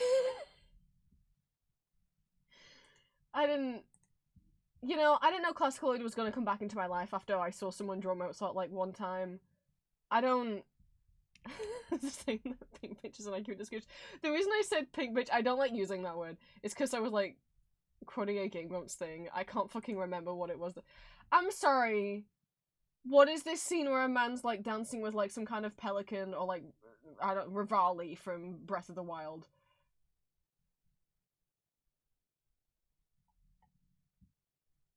I don't know if I want to understand Classicaloid better, I'm gonna be honest.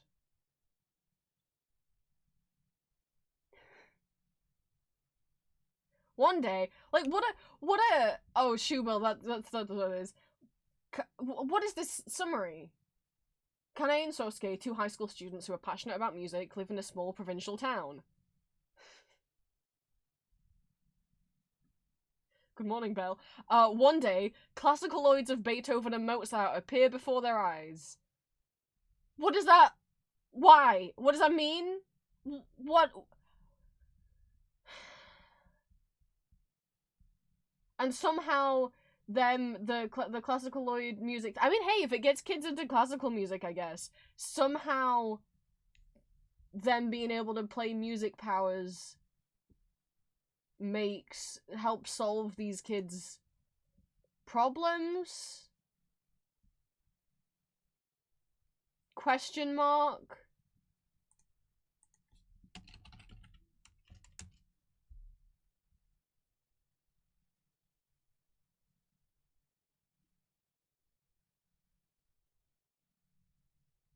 It is Chopin's Minute Waltz. It's in second season episode. There was 2 seasons of Classicaloid. Think about the shows that can't get a second season. I'm not judging. Maybe Classicaloid's like amazing. I haven't seen it.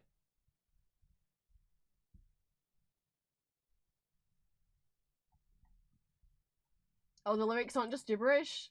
It just sounded like them. Oh, it sounded like they're repeating the same word. Because they are. They're just saying dog, dog, dog, chihuahua. They're just naming different kinds of dogs. The first verse is just them saying dog, dog, dog, dog. Shiba Inus, Silkies, Mastiffs, dog, dog, dog, dog, German Shepherd, Terriers, okay. And then the next verse is just running around, groveling on the floor, rustling all about and twitching their noses, fluffy, fluffy, fluffy, fluffy, fluffy. They must be trying to convey something. We pat their heads, we pat their backs, we pat their bellies, we pat under their chins, fluffy, fluffy, fluffy, fluffy. Also, don't forget to go on walks. Is it playing like drawing like a wait, that's not. I was gonna say, oh, is it playing during a dog show? Is that, have they been transformed into dogs? That's definitely Mozart as a dog.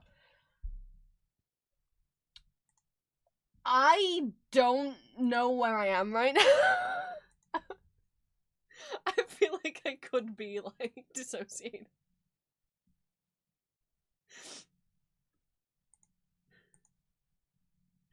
I don't know what I expected when I looked at what the English lyrics were.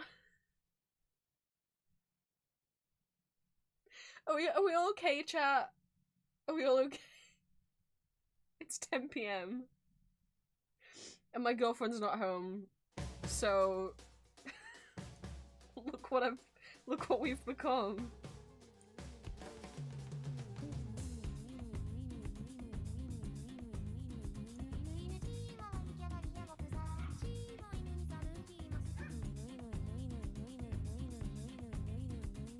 Yeah, that's just someone saying inu inu inu inu inu inu inu inu.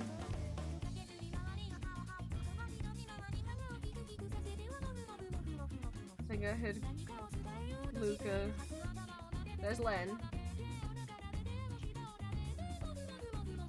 I'm not good at recognizing every Vocaloid.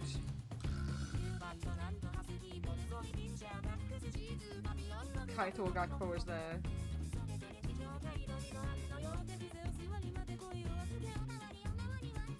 Rin.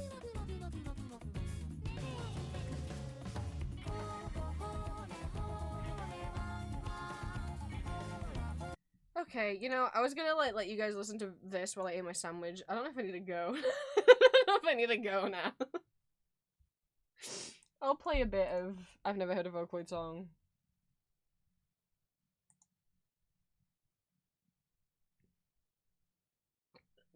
Some songs have bright or flashy MVs, some songs have dark topics. Have you ever heard of Vocaloids and thought, huh, how come I've never heard these before? You have! I mean, maybe. I don't necessarily know that. Oh my god, Desmond! What is a man? A miserable little pile of secrets. Hi! Thank you for the raid. I guess we'll stay and watch this video then. No one's supposed to know that I'm still live. I wasn't supposed to be live for 8.5 hours. Welcome in, thank you so much for the raid. Our OBS is being silly. Let me get chat up on my phone. Oh, goodness me. I can't believe you started and ended stream while I was still streaming. I was like, maybe I'll read Desmond when this is all- oh, never mind. Desmond already started and ended before I could end stream. Oh my goodness. Amy, welcome in. GM Concom, welcome in. Desmond, welcome in. Sugar Skullbite, welcome in. Leon, welcome in.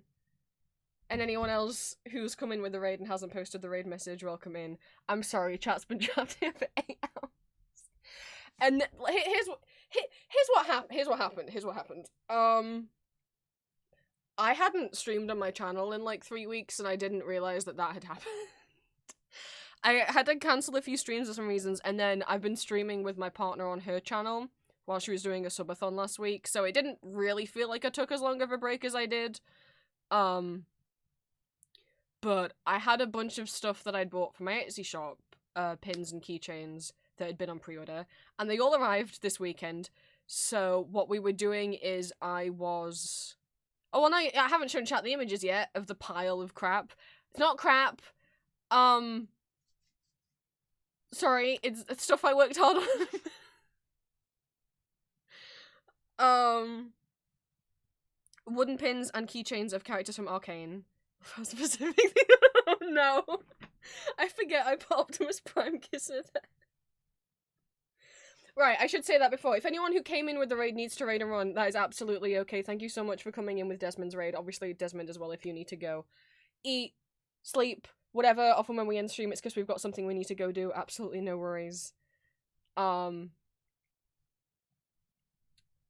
So what I was doing is quality control checking pins and keychains. I had 100 pins. I needed to peel the film off. Because the film isn't transparent, so I needed to check that they weren't scratched. Because last time I ordered some, they came in scratched. And the keychains also have film that was opaque, so I needed to peel those to make sure that they weren't damaged or defective in any way. The majority of them weren't. A few of them were, but it's fine because they sent me extras anyway. I don't want to tell them about Bongo.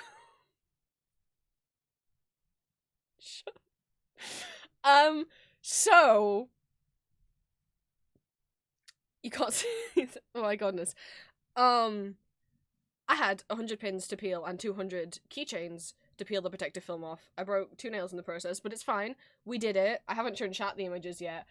I normally would have my webcam on and have like a hand cam on, but my webcam broke last week. So, here's the pile.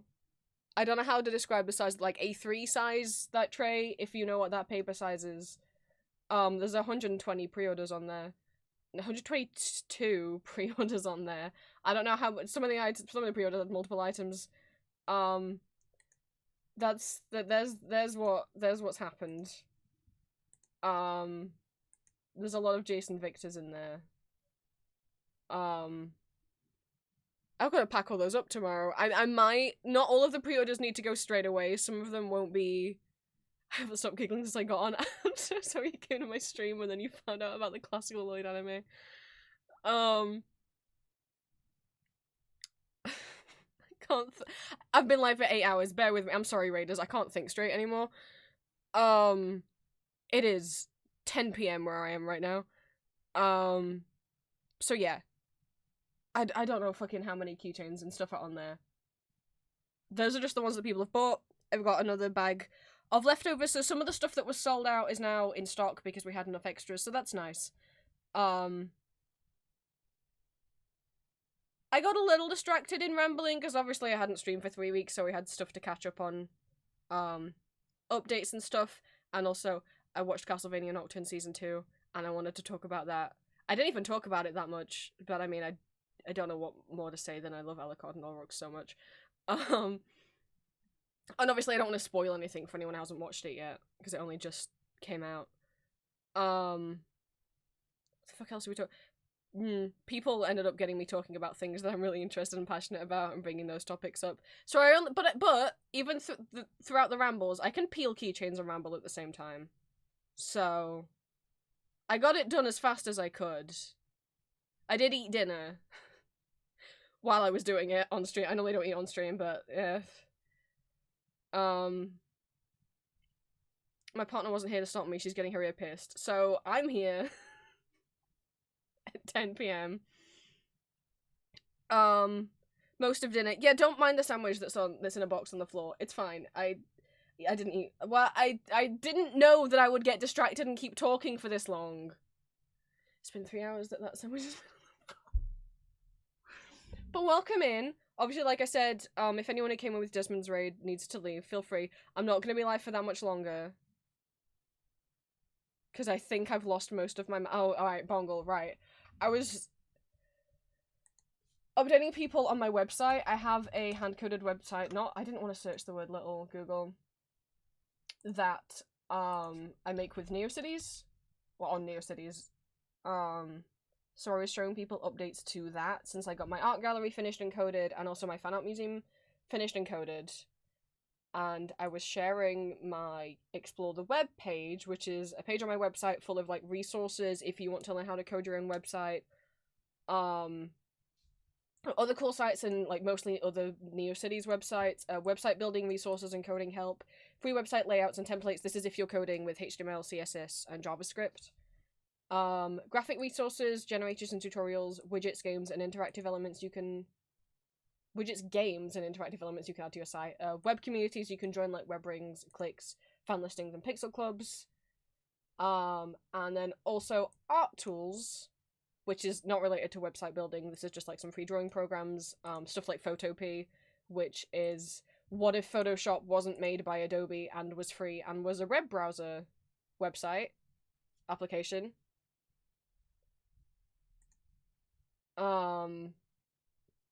And people who've made JS Paint and KidPix, well, Windows 98, Windows Paint, and KidPix as like websites that you can draw in and make art in. If you missed it, oh no, it saved the mess that I made earlier. We didn't need to see that. And then other fun sites, which is just other sites I find interesting. And I was showing Danny Welpy's website. Danny Welpy is a Vocaloid producer, composer, probably most known for making the Nyan Cat song, which was originally a Vocaloid song sung by Hatsune Miku.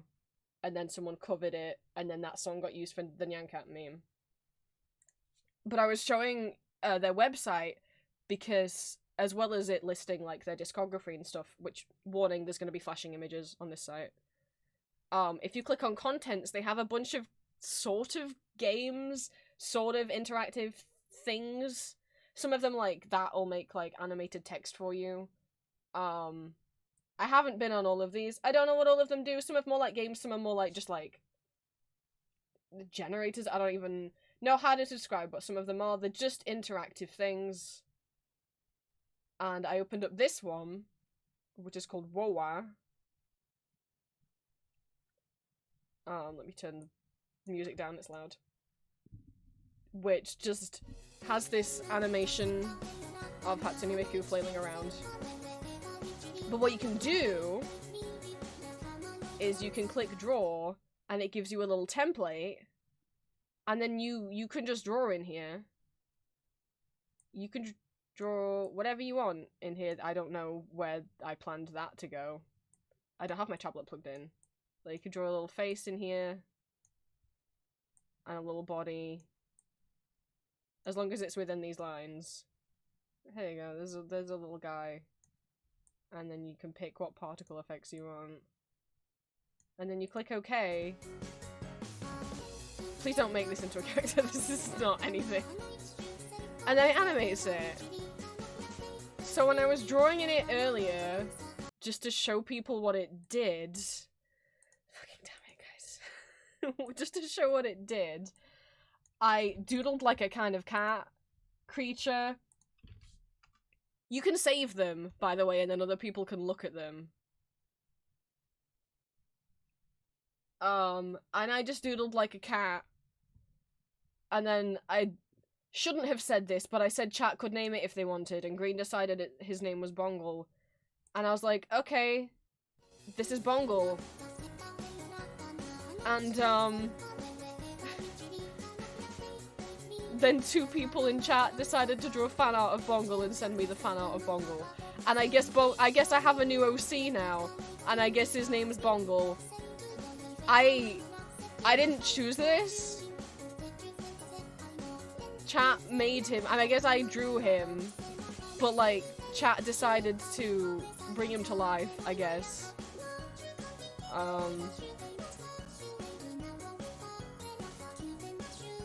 And the art's really cute, like, it's really nice art.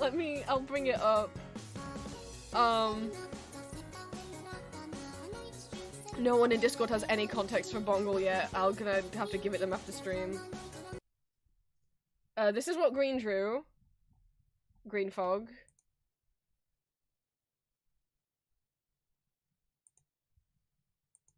And then this is what Virgil drew. So I guess I have a new original character.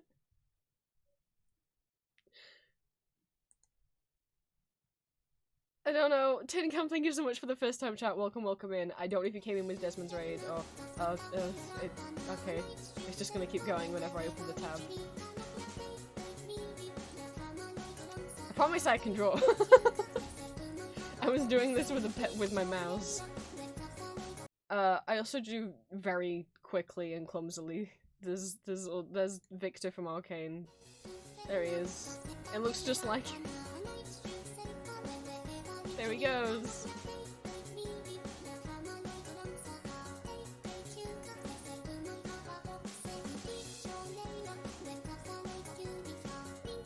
So I mean, if you wanna draw your own, I'll link the site in chat. Yeah, the one you drew of Satin, I presume you had your tablet plugged in. I'll show what Green drew. Green drew one of my Incubus boys. I made him look real nice. You can make art in this thing. I'm sorry, not that I'm not calling Bongle art, but like... Green drew this.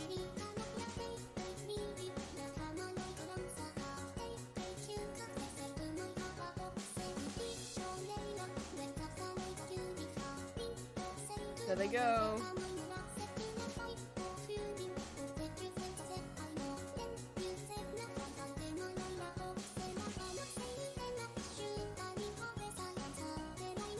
It's just like a never-ending loop. It's hypnotizing. So, that's what Pongal is. Maybe I'll eat my sandwich now that's been sat on the floor for 3 hours.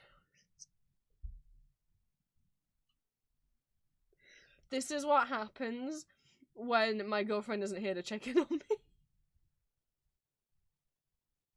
I didn't do my intro and people raided. I was like, I'll do it in a second, and then you guys distracted me and had me talking about fucking Bongle.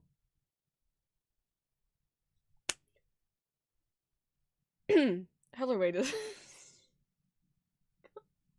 I think my brain's broken because it's been almost 9 hours of stream.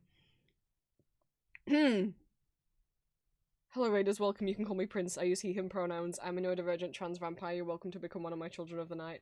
I'm an 18+ content creator, voice actor, and illustrator. These streams are 18+. Please bear that in mind and abide to that. As well as being a VTuber and variety streamer, I post tri-weekly ASMR I can't talk anymore. I post tri-weekly ASMR audio roleplays on my YouTube channel, both fandom characters from things such as Baldur's Gate, Marvel, Arcane, Call of Duty, and more, as well as original characters and scenarios. I also post 2 exclusive Not Safe for Work audios every month over on my Patreon.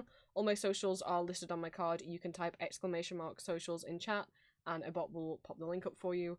I also have an Etsy shop, where I sell original art and fan art under the name Empty Masks. I usually stream Mondays and Wednesdays. I don't have like a strict thing of what I do on those days now. Stream will either be me working on art, me working on Etsy orders, playing web fishing with people in chat and drawing, mostly drawing and web fishing rather than fishing.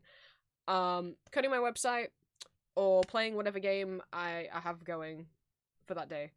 I don't have a strict schedule anymore. I couldn't keep to it, so... And I don't have a current game that I'm playing, other than occasionally popping into web fishing. So, we'll see what happens with stream. I may not be streaming this Wednesday because I'm going out Wednesday morning, kind of into the afternoon. When I get back, we might have enough time to do like a couple hours in web fishing, maybe. But it will just depend what time it is when I get back. But there will at least be stream next Monday. And then what I've been doing whilst peeling the protective film off 200 keychains, is playing a lot of Vocaloid songs. I've been listening to a lot of newer, like, Vocaloid songs that have come out in the last kind of 6 months lately, randomly. I don't know why, but why not? And I just pulled up the I've never heard a Vocaloid song video, for anyone in chat who thinks that they've never heard a Vocaloid song. I was either going to play this or end stream, but I guess we'll play it, since we have people in who raided. Let me just pay my sandwich off the floor. I want to preface, it's in a box that is closed. I haven't just, like, had a sandwich on the floor. And I guess I'll eat this 3 hours after. It's fine. I have my life together. I was so nervous when I started stream. Oh my god, I have to end stream before the audio goes up. I can't still be streaming now. Right, let me finish explaining to Discord who the fuck Bongle is.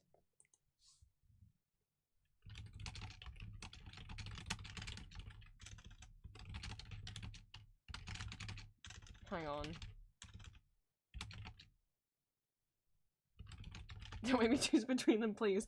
It's fine. I'm already like, I'm so nervous about it because I just really tried really hard to start setting up with that series of audios more actual story beats. And what's going to come next is going to be more like listening to, I suppose, like a radio play rather than like, I mean, hopefully it's still decent-ish ASMR, but it's not so much a focus on that. Like, obviously most of the audios that I do are ex-listener, like an ex-reader fic, but on audio, right? Like, you, the listener, are a character participating in the story. But,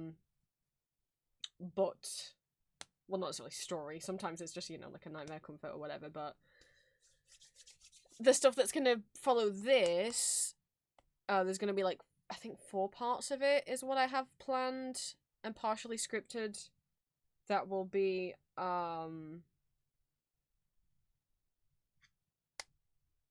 no listener character, but that's just gonna be that series. Obviously, the majority of audios will still be ex-listener. Maybe I should just start, you know, because like 2 people recently have run into me on social media and then realized I'm, quote, the Victor guy off YouTube. Maybe that's just how I should introduce myself when people raid.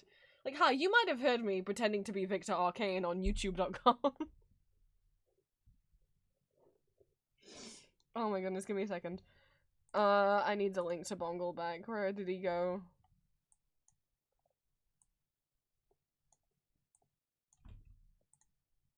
Also, I don't know why I called him Victor Arcane, like the way that people call Sans from Undertale, Sans Undertale. I meant to say Victor from Arcane, and I think my brain just is skipping words now. That we're 9 hours into stream.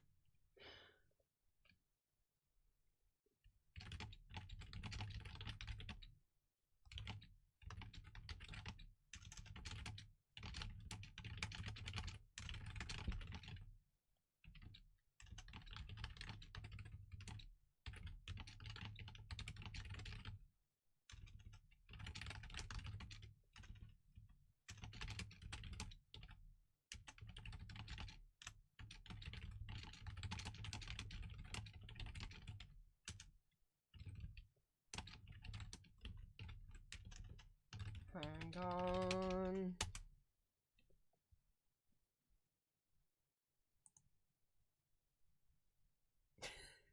Looks so stupid with him fucking T-posing in the thumbnail.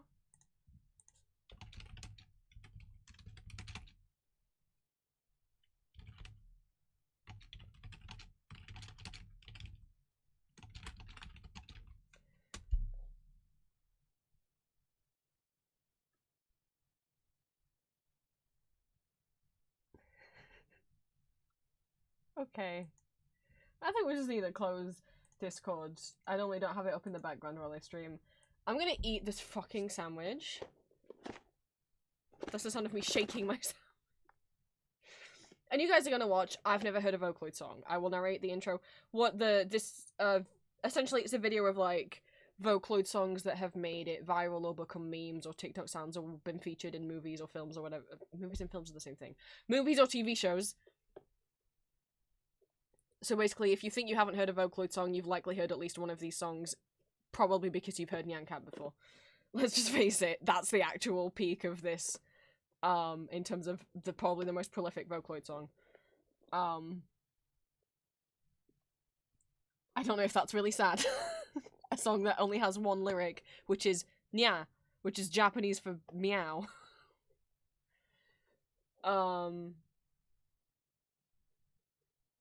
But that's gonna play while I eat this sandwich. Somebody stop me if I commit to this bongle bit any harder, you'll have a full bongle person. Oh no! This video is like 14 minutes long, and then once it's over, I'm just gonna end stream before I actually... I feel like I'm acting like someone who's been, like, sleep deprived, but I slept while I did have a nightmare. But, like, I slept! And the nightmare didn't wake me up early, I woke up at a normal time. And I didn't wake up feeling scared, more just, like, weirded out.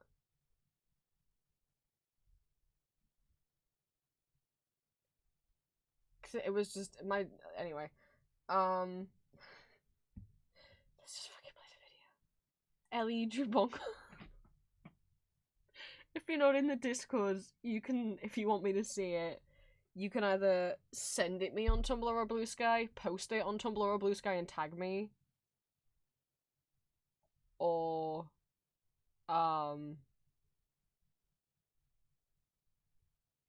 send it to my email.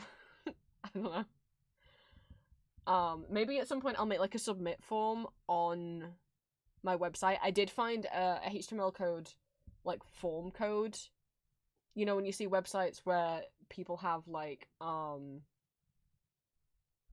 you can put in, like, your name and something and, like, send an email out. Send an email to someone via a form on their website. I want to see if I can implement that. I have none of those. Okay, well, my Gmail is somewhere if you scroll down on Twitch. It's like, it's a business email, but, like, you can send me fan art via it either as well. Just, like, don't randomly send me emails like we're friends or something. I've had people send me vent emails. Please don't do that. That's very strange. It should be somewhere underneath the video. If you're on Twitch Mobile, how do you find stuff? On Twitch Mobile, tap on my profile picture, and it should take you to my profile, and then my, like, description that's underneath my profile picture and my username, tap where it says more, and then it will expand it out, and then it will give you my business email. It's just vampireprince@gmail.com. I don't know why I just don't say that, like it's a fucking secret. I could've just, it's just my username @gmail.com. I don't know why I didn't say it rather than try to give you, like, instructions on how to navigate the shitty Twitch mobile app. It's just my username @gmail.com. Okay, let's play this gosh damn video and dance along when Koi no Carnival comes on again. I'll read out, yeah, some of these videos, songs featured here have flashing bright images, videos, some have dark or not safe for word lyrics. Beware. Have you ever heard of Vocaloids and thought, huh, how come I've never heard these before? You have. I mean, maybe. I don't necessarily know that. Whatever, not the point. Let's begin. Oh, this video's quiet.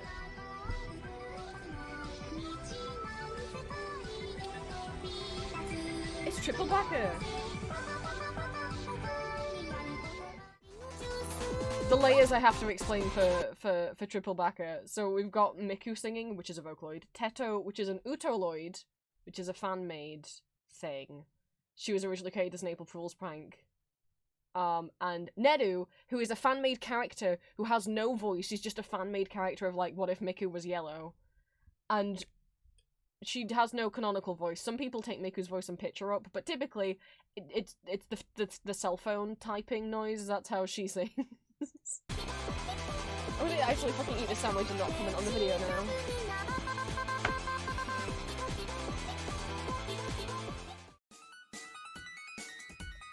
There it is.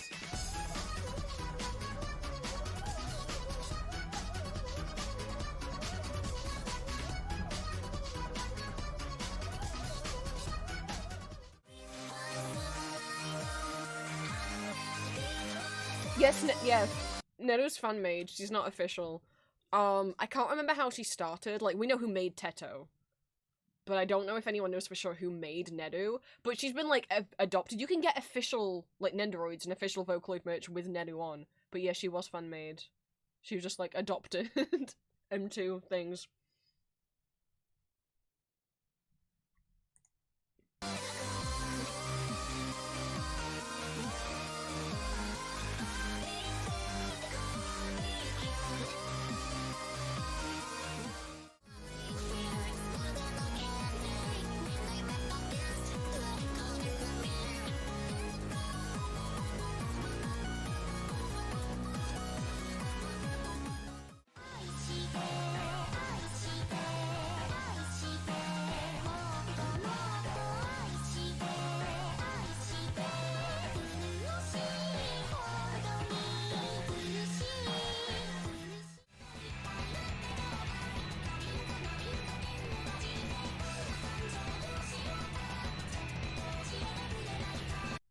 Sorry, I paused. That reminded me of a thing I wanted to do.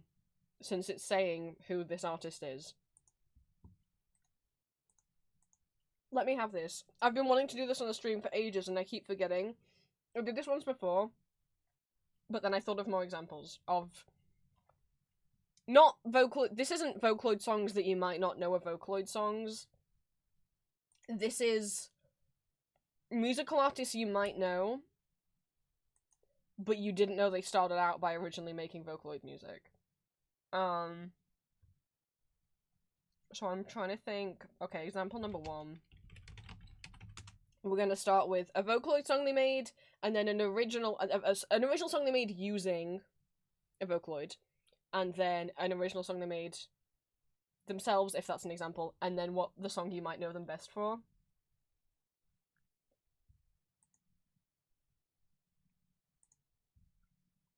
Let me do that. I like being like, hey, did you know this guy started off using Hatsune Miku?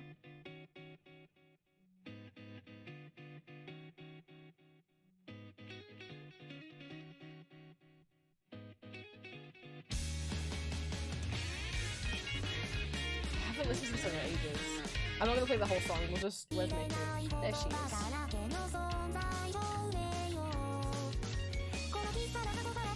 This song's called Dramaturgy.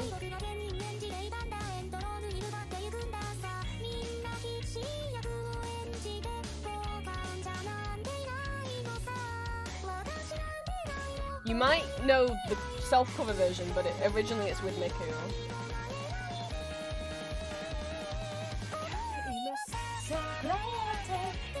So that's the original version of the song. And then what this artist did, he would start to cover his own songs that he originally made with Miku, and then he would cover them with his own voice.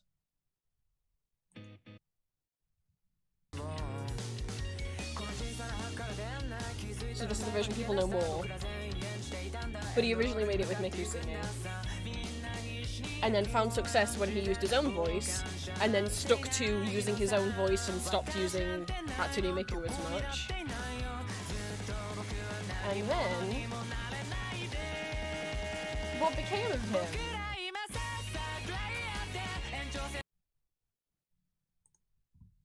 I wonder...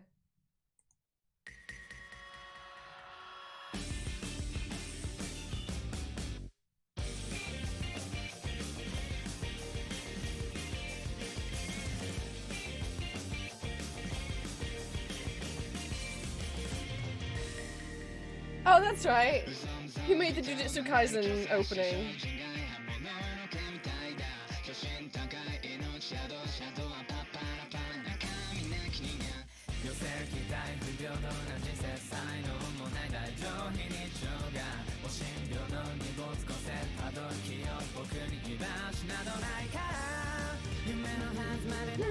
I still haven't watched. I need to. It's my partner's favorite anime.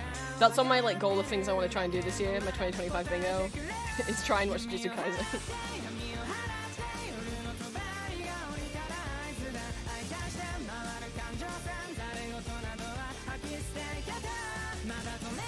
I might have to give it up if it ends up being too gory for me, but we'll see.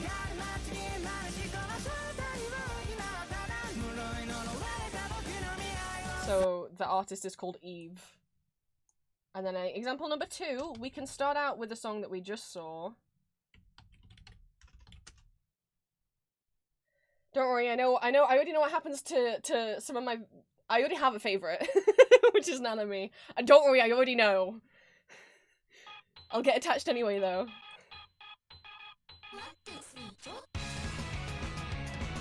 So this is Matryoshka, a very classic popular Vocaloid song. It's sung with Hatsune Miku and Gumi.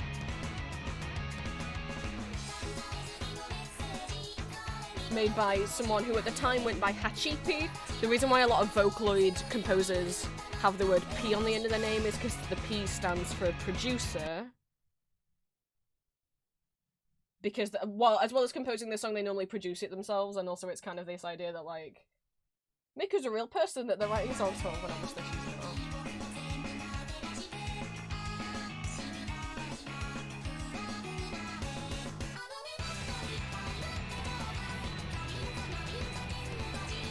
So that's Matryoshka. and then he went from making Vocaloid songs to making some of his own, well, obviously this is original music, from using Vocaloids to sing his songs to actually singing them himself, just like Eve did. So this is one of my favourite songs of his that he sang himself. This is my favourite song of his that he sang himself. 私あなたに会えて本当に嬉しいのに当たり前のようにそう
It's not, I guess it's not poly. They're both in love with him and he can't choose. But I guess he's being poly with them. They're just not with each other.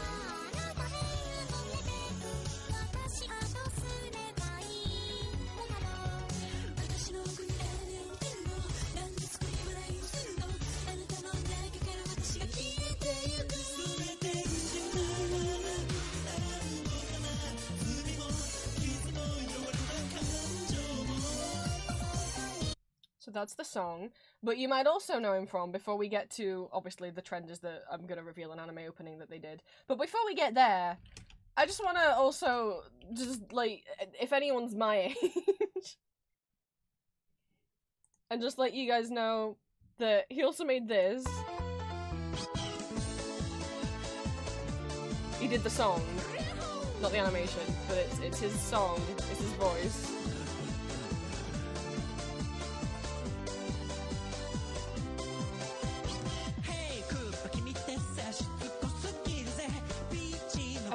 I need someone else to know what the fuck this video is, because I feel like I'm like... It's a song about Mario and Bowser both singing, like, Peach, which one of us are you gonna date? And she can't choose.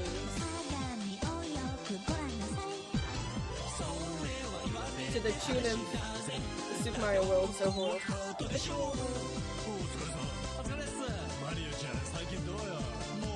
Man, I mean, it has like 3 million views. Like, it was a known meme, but it's fine if I'm the only one who remembers it. But anyway, who's this guy then? Not the most recent anime, but an anime that I love very much. One of my favorite animes. They get stopped and searched because there's been someone, like, a policeman stops and searches them and wants to check in her bag because, there's been, like, someone using, like, fake money in the vending machines, and Mia won't let him look in her bag, so he's convinced she must have fake dollar bills. It's not, it's that it's her hand-drawn yaoi. So he tries to take the bag off her, it rips, the pages fly everywhere, she ends up having to just kill everyone inside, not really kill them. There's no blood or gore in Nichijou. As I made the second opening, I can't play any sketches from it, because whenever I did that last time, YouTube really didn't like it. It's like 10 seconds long, and it's just that one of them playing that little game. I think it's Yuko playing it. The little, like, it's like a stack of circular wooden pieces, and you have a little hammer, and you have to, like, tap one out really, really fast, and so that the tower doesn't fall, that it just, like, you know, falls down and lands perfectly on itself without wobbling over and falling to the side. And it's Yuko doing that, and it's all really slow and calculated, and she taps it out, and it flies across the classroom, hits the wall, bounces off, and then hits Mio in the head. And it's so fast, the split second that Mio gets hit, picks up the piece, and then is, like, at Yuko's desk, whacking it into her, hitting her in the head with it. I don't know why that makes me laugh every time. I don't have any more examples for you guys, and I can't keep streaming because it's audio time in 10 minutes. But I will link the I've never heard a Vocaloid song video in chat. Thank you for indulging me today. I mean, only like the last kind of 48 minutes have been extra, mostly because we got raided and I was like, well, I can't end now. I don't know that I'm going to be able to pack up like 150 orders tomorrow, but I'll do as many as I can. Enjoy the audio. I'm really nervous. Feel free, obviously, as you do in Discord, to live react, but obviously put spoiler tags, especially put spoiler tags on for this one. Don't spoil it for other people. Thank you for Bongle. I might stream on Wednesday. We might just do a little web fishing depending on when I get back home and if I feel up to it. If not, I will see you guys next Monday. Let me give you your audio teasers for the week. Not really teasers, it's just me saying what audios they are. So obviously tonight, I already said tonight was Johan. One of my original characters. Where the fuck is my... Oh, it's because YouTube Studios changed how they... Okay. Oh, Wednesday, while I watched Castlevania Nocturne Season 2, and this audio had already been recorded, and was already in the works. No, it hadn't been recorded yet, but it wasn't going to go up till February, but I thought, oh, we'll pull it forward.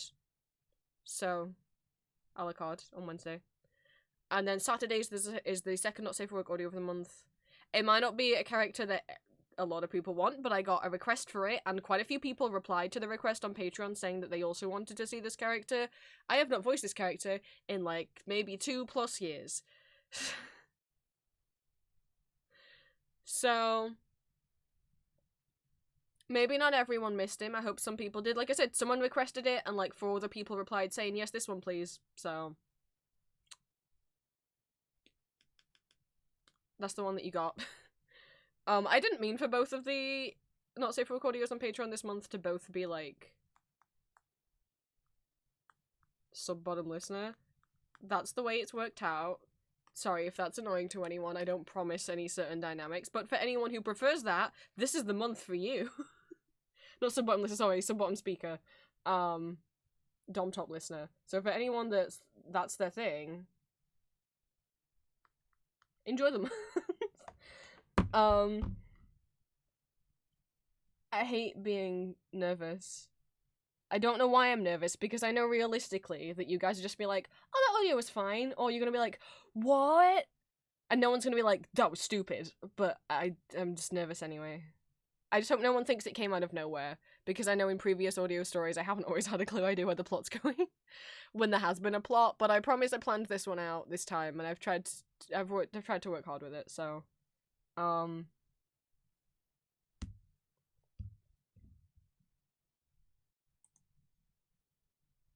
Oh fuck! Who is?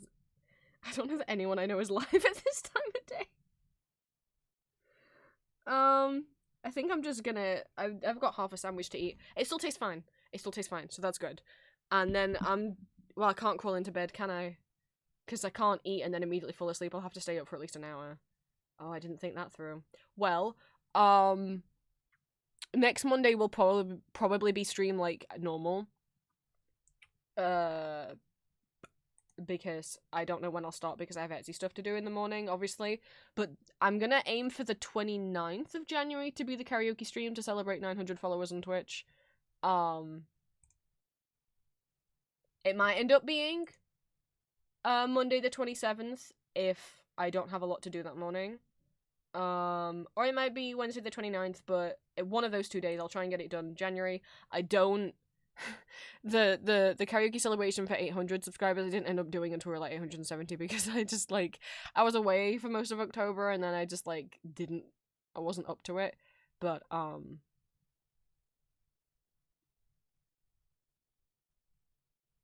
want to get this one done. So I'll try and have it be next week. I can't guarantee which day it will be. I hope you guys enjoyed this week's audios. I really hope you're okay with tonight's audios, even if you don't really like Johan's series, or even if you personally don't listen to the M for M audios because you don't identify as male or masculine. There's a lot of stuff to do with OC stuff in there, so you might want to listen to it anyway. Up to you. I'm really nervous. Guess I'm gonna stay up for a few hours because I have half a sandwich to eat. Thank you guys for stream. I'm sorry that like this became as long as like a subathon stream. I'll try and get, to be honest, again, if I didn't have all those keychains, this stream would have been done 5 hours ago, 4 hours ago, so, I hope you guys like some of the music we listened to today. The audio will be going up in 7 minutes. I will await your response in Discord and YouTube and Patreon comments. Bye-bye.